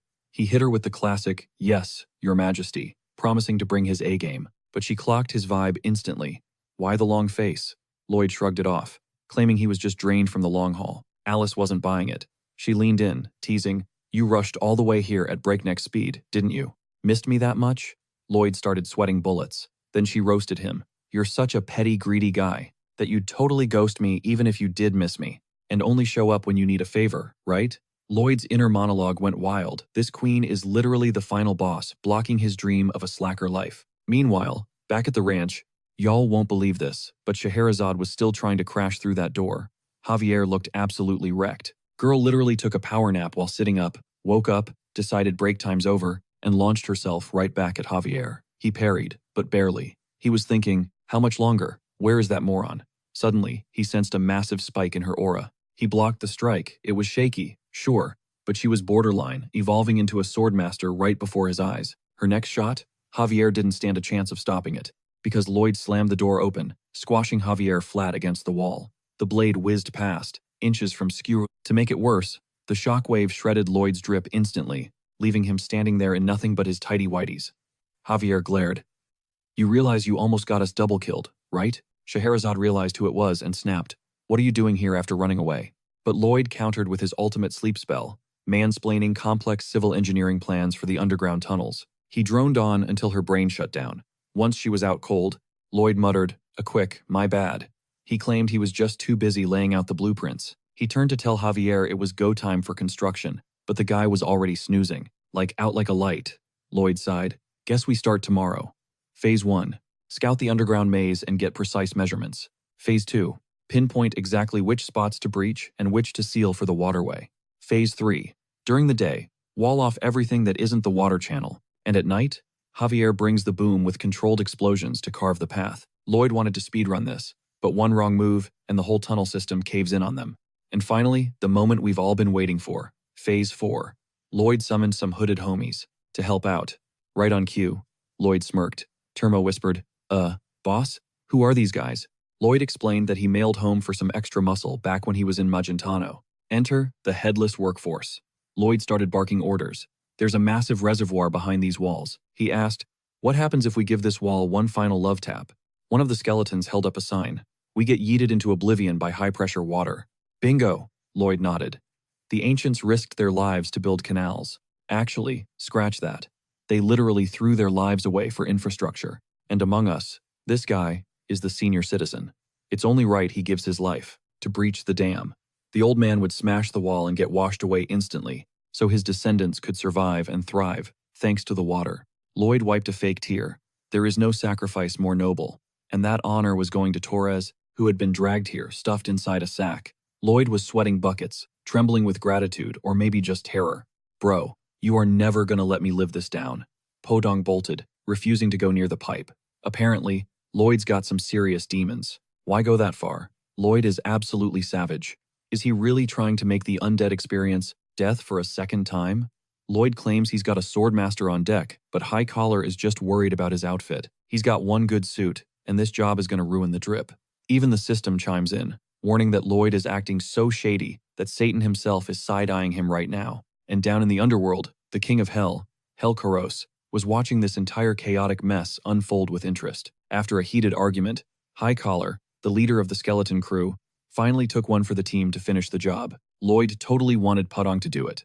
But the second that poor skeleton got hit by the massive water pressure, he was shattered into pieces. But it worked. Water started rushing through the underground canals. Finally, the people had fresh water straight from the source. One of the kids rushed over to Lloyd with a basin full of water, begging him to take a sip. This was the miracle he created. Lloyd was super grateful, but then the kid asked the million-dollar question. Why are you walking around with no pants? Standing there in nothing but his boxers and a cape, Lloyd bluntly replied that buying clothes is a waste of cash. Talk about extreme penny pinching. With the central aqueduct in Gandhara blown wide open, it triggered a chain reaction, connecting the water lines to all the nearby villages and hamlets. Finally, Lloyd's massive quest in this region had come to an end. And of course, he unlocked a ridiculous new title, High-Ranking Streaker. The perk? He now has 100% resistance to dehydration in high-temperature zones. Lloyd rolled his eyes like he's ever gonna need that. It's not like he has business in the desert, right? His job is done. It's time to chill. But suddenly, Termis approached him, bowed deep, and dropped a heavy truth bomb. Lloyd didn't just save people. He stopped a war, ended a drought, and made their exile actually livable. Termis declared that he and his entire crew wanted to pledge eternal loyalty to the Frontera family until their dying breath. Lloyd waved it off like it was nothing. No need to get all dramatic with oaths. Just work hard. That's payment enough. In his head, he was just calculating how to maximize their labor for his own profit. But seeing them so genuinely grateful actually made his conscience sting a little. The system pinged. Favorability increased. Termis and his squad now had massive respect for him. Boom, 50 RP in the bank. From this moment on, Termis would be totally devoted to the people of the Frontera County. Lloyd grinned internally. This is perfect. Zero guilt, maximum profit. It's the ultimate reward. One of the kids whispered, Daddy, that naked guy is making a super creepy face. And the dad just sighed. Yeah, he's a weirdo. But he's a good person. Termis and his group finally set off for the Frontera territory, guided by the skeleton crew. It looked like a happy ending. But later, in the capital city of Asfaran, Sultan Samarkand was pressuring Lloyd to become his man. Lloyd immediately panicked, apologizing. Sorry dude, I prefer slim girls. The Sultan looked confused. Either Lloyd is dense, or he's playing dumb. The Sultan meant marriage. He pointed out that Lloyd must have realized Scheherazade is his daughter. Isn't she your type? Lloyd dodged, saying, he believes her opinion matters most. The Sultan suddenly remembered his daughter screaming that she hates Lloyd's guts. She hates his face, hates his vibe, and hates everything he does. She'd literally rather rip her own head off than date him. The Sultan sighed, deciding to shelf that disaster for now. Since Lloyd kept his promise, it was time for the Sultan to pay up. He agreed to meet with the Magentano delegation and hear them out, Lloyd thought. Finally, took long enough. But as Lloyd walked out, Samarkand smirked to himself. He always gets what he wants. Eventually, Lloyd will belong to his kingdom. Later, at the high-stakes meeting, Count Ventura couldn't believe it. Lloyd actually pulled it off. He wasn't going to waste this shot. Samarkand apologized for his mistakes, specifically the heavy losses Magentano suffered. Ventura was stunned. Is the arrogant Samarkand actually saying sorry? The Sultan continued, promising to pay for all damages caused by the monster stampede, and vowed to take special measures to prevent this nightmare from ever happening again. He even promised to keep the kingdom of Magentano updated on their progress. And if this mess happens again, he swore to double the compensation. Ventura narrowed his eyes. This wasn't the time to celebrate. He needed to squeeze this negotiation for everything it was worth. He conveyed the Queen's deepest gratitude for the generous verdict coming straight from Lord Samarkand himself. But the Sultan had a price tag attached. He wanted Lloyd Frontera. When Javier broke the news to Lloyd, let's just say the guy wasn't jumping for joy. Javier, though, he casually mentioned the Queen would be absolutely thrilled. Thanks to those negotiations, they secured a massive haul. I mean, are we sure he's going to be okay? Huh. Lloyd waved it off, no apology necessary. In fact, Javier did a stellar job. This is perfect. Meanwhile, the great Sultan was already fantasizing about his new laborer's first assignment. Road maintenance, perhaps? Expanding the waterways? Sanitation facilities are definitely urgent. I need to expand the castle. Suddenly, a subordinate burst in. Great news. Lloyd just ran off claiming he's going to wipe out the sandworms near the city, sir. Samarkand blinked. Say what now? Cut to Lloyd staring down the desert's apex predator, the dreaded sandworm, which turned out to be tiny. It literally just eats bugs and cactus spines. Naturally, Lloyd unleashed a massive mana explosion and yeeted Podong, who kicked and punched the absolute life out of the ground and everything in front of it. Wait, is the worm even alive? Lloyd barked the order to finish it. Javier stepped up, unleashing his aura. Right in the middle of the desert, the worm was history. But Lloyd, he kept blasting everything in sight, shouting, for Samarkand. When the Sultan witnessed the devastation, Lloyd just gave him a cheerful thumbs up. Samarkand screamed to take this psycho away and get him out of his sight. By nightfall, the old man's hair had gone completely white from the sheer stress. He realized keeping this maniac around meant his entire country would turn into a battlefield. He can't accept canceling the deal, just because he changed his mind. Now, he was wondering how to cover the massive damages Lloyd caused, while collecting tolls. He's been bleeding tons of cash ever since this nightmare started. Then a guard rushed in. Lord Samarkand, we have a major problem. They took the toll money and bolted. The poor old guy didn't even have words left. Then a messenger showed up. My lord, we have another problem. Lady Scheherazade has run away. She left a note saying she had business to handle with him, and asked us not to look for her. That's when the old man face planted right onto the table. Did he just have a heart attack? Pretty sure he was crying, cursing that damned Lloyd Frontera. The next morning, it was a peaceful day in the Frontera County. Arcos thought it was kinda weird hearing babonga instead of a rooster's crow. But hey, it's all good, still a great place to live. Suddenly, Emily approached Arcos, holding a letter from Master Julian. Julian let his parents know he graduated second in his class. Top-tier scores. He even received the honor of working in the capital. He plans to come home and stay until his official appointment arrives. Of course, both parents were getting all misty-eyed, and Julian asked in the letter if his brother was returning too. He vowed to become a reliable son, just like him. But Arcos insisted that he's already a reliable son and they're incredibly proud. Later that day, Byron showed up with news. The item's young master, Lloyd sent from Asfar, had arrived. They were staring at chest after chest of treasure. We're talking gold and gorgeous jewels spilling out everywhere. Marbella mentioned they could flip this for a serious price. Arcos gave her a look and agreed. Yeah, top dollar. He thought Marbella had become a little weird lately, but hey, he still loved her. So, the man remained happily content. His county was now filled with good people. Even the orcs were surprisingly polite, actually. Well, except for that one orc who still had beef with Greg. Suddenly, they got into a shoving match that freaked everyone out. But it wasn't actually a fight, because the red-haired orc just dropped a breakdance move and challenged Greg to a dance-off. My dude, he yelled. All right, bet. He rallied the other knights to drop a freestyle, complete with a headspin. The orcs decided to switch it up with something more contemporary, more modern, some cool tap dancing. The count didn't understand a single thing happening, but seeing them happy, they let the two groups have their dance battle. Arcos just thought, good, they're total weirdos. I mean, sure, we've got orcs. Totally normal. Right? That's the vibe. His county was teeming with living things, until he spotted the skeletons definitely not alive, and that's where he lost it. Arcos tried to convince himself his land was just rich in organic material. Whatever keeps the peace, right? But then he caught the workers torching manure. Just a little weird. Oh, and it gets better. He witnessed the morning worship service dedicated to a shovel. Yeah, super bizarre. Even Thomas and the crew were praying to a gardening tool. It's giving cult vibes. Arcos thought. Hey, even still, there isn't a count alive happier than him. But then, Lloyd made his grand entrance, strictly in his underwear. Arcos realized his son is infinitely stranger than the orcs or the skeletons combined.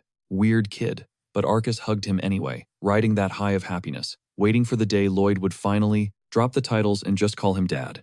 Then he popped the big question. Why exactly? Is his son rocking the birthday suit aesthetic? I mean, he's basically naked. Lloyd's excuse? Too many clothes at home. Meanwhile, Javier was spilling the tea to the queen. He confirmed the negotiations, just like the paperwork said, were a total win. They even secured a magical fingerprint signature from the monarch himself. The queen admitted she didn't see that coming and grilled Javier. Did you spearhead this deal? Javier hit her with the, theoretically, yes. Mentally, also yes. The queen clocked it immediately. Is that exactly what Lloyd Frontera told you to say, right? Then she pivoted, asking what he thinks is essential for the people to live a truly comfortable life. Javier listed the basics. A powerful throne, balanced diplomacy. Her reply? Cold as ice. You just need to exploit the competent ones, grind their bones until they turn to dust. Javier just nodded. That is a reasonable statement, Your Majesty. Internally, he was like, I am so sorry, Master Lloyd. You're doomed. But honestly, even the queen was shook that the negotiations went this well. After all, Asfahan has been Magentano's nemesis for ages. But now, they need trust. How do you keep them happy? Meanwhile, Scheherazade was already sneaking around Frontera territory, knowing this is Lloyd's turf. She's on the hunt. She walked right up to the Count, who was like, Who exactly are you? Miss? She dropped her name. Scheherazade, from the distant lands of Asfahan, way out east. Oh, and she's the monarch's daughter. Arcus asked what she's doing here. Her answer? She's here for Lloyd. Arcus asked why she's chasing his son. What did he do? She dropped a bombshell. Unfortunately, she can only sleep when he's nearby. Arcus's brain melted. For the love of God, son, what kind of mess did you make? Cut to Lloyd waking up in a super sketch location, standing on a dark cliff edge. Suddenly, a titan of fire manifests right in front of him, calling him Kim Suho. He realized instantly it's a dream, right? Has to be. But the heat felt way too real. So Kim Suho asked, Who are you? The entity inside. Declared he is the one who sees through all essence. Ruler of Hellfire. King of Hell. Hell Karos. Suho was like, Wow, you're pretty strong, huh? Thinking this was all the fault of that cursed system just trolling him. And Hell Karos asked, Aren't you terrified in my presence? You think this is a dream? Suho clapped back. Dream. Or reality. He figured the guy wasn't there to hurt him, otherwise he'd be toast already. Hell Karos stepped down from his fire titan, saying he actually vibes with him. Said he's someone who fits perfectly in hell. Suho asked if that was a compliment. His dream? Just living in a small town, drinking, with stacks of cash. Hell Karos laughed, saying those trivial dreams created a monster so horrible that even a demonic knight feared him. He'd make sounds worse than purgatory screams. Hell Karos claimed Lloyd could make the damned souls already in hell's embrace. Begged desperately to be killed a second time. Suho wondered why this guy was being so extra. He's just a normal dude, not a villain. But if anyone heard what Hell Karos just said, anyone listening to this guy yap would think he's the supreme overlord of darkness. But spoiler alert, he's just some dude. Helleros gets right in Lloyd's face, cold as ice, asking, So, you planning to take that trash talk down to the inferno with you? Gonna flex that little talent of yours for your own amusement? Suddenly, nasty, twisted roots snatch Lloyd up like a rag doll. But before Lloyd gets totally crushed, the system pops up with a warning. Chill out, you're traumatizing the asset. Helleros scoffs at the intrusion. Bit dramatic, aren't we? The system claps back instantly.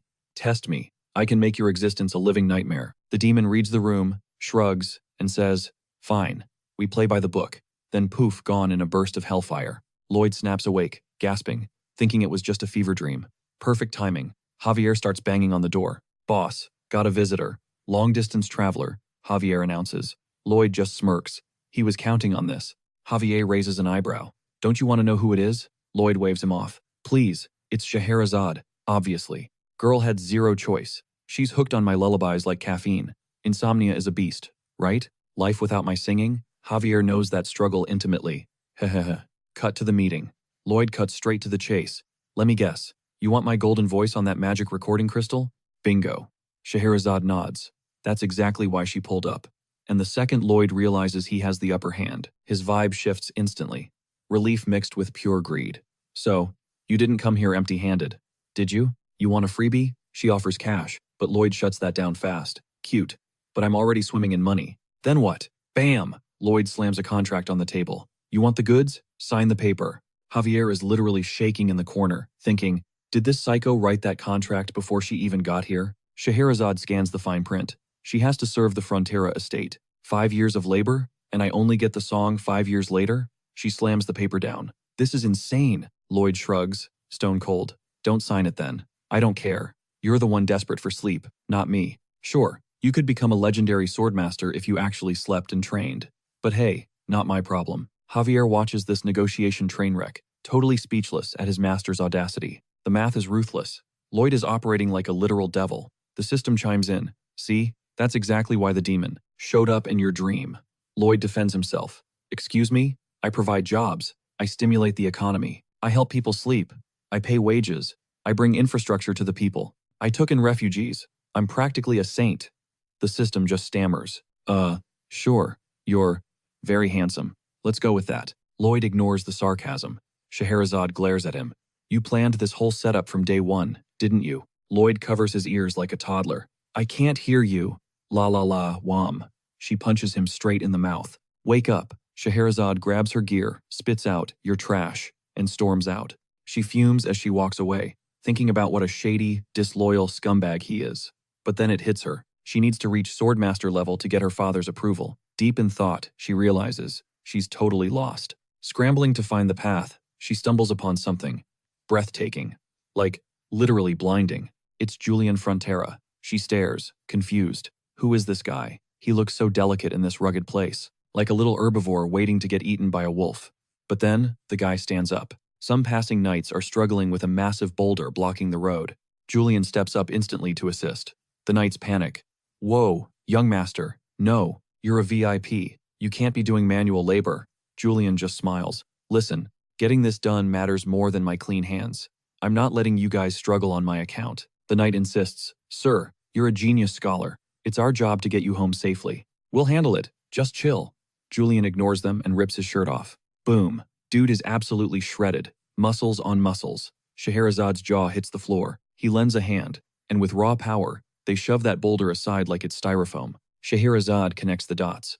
Returning from the capital, that must be Lloyd's little brother. But wow, the vibes are totally different from that trash Lloyd. After the heave, Julian wipes his brow. Actually, pushing isn't enough. Grab the shovels. We're digging. You know the Frontera motto.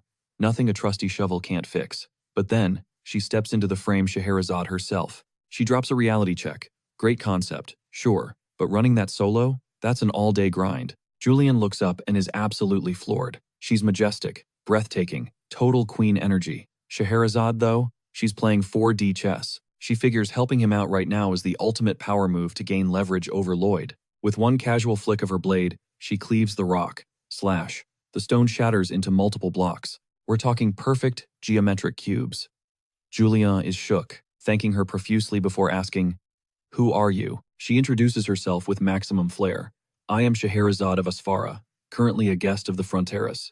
Just then, Kuga the orc, who's totally down bad for Emily, walks past. But the vibes are off. He avoids eye contact, ghosting the conversation completely. He's flashing back to when he asked if she loved Greg, and she said yes, obviously. He's the most important person in her world. Kuga's mind spirals, replaying the flirting, the laughter, realizing he totally misread the room. He decides it's a doomed romance. Why stick around and get his heart wrecked? So, he walks away. Emily is devastated. Greg notices the mood shift and asks, What's with the heavy sighing?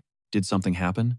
Emily hesitates, then drops a hypothetical to her bro. If a human girl says she loves an orc, is that weird? Greg looks at her like she grew a second head. Do you realize how insane that sounds? If her family found out, they'd hunt her down, break her lay. He freezes. The gears start turning. He remembers Kuga. Wait a minute, he mutters. Cut to Arcos Frontera, absolutely bawling his eyes out. The man is a wreck, sobbing about how fast his little babies grew up. He's literally crying into his dinner. It's a full family affair, plus Scheherazade. Lloyd sighs, telling the Count to pull it together. But Scheherazade? She actually feels this. She sees a father bursting with pride, eldest son, a top-tier diplomat, youngest, a brilliant scholar. It hits different because she remembers her own dad saying he had zero pride in her, or any of his daughters. Julien breaks the silence, vowing that once he snags that nomination in the capital, he'll grind even harder to become someone worthy of praise. Father?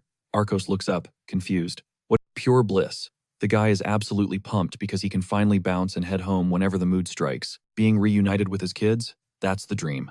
Hearing that hit Scheherazade right in the feels, she actually teared up, forcing her to excuse herself from the table way too early. Lloyd was baffled, like, yo, How are we supposed to negotiate now? She just told him to drop it. Julian, naturally, looked totally stressed out.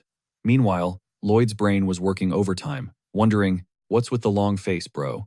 Sherazade fled the scene, practically drowning in tears. Later on, Lloyd was spying on her, peeping through the window like a total creep. He spotted Julian sliding in to chat her up. Then he saw her getting, all flushed and shy, and a massive grin plastered across his face. Jackpot! Talk about unexpected luck. Julian stepped up to ask why she was dipping out. Like, right now? Was she seriously leaving the estate for good? Sherazade stammered, no. Just thought I'd take a walk. He confessed he'd been low-key panicking. For a second there. I mean, she was lugging a huge bag. Did she pack up to leave? Sherazade claimed it was just her meal prep. He warned her that snacking that hard late at night would wreck her sleep schedule. She shot back that she was going to devour most of it. I mean, yeah, the vast majority are actually tools for whatever. But Julian exhaled, genuinely relieved. The vibe was so off during dinner, so he was stressing about her. Sherazade assured him that, yeah, she's totally fine now, and she figured, hey, maybe sticking around for a few more days wouldn't hurt.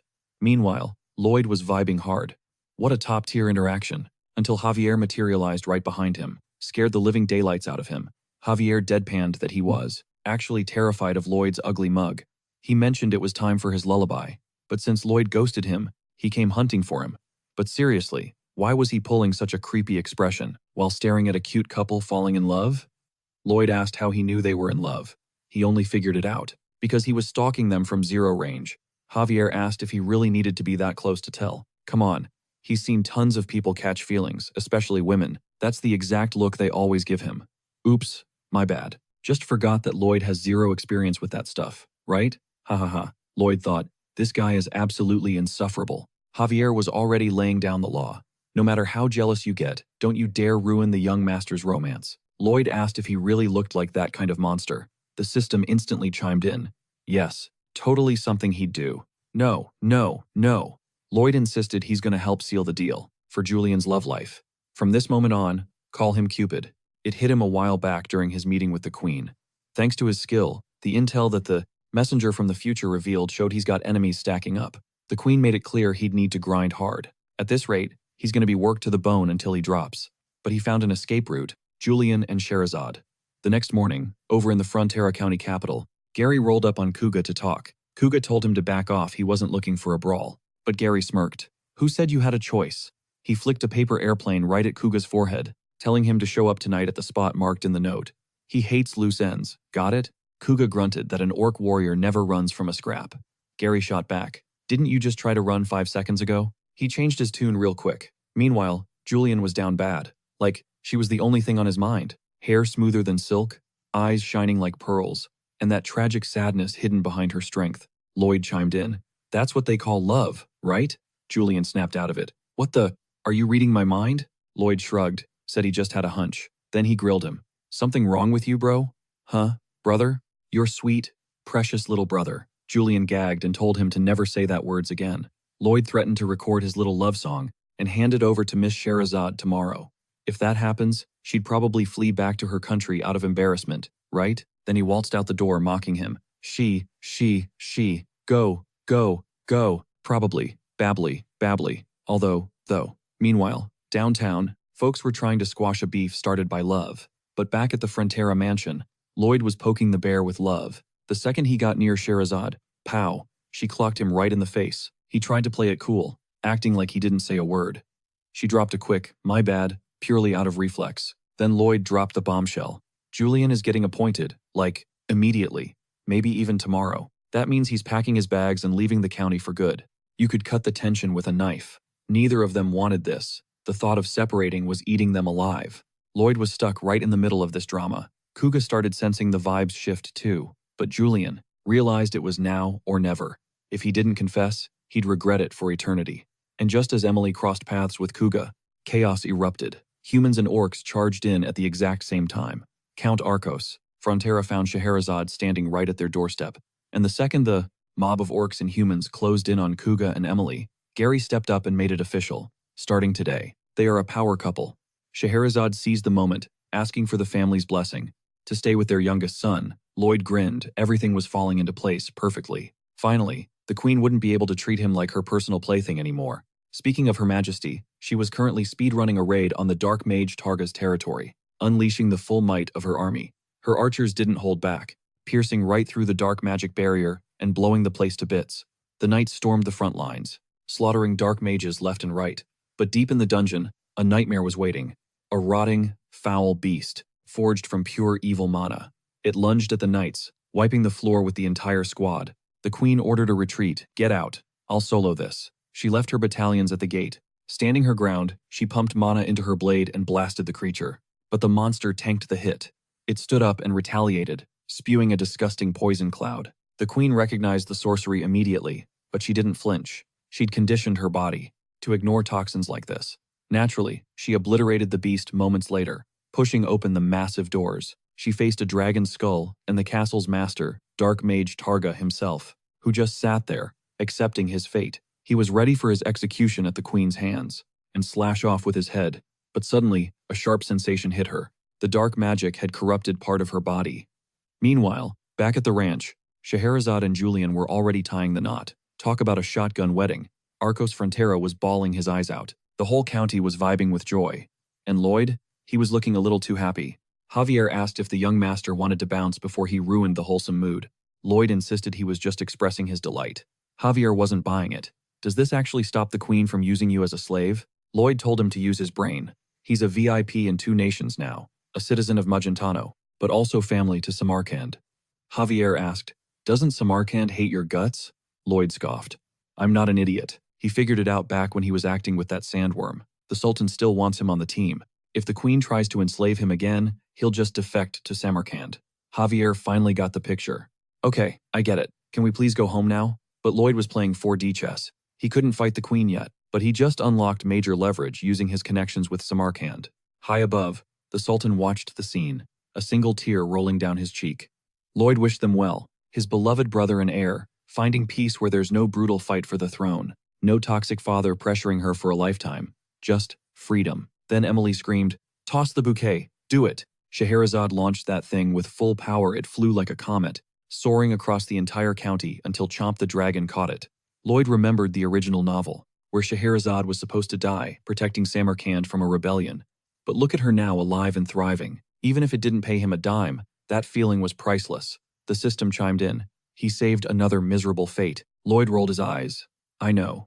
Thanks for stating the obvious."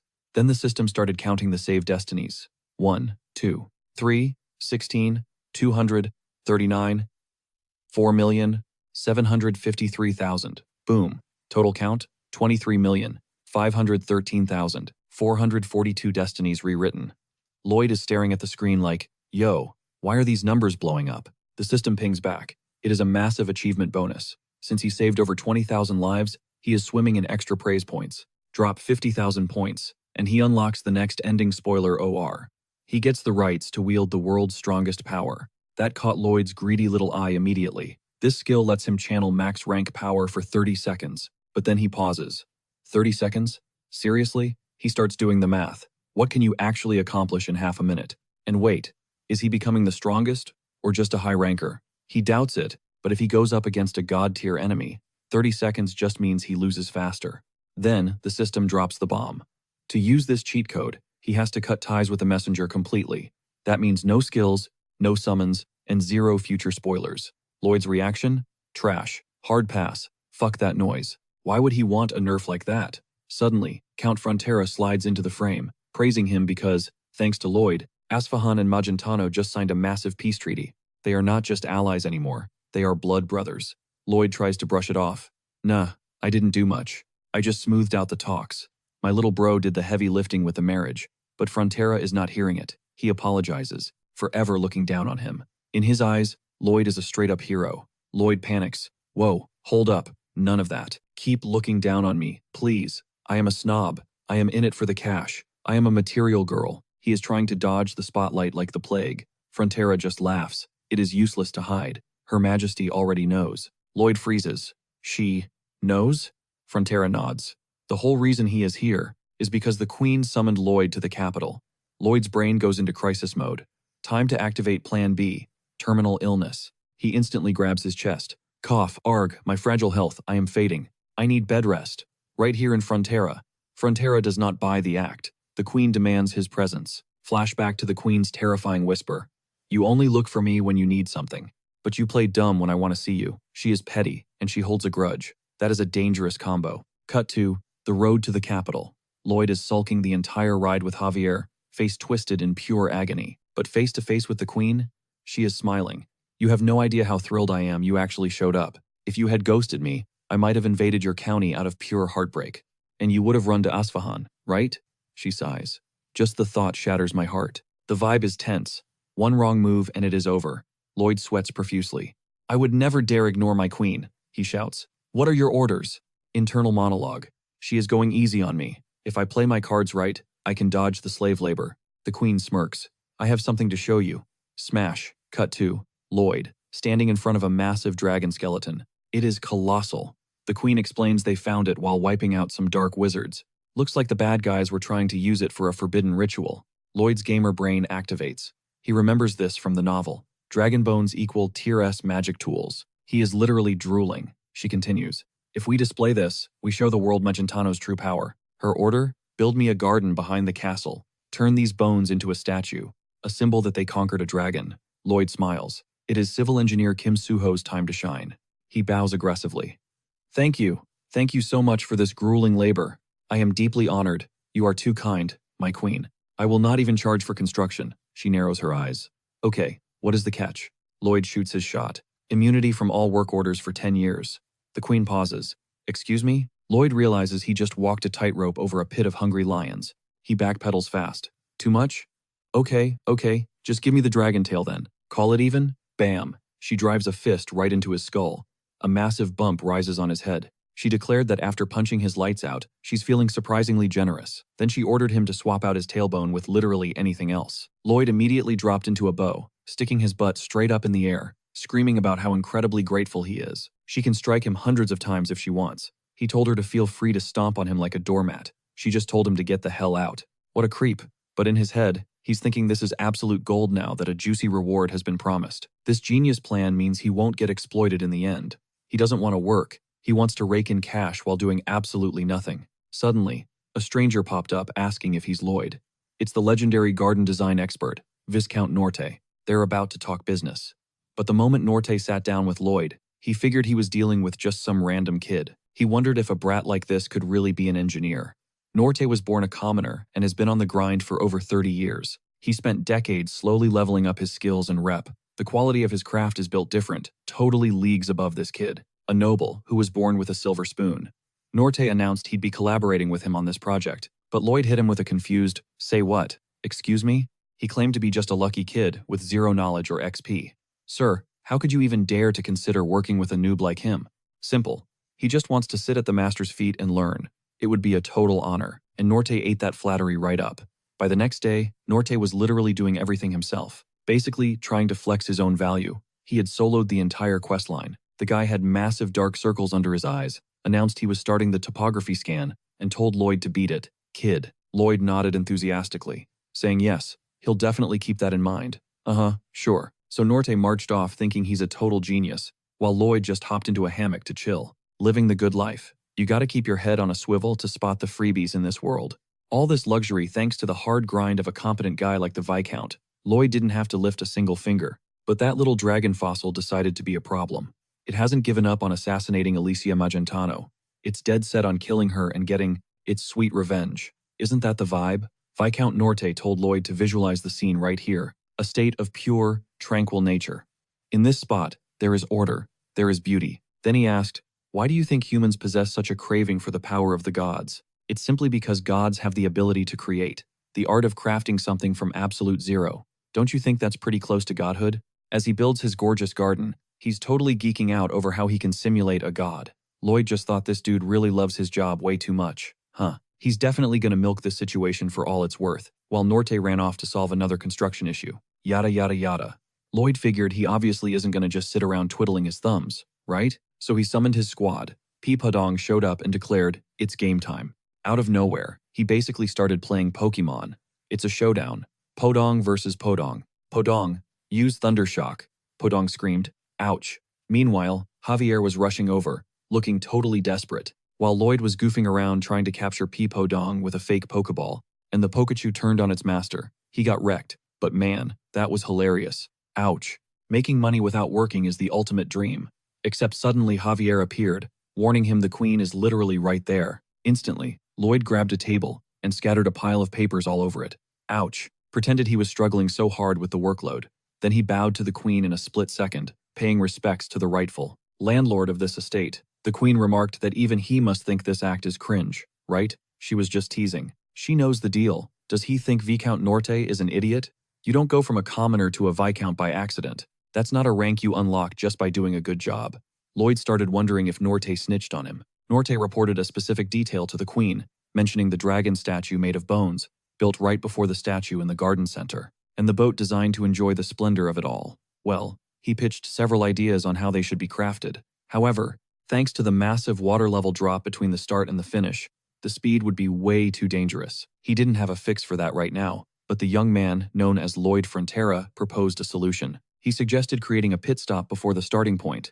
Install a valve gate at the end of this stop. Once the boat is inside, they'd shut the rear valve gate and lower the water level by draining it out. Once the water levels synced up perfectly, they'd crank that valve open and launch the boat at full throttle. And that wasn't the only fix. Thanks to his big brain, they crushed a whole mountain of other headaches too. But every time he nailed a solution, he'd pull the humble card, claiming he was just some clueless idiot who was just thinking out loud, like he didn't have the smarts for this. But the royal court, they weren't buying it. They claimed he handled it with elite-level genius. In their eyes, he sacrificed his lazy days just to grind on this construction project. They saw a man securing the bag while breaking his back for the kingdom. Basically, the court labeled him the ultimate role model, a total Chad of competence. Meanwhile, Lloyd's panicking. What excuse works now? Is he going to get flagged as a traitor for being too smart? The queen barked at him to get his head up and his butt down before she decided to kick it herself. She told him she was actually impressed with his work, dropped a keep it up, and bounced.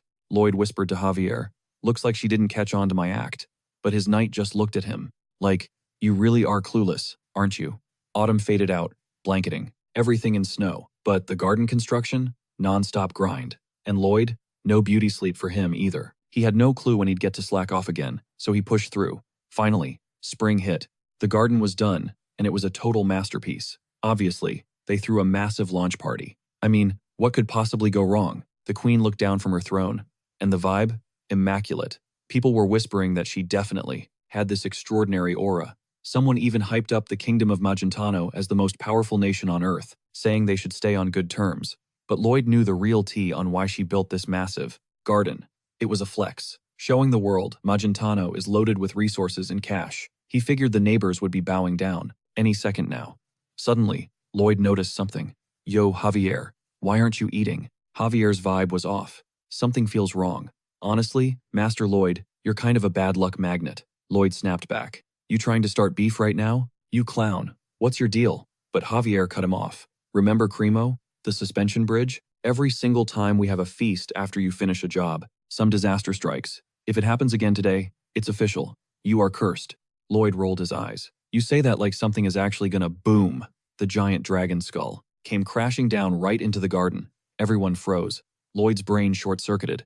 No freaking way. He ran every simulation skill he had. That head was structurally sound, it was impossible for it to fall. But Javier shouted, "Lloyd, get ready to run." Lloyd looked at him, confused. "Huh? Why? Hey. Javier never gets scared like this. What's spooking him?" Then he saw dark magic oozing out of the dragon bones. The energy was so toxic, it summoned a massive storm cloud over the entire kingdom of Magentano. That dark mage pulled a fast one. He transferred his soul into the dragon's skeleton, right before the queen chopped his head off. Now he's back in full force. First order of business? Smash the statue. Then he turned toward the guests. The dragon started regenerating, its muscles and flesh woven purely from dark magic. The queen screamed for everyone to run unless they had a death wish. This monster was packing enough mana to black out the sky. Only a swordmaster or someone on that level stood a ghost of a chance. A knight powered up his blade aura, but got swatted away like a fly along with the others. The dark mage inside the beast was still lagging. He hadn't fully synced with the dragon body yet, so his movement was clunky, but honestly, it didn't matter. These humans were just ants to him. He let out another deafening roar and unleashed a shockwave of power. Suddenly, massive wings sprouted from its back. The queen realized brute force wasn't going to cut it against a nightmare like this. She shouted for Lloyd Frontera, needing a big brain play. But Lloyd? He was already the first one sprinting out the door. The queen was not amused. She thought, well, surely Javier will stand his ground. Nope, Javier was right there, running alongside Lloyd. These guys were parkouring over everything. Buffet tables, hedges, you name it. Mid-sprint, Javier yelled. Lloyd, if we run, we forfeit the payment. Lloyd looked at him like he was crazy. Is money all you think about? We're gonna die. That made Javier screech to a halt. He warned that if they let a monstrosity like that keep breathing, their entire county was next on the chopping block. He's gotta protect the bag, right? Lloyd dropped the bomb. This beast is packing more mana than everyone else here combined. Forget it, just keep moving. But Javier realized his legs were turning to jelly from the sheer terror. He barely managed to yell at Lloyd to keep running. He's holding the line right here, even if it costs him his life. And then, the next energy blast from the dragon obliterated everything in its path, nearly taking the queen out instantly. But Javier unleashed his aura blade. He smashed it against the dragon's skull, forcing the beast to misfire completely. Javier started weaving through the dragon's onslaught, calculating that even if his moves weren't perfect, he couldn't afford to take a single hit. He kept parrying and dodging every strike. But even when he landed a counter, the creature didn't flinch. 0 damage. The dark mage was finally sinking with the vessel, so he decided to take to the skies. He started raining destruction on the whole territory, but Lloyd wasn't quitting yet. He deployed Podong. I choose you. Lloyd was hovering right above the dragon, and as he hurled Podong, the little guy went kaiju mode. He slammed the dragon face first into the dirt. And of course, Lloyd scooped up Javier and the queen just as Podong shrank back down to make a getaway. The dragon was left wondering what the hell just hit him. But Lloyd wasn't done. He announced it was Kekoming's turn. Poop bombardment. But Kekoming, in his own language, was like, what are you all staring at? Podong told him to man up. So, blushing with shame, he started dropping bombs right on the dragon's head, which, naturally, made the beast absolutely furious. The queen asked if this nonsense was actually part of the strategy. Lloyd apologized. But hey, desperate times call for desperate measures. Breaking through the clouds, he revealed the endgame. He's delivering this zombie lizard to someone way stronger, the Dragon King himself. Lloyd knows the lore. The Dragon King is a key figure from the novel The Knight of Iron and Blood, the loving, benevolent guardian who maintains order between dragons and humans. A king, like him, wouldn't just sit back and watch a zombie gecko wreck the neighborhood, right? He recalled the location, a region known as Garpel. He turned to Her Majesty and asked if she knew the way. The queen dropped the bad news. It's a full day's travel, even at this speed. That reality check caught Lloyd off guard. And snap, they almost got chomped, but Kekoming dodged at the very last second. Lloyd wondered, how is this thing so fast? At that size, they'd have to fly for 24 hours with death nipping at their heels. Javier shouted, asking if Garpel could actually fix this mess. Lloyd guaranteed it 100%. So, Javier unleashed another aura blast. He aimed right at the dragon. The beast didn't expect it to hurt, but the blast pierced its wing, forcing it to slow down. Lloyd cheered, that was perfect, keep it up. But the dragon was fuming. How dare you use such cheap parlor tricks against me? Lloyd suddenly turned to Alicia. Lend me your sword, please. She blinked. Excuse me? Did he just call her Alicia? Lloyd snapped. We don't have time. The sword. She was stunned, but she handed it over. Lloyd muttered that he had to lock onto a trajectory the beast couldn't escape. Simultaneously, he charged up his mana blast, noticing that the dragon was already telegraphing a dodge. However, both Javier and Lloyd clipped its wings in a way that barely caused damage. Lloyd started to panic. Is this thing? It was getting stronger. Suddenly, the queen yanked him back, smashing his face into Coming's saddle, and ordered them to hoist his upper body. As he was lifted up like a human bazooka, Lloyd screamed, "What the hell are you doing?" He stared down the dragon's maw, seconds from devouring them. The queen commanded, "Follow my lead, scream mana blast," and she smacked his butt hard. The sheer absurdity paralyzed the dragon. It was too shocked to react as they pulled away. The beast was left completely flabbergasted. The queen cheered, "That's it, Lloyd. You pulled it off. His face really is a weapon."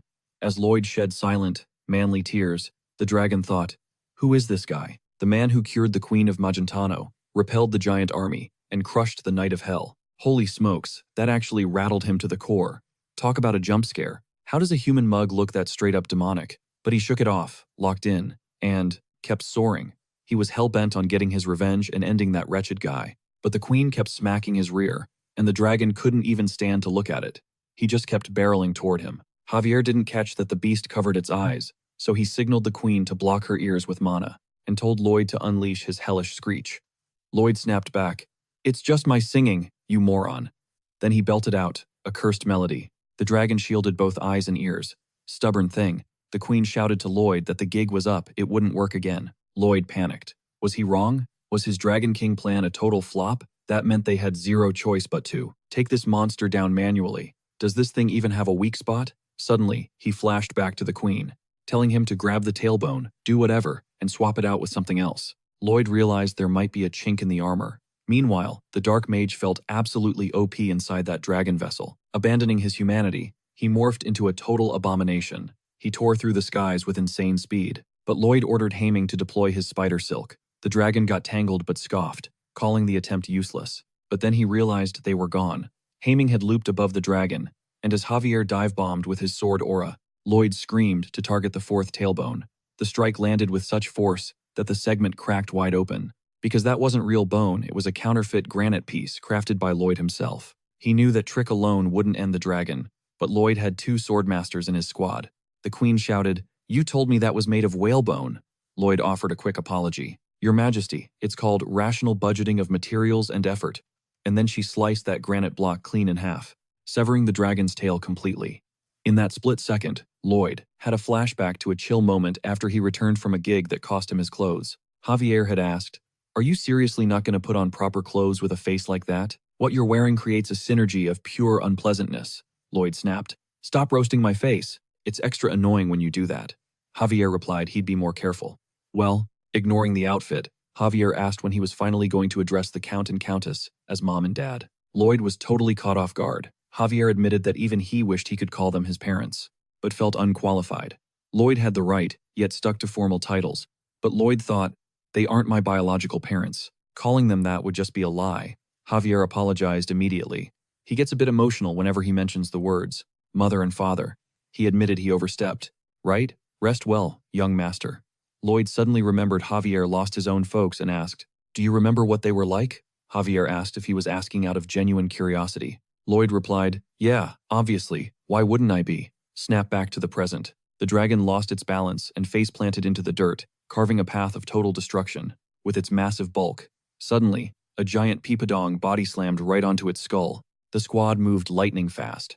Lloyd triggered his maximum explosion but aimed it straight up. Meanwhile, Javier unleashed his full power right on the dragon's head from the opposite side. Suddenly, Lloyd activated Overload to siphon all that raw power. It caused his mana heart ability to level up instantly. His capacity to purify the toxic mana from the undead spiked exponentially. Next up was the queen, who delivered a blow so devastating the dragon's skull actually cracked. Finally, Lloyd thought, "It's actually working. We can take this thing down." Then the system pinged. A new skill option has unlocked half human, half dragon. Lloyd had absorbed a ridiculous amount of dragon mana. Dragon attributes were fused into his mana heart. Now, dragons might actually take an interest in Lloyd. And just as everyone unleashed their max power simultaneously, Lloyd's mind drifted back to that moment, asking Javier if it was really so weird for him to ask about his life. Yeah, he admits, seeing as he's not exactly the type to get invested in other people's drama. Lloyd keeps it real, honestly. He has no clue why he's even curious. It's not like they're besties or anything, right? But just as Lloyd is slurping up all that sweet draconic mana, disaster strikes. That massive dragon tail, it's still plummeting, and it swings straight for him. It's gonna crush him flat. But at the very last second, Javier steps in. Bam! He takes the full force of that rock-hard dragon bone. He gets yeeted across the battlefield and splashes straight into the lake. The beast rises again, snapping its tail back onto its body like Lego, and locks its eyes on Lloyd, who just got scooped up by the queen. But Lloyd, he is totally shook. Javier just took a massive hit for him. Alicia snaps him out of it. "Get a grip. Figure it out like you always do. The whole kingdom is doomed without him. He's got to save Javier, just like he saved her back then." But Lloyd is spiraling. He can't feel it. Javier's mana. It just vanished into thin air. He can't heal a ghost. And now, the dragon is closing the distance. Deep underwater, Javier is sinking like a stone, unable to channel a single drop of power. It looks like game over. Alicia grabs Lloyd and sprints, desperately trying to outrun the beast. And that is when the regret hits Lloyd like a truck. He finally gets it. He should have spent those points on the ending spoiler. He should have grinded millions for it. But right now, he needs to save his boy. No excuses. He's doing this. He begs Her Majesty, "Let me down. Now." He cannonballs into the lake, diving deep into the murk to save his friend. He stretches out his hand, straining. "Gotcha." He grabs Javier tight.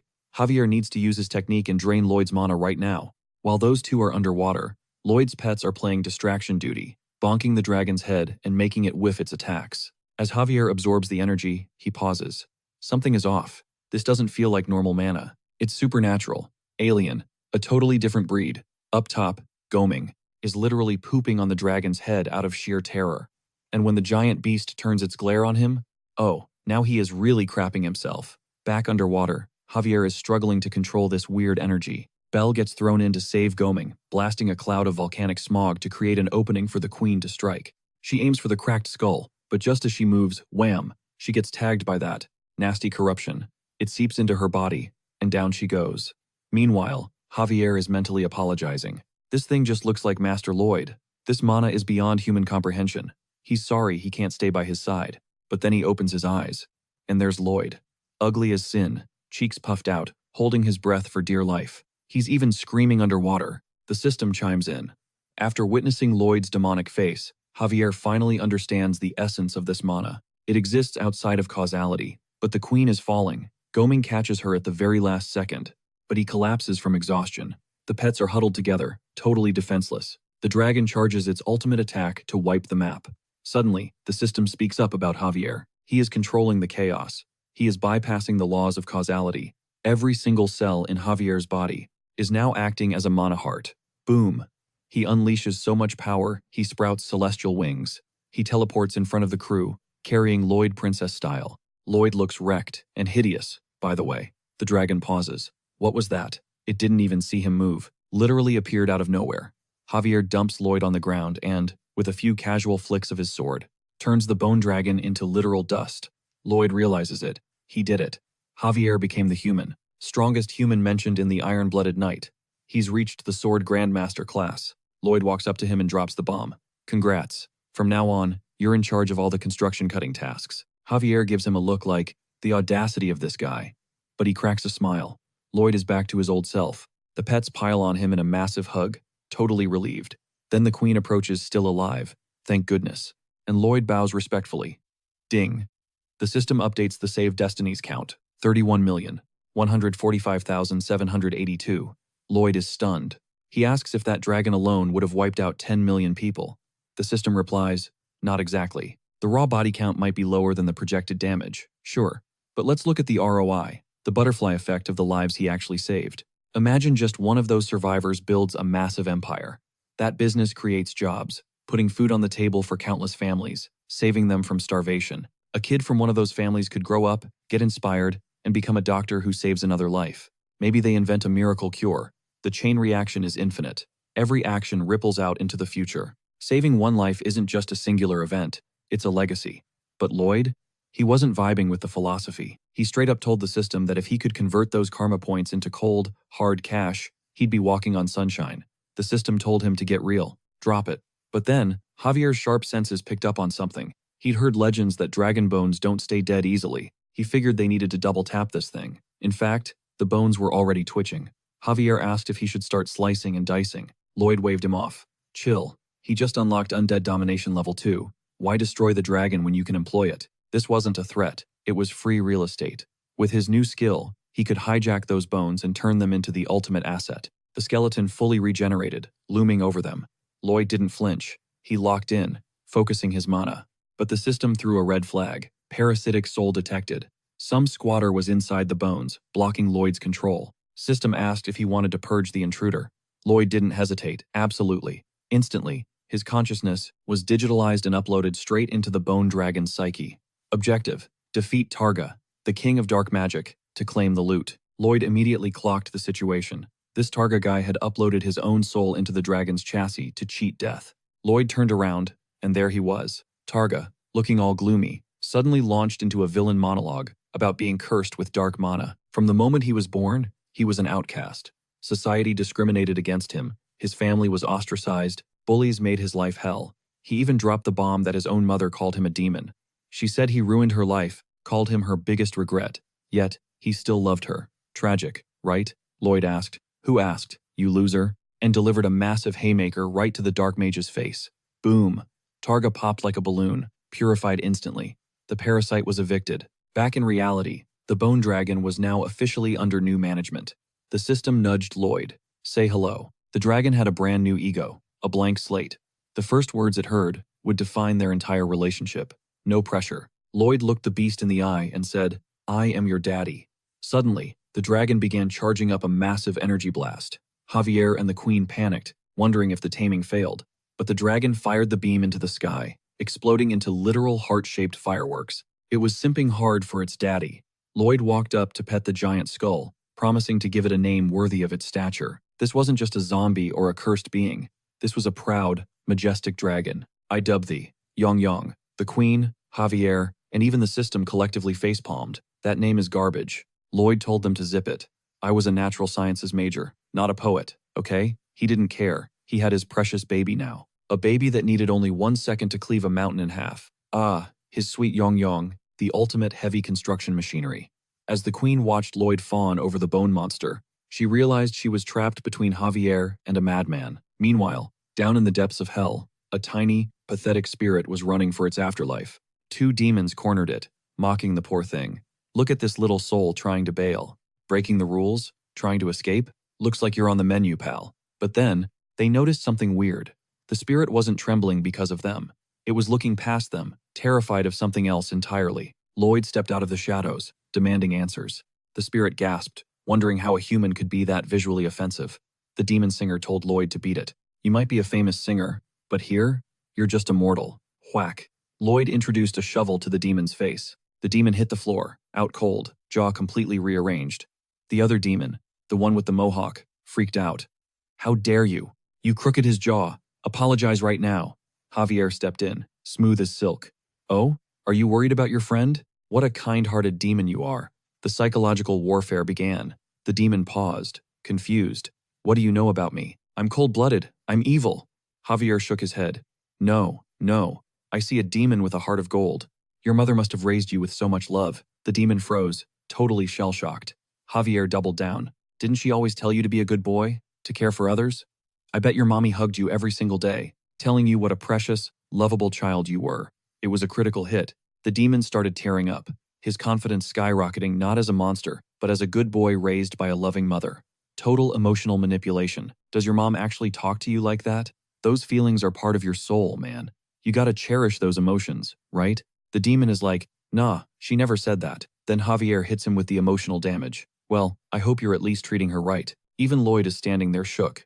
The demon starts begging, bring him back. I can't take this guy. Bring Lloyd back. You're a total monster. And Lloyd has to admit, Javier totally crossed the line there.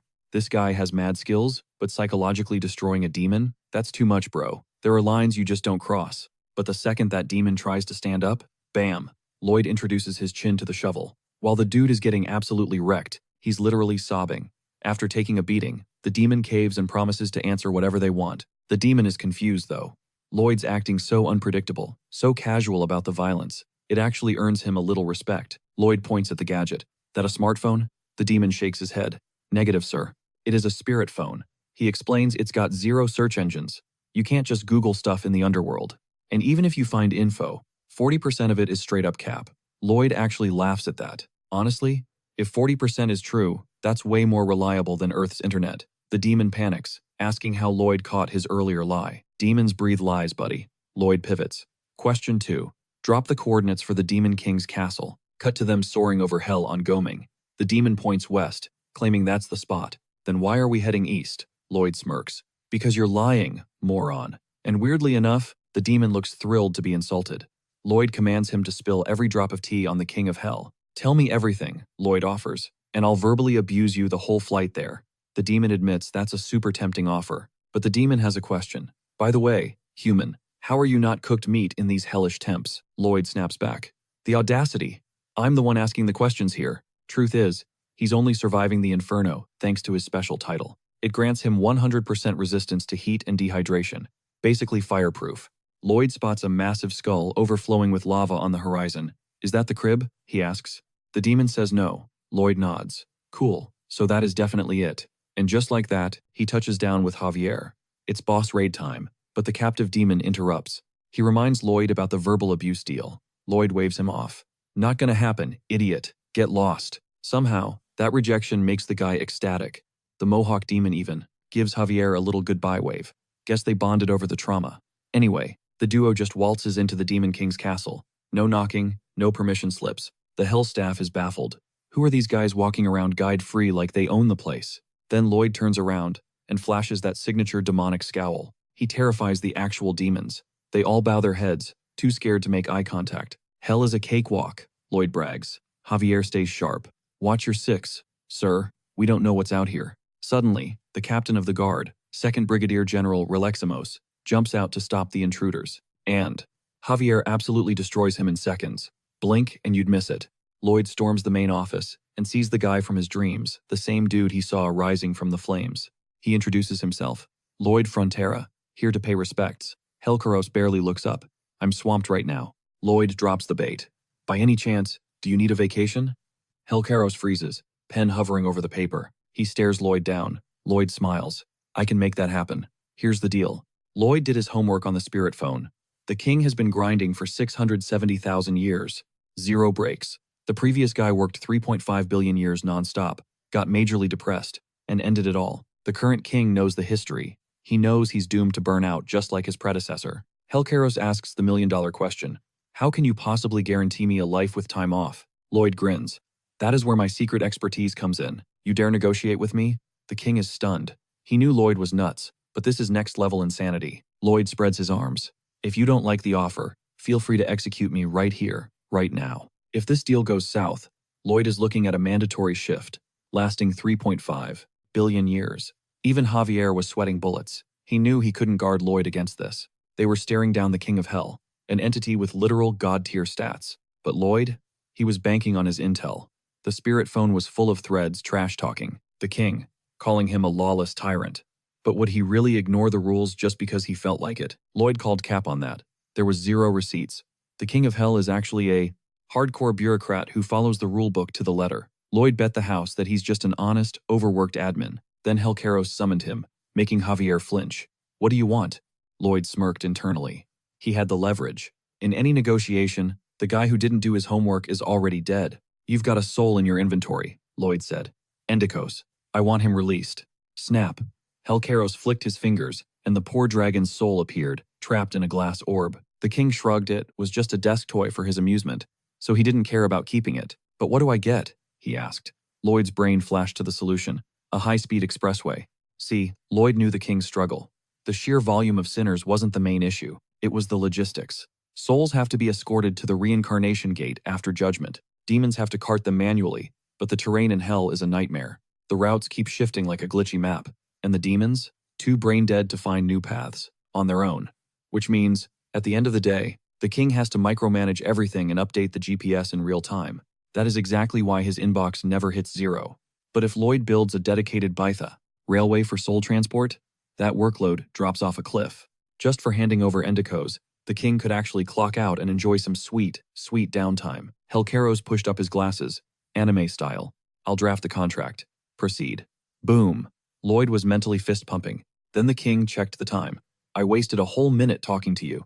If the reincarnation of bacteria gets delayed, it could trigger a mass extinction event on Earth. He had 0 time to allocate resources. The demons who want to work are busy. You can do whatever you want with the idle idiots. Lloyd grinned.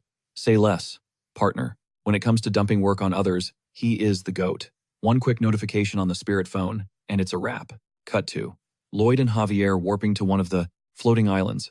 The king's power is absolutely cracked, right? Lloyd noted. He teleported them with a finger snap. Before them stood the reincarnation gate, looking like a massive black hole. Lloyd knew one wrong step meant instant game over.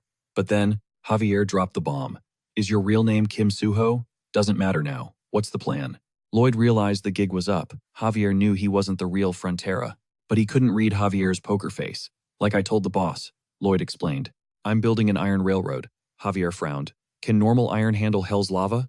Lloyd, the world's greatest engineer, scoffed.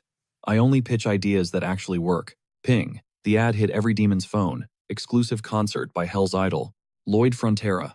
Location the edge of hell. Time 5 hours from now. The hype train left the station. The demons were losing their minds, ready to finally see the viral sensation in person. But if he choked on stage, they would drag him straight to the abyss.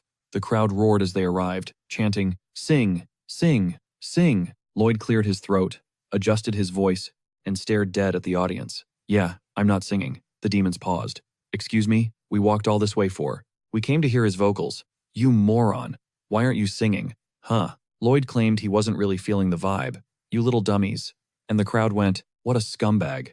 They were seeing red, ready to end him right there. Then Lloyd tagged Javier in, telling him it was showtime. He asked the mob if they believed promises were meant to be kept. The crowd shouted yes. Keep your word.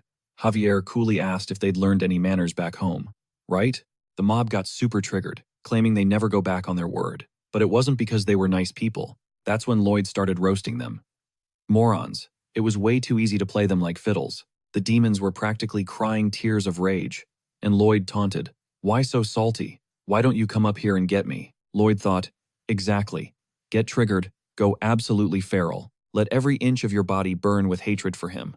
Once that happens, you're all going to become his unpaid workforce. He grabbed Podong and flew over to another floating island, mocking the demons relentlessly the whole way, shouting that if they hated him so much, why not come catch him? And the demons were furious, absolutely livid. After Lloyd crossed the sea of lava, he called out, why not come over here? Huh, you idiots? The first demon tried to pole vault across. He almost grabbed Lloyd, but Lloyd countered by smashing a rock right into the demon's skull. The guy nearly fell into the magma, and Lloyd just said, oh, what a shame. The demons wondered if this guy was actually trying to unalive them. This dude is the real demon, the demons whispered, right? Later on, at the Archdemon Civic Center, the demons were demanding their rights. They couldn't let this so-called great singer treat them like trash, so the Lava Centipede squad rolled out. The Lava Centipede is a hell creature with scales that are totally lava-proof. They usually move in a straight line, making them perfect for cargo.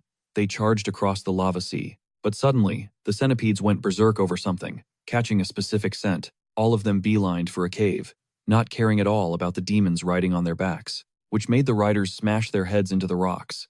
When one of those centipedes finally reached the back of the cave, it found a giant peepadong chilling in a jacuzzi, and Javier was slowly sharpening his blade, and Lloyd asked if they came for the smell of chicken soup, didn't they?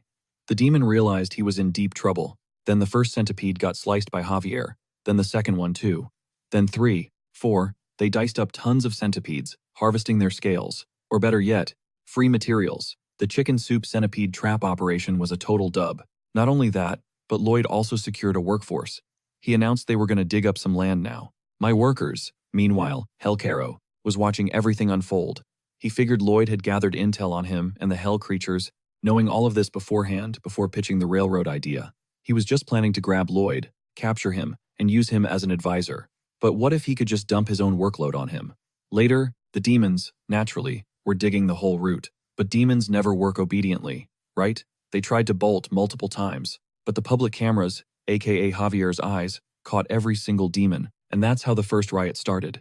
The demons screamed for freedom, for their rights. But Javier used abusive language, insisting this was the righteous path. The demons were emotionally wrecked, but obviously, there's a limit to how effective violent methods can be. Just then, one of the older demons, a little grandpa, collapsed from overwork. Lloyd reached out to him. Come on, take my hand. And when the grandpa did, Lloyd crushed his grip. He told him to get up and get back to work. He wasn't that old. Can't you see his muscles, you useless bum? You helped this guy for 5 seconds and you're already tired? You piece of trash. And as he walked away, the demons were weeping. Another one called him a villain, a garbage human, the most terrible person in this entire world. That is exactly why the demons couldn't help but simp for him. Lloyd was the ultimate role model for every hellspawn in existence. This guy was an absolute savage, so naturally, Lloyd completely conquered their twisted little hearts. Meanwhile, Lloyd was busy flexing his brand new motto, safety last. A random spirit floating through hell wondered, what in the world is going on here? Then, he saw him. Lloyd was screaming at the demons, telling them safety regulations don't exist for disgusting trash like them. Obviously, there were 0 breaks, no downtime. The work only stops when you die. And that spirit wondered, why is this guy even here? Flashback to a few years ago at the Frontera estate. The original Lloyd Frontera. One random day, he got evicted from his own skin and watched the whole disaster unfold from the sidelines. He saw Kim Soo-ho slide into his body, shiver from the cold, and stand up. Lloyd tried to snatch his flesh suit back immediately, but his spirit slammed face first into some weird, invisible wall. He wondered if this intruder was a mage. A demon, maybe? Since the real Lloyd couldn't see the system window, he was totally clueless. Suddenly, the Grim Reaper popped up, looking super confused. Yo, what is that? He called his manager right away. Boss? I'm on a business trip because the soul sensor pinged, but the soul color is glitching out. It's red. Oh, wait, hold up. Hang on a second. Boss, say what? Come again? He's not registered on the death list? That is extremely sus. He's definitely a ghost. Haha. Okay, excuse me. He turned to Lloyd and told him his case was a bit weird. He didn't know if it was a clerical error, but he had to go check the logs. He hopped back into his portal and told Lloyd, just sit tight for a sec, okay? I'll hit you up when we fix this. And that is how Lloyd spent his time. Stuck in limbo, neither alive nor dead, stalking the jerk who hijacked his body. But this body snatcher was built different. The real Lloyd always blamed his poor parents and the land, choosing a path that made everything worse every single day. But the guy who stole his life? Nope. Zero chill. He never rested. He kept grinding. Eventually, he paid off the family debt. His parents, who used to look at him with pure disappointment, started looking at him like he was a god. The real Lloyd coped hard, saying, that thief has summoned magic. If I had a cheat skill like that, then the Reaper popped back in. Who knows? He asked. You think if that guy didn't have superpowers, he'd just be getting wasted every day like you? He asked if Lloyd really believed that even with those skills, he would hustle as hard as that guy. Anyway, he told Lloyd there is no precedent for a screw-up like him, but since he is a soul now, he can't stay in the mortal realm too long. Time to go meet the King of Hell for a little consultation. Lloyd thought watching the thief live his life was torture, but it actually made Lloyd realize just how much he sucked. When he met Hell Kairos, the king was like, yeah, we have no laws for this situation. He didn't do anything about it. Lloyd couldn't reincarnate or disappear. He was sentenced to a life of wandering hell, dodging evil demons. But he kept thinking that the guy who stole his body shouldn't be down here. Cut to the present. Lloyd was flying over hell with Goming again. Surveying the topography, he realized the whole place was a disaster. He needed a much flatter terrain for this project. But, hey, he figured he has at least 30,000 demons who don't eat, and they don't rest. He can speedrun this construction. So, he was scanning for dangerous terrain when bam, the spirit of the real Lloyd drop-kicked him right in the face. Suho yelled, what the hell was that? But the ghost kept stomping on his eyes and stomach. That is when Podong rolled up. He delivered a massive gut punch to the ghost. He dragged him away by force and tossed him into Bibong's lap. Suho asked, who is this guy? You little brat, the spirit thought. Man, this guy is ugly as sin. And Kim Suho thought, wow, that dude is hideous. But then he paused. Wait a minute, is that Lloyd Frontera? The spirit screamed. Yeah, it's me, you fake piece of trash. Is that the real Lloyd Frontera? Kim had to ask himself if he'd been in hell the entire time. And the OG Lloyd was furious. How did you screw up so bad you landed us in the underworld? You stole my body. So try taking some responsibility. Mom and Dad were finally living their best lives. Because I actually grew up. Do you know how crushed they're gonna be? Kim told him to take a chill pill. Lloyd snapped. Screw you. You think I'm gonna calm down? Wham. Podong delivered a massive punch to his face. Kim loomed over him. You ready to listen now? Or do you need round 2? Lloyd raged. Listen to what? Go to hell. Bam. Another punch. Kim sighed. First off, I didn't die and come here. I signed a contract with the King of Hell for a construction project. You moron, I didn't steal your body. When I opened my eyes, I was already in the driver's seat by accident. Lloyd scoffed. You expect me to buy that garbage? Who even are you? Kim shrugged. Just a pathetic, shy guy. I was a civil engineering student in South Korea. Do you believe me now? I can't spill any more secrets. Nearby, Javier caught the whispers. I only sense Kim Suho's mana. Is he talking to himself? No. Javier froze. That voice, that's the real young master. Lloyd. Meanwhile, the ghost was still ranting. If not for you, I'd be living the dream right now. Dude, now I'm an unregistered wandering spirit because of you. Fix this. Excuse me? Who asked for this drama? I don't get paid extra to babysit your soul. Let's just stay in our own lanes and live separate lives.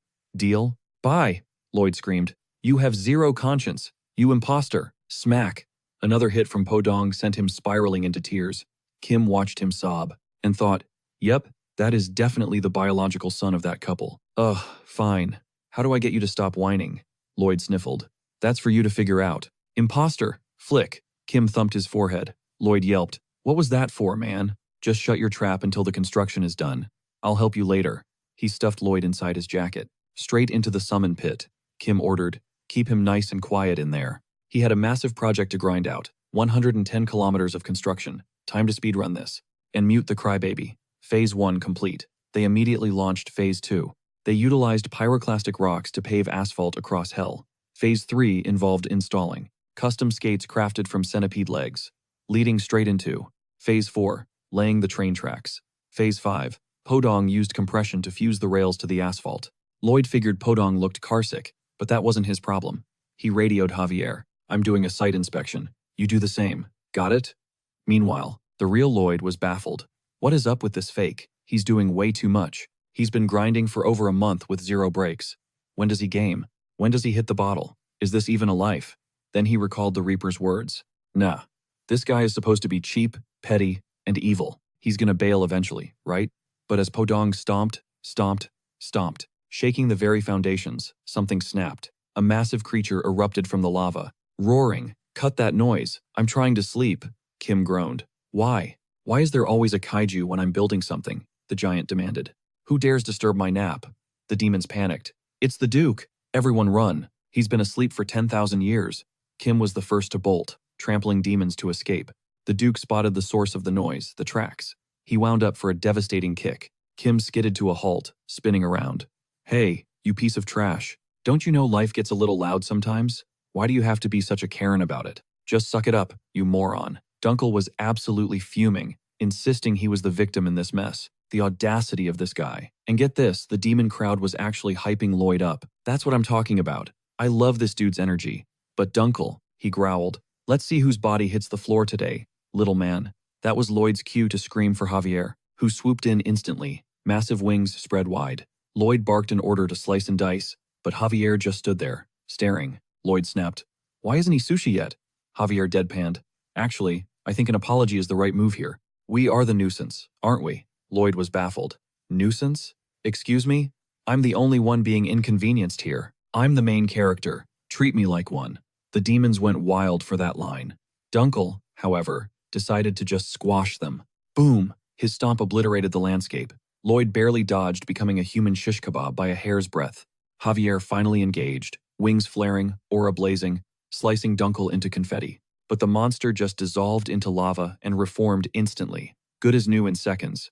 Like the attack was nothing, Lloyd started sweating bullets. Then, the beast spat a tidal wave of lava. Javier blocked it with a sword aura barrier, but sizzling magma still splashed way too close to Lloyd. Hey, cut that out, Lloyd shrieked. Javier gave him a side-eye and kept doing the exact same thing. He found an opening and shredded the creature again. And big surprise, it regenerated again. Dunkel sneered. Are you sure you aren't on my team? Javier sighed. I'm just a bodyguard. If I get angry, your demon buddies are toast. Dunkel scoffed. You won't hurt them. You have that man of conviction look. So, who's the real villain here? That ugly brat has 0 conscience. He's clueless. You really gonna defend trash like that? Javier actually paused to think about it. Lloyd panicked internally. Wait, is he actually considering it? The original Lloyd spirit screamed, Run! We can't kill this thing. Stay alive to help me. But Kim stuffed the spirit back down. Running is strictly Plan Z. The spirit argued. Didn't you run first when things went south? Kim shot back. Open your eyes, you drunk. Witness the power of a life of endless labor. Meanwhile, the original Lloyd wondered, why is he doing this? He has 0 reason to play hero right now. Then Kim just stepped right up to the behemoth. Meanwhile, in the freezing Arctic, the little dragon was shivering, wondering, when is Papa gonna call? He was hiding in the far north where humans couldn't spot him, just like he was told, or else he might get hurt. He was bored and missing Papa bad. Back in the fight, Dunkel swung again. Crack! Javier shattered his hand. That was Lloyd's signal to chant the space-time commander spell, breaking taboos to guide him to the destination straight to where Yong was chilling. Bingo! The doll in his hand twitched, and a portal ripped open right next to the dragon, who instantly caught the scent of Papa. A blast of Arctic wind and snow slammed into the heat, freezing Dunkel to the bone. The monster nearly turned into a popsicle and tried to bolt. Lloyd smirked. Sorry, I don't fight the same boss twice. He called out to his Yong, who lit up seeing his Papa. You must be freezing, huh? Your personal heat pack is trying to escape. So, Yong just latched onto Dunkel in a bear hug. Ah, so toasty. Even Dunkel found the cold refreshing. Lloyd yelled, Clear out, Yong, and with a massive magic blast boom, he detonated Dunkel. One of Hell's strongest, dusted. The demons were shook. Spirit Lloyd couldn't believe it. Did he actually win? He beat that nightmare? Did my life mean nothing? He had to admit, the guy hijacking his body was a legend. But then, Dunkel, being immortal and all, reformed from the rocks. But this time, he was tiny. A total chibi. Just you wait 1,000,000 years. I'll grow back and stomp you all. Lloyd laughed. Idiot. I'll be dead by then, you loser. Dunkel raged. You are so annoying. Lloyd taunted. If I'm so annoying, come get me. Nah, nah, nah. Mocking noises. Dunkel turned tail and ran away crying. Spirit Lloyd thought, never mind. This guy isn't cool. Screw him. Then the system pinged. New title acquired. Cold hands, cold feet. Effect region. Every corner of hell. For any zone dropping below freezing, the active cycle just locked in for a massive 120 years. He also bagged 6 praise points, unlocking a killer perk. Total immunity to hypothermia. No matter how deep the freeze, he is untouchable. Lloyd figures it is a solid flex to have on deck. Freezing temps? Total non-issue. But then, the vibe shifts. The entire demon horde bows down, hailing him as humanity's supreme scumbag. And honestly, they absolutely stand that toxic villain energy. They have been grinding in the pits, but now, pure reverence floods in for the great hell architect, the guy who absolutely wrecked Douglas. They are ready to obey every command. Lloyd just flashes that signature wicked smirk, calling them pathetic, willing little minions.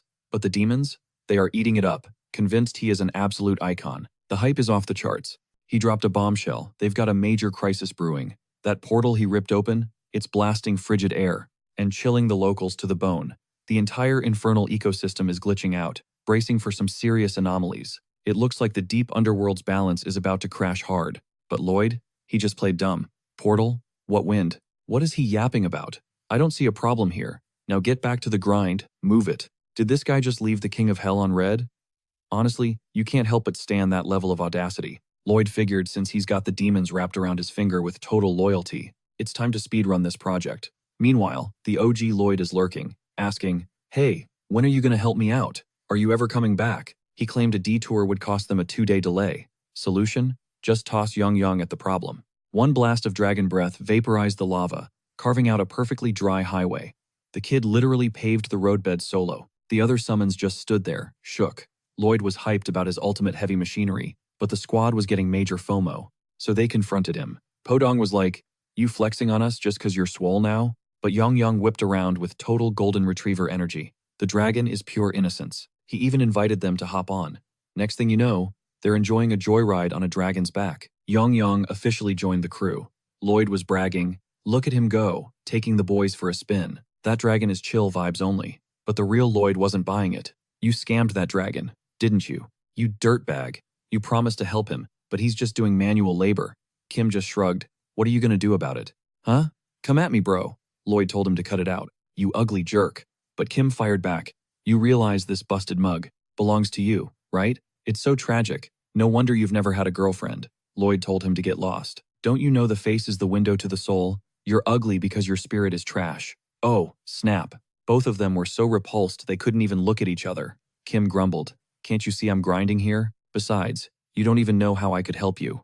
The OG, Lloyd, screamed, it's your job to figure it out. You stole my life, my family, my fortune, everything. But Kim hit him with a reality check. I didn't steal squat. You would have croaked from booze poisoning if I hadn't shown up. Your dad, your mom, even Javier. They'd all be 6 feet under. I saved your entire bloodline, you moron, Lloyd scoffed. Why should I believe a word you say? Suddenly, Hell Carlos himself dropped in. He speaks the truth. Lloyd Frontera, you were destined for a pathetic, wasted existence. You never would have brought joy to a single soul. Lloyd thought, just how much spoilers does this guy have? He decided to grill the great king of hell. Do you know why I got isekai'd to this world? Hell Carlos smirked. Looks like you're clueless.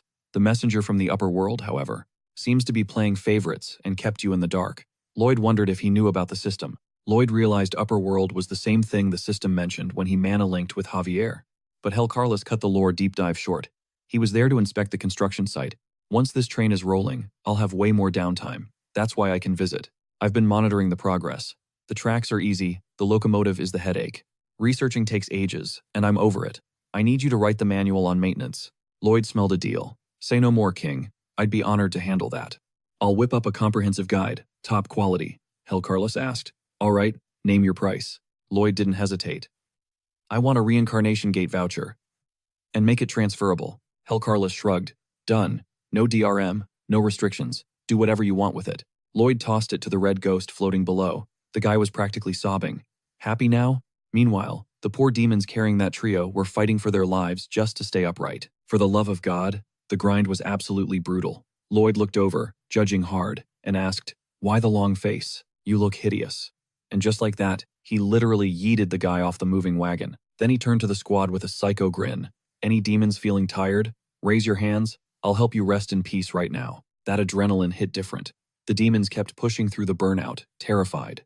Meanwhile, the guy who got road rashed, he was honestly just relieved to be out of there. Inside, the real Lloyd turned to the imposter. "Wait, you're actually giving this to me?" Our Lloyd rolled his eyes. "You're already holding the damn thing, aren't you? Why ask stupid questions?" The spirit got emotional and thanked him. Kim cut him off immediately. "Don't get it twisted, you ugly mess. I just didn't want your creepy mug haunting my nightmares from hell. Strictly business, got it?" They exchanged a few bro punches, aggressive but friendly. Then the mood softened. "Mom and Dad, are they okay?" Kim nodded. "Mom's a total boss lady now, researching recipes and running businesses. And Dad? He's back to his sculpting hobby." Then Lloyd asked, "What about Julian?" Kim dropped the bomb. "Oh, him? He snagged himself a wife. The Princess of Asfahan, no less. They're living large in the capital now. The original Lloyd." His jaw basically hit the floor. Kim smirked. "You want the real tea? It gets better. Dad's title got upgraded." Lloyd hesitated. "Because of me?" Kim shrugged. "Honestly, I didn't think it would happen either, but somehow, it worked out." By now, the wagon was pulling up to the massive gate of reincarnation. Lloyd looked back, his voice changing. "About Javier. When Dad first brought him home, I couldn't believe my eyes. He was pure justice. Honest. Handsome. Perfect.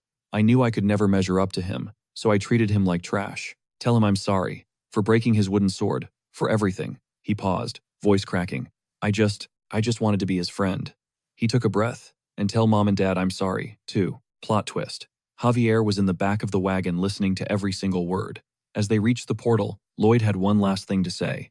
"If I'm lucky enough to be born human again," wham! Kim Sparta kicked him right into the vortex. "Why did you kick me, you moron?" Kim dusted off his hands. "Couldn't listen to your whining for one more second. Get lost." As he faded away, the spirit yelled back, "Just you wait. I'm gonna grind so hard in my next life. I won't lose to you. I'll work harder than anyone. I'll make sure everyone is glad I was born." And right before he disappeared, he caught a glimpse of Kim. He wasn't scowling, he was smiling. A real, genuine smile. "Give it your best shot," Kim called out. "But I bet it'll be tough."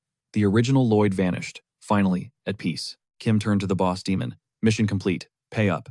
Helcaros kept his word and released the spirit of Atos. "A deal is a deal," the demon said. But now Lloyd had a logistical problem. "How am I supposed to drag this spirit back to claim my Dragon King membership?" Helcaros interrupted. "Time flows differently here. You've been gone about 5 hours in human time. My bone dragon will return through the open gate, and I'll use my own power to warp you back. But that is where my generosity ends. I look forward to the day we meet again. Lloyd Frontera." Lloyd made a face. "Yeah, hard pass. No offense, but I don't want to see the King of Hell ever again." Snap. Before he could finish, he was teleported back home. "Well, that sounded ominous," Lloyd muttered. "I am not going back there." Javier raised an eyebrow. "Really? You seem to fit in better down there than you do here," Lloyd scoffed. "Look who's talking. You really enjoyed yourself, didn't you? Trash-talking demons left and right?" Javier played innocent. "I only spoke the truth." Lloyd waved him off. "Whatever, man. Hey, Dragon King, where's my membership card?" Suddenly, a dark presence loomed at the window. A shadowy figure appeared, making Lloyd jump. Oh God, what is it now? It looked terrifying, huge fangs, menacing aura, but then it stepped into the light. It was a giant, fluffy manticore? Lloyd squinted. "Is that the Dragon King? Why does he look so weird?" The fluffy creature just tilted its head. It made some cute gestures, but Lloyd noticed something tragic. Wait, is he balding on his stomach? That can't be the Dragon King, right? Then, Podong tried to communicate, looking super happy. Lloyd looked at Podong. "Can you understand him?" Podong shook his head. "No clue. He is speaking the ancient language, so nobody knew what was going on. But the manticore seemed chill, motioning for them to hop on its back. She really was sent by the Dragon King." Lloyd realized that Ancient Lizard wasn't capping after all. A bonus life and generational wealth? Let's go. They took off, riding high on the manticore's back. That thing was blazing fast. But while that bald lion looked totally unbothered, Lloyd was fighting for his life against the wind pressure. "Then you look at Javier, dude is absolutely flawless," Lloyd screamed. "How are you staying photo-ready in this hurricane?" Javier just shrugged. "It's called natural beauty." Lloyd lost it, that is so broken. "Devs, please nerf." After a quick flight, they touched down in Gapily, deep within the kingdom of Magentano. They stepped into this massive temple structure, just an endless, dark, silent hallway. Lloyd could feel it in his gut. At the end of this tunnel sat the Dragon King, the absolute strongest unit in the novel, the Knight of Iron and Blood. Finally reaching the end, they were hit with a blinding view. A literal horizon of gold and treasures. We're talking mountain ranges of loot, valleys, peaks, everything solid gold as far as the eye could see. Lloyd was practically drooling, eyes turning into dollar signs. Check out the bag on this place. Then, he spotted the Dragon King. They approached carefully, showing max respect. Lloyd shouted, "Oh, great dragon." The beast stirred, eyes fluttering open. But he didn't look happy to see them.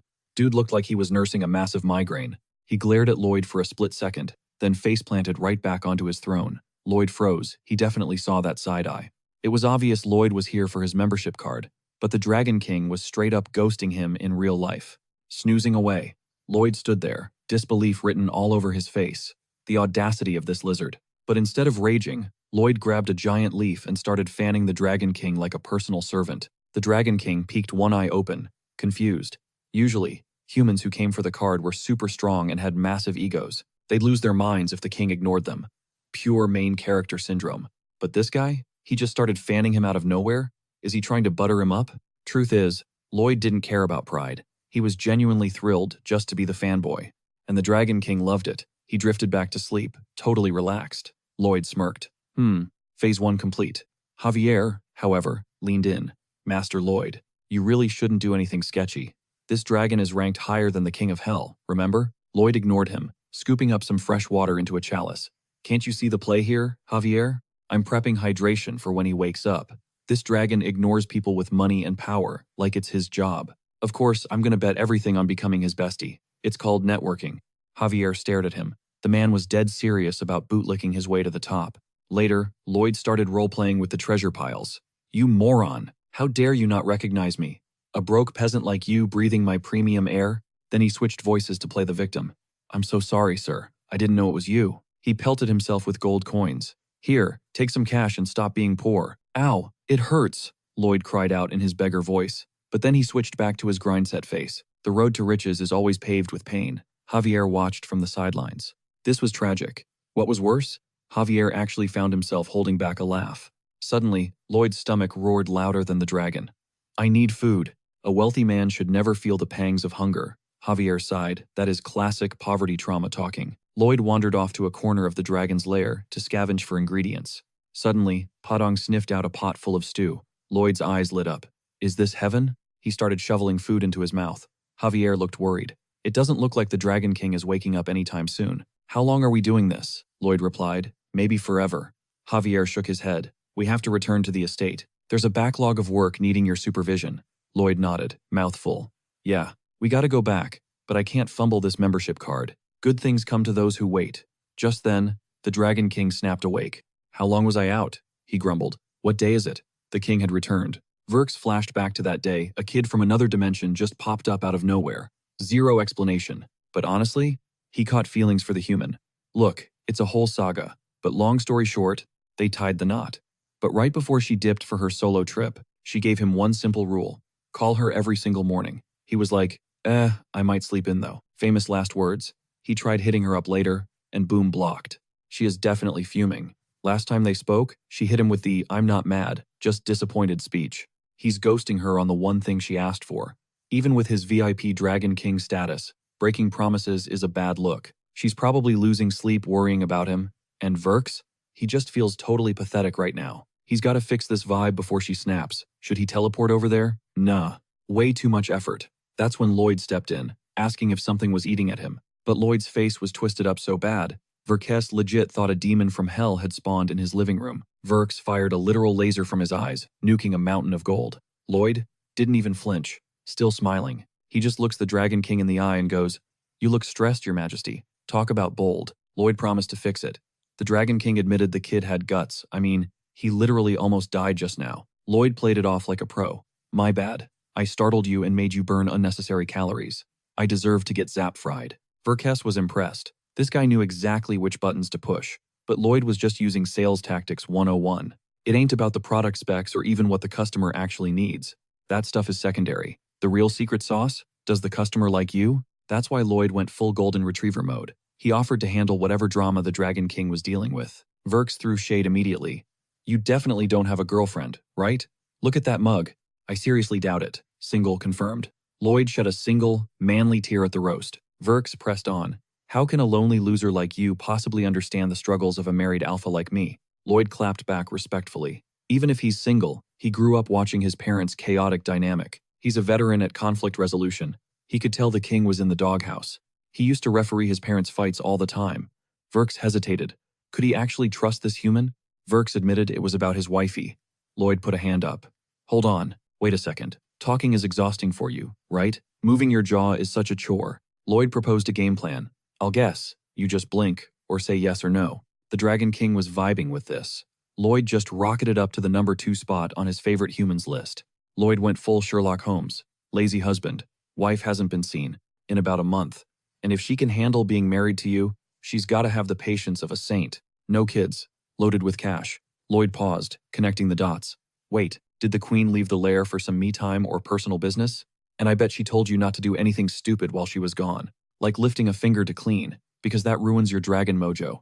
But she did ask for a daily check-in call, just to make sure you're alive, and you ghosted her, and now she's furious. Bingo? Verks was shook. Yes. Lloyd nodded. So you want to fix this mess you made? You're trying to figure out how to get off the couch and apologize? Verks agreed. Lloyd broke it down. You're too lazy to chase her, but you're also terrified she'll barbecue you if you do show up. Verks confirmed. Lloyd grinned. I can kill both those birds with one stone. For the first time in centuries, Verkes actually sat up. He needed to hear this. The manticore in the back lost its mind. Did the king just move? That's a 15-degree incline. Lloyd dropped the mic. It's simple. Come hibernate at my place, the Frontera Duchy. Her heart will melt instantly. Meanwhile, back at the Frontera estate, the Baron looked like a walking zombie. He was screaming at the crew to hustle. They had to finish this massive restoration job by sunrise or else. Repeat after me. Safety first, Byron screamed, though his soul was leaving his body. He was running on fumes. Then Moira, the Elf Queen boss, rolled up with more news. She dropped the bomb that the population is skyrocketing again. They need to build way more apartments than the original blueprint. Byron just waved a tired hand. Put it on tomorrow's tab. Then Gregor slides in the heating system orders for the Southern Territories. Done deal. Byron nods. Great. I'll whip up a delivery squad as soon as possible. But wait, there's more. Some guy starts yelling that the Smith family's terrace fields are leaking water everywhere. Byron sighs. All right, I'm coming. I'm on it. A million people were asking for a million things, and Byron was physically spinning. This man is 57 years old, a noble knight of Baron Frontera, yet here he is, the glorified handyman doing literally everything. Then he had to confront Lacona, who had the audacity to act tough. Asking how long he has to live like this, refusing to pay water taxes. They bribed officials and flashed titles, but Byron wasn't having it. He just pulled out the construction guidance stone Lloyd gave him and crushed it. Boom, a giant, terrifying hologram of Lloyd appeared. It gave Lacona such bad PTSD flashbacks that he swore to pay up instantly. Byron looked at the sky, wondering when Master Lloyd would finally come back. His old bones are turning to dust while the boss is away. Even a fat paycheck isn't worth this torture. So, the second Lloyd returned, Byron sprinted at him like a steam engine. He cried out that he'd been waiting. Master Lloyd, begging to be heard for just one final request. He apologized for being rude, but admitted he was absolutely fried. I quit. Lloyd didn't even flinch. Denied. How much of a raise do you want? Byron pleaded. I have enough cash, sir. You could give me millions. My body still can't take it. Lloyd just breezed past him, dropping the mic. Your salary is now $3 billion. Byron shut up immediately. Deal. He's back in the game, giving it 100%. But Byron wasn't the only one waiting for Lloyd's return, because the boss felt a shift in the air. Lloyd walked in with a massive grin, thinking, yeah, this place is officially home. Then, he literally lugged a sofa with a Dragon King tied to it, all the way to his room. He told the Dragon King, hey, you can call your wife every morning now, but Verkus grumbled. If I do that, does it make up for ghosting her for a month? Lloyd shook his head. Nope, it doesn't fix it. But it's a restart. Until the day your Dragon Queen comes back, you call her every single day. Show her you've got some new discipline. Verkus smirked and went back to sleep. Lloyd poked him. What about my membership card reward? Verkus lazily lifted a pen with 0 energy and signaled him to come closer. Show me your neck. He scribbled a janky, ugly heart on Lloyd's skin, said, it'll stay like that, and told him that's his extra life. Then he passed out again. Lloyd whispered, dragons are pretty cheap with their art, huh? He sneaked out of the room with Javier. It's done. He is officially the richest man on the Laurasia continent. Bayern is handling all the grunt work. He's got a Grandmaster bodyguard, a Dragon King on speed dial, and 2 lives. He is literally invincible starting today. Who can even touch him? But Javier suddenly thanked him. I've been listening to the villagers, Javier said. Sir Bayern's 2 kids, they're talking about heading to the capital for school. They never could focus on studying before because they were too busy, scrounging for food supplies. And they say that soldier, Greg, he's actually a machinery genius. Now that he's not stressing about bills, he's inventing stuff for himself. People are even writing music. Everyone has a dream now. Back when this territory was broke, the only goal was, don't starve to death. Then he looked at Lloyd. Kim, Suho, you made people dream again, he asked Javier. So, what's the verdict? Is he just a scammer? Usually, stealing a noble's body is a massive red flag, but Javier, he isn't even suspicious. Honestly, he's low-key relieved the original guy is gone. They lock eyes and yep, mutual disgust. It's a whole vibe. But then, the system decides to completely glitch out. The lives saved counter, it doesn't just drop. It straight up flatlines to 0. Lloyd is internally screaming, panic mode activated. But externally, it's festival time. The beat is dropping, everyone's dancing, but Arcos slides up to Javier. Yo, where's the guest of honor? Where's Lloyd? This whole party is for him, and he's ghosting us? Javier hesitates, sweating a little. Well, about that. Flashback to Lloyd, seeing those points hit 0. He went into full crisis management mode, realizing he had to clutch up immediately. Javier tried to stop him, talking about the party, but Lloyd cut him off. If I don't fix this, there won't be a party. In fact, there might never be a party again. So Javier spins it to the Lord. Lloyd isn't ditching them. He's out there grinding, doing the dirty work so they can keep living this peaceful life. So the music keeps playing. Meanwhile, Lloyd heads to the middle of nowhere to trigger the final spoiler. He steps into that glitchy dimension and comes face to face with himself. Future Lloyd smirks. You seeing this 4K trauma right now? Don't freak out yet, the doppelganger says. This isn't your destiny. Yet. It's just a what if. A sneak peek of the absolute disaster waiting for you if you ignore the spoilers and do nothing. The vision starts on the day his points vanish. On the surface, peaceful, totally chill. Nothing happens immediately. It's a slow burn. The real nightmare kicks off 3 years later. He shows a clip. The Count and Countess, looking happy, watching their people celebrate. Future Lloyd narrates. Just a standard Tuesday. Mom and Dad taking the horses for a stroll. Wholesome, right? Until boom.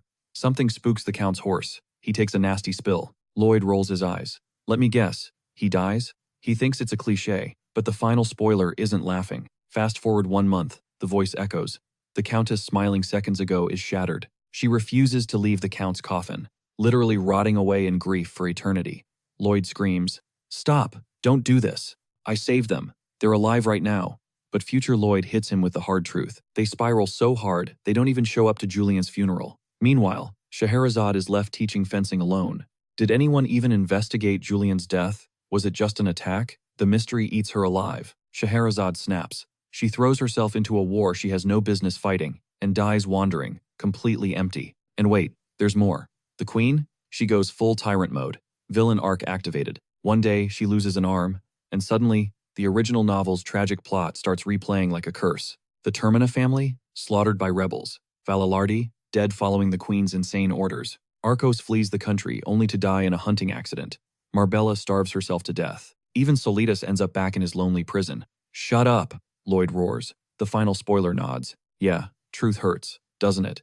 Listing every single tragedy would take way too long. Lloyd yells at him to zip it, but future Lloyd leans in. How does it feel, hearing all that? You think just because you saw the spoiler, you can stop the apocalypse? In the vision, Lloyd coughs up blood and dies after a massive drinking binge, just like the canon trash character. But real Lloyd snaps back. He remembers losing everything in his past life because he was powerless. He looks at the festival, the glowing lights, the happy faces. No way, he thinks. I'm not rebooting into a tragedy. He refuses to let this happen. Cut to, the next morning. The pets are vibing, sun is shining. Bright and early, Lloyd tries to wake the Dragon King for a crucial phone call to the Queen. The dragon is snoozing hard, so Lloyd clears his throat. Time for a wake-up call, Lloyd style. He starts singing. Verkus jolts awake in sheer terror. What in the 7 hells was that? He's never heard a sound that haunted.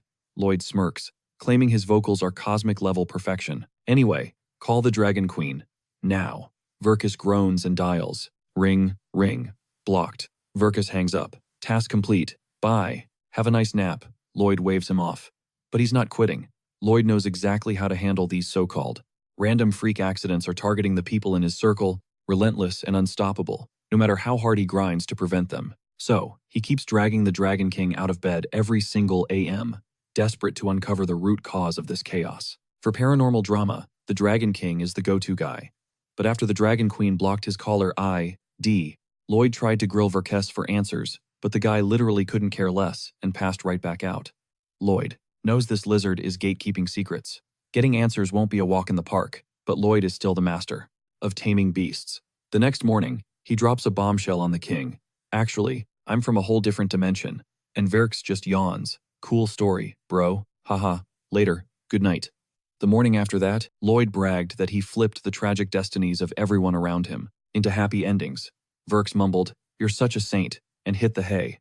But the following dawn, Lloyd got serious. It's weird. Everyone is still facing life or death situations, almost like the universe is forcing them back to their original script.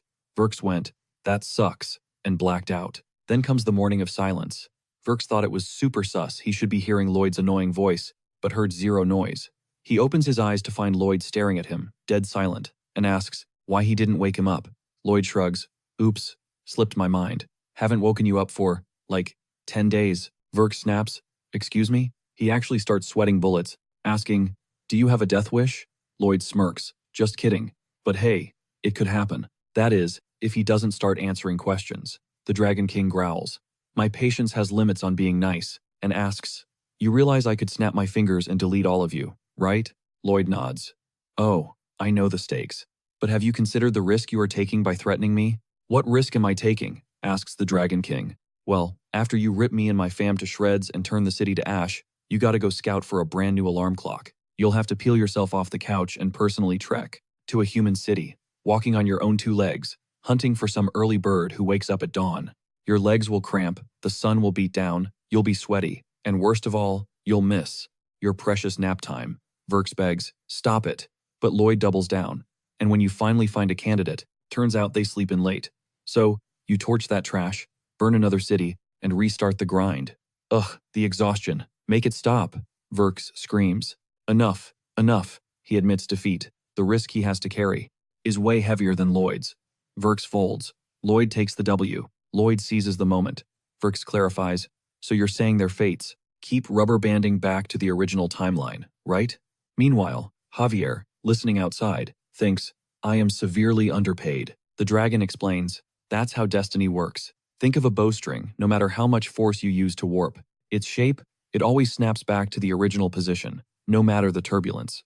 It's the phenomenon of destiny restoration, an unbreakable law." Lloyd asks if there's any hack to stop it.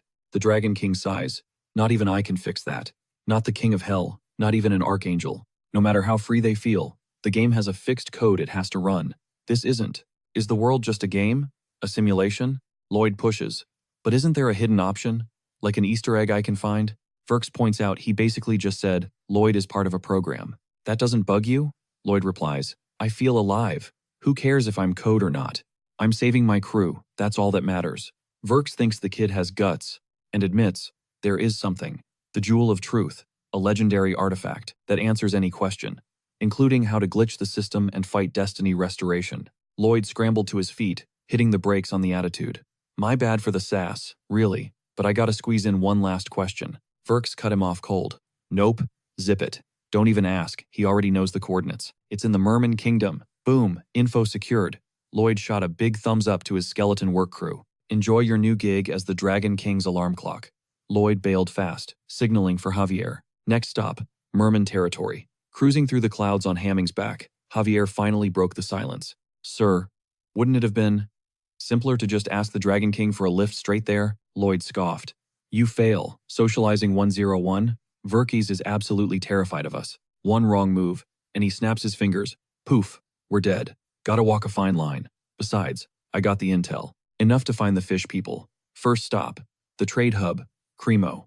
The novel lore was specific. The Merman Kingdom isn't on any map. It's stashed away in the roughest waters imaginable. And rough means the Northern Ocean off the Laurasian continent. A total nightmare zone. That's exactly where Cremo's hardcore whaling fleets hunt.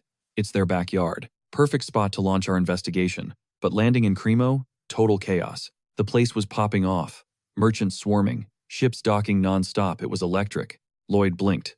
The novel described it, but seeing the hustle in 4K resolution, whole different vibe. Remember, this place used to be a dump. The Gigant Crisis, the Count. It was grim back when Javier got help here. Streets used to be filled with suffering and begging kids. Now, it's thriving, alive. Everyone's happy. And yeah, Lloyd realized he caused this. Ugh, cue the stomach cramps. I need financial compensation for this heroism. Javier smirked, thinking his master was just being humble. But Lloyd was dead serious. Show me the money. Then, Count Cremo spotted them. Lloyd, my man. The Count rushed over. It's been forever. Still looking like a snack. I see. The Count nearly broke Lloyd's spine with a bro hug. Lloyd wheezed. Still not into you, dude. Zero romantic interest. Seriously. Anyway, I'm here because I need a massive favor. Later, over drinks, the Count raised an eyebrow. You want to charter a whaling ship to find the Merman Kingdom? Lloyd sighed. Yeah, I know, I sound crazy, but I got my reasons. The Count shook his head. No, actually, I got a guy. Best captain we have. Only problem? He's a total capper. Claims he visited the Merman Kingdom as a kid. Rants about it whenever he hits the bottle. If you can handle the crazy, he's yours. Lloyd grinned. Too easy. Cut to them sitting across. The captain leaned in. You want to enter? You gotta sing. Mermaids vibe check you based on your vocals. Lloyd froze. Come again? Singing? We are so doomed. Any specific genre? Or can I, like, hire a proxy? Negative. The captain pointed at Javier. Pretty boy here gets a free pass. Look at that face. You, however, you're the issue. Lloyd slumped. He knew his vocals were trash. Javier whispered. Sir, calling your singing bad is a generous understatement. The captain ignored them. Listen, I fell overboard as a brat, just staring at the waves, then splash. Ship didn't see me. Gone. Then, out of the deep, she appeared. I was terrified. These ain't Disney princesses. They were. Jacked. Pure muscle. Felt like she could snap my spine like a glow stick in a blink. Then I remembered my grandpa's stories. Sing to 'em. Prove you ain't a threat. So I screamed. It was awful. Just pure, terrified, shrieking. They looked at me like I was garbage. But then, they smiled. See, mermaids don't care about pitch or beat. They hear the soul. Sincere feelings. Lloyd's mind flashed to everyone counting on him. He slammed his hand on the table. I'll take the ship. Get me to those fish. At first, Lloyd's face was a blank slate. No emotion. He started out just chasing the bag and trying to fill his belly. But right now, cash doesn't mean a thing. Scratch that, cash is king, considering the mountain of gold he dropped to make the captain weigh anchor in 10 minutes flat. By nightfall, they were already lurking in the shadows of the Merman Kingdom. He spent a grueling month on this boat instead of riding his dragons, Goming or Yong, just to keep a low profile. If a dragon showed up, the locals would panic. But Lloyd was desperate. The smiles of his people, they actually changed him from the inside out. Seeing their faces, realizing the tragedy awaiting them, it flipped a switch in his soul. Suddenly, the captain signaled trouble. The ship was surrounded. The locals were on high alert. Javier's senses picked up over 100 hostiles circling the hull. Lloyd gritted his teeth, thinking of the happy ending his territory deserved. He had to protect them. So, he opened his mouth and started to sing. Javier realized these were Kim Soo-ho's raw, unfiltered emotions.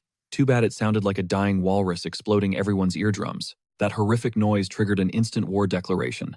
A torrential rain of harpoons began shredding the ship to pieces. As the vessel splintered apart, Lloyd panicked and screamed to turn the boat around. He turned to the captain, yelling, "You said a song would work." The captain responded with a solid right hook to Lloyd's jaw. "You lunatic," the captain roared.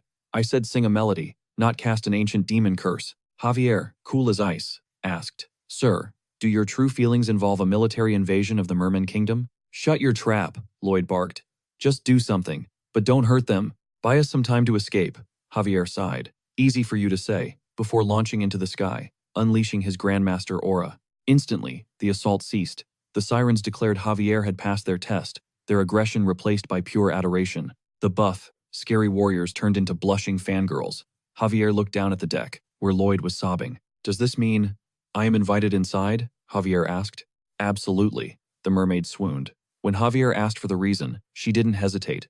"Because of your stunning face." "Figured," Javier nodded. Lloyd watched in horror, thinking, this guy is actually insane. Javier continued, "I heard sirens can sense the true heart of anyone who sings." "True," she replied. "Usually, we are moved by melody. But your face? It has the exact same effect." "I can't argue with that," Javier agreed. Lloyd felt a wave of nausea. He absolutely hated this guy. How is he the main character? Javier rubbed it in. My face just fixed the disaster your voice created. Get down here, Lloyd snapped. Addressing the mermaids, he announced, I am Lloyd Frontera. I hired this night. The mermaid looked at Lloyd like he was garbage. The discrimination was real, and she wasn't hiding it. Lloyd decided to swallow his pride since he needed their help. First of all, he began, politely, I want to express my infinite gratitude for the invitation. The mermaid cut him off cold. No, nobody invited you. Lloyd expected that, but he was Kim Soo-ho. He forced destiny to go his way. Javier stepped in. What if he asks nicely? The mermaid softened instantly. Well, why not? A single tear rolled down Lloyd's cheek. My eyes are just moist, he muttered. It's the sea breeze. Javier thought, living with that face must be hard mode, and told his lord to hang in there. The mermaid handed Javier a magical necklace. This will let you breathe underwater and withstand the pressure. She gently placed it around Javier's neck with a loving touch. Then she yeeted the other one straight at Lloyd's forehead. Whatever. At least they were in. Lloyd didn't care about his dignity. He just needed the jewel of truth to save his territory. Diving through an underwater rift, they entered a blindingly bright realm, guarded by a colossal octopus. That thing is the size of a kingdom, Lloyd gasped, pointing at the beast. The mermaid ignored Lloyd completely. But when Javier asked, she chirped, That's our ancient guardian protecting the palace. We must visit Queen Ariel first to pay respects. Brought before the Queen of the Merman Kingdom, Lloyd nudged his handsome knight. Hey, pretty boy, Lloyd whispered. Tell them we need to borrow the jewel of truth. But sir, you're the negotiation expert, Javier argued. Lloyd sighed. In this place, my face gives me zero rights to speak. Ariel throws a backhanded compliment at the human, telling him to chill, she won't punish him. Even if his face is technically a crime against nature, he's allowed to speak, provided he keeps his gaze on the floor to spare her eyes. He introduces himself as Lloyd Frontera. He drops the mission objective, the jewel of truth. Ariel bursts into laughter, claiming she'd happily lend it if the thing wasn't total fiction. She mocks the idea of a mythic relic lying around. Lloyd hits the brakes, asking her to run that back one more time. Ariel rolls her eyes, explaining, it's just a bedtime story. Did he actually pull up thinking it was real? Lloyd freezes. He claims the Dragon King gave him the intel. Ariel snorts, asking if he means that lazy flake, then adds that Lloyd is somehow dimmer than his face suggests. No way that dragon gave actual coordinates. Or did Lloyd just vibe with it? Lloyd internally screams, cursing that, lying, scaled scumbag. Ariel sighs, asking why he didn't just grill the guardian octopus. That thing has been around since the dawn of time. Lloyd blinks, asking if the creature can talk. Ariel shoots him a look. It's an octopus. Why would it talk? This guy is hopeless. Lloyd swallows his rage and pivots, confirming that the jewel at least existed in the lore. It's not just fanfiction, right? Ariel admits the ancestors claimed it was real back in the day, but nobody in this generation has seen it. Lloyd's brain starts churning. That means the probability isn't zero. He switches tactics, asking for a different favor.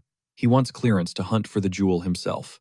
If they find it, it's pure profit for the mermaids. Ariel waves her hand dismissively, saying she doesn't care, as long as they get more screen time with the hot guy standing next to him. Lloyd thinks, jackpot. But then, Ariel drops the hammer. They can't help. They've got a massive crisis on their hands. Total migraine material.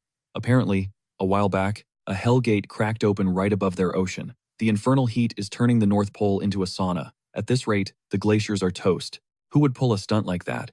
Whoever did it deserves to be sliced into sashimi immediately. Lloyd starts sweating bullets. Oh, totally. That guy sounds like a complete trash-tier villain. Javier just stares at Lloyd's audacity. Ariel adds that they even saw a bone dragon fly out of the rift. The psycho who opened that gate is definitely in league with demons.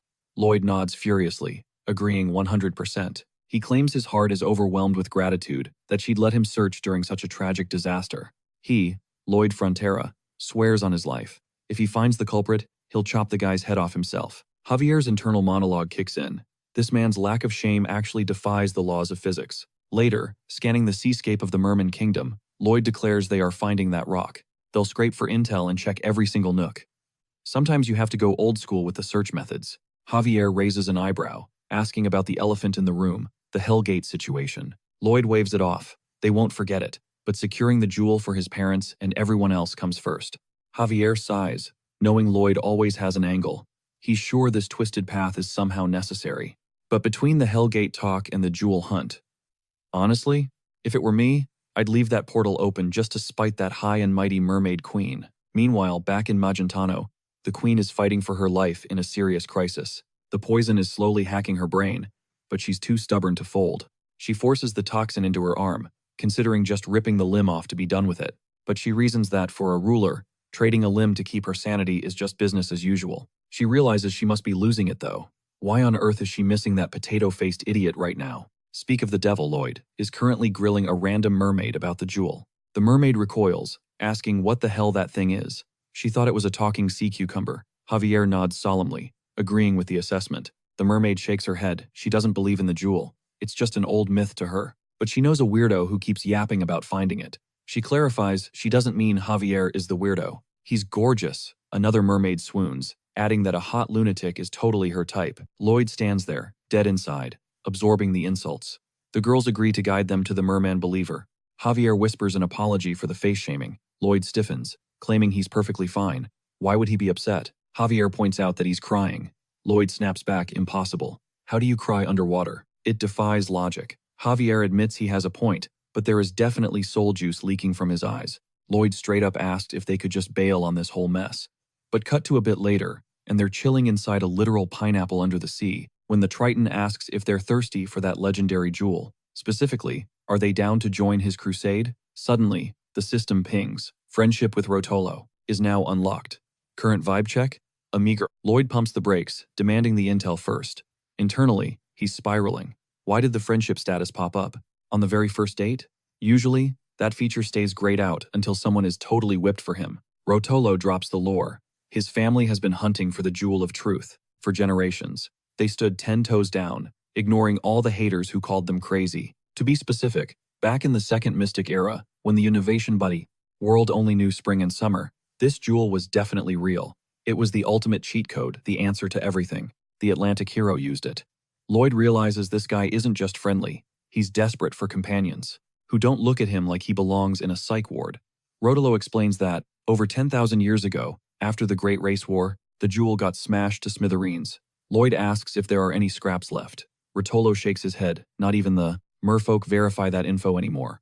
But here's the twist. The jewel isn't a rock. It's a massive structure built with complex mana, bricks, and pillars. The mana flow gives the building the ability to process data and spit out answers. Lloyd connects the dots instantly. So, the Jewel of Truth is basically a magical artificial intelligence. The only diff is it runs on mana, instead of electricity.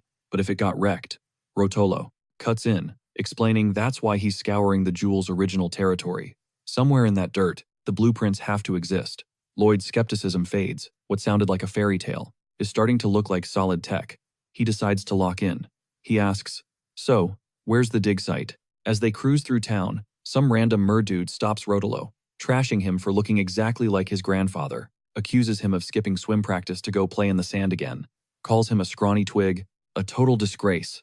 Rotolo claps back, telling the old geezer to mind his own business. It ain't all about gains, you musclehead. You know why you mermen get wrecked by arthritis when you hit 40? Because you go way too hard on the cardio. Then, Rotolo hits the guy with a therapeutic massage, turning the bully into jelly.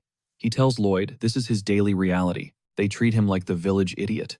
Lloyd asks, so, your ancestors were hunting for this thing too, right? Why hasn't anyone found it? Rotolo explains. The Northern Ocean is massive. He points to a bunch of tiny divots on the horizon and says, I dug all those. Then he unrolls his exploration map. There are hundreds of these maps. They are obsessively detailed. Lloyd stares at it, thinking this guy is a manic, obsessive lunatic. Even if merfolk evolved wings, they'd never find a needle in this haystack. He asks himself, do I have any way to find this besides grabbing a shovel? He tries scanning with his skills, but the sediment layers are over 10,000 years thick. Scanning is useless.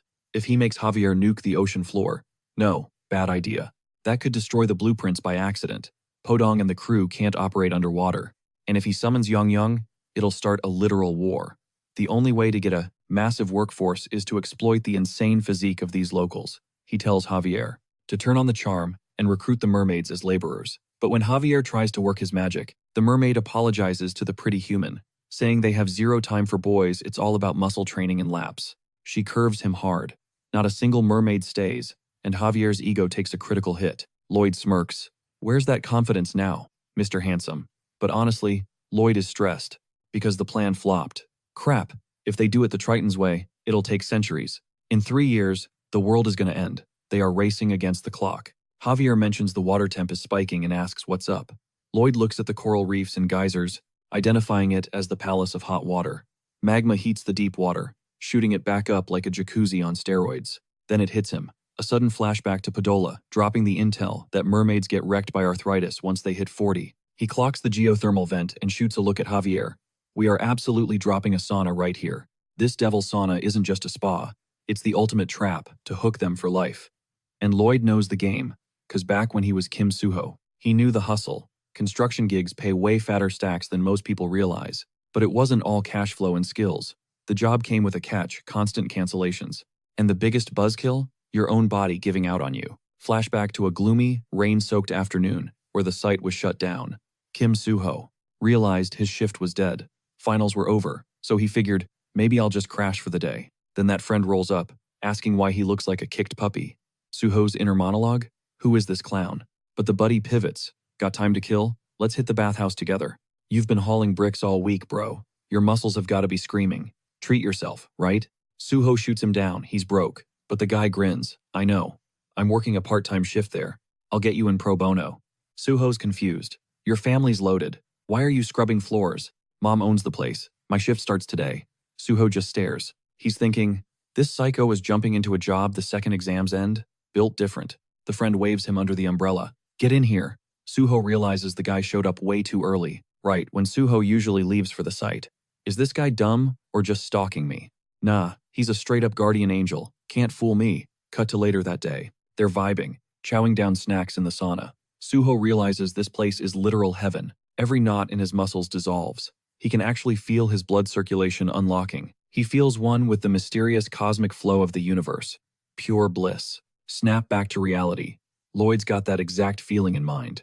Step 1 for the business empire. Demand. And he's got a whole ocean of potential customers, mermaids and mermen, all suffering from chronic body aches. It's inevitable when you swim under crushing deep-sea pressure 24/7. The blueprint is locked in.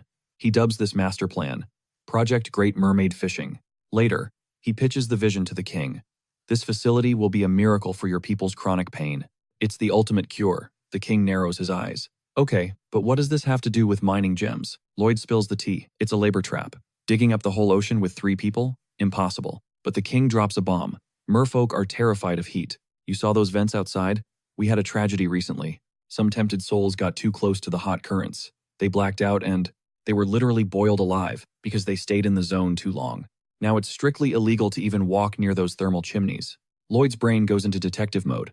It wasn't the heat. That water is laced with heavy metals. They didn't cook. They were poisoned. He looks the king in the eye. My hot water palace fixes all of that. Operation Bathhouse begins now.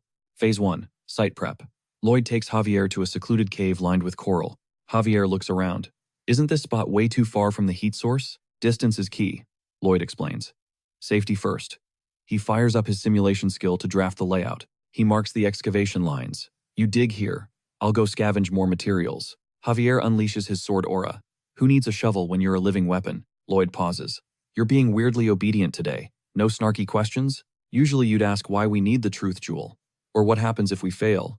Or how I know any of this. Javier turns away, deadpan. Just get the materials. The kingdom is in danger if you don't hurry, right? Lloyd thanks him. Then they both shudder in mutual disgust. Bromance at its finest. Step 2. Secure the raw materials.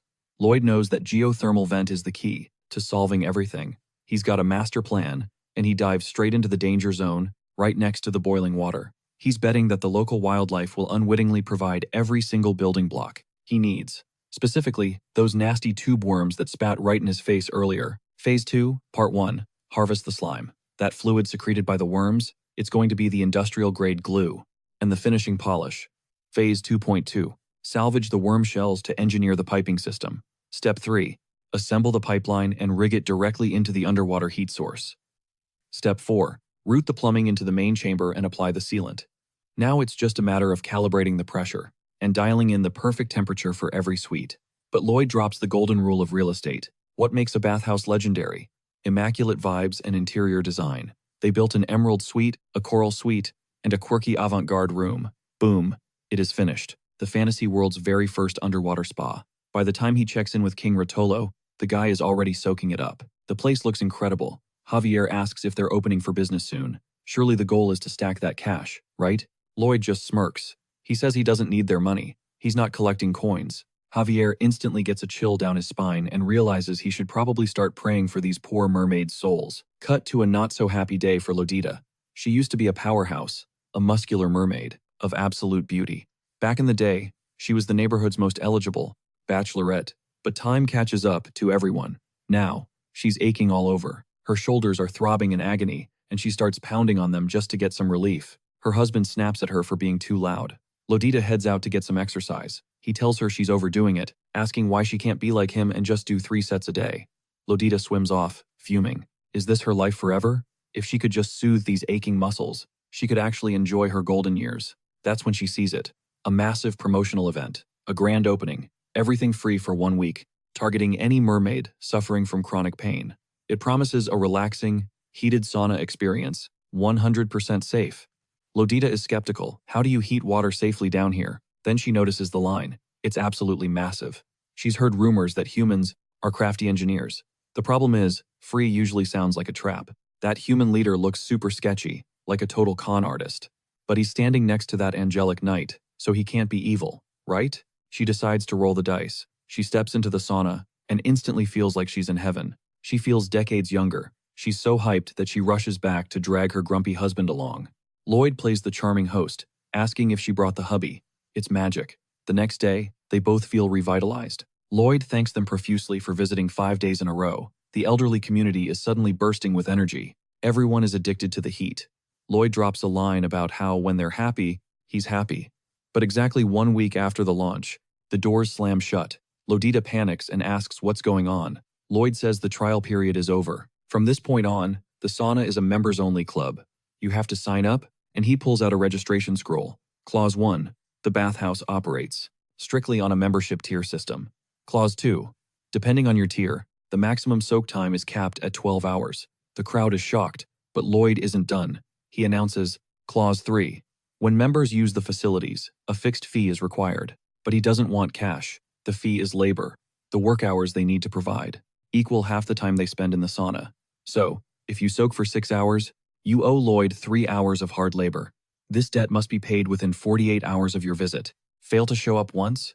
You're banned for 10 days. Do it again? You're locked out for 30. Welcome to the workforce. Strike 3 membership revoked. And Lorita didn't just ban him. She violated him. You absolute piece of rotting trash. Bam! A haymaker right to Lloyd's jaw. The audacity. Barking orders at us. We are the apex predators around here. You clown. We survived eons without your steam room. You scammer. She's bluffing. Lloyd knows it. We are never setting foot in there again. Lloyd plays it cool, wiping the blood off his lip. Hey, can't force royalty, right? He stands up, dusting himself off. Javier whispers, so, bust? Plan failed? Lloyd smirks, eyes cold. Fail? Javier, remember how you get when you miss your nap time? Without your lullaby, you get the shakes. It's called withdrawal, buddy. Cut to Lorita at home. She is massaging her stiff shoulder, desperate for relief. Lloyd's internal monologue kicks in. Humans think they're invincible. They think they can quit nicotine or doom-scrolling YouTube shorts until they try. That first hit changes the brain chemistry. It's only a matter of time. Lloyd sits back at his desk, calm as a bomb disposal expert. And just like clockwork, the line of merfolk reforms. Lorita snaps, "Give me that form, scum." Lloyd slides the contract over, feigning innocence. Oh? Back so soon? Made up our minds already? Wow, didn't see that coming. Boom. Full house. Steam rising, vibes immaculate.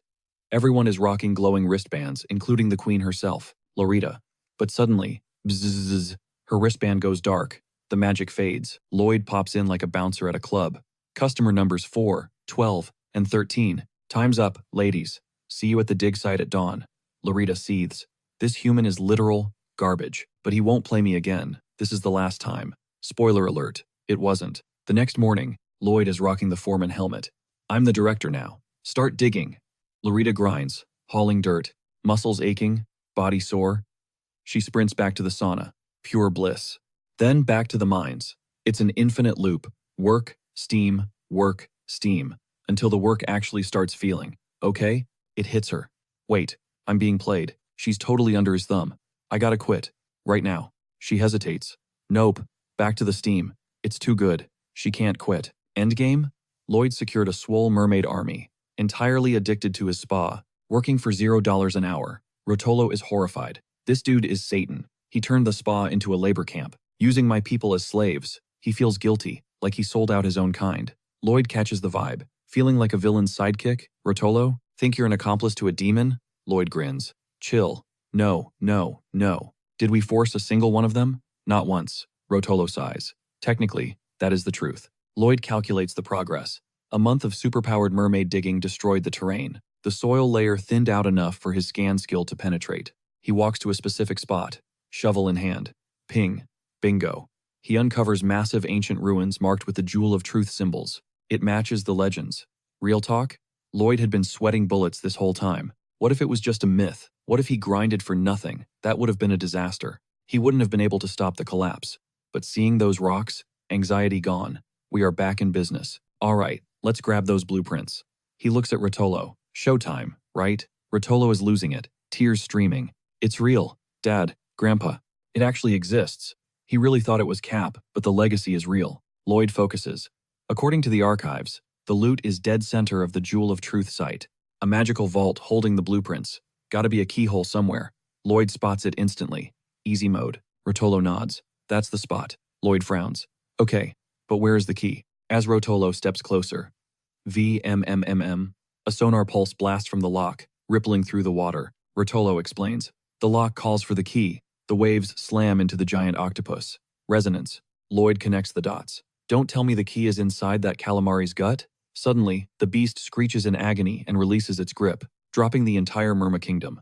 Ariel panics. If the city falls, we are wiped out. Evacuate, now.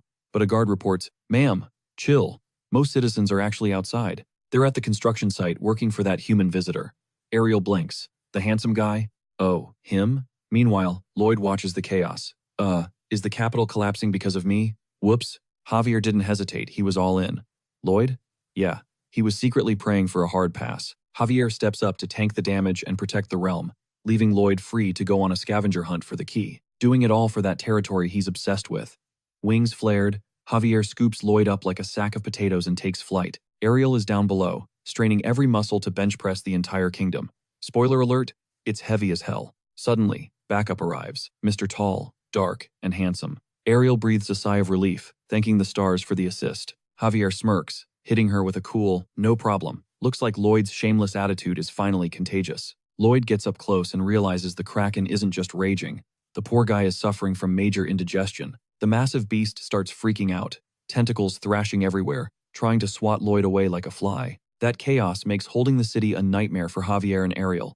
The ocean is churning like a blender set to destroy. Lloyd realizes if he doesn't cure this massive stomach bug right now, it is game over for everyone. Time for a brain blast. He racks his memory. How did he deal with food comas back in his past life? Cue the flashback. He remembers one brutal episode of severe indigestion and his parents' questionable medical advice. His dad went full surgeon mode, grabbing a needle, the classic prick the finger to fix the stomach method. Suho was sweating bullets, asking, "You gonna stab me, Pops?" Dad claimed he was just joking around. Poke. Dad draws blood with a pin, but Suho is still feeling gross.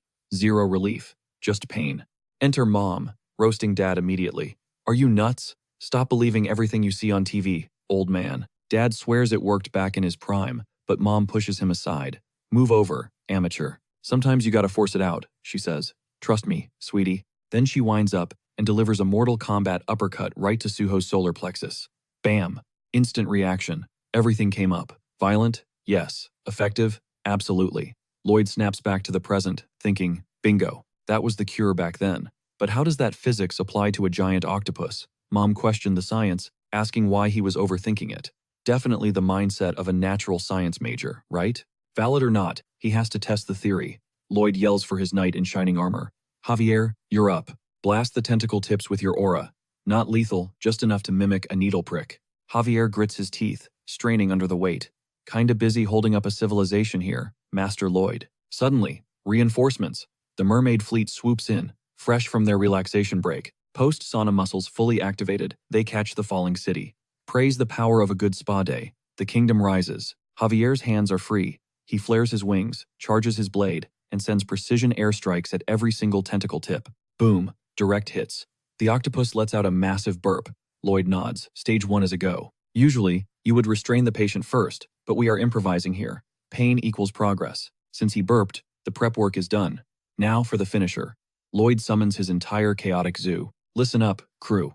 You aren't in the bubble suit anymore, so make it quick before you run out of air. Padong and Bell latch onto Hippo like a tactical missile team. Hippo unleashes a gale force breath while Lloyd supercharges the launch with a massive mana explosion. They slam into the octopus's gut like a living cannonball. The beast gags, heaves, and splat.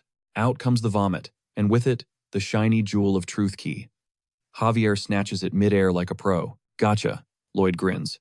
Mission accomplished. The octopus looks way happier instantly. System pings. Lloyd is now the Sea Village doctor. Perks, permanent underwater breathing. Plus a weird new skill, stomach punch.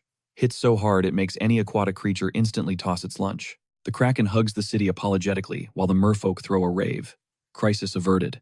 Lloyd eyes, the key looks like the real deal. Ariel swims up, looking at him a little differently now. Up close, she murmurs, "You're actually kind of rugged." Protecting her home gave him a major glow-up in her eyes.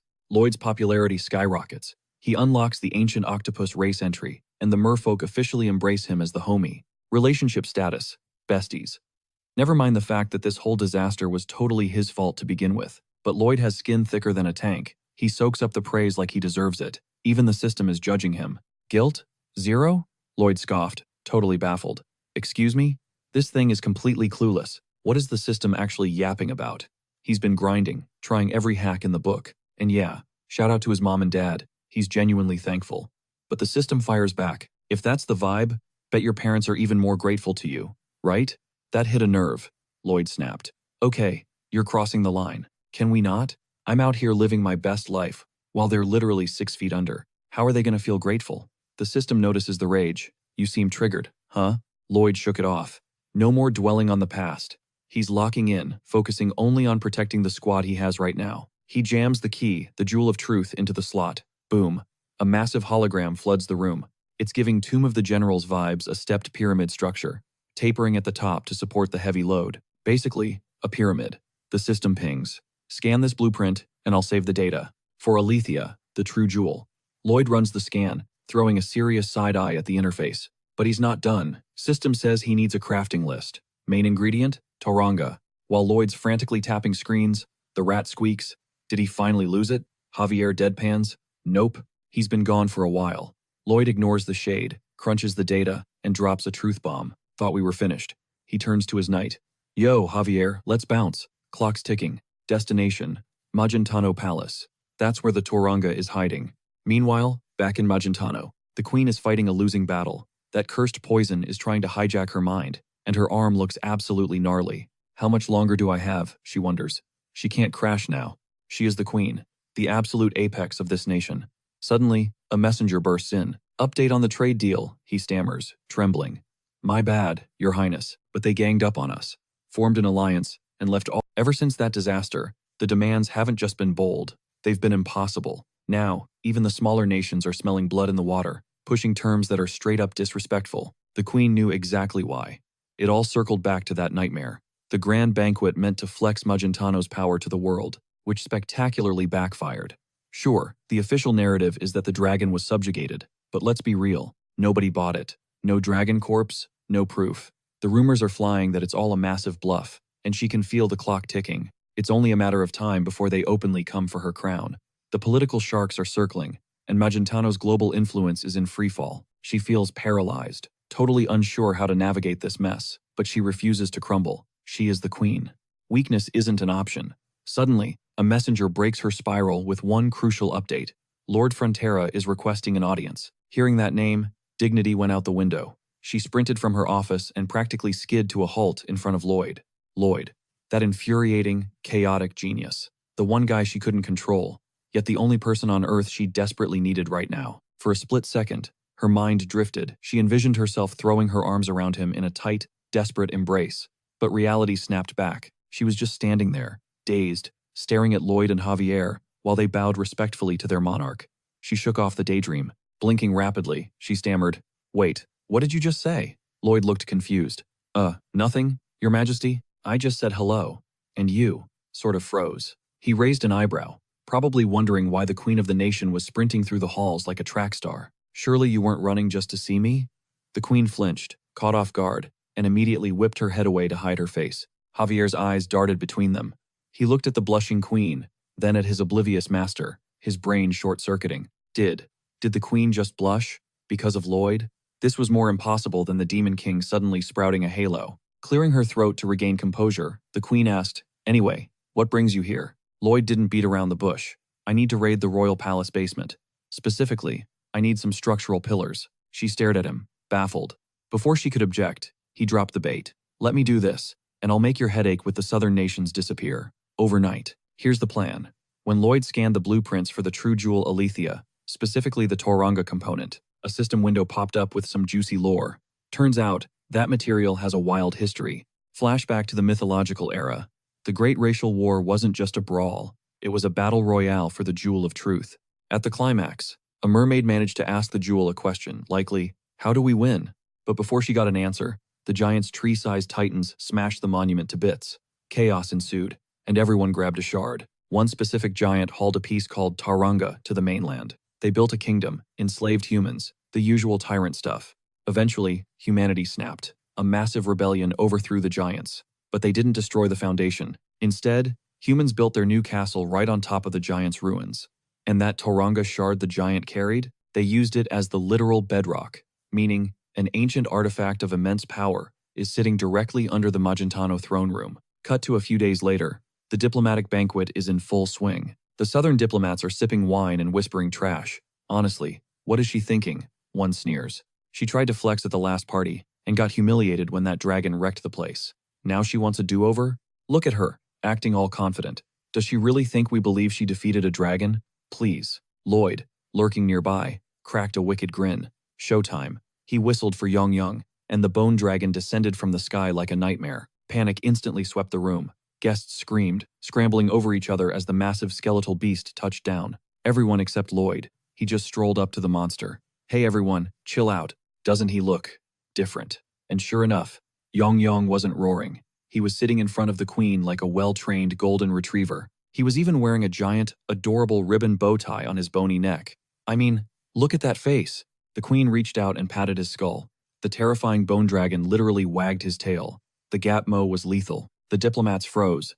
Their brains did a collective 180. "We need to report this immediately," they stuttered. "Sign everything. Give Magentano whatever they want. Just don't let that thing eat us." Suddenly, the room was filled with bowing dignitaries. The queen seized the moment, declaring, "For his service, I grant Lloyd Frontera the title of meritorious subject. He has tamed the disaster. The bone dragon swears eternal loyalty to Magentano." The crowd gasped. That kid? Tamed a dragon? Meritorious subject isn't just a shiny badge, it's royalty status. Lloyd stood there thinking, "Cool, but I just wanted permission to drill holes in your basement. This is a bit much, isn't it?" He glanced at the queen, ready to shrug it off, but stopped. She was looking at him with a smile that wasn't royal protocol, it was genuinely, deeply thankful. Javier was straight up shaking in his boots. Lloyd didn't even catch the vibe yet, but later, in the dead of night, the queen personally summoned Javier. He told Lloyd she dropped some wisdom. That feeling, like you haven't trained enough? That's actually a green flag. It means you're hungry. But Lloyd had his own agenda. He flipped the script and asked the exact same thing Javier asked him. "Do you really feel nothing? For the queen?" Lloyd admits, "Yeah, he feels something. I mean, come on, she is the queen. Oh my god." But then he adds, just to cover their bases, Javier needs to check her left arm. Javier's like bet, but asks where Lloyd is heading off to. Lloyd shrugs. "Since we're in the neighborhood, might as well crash my brother's place, right?" Javier goes, "Your brother?" Meanwhile, Julian was sparring with his wife. And honestly, she was speed blitzing him. She could have easily sliced his neck if they weren't married. Instead, she plants a peck on him. "You lose again." Julian pouts, calling her mean, then Smoothie kisses her hand back, claiming he's too incapacitated to fight. Lloyd watched this entire rom-com display with a face twisted in total cringe. He thought, look at this lucky jerk living the dream life I never got to touch, thinking about how he's filth, ugly, just a nuisance. But as he walked away, without even saying hi to his bro, he saw their happy smiles and remembered the nightmare ending waiting for them if he fails this mission. Lloyd swore an oath right there. Their joy survives, because he's going to make sure it does. Suddenly, someone bumped right into Lloyd. Some guy muttering crazy talk, blaming everything on that scum from the academy, if it wasn't for him. And boom, he lunged at Lloyd out of nowhere, with a dagger dripping in black magic. This was Warthrod Thanos. Back in the day, he was the big shot at the Royal Academy. But that semester, Julian took the crown. Warthrod knew he was born a magic genius, son of Duke Thanos, total elite. He couldn't process how this little nobody dared to steal his spotlight. He told Julian to get lost, saying he'd be cool seeing him around if he was crippled. He even threatened Julian's friend, saying if he showed up unhurt, their families would pay the price. The students, the professors, even the dean, everyone bowed down to Warthrod. But after Lloyd pulled up, him and his daddy got thrown in the slammer. The queen called it out corruption and illegal dirt that he, the duke, and his son were buried in. For the crime of disrespecting her name, Alicia Termina Magentano stripped their titles and seized the bag. Everything gone. Warthrod's own dad blamed him for the family's ruin, tied him to a tree, and stabbed a sword through his chest, left him for dead. He should have died right there. But his magic was built different. He broke free, but he had absolutely zero left. Nothing, except something. Uncontrollable burning inside him. Pure hate. Right now, he turned that rage on Lloyd, rushing him with the blade. But the engineer caught his arm like it was nothing. "You serious, kid?" He wound up and shouted, "Hold this." A slap so hard it sent poor Warthrod face-planting, teeth shattering everywhere. Lloyd taunted, "Cat got your tongue? Fine, stay silent," acting like he actually cares why the guy is here. Then he guesses, "You one of those kids? Expelled from the academy, right? For doing shady stuff." It's written all over him, just based on someone his age trying to assassinate him in this hood. But Warthrod flung his own blood like daggers at Lloyd. Lloyd blocked with his trusty shovel and delivered another one. "Eat this," right in the mug, asking if he's surprised. It might not look like it, but Lloyd is an intermediate sword expert. But even Lloyd was shook. What did he just throw? Blood magic, Lloyd thought. I never saw this type of magic in the novel. Warthrod screamed, "How can you be a hero? You meritless trash. This is a joke." He knows exactly what he is. A slept-on villain. A total piece of trash. The type of guy who'd backstab you without blinking, who'd snuff out a life just to secure the bag. Cut to Javier grilling the queen about her take on Lloyd. Her vibe? He's skilled, talented, and valuable enough to keep close. Javier pushes a bit further, respectfully, of course, asking if that's the only reason she wants him around. She hits back with, "Do I need another reason?" Noting Javier is acting super sus today, but he keeps pressing. Look, Javier drops some wisdom. Doesn't matter how cracked a warrior or hunter is. Everyone needs a sanctuary where they can crash and recharge their exhausted bones. You need someone waiting to wrap you in a hug before lights out, right? Meanwhile, back at the scene, Lloyd is absolutely pummeling that punk, demanding answers. He threatens another 30 punches before dragging him to jail. Lloyd admits it takes a lot to tilt him, but this guy, he managed to unlock that achievement. Lloyd says he still owes him 12 hits. Actually, scratch that, he decides to restart the count from 0. But while Lloyd is distracted, Warthrod sketches a black magic circle using his own flowing blood, and with a manic grin, he summons a nightmarish monstrosity. Javier, all the way at the training grounds, senses the dark energy spike. The queen notices his gaze shift. He apologizes. "Sorry, your majesty, but I gotta bounce." He unfurls his wings and rockets straight toward Lloyd's location, who is seconds away from being Monster Chow. Javier swoops in with a clutch attack, obliterating the beast, and slicing off Warthrod's limbs in the process. Javier secures Lloyd and moves to intercept the Dark Mage before he can cast again. But the guy uses his own severed arm as a twisted sacrifice to melt into a puddle of blood and vanish. Javier realizes the enemy's presence has gone completely off the radar. Lloyd is standing there like, what the hell was that magic? Meanwhile, Warthrod respawns far away, materializing under a gruesome rain of his own blood. Lloyd breaks it down. This guy is definitely the dropout kicked from the academy for pulling all kinds of sketchy nonsense, but he has zero clue how that blood magic works.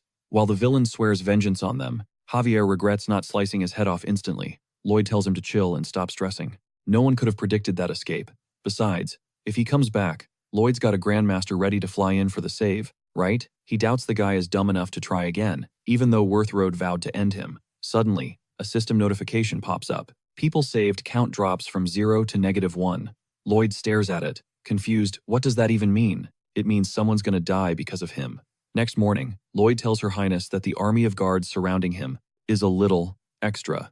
He needs to start construction, but he can't get anything done with this crowd. He is literally swarmed by security.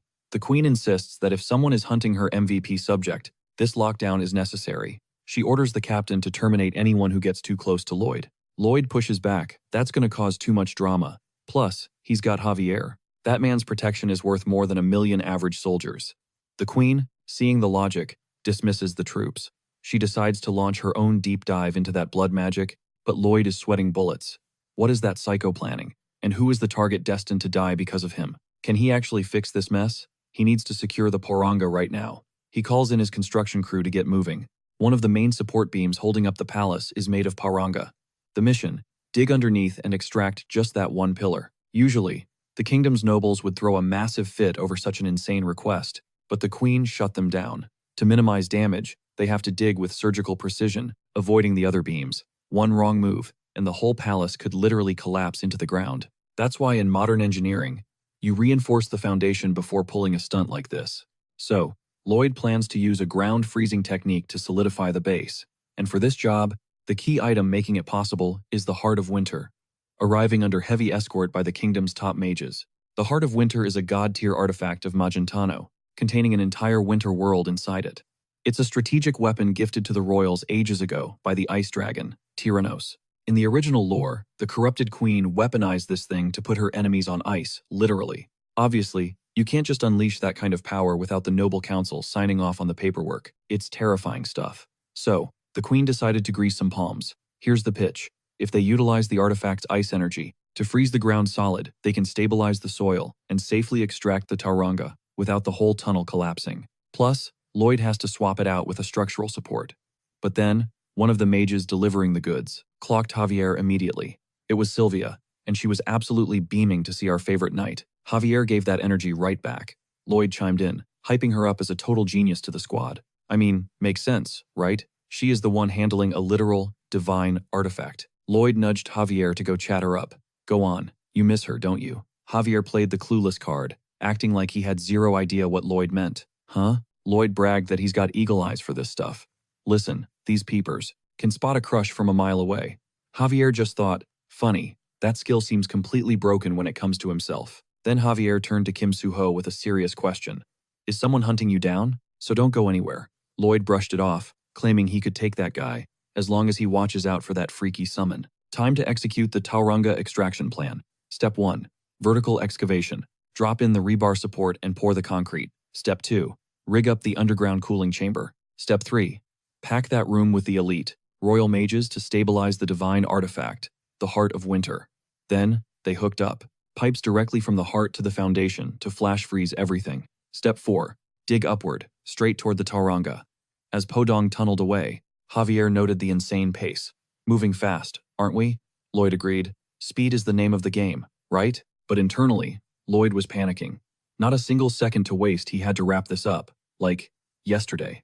Truth is, there is a cheat code to extract the Tauranga faster if he uses that method. He locked in and shouted for the rebar team to brace themselves. Time for the concrete lining. But while the mages, Sylvia included, were focusing on the heart, a pool of blood seeped under the door. Wartold had breached the perimeter, rocking a prosthetic arm and gripping his blade. To explain this disaster, let's rewind a few days. The nobles were obsessing over that kid, Lloyd Frontera, and his ridiculous stroke of luck saving his family. One noble pointed out, at the speed he's rising, letting him go unchecked is dangerous. Too many of us have lost our seats because of him. That voice? Duke Toscano, from the Magentano Council of Nobles. Another noble agreed, nodding along nervously. With the queen backing Lloyd so aggressively, Toscano had to play nice and agree to the plan, but he never thought she'd actually clear it. Letting him use a sacred artifact? They have no clue what that kid is capable of. Toscano laid it out. We do whatever it takes to bring him down. If we strike him, we have to deal with the queen in one fell swoop. Later that night, while Toscano was alone, Toscano brooded. Lloyd's influence was skyrocketing. A simple assassination attempt was impossible. Not with that monster knight guarding him. Suddenly, a figure loomed in Toscano's window, the third son of Lord Thanos. How've you been, Toscano? The Duke gasped. You've been alive this whole time? Wartold? Alive? That's a strong word, he scoffed. But you look stressed, Duke. If Frontera is the headache, I've got the cure. I hear he's up to something in the palace. Right? What's his angle? Toscano replied. He's running maintenance on the palace grounds. He even borrowed the Heart of Winter for the job. Wartold grinned. Ah, yes, the Heart of Winter. I'll do you a solid, Toscano. He held up a vial. This is my blood. Find someone to spill this on the construction site. You do that, and the world will finally see Lloyd's true face. A demon. A mistake that should never have existed. Before the chaos erupted that morning, right where the blood would soon spill, a construction worker cornered Lloyd with pure hype. Yo, Lloyd! The guy was beaming. Thanks to the diplomatic ties Lloyd secured with Asfahan, His wife finally mastered the pottery techniques she'd been dreaming about. It was her lifelong passion, and she just wanted to say a massive thank you. Then, another worker stepped up. This guy was grinding for cash on the site because his son just enrolled in civil engineering, specifically because of Lloyd. "You're literally my kid's idol, man." Lloyd raised an eyebrow, looking skeptical. "Oh, you guys are grateful? Prove it. Drop 1,000 gold pieces each, right now." And they actually paid up and bounced. Javier stared blankly. "Did you just shake them down?" The system popped up immediately. "Wow, you literally just extorted them. Achievement unlocked." But Lloyd wasn't actually serious. Panic set in. He sprinted after them to refund the cash, obviously. But the second he stepped out to return the loot, the vibe shifted. A lone guard was isolated, and suddenly, warlock blood splattered across the floor near the entrance. The enemy blitzed Siluria instantly. Javier screamed, "It's him, that scumbag." He charged in, dodging magic blasts like a pro, moving at full throttle while the warlock unleashed those creepy blood tentacles. Siluria threw up an iron wall for cover, but it shattered on impact. The vessel holding the Heart of Winter cracked open, leaving the relic completely exposed. The artifact went into self-defense mode, going nuclear and blasting a chaotic blizzard right at the mages. Javier scanned the room, thinking, where is he? Then he spotted Siluria, struggling to contain the relic's power all by herself. A cold realization hit him. Damn it, I left Suho unguarded. But Lloyd shouted over the howling wind, "Don't come back. I'm good. Stop that thing before it kills us all." Javier hesitated, wanting to protect his liege. "Trust me," Suho yelled. So Javier gritted his teeth and blasted his mana, wrestling with the relic to pin it down. But the force was insane. It was fighting back hard. We're talking ancient frost dragon levels of power here. Lloyd, however, was totally chill literally.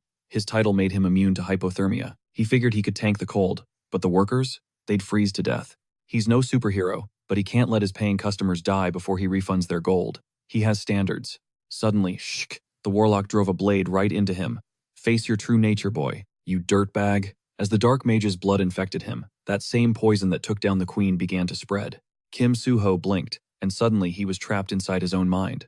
The original Lloyd Frontera was waiting for him. "Lost, are we?" "Tick-tock," the OG Lloyd sneered. "If you wanted the materials, you could have leveled this place in a day. We have the power to take what we want. Why play by the rules?" Back in reality, Javier was trying to wrestle a magical nuke. Siluria was pumping out fire magic, and thanks to her support, Javier could hold on a few seconds longer. But his mind was racing. What about Suho?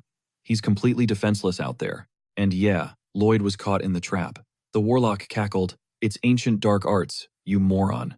The invasion of darkness. One tiny speck of shadow in your heart, and the curse consumes you whole. Someone like you? Respected?" The warlock spat. "Don't make me laugh. Give in to the rot. Go insane, Lloyd Frontera. Embrace your villain arc. Show us the monster you really are." Inside the mindscape, Lloyd circled Kim Suho. "Look at all the time you wasted in the merfolk kingdom. Building a bathhouse to buy their favor? Pathetic. Why did you wait? There was an easier way. If you brought Young, we could have crushed them in under 24 hours. Who needs the queen's permission? We could have just slaughtered them all. Oppression works wonders, you know. Was it for Javier? Don't lie to me. Subjugating a bunch of fish people takes an hour, tops. And Tauranga? Why didn't you burn that palace to the ground? If you stopped acting like a soft idiot, you'd already have the jewel of truth. You could have saved the people you actually promised to save." Suho shot back. "But innocent people would bleed," Lloyd scoffed. "So what? Are they your mommy and daddy? They're strangers. Nobodies. Compared to the people who actually matter to you, their lives mean nothing." But Lloyd hits back with a savage reality check. Who cares? Are they your family or something? To him, they're total strangers, irrelevant background noise compared to the ride or die crew he actually gives a damn about. Totally different ballgame here. Does he really want to lose everything all over again? Memories of his parents hit Suho like a truck. No way he's letting that happen twice. The corruption spiked, swallowing him whole in the darkness. Then Lloyd dropped the truth bomb. Save the ones you actually give a damn about. He reached out to Suho and literally hugged that twisted, dark version of himself. He looked him in the eye and admitted, "Yeah, it's terrifying. But we're good, bro. We can fix this mess without turning into monsters, right? I mean, come on. We're insanely good at what we do, aren't we?" Lloyd cracked a grin, doubling down. "Heck yeah, we are." As the frost blasted through the hallway again, Lloyd whipped around to face the Watcher, totally shaking off that curse. He told that nonsense to get lost and immediately started wailing on the scumbag again. Lloyd promised to deliver a 30-hit combo. Meanwhile, the queen was closing in on the scene, demanding to know how long the seal had been broken. The guard stammered out, "Maybe 5 minutes." Your Majesty. The frost energy is off the charts. But the queen didn't hesitate, she just dove straight in. Inside, her mind raced. Lloyd is way too valuable, a top-tier citizen, and she refuses to let him go. As she got closer, she spotted Javier, struggling to contain the heart of winter. He barked at Her Highness that he was good, she needed to save Lloyd, now. Shielding herself from the brutal underground blizzard, the queen wondered if the frozen figure was the former Duke of Titan's son. Was he the mastermind behind this nightmare? Then, peering down the dark tunnel, she finally saw Lloyd, hauling two men, who were thanking him through chattering teeth. The guy was literally turning into a human popsicle. Trudging forward, his mind drifted back to a freezing winter day in Korea. Back at the construction site, a coworker had pointed out that he actually showed up to grind despite the bitter cold. Suho was like, "Wait, did you think I'd flake?" The guy waved it off. No.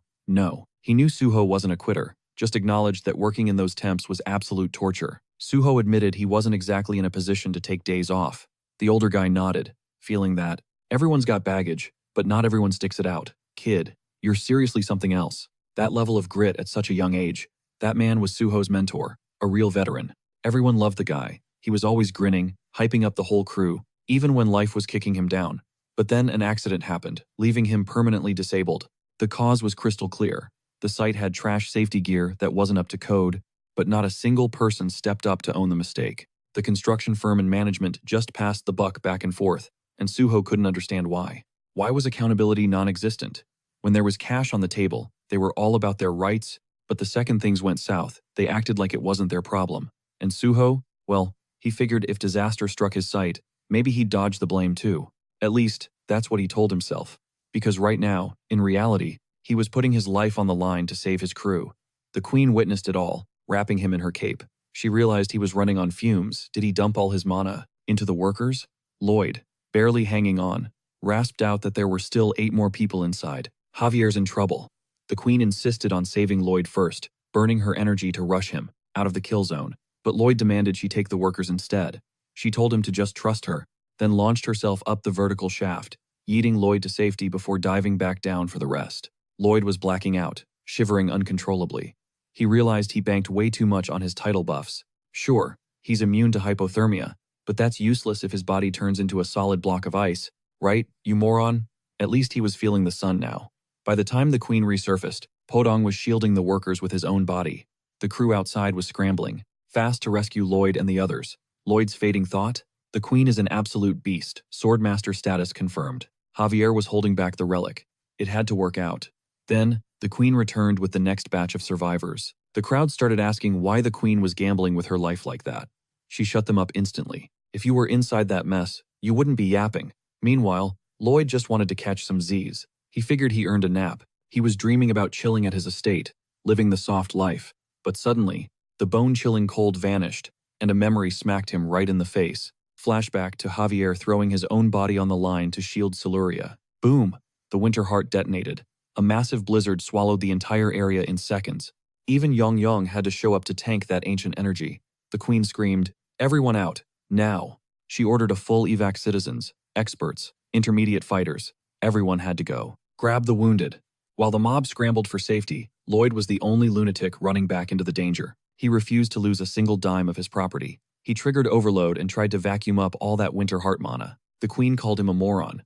That's raw dragon power. No human can tank that. But guess what? The blizzard actually died down, shrinking into a single pillar of snow in the sky. Lloyd inhaled every drop of magic until freeze frame. He was completely frozen solid.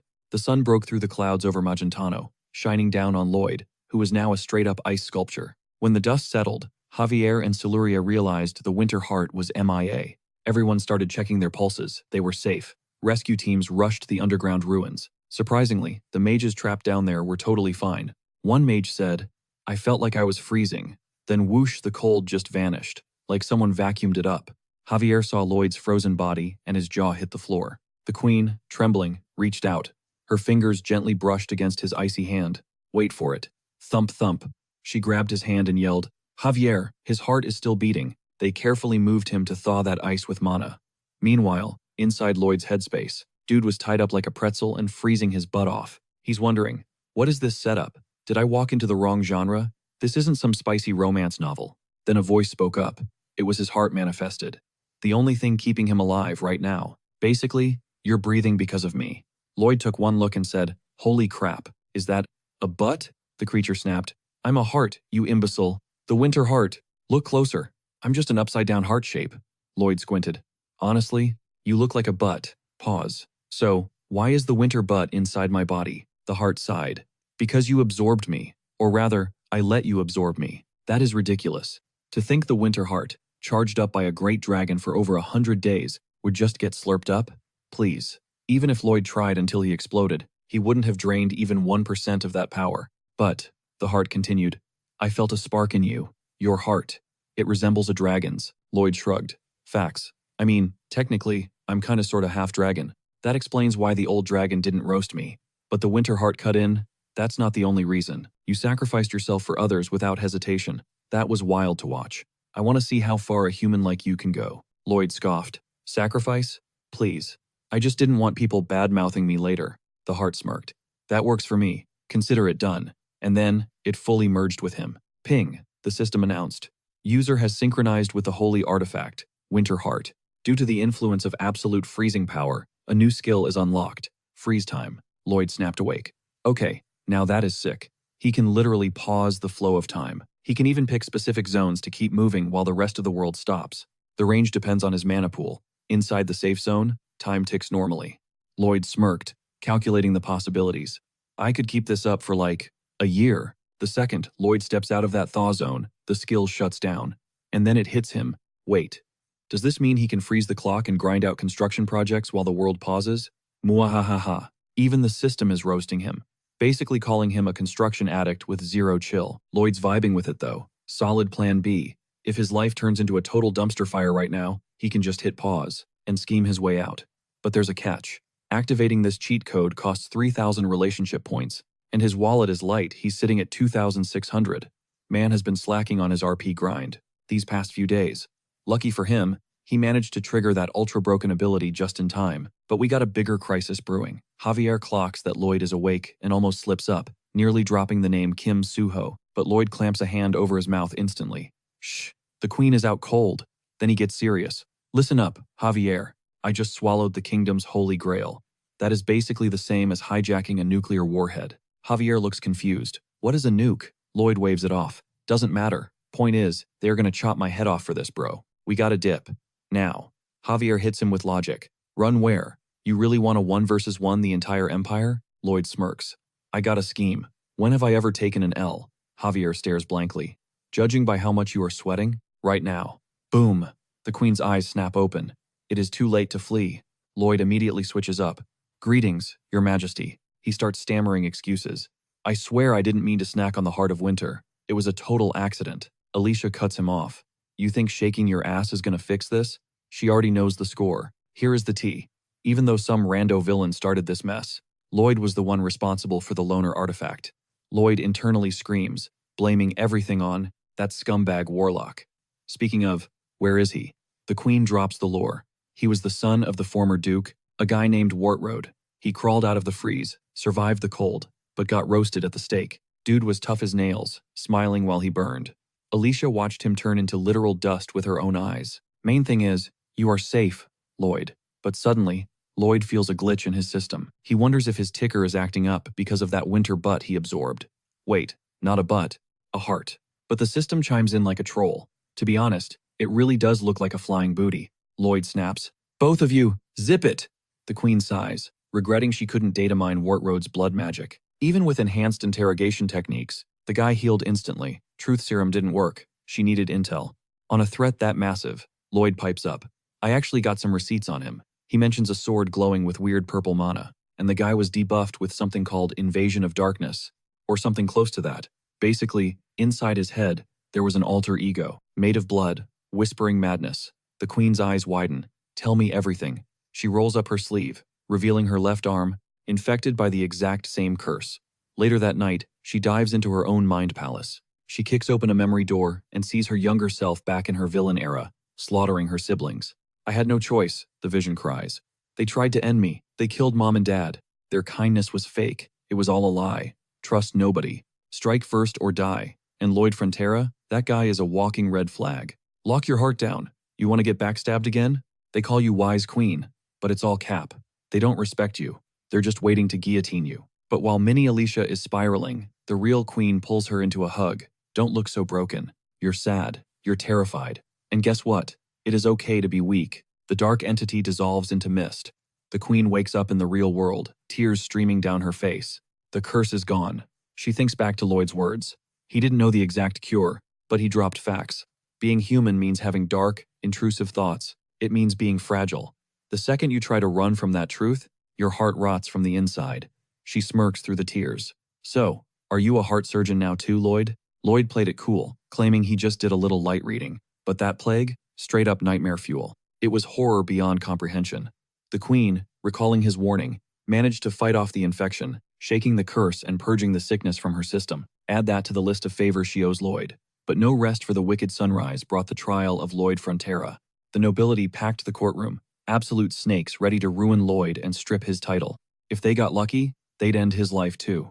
Lloyd stood dead center, soaking up the main character energy. The queen took the floor. Citing the sacred laws of Magentano, she officially kicked off the proceedings. The trial is in session, she announced, bowing to the council's demand. As the jury, it was their job to list his crimes. You could see the guilt in her eyes. She felt for him, but her hands were tied by the law. The best she could do was steer the verdict away from the death penalty. A Hail Mary play. Siluria wasn't having it. This is insanity, she thought. Lloyd didn't trigger the heart of winter, someone else did. Lloyd saved the city, but Javier played devil's advocate. Technically, it was Lloyd's fault. The relic left the palace, and he failed to stop the real perp.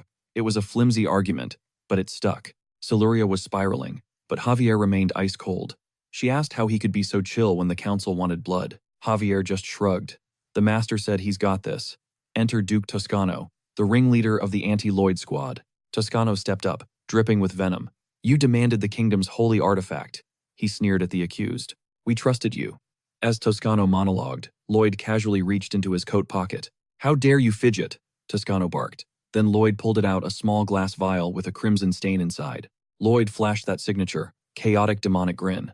He dangled the evidence right in Toscano's face. The Duke froze. Panic mode. Activated. Toscano broke into a cold sweat. He recognized that vial, the one he got from Worthred, the same one he ordered a guard to smash. His mind raced. How the hell did he recover that amidst the chaos? Lloyd didn't say a word, just kept pointing at the bottle. Flashback to the crime scene investigation. Lloyd had told Javier, security was airtight. No way a creep like Worthrod just waltzed in through the front door. He blood-warped, meaning we have a mole. Finding that catalyst was the key to flipping the trial. So, he unleashed his Summon Beast squad to scour every inch of the place. Bingo, they found the shards. Back in the present, Toscano watched Lloyd juggle his doom in one hand. The Duke stammered, trying to pivot. Anyway, he betrayed our, kindness. You should have protected it. Lloyd just shook the vial harder, eyebrows raised like, really, bro? What's that? Come on, spit it out. Lloyd's face seemed to say. Say it. Say it. To make matters worse, the guard who spilled the blood was standing right there. He was ready to spill the tea. Since Lloyd saved his life, the guy had pledged total loyalty, apologizing profusely. He was Lloyd's ace in the hole, ready to testify. Lloyd's grin widened to unhinged levels. Go on, Duke. Speak up. Talk. Toscano crumbled under the pressure. Sure, mistakes were made, the Duke stuttered. But everyone knows this is Lloyd Frontera, our kingdom's MVP. The courtroom went dead silent. The nobles exchanged looks. Even the queen looked baffled by the 180-degree turn. While Toscano vomited out compliments he clearly didn't mean, Lloyd was literally tap dancing in front of him, just mocking him with some sick footwork. He shoved a finger in the Duke's face, vibing to the man's misery. Yeah, keep going. Say it, louder. I can't hear you. Praise me more. Lloyd decided to show mercy for now. As long as Toscano stayed in his lane, tears streamed down the Duke's defeated face. Lloyd Frontera shouldn't be accused, he wailed. Forget the charges. This man deserves a medal. He's a hero. And just like that, Lloyd walked free. Not as a criminal, but as the savior of the realm. Lloyd still had one massive box to check on his to-do list, owning up to losing the heart of winter. Meanwhile, Padong was putting in the work, hauling some serious cargo in the background. Deep in that vertical abyss, Lloyd didn't just see a pet. He saw free labor for future construction sites. Watching that little guy lug the rock around, pure profit. Lloyd figured he should be grateful. That grind was the only thing keeping him alive. He could have died back there, but then ping, the system notification popped up. He successfully snagged all 12 Torangas, the core materials of Aotearoa. Aotearoa, the legendary Jewel of Truth. The system dropped a bomb. For pulling off this historic fetch quest and securing the legendary mats, he was getting a massive payout in relationship points. 2,000 added to the bank, sitting pretty at 4,655 total. The perk? He could literally freeze time now. He figured the queen was curse-free and they stopped the apocalypse, but their fate stat was still -1. Whatever, Lloyd thought. Future Lloyd's problem. The queen, though? She was giving him a look that screamed, "You are so annoying." Bouncing already? The vibe implied. Lloyd hit her with the, "My bad," immediately. "Your Majesty, I got fires to put out," she shot back, asking if his errands were more important than chilling with her for 5 minutes. Lloyd didn't hesitate. "Yup. Yes, Your Majesty." Ouch. That stung, but she swallowed her pride and told him to get moving. She promised to wait. Boom. Lloyd's heart started hammering in his chest. Had to be a glitch. From the heart of winter, right? Even the heart itself was like, "Bro, are you stupid? Read the room, man." Anyway, fast forward, they were riding Young back to the Mermaid Kingdom. The dragon dumped their luggage in the water, and Lloyd zeroed in on Javier. "So, you give Salura a proper send-off?" Javier gave a dry, stoic nod. "I did." Lloyd pressed. "That's it? No juice?" Javier sighed. "You are making a mountain out of a molehill. Look at him acting cool," Lloyd teased. "Mr. Apostle of Love, over here playing hard to get." Truth is, Javier is clueless total meathead when it comes to romance. Even the Winterheart was thinking, "No, Lloyd, you are the dummy here." Then, Javier flashed back to the goodbye. She told him, "When you're done saving the world and I grind enough XP to be a top-tier mage, I'm gonna tell you I love you for real." Javier actually turned pink. Lloyd caught him. "Why are you blushing?" "Admit it, you simp," Javier deflected. "Aren't you supposed to be rooting for us?" Lloyd scoffed. "Yeah, but now I'm just salty." "Okay," Javier smirked. Then he changed the subject. "Where to next?" "Southern Plains," Lloyd said. "Big loot drop there." "Isn't that the Centaur turf?" Javier asked. "Bingo. The Savage Plain Tribe," Lloyd confirmed. "The second key mat, taupe. It changed hands a million times during the war, but the horse boys have it now. We find them. We find the taupe. Cut to the plains later. Absolutely nothing. Just miles of green grass. Empty server vibes." Javier noted the map size was insane for walking. Lloyd shook his head, couldn't use the terrifying Young to scan the area. "That's not stealth. That's a beacon. They'd scare the centaurs off. They needed the targets to come to them." And just like that rumble, the ground shook. A stampede of centaurs charged in, screaming, "How dare you trespass on our turf?" These guys weren't majestic mythical creatures. They were straight-up street thugs. Lloyd had to pause. What genre is this novel again? Get this, they were pretending their horse bodies were motorcycles, revving up. And when they pulled up close, Lloyd squinted. "Before I introduce myself, what are those sound effects?" The centaur glared. "What effects? This is our war cry. V-room, V-room." Lloyd realized the author of this world was officially off his meds. "This place is a fever dream. Trying to keep it professional?" Lloyd asked, to speak to the wisest elder of the pack. One thug cut him off immediately. "So, you want to see the boss? Keep dreaming, you two-legged freak." "Not happening," Lloyd scoffed, rolling his eyes. 2 legs, 4 legs. What's the difference? I'm way faster on 2 than you are on 4. Tell you what, if I gap you in a race, I get a sit-down with your boss, deal?" The herd gasped, totally shook by the audacity. The centaur captain sneered. "A puny human challenging him? The head of the guard? Fine," he grunted. "Rules are rules. The challenged party picks the finish line. First one across takes the W. Bingo." Lloyd waved him off like it was nothing. Yeah, I know the lore." Javier stepped up, hand on his sword. "You want me to run this?" "Nope," Lloyd stopped him. "I got this. Can't let this turn into another Mermaid Kingdom fiasco, right? The master has to win, so the servant can follow. It's a branding thing." Javier frowned, looking skeptical. "You realize that's basically impossible, right? Centaur stats. Rival a swordmaster's speed." Lloyd smirked. "That applies to running. Who said I was going to run?" He pointed a finger into the distance. "Finish line is that stone pillar. About 200 meters out." The horseman laughed, flexing his hooves. "Prepare to see how pathetic your human body really is, bro." They squared up at the line, revving their engines like literal muscle cars. Vroom vroom, vroom vroom. The signal dropped, and naturally, Lloyd was eating dust instantly. Javier watched, sweating.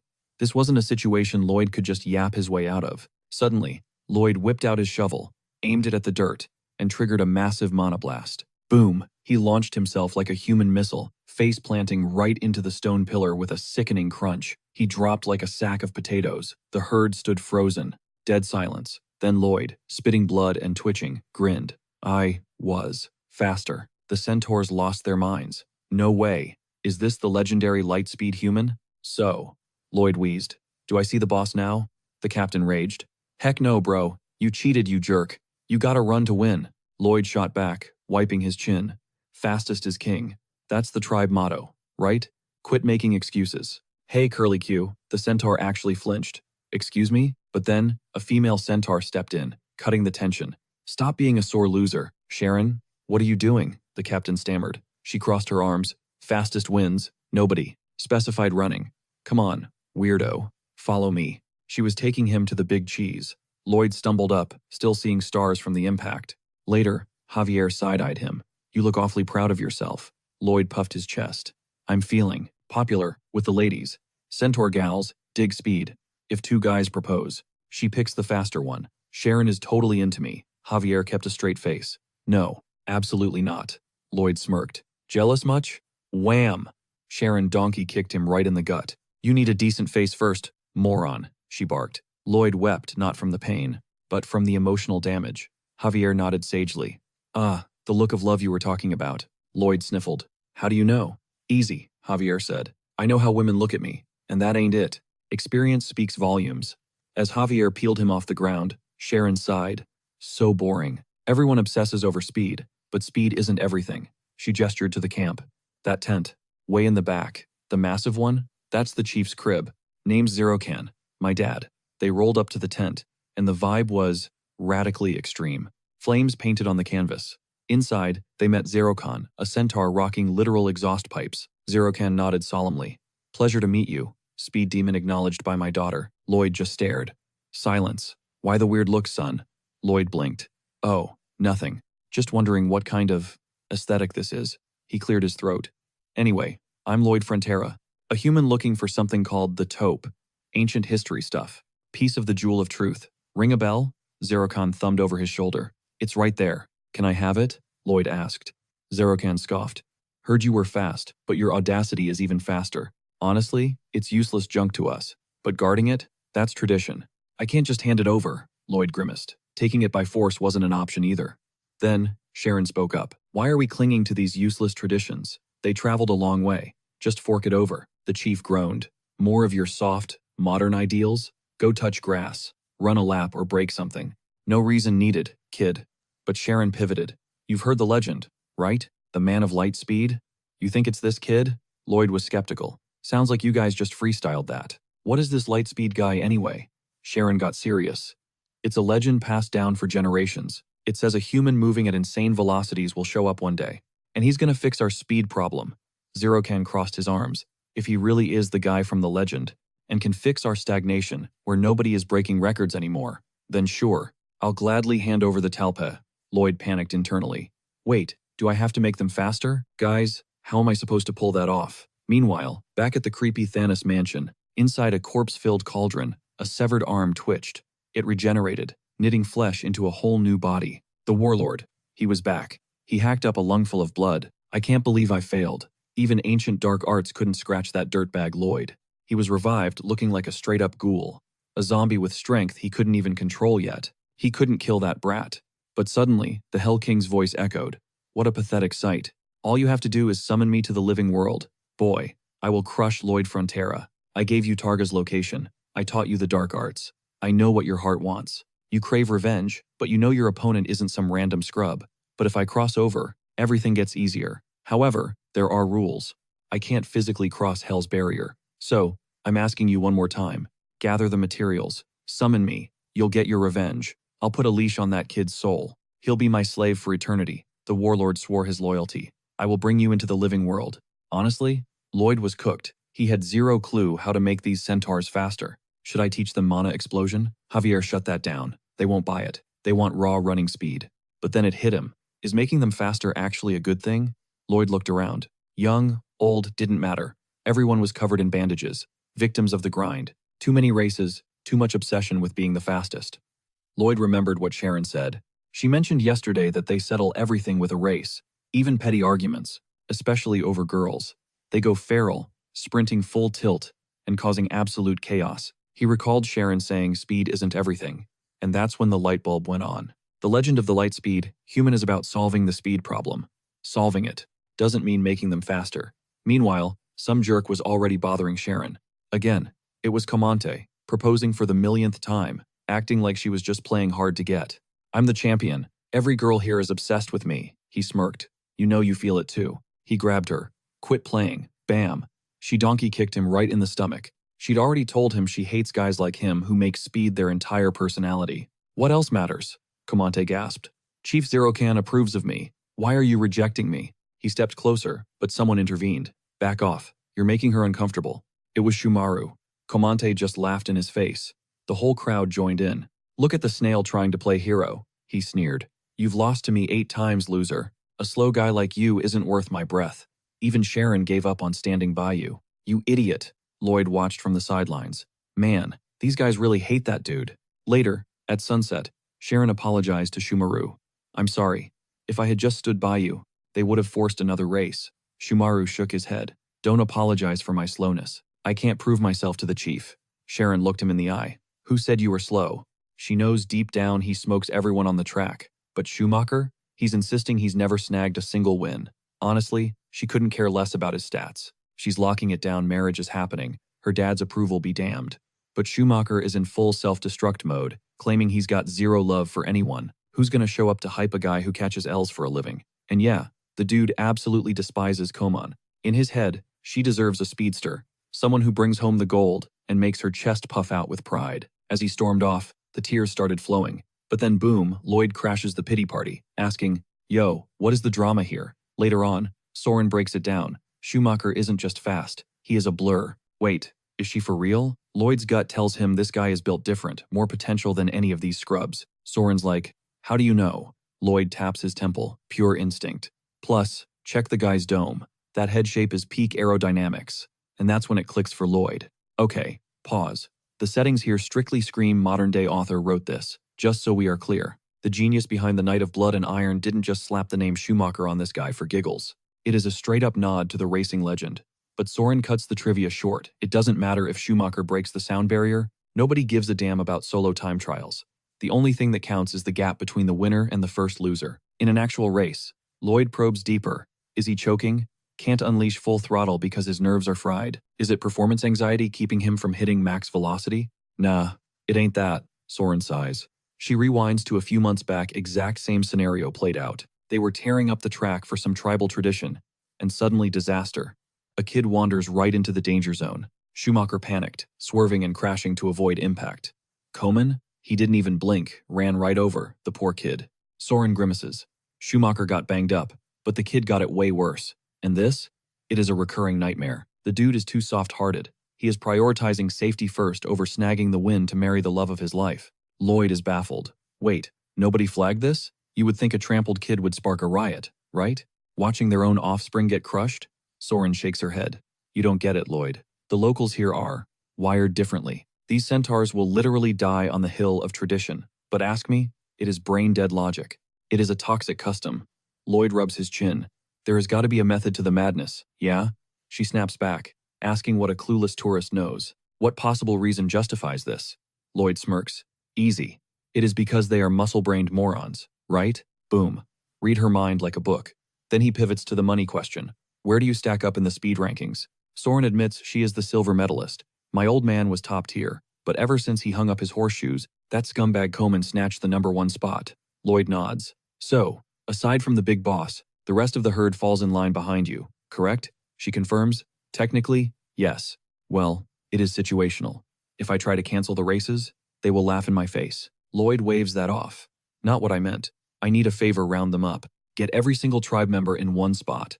I am gonna rip this toxic tradition out by the roots and guarantee your boy Schumacher takes the crown as the undisputed speed king. Cut to the next morning. Lloyd is already lurking, eyeing the first pawn in his master plan. Right on cue, a snooty-looking centaur trots in. Lloyd whispers, perfect, and casually shoulder checks the guy like he owns the place. The centaur barks, watch it, but Lloyd just keeps walking, icing him out. The dude loses it. Hey, get back here. You little punk. You want a race? If you lose, I am delivering 300 kicks to your face, moron. Lloyd plays the victim card. I am just a human, bro. How am I supposed to race you? The centaur ain't hearing it. Refusal isn't an option. Trash.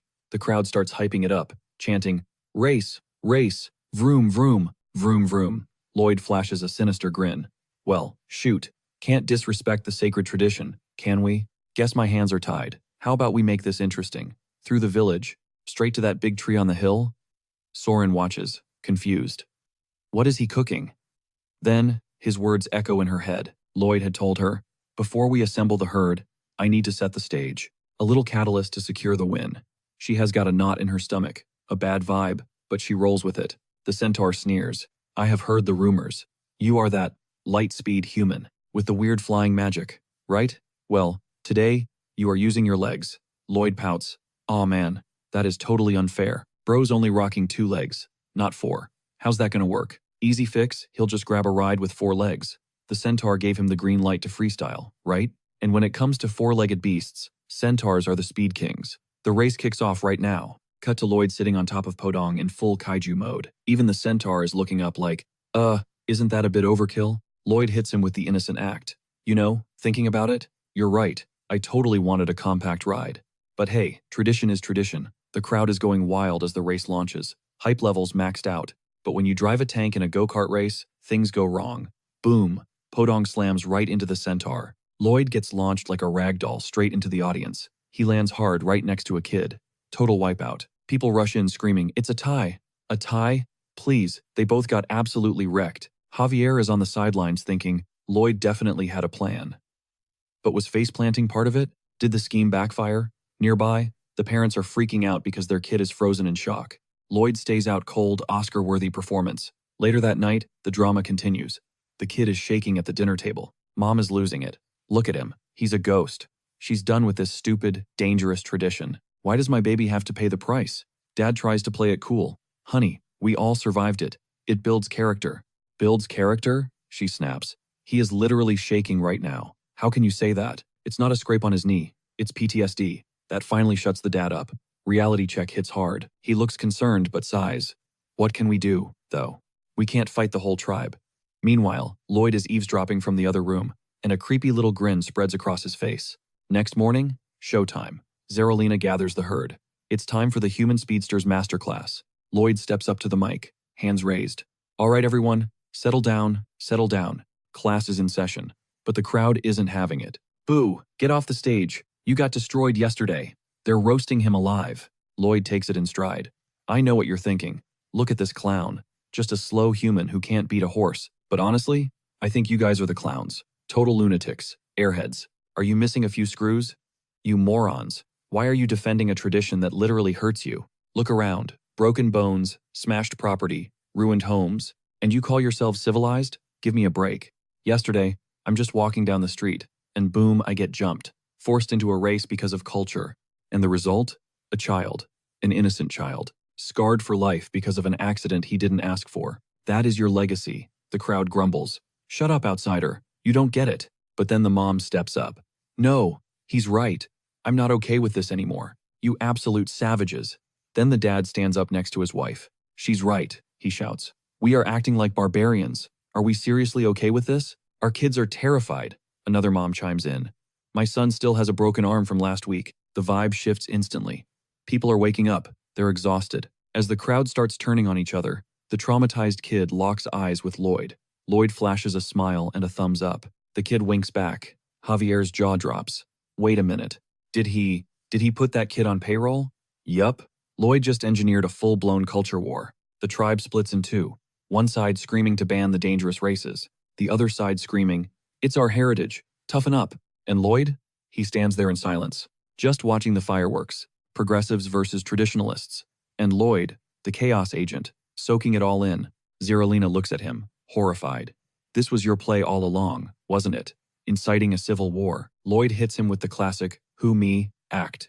He barely mentioned things were risky, and now Javier looks at him like he just incited a riot. Totally Lloyd's fault, by the way. But before Javier can scold him, the tribal chief stomps onto the scene, and Lloyd switches to business mode instantly. Chief Zerocan is furious. He demands a fix for the tribe's speed addiction, screaming, what exactly is your game plan here, human? Lloyd smirks. He claims he's delivering on his promise, but the tribe is stuck in a deadlock, which makes things complicated. It's a full-blown ideology clash. Team Run Free 24/7 versus Team Ditch the Old Ways. Lloyd soaks in the chaos, His brain is cooking up a scheme. He realizes he needs a two-step plan. Step 1. The buzzkill approach. He proposes strict speed limits, heavy regulations. No more street racing. No breaking the sound barrier in town. The crowd boos immediately. Don't be stupid. Human. You don't get us. They think he's clueless. Just a fragile human. But that's exactly when Lloyd drops the real bait. Step 2, he announces, silencing the crowd.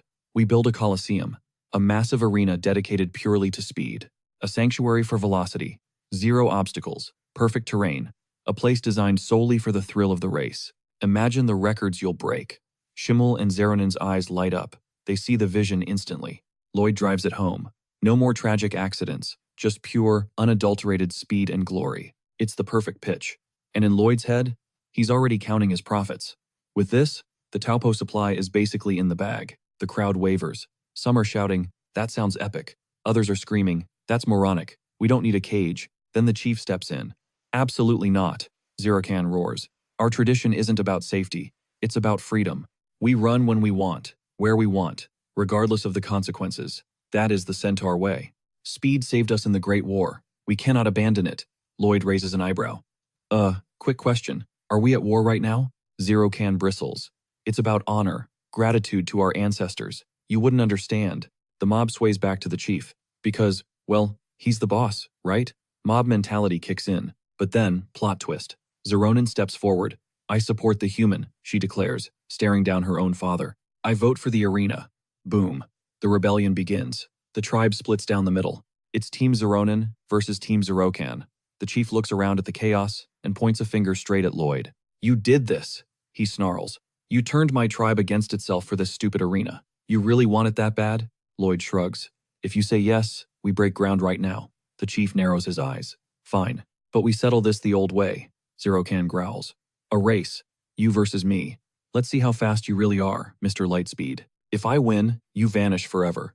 If you win, you get your precious arena." The crowd goes wild. A historic showdown is locked in. The hype is real. Cut to Lloyd geared up in a tracksuit. Javier is already listing rules. No explosives, no gunpowder, and absolutely no riding podong. Lloyd nods.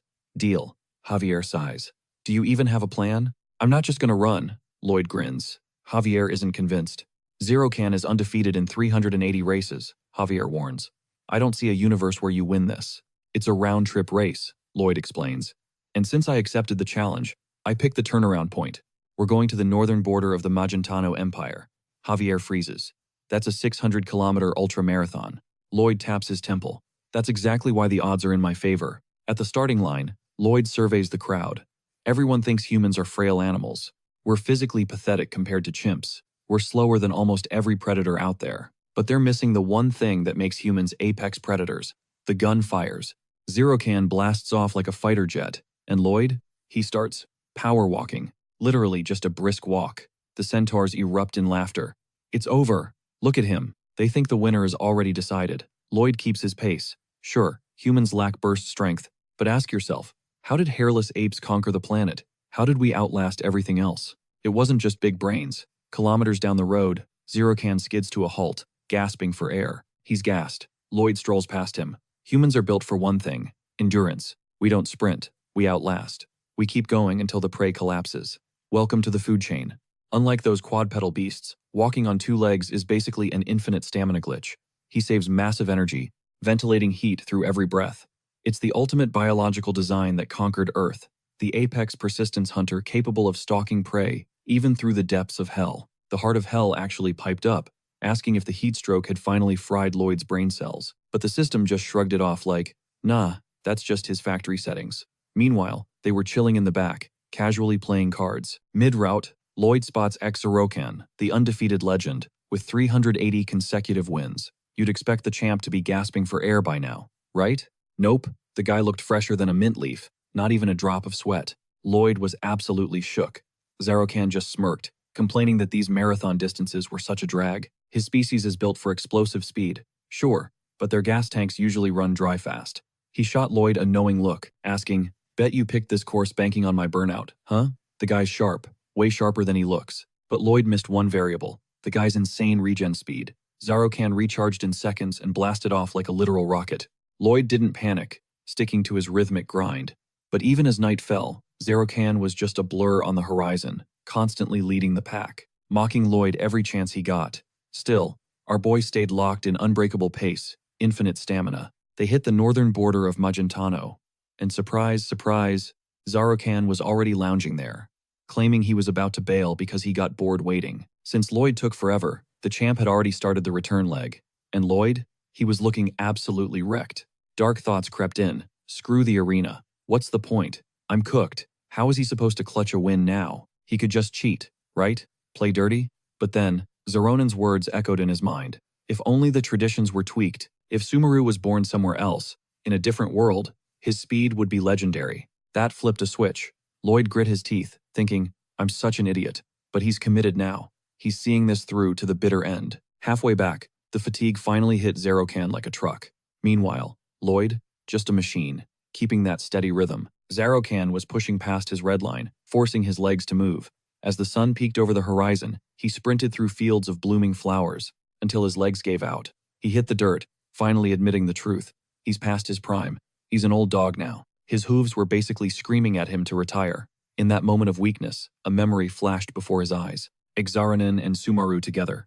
Exarokan isn't blind, he knows who her heart belongs to. But he's shackled by tradition, bound to hold the line until someone strong enough shows up to shatter the rules and relieve him of his duty. Until then, he's the guardian of the old ways. He revved himself up, literally going vroom vroom, and forced his body up. Days passed on the road. Finally, a kid in the distance pointed and shouted. Lloyd and Zarokan appeared on the horizon, neck and neck, both looking like walking corpses. Zarokan had a razor-thin lead, but Javier noticed something terrifying about Kim Suho. The guy was completely checked out, running purely on instinct,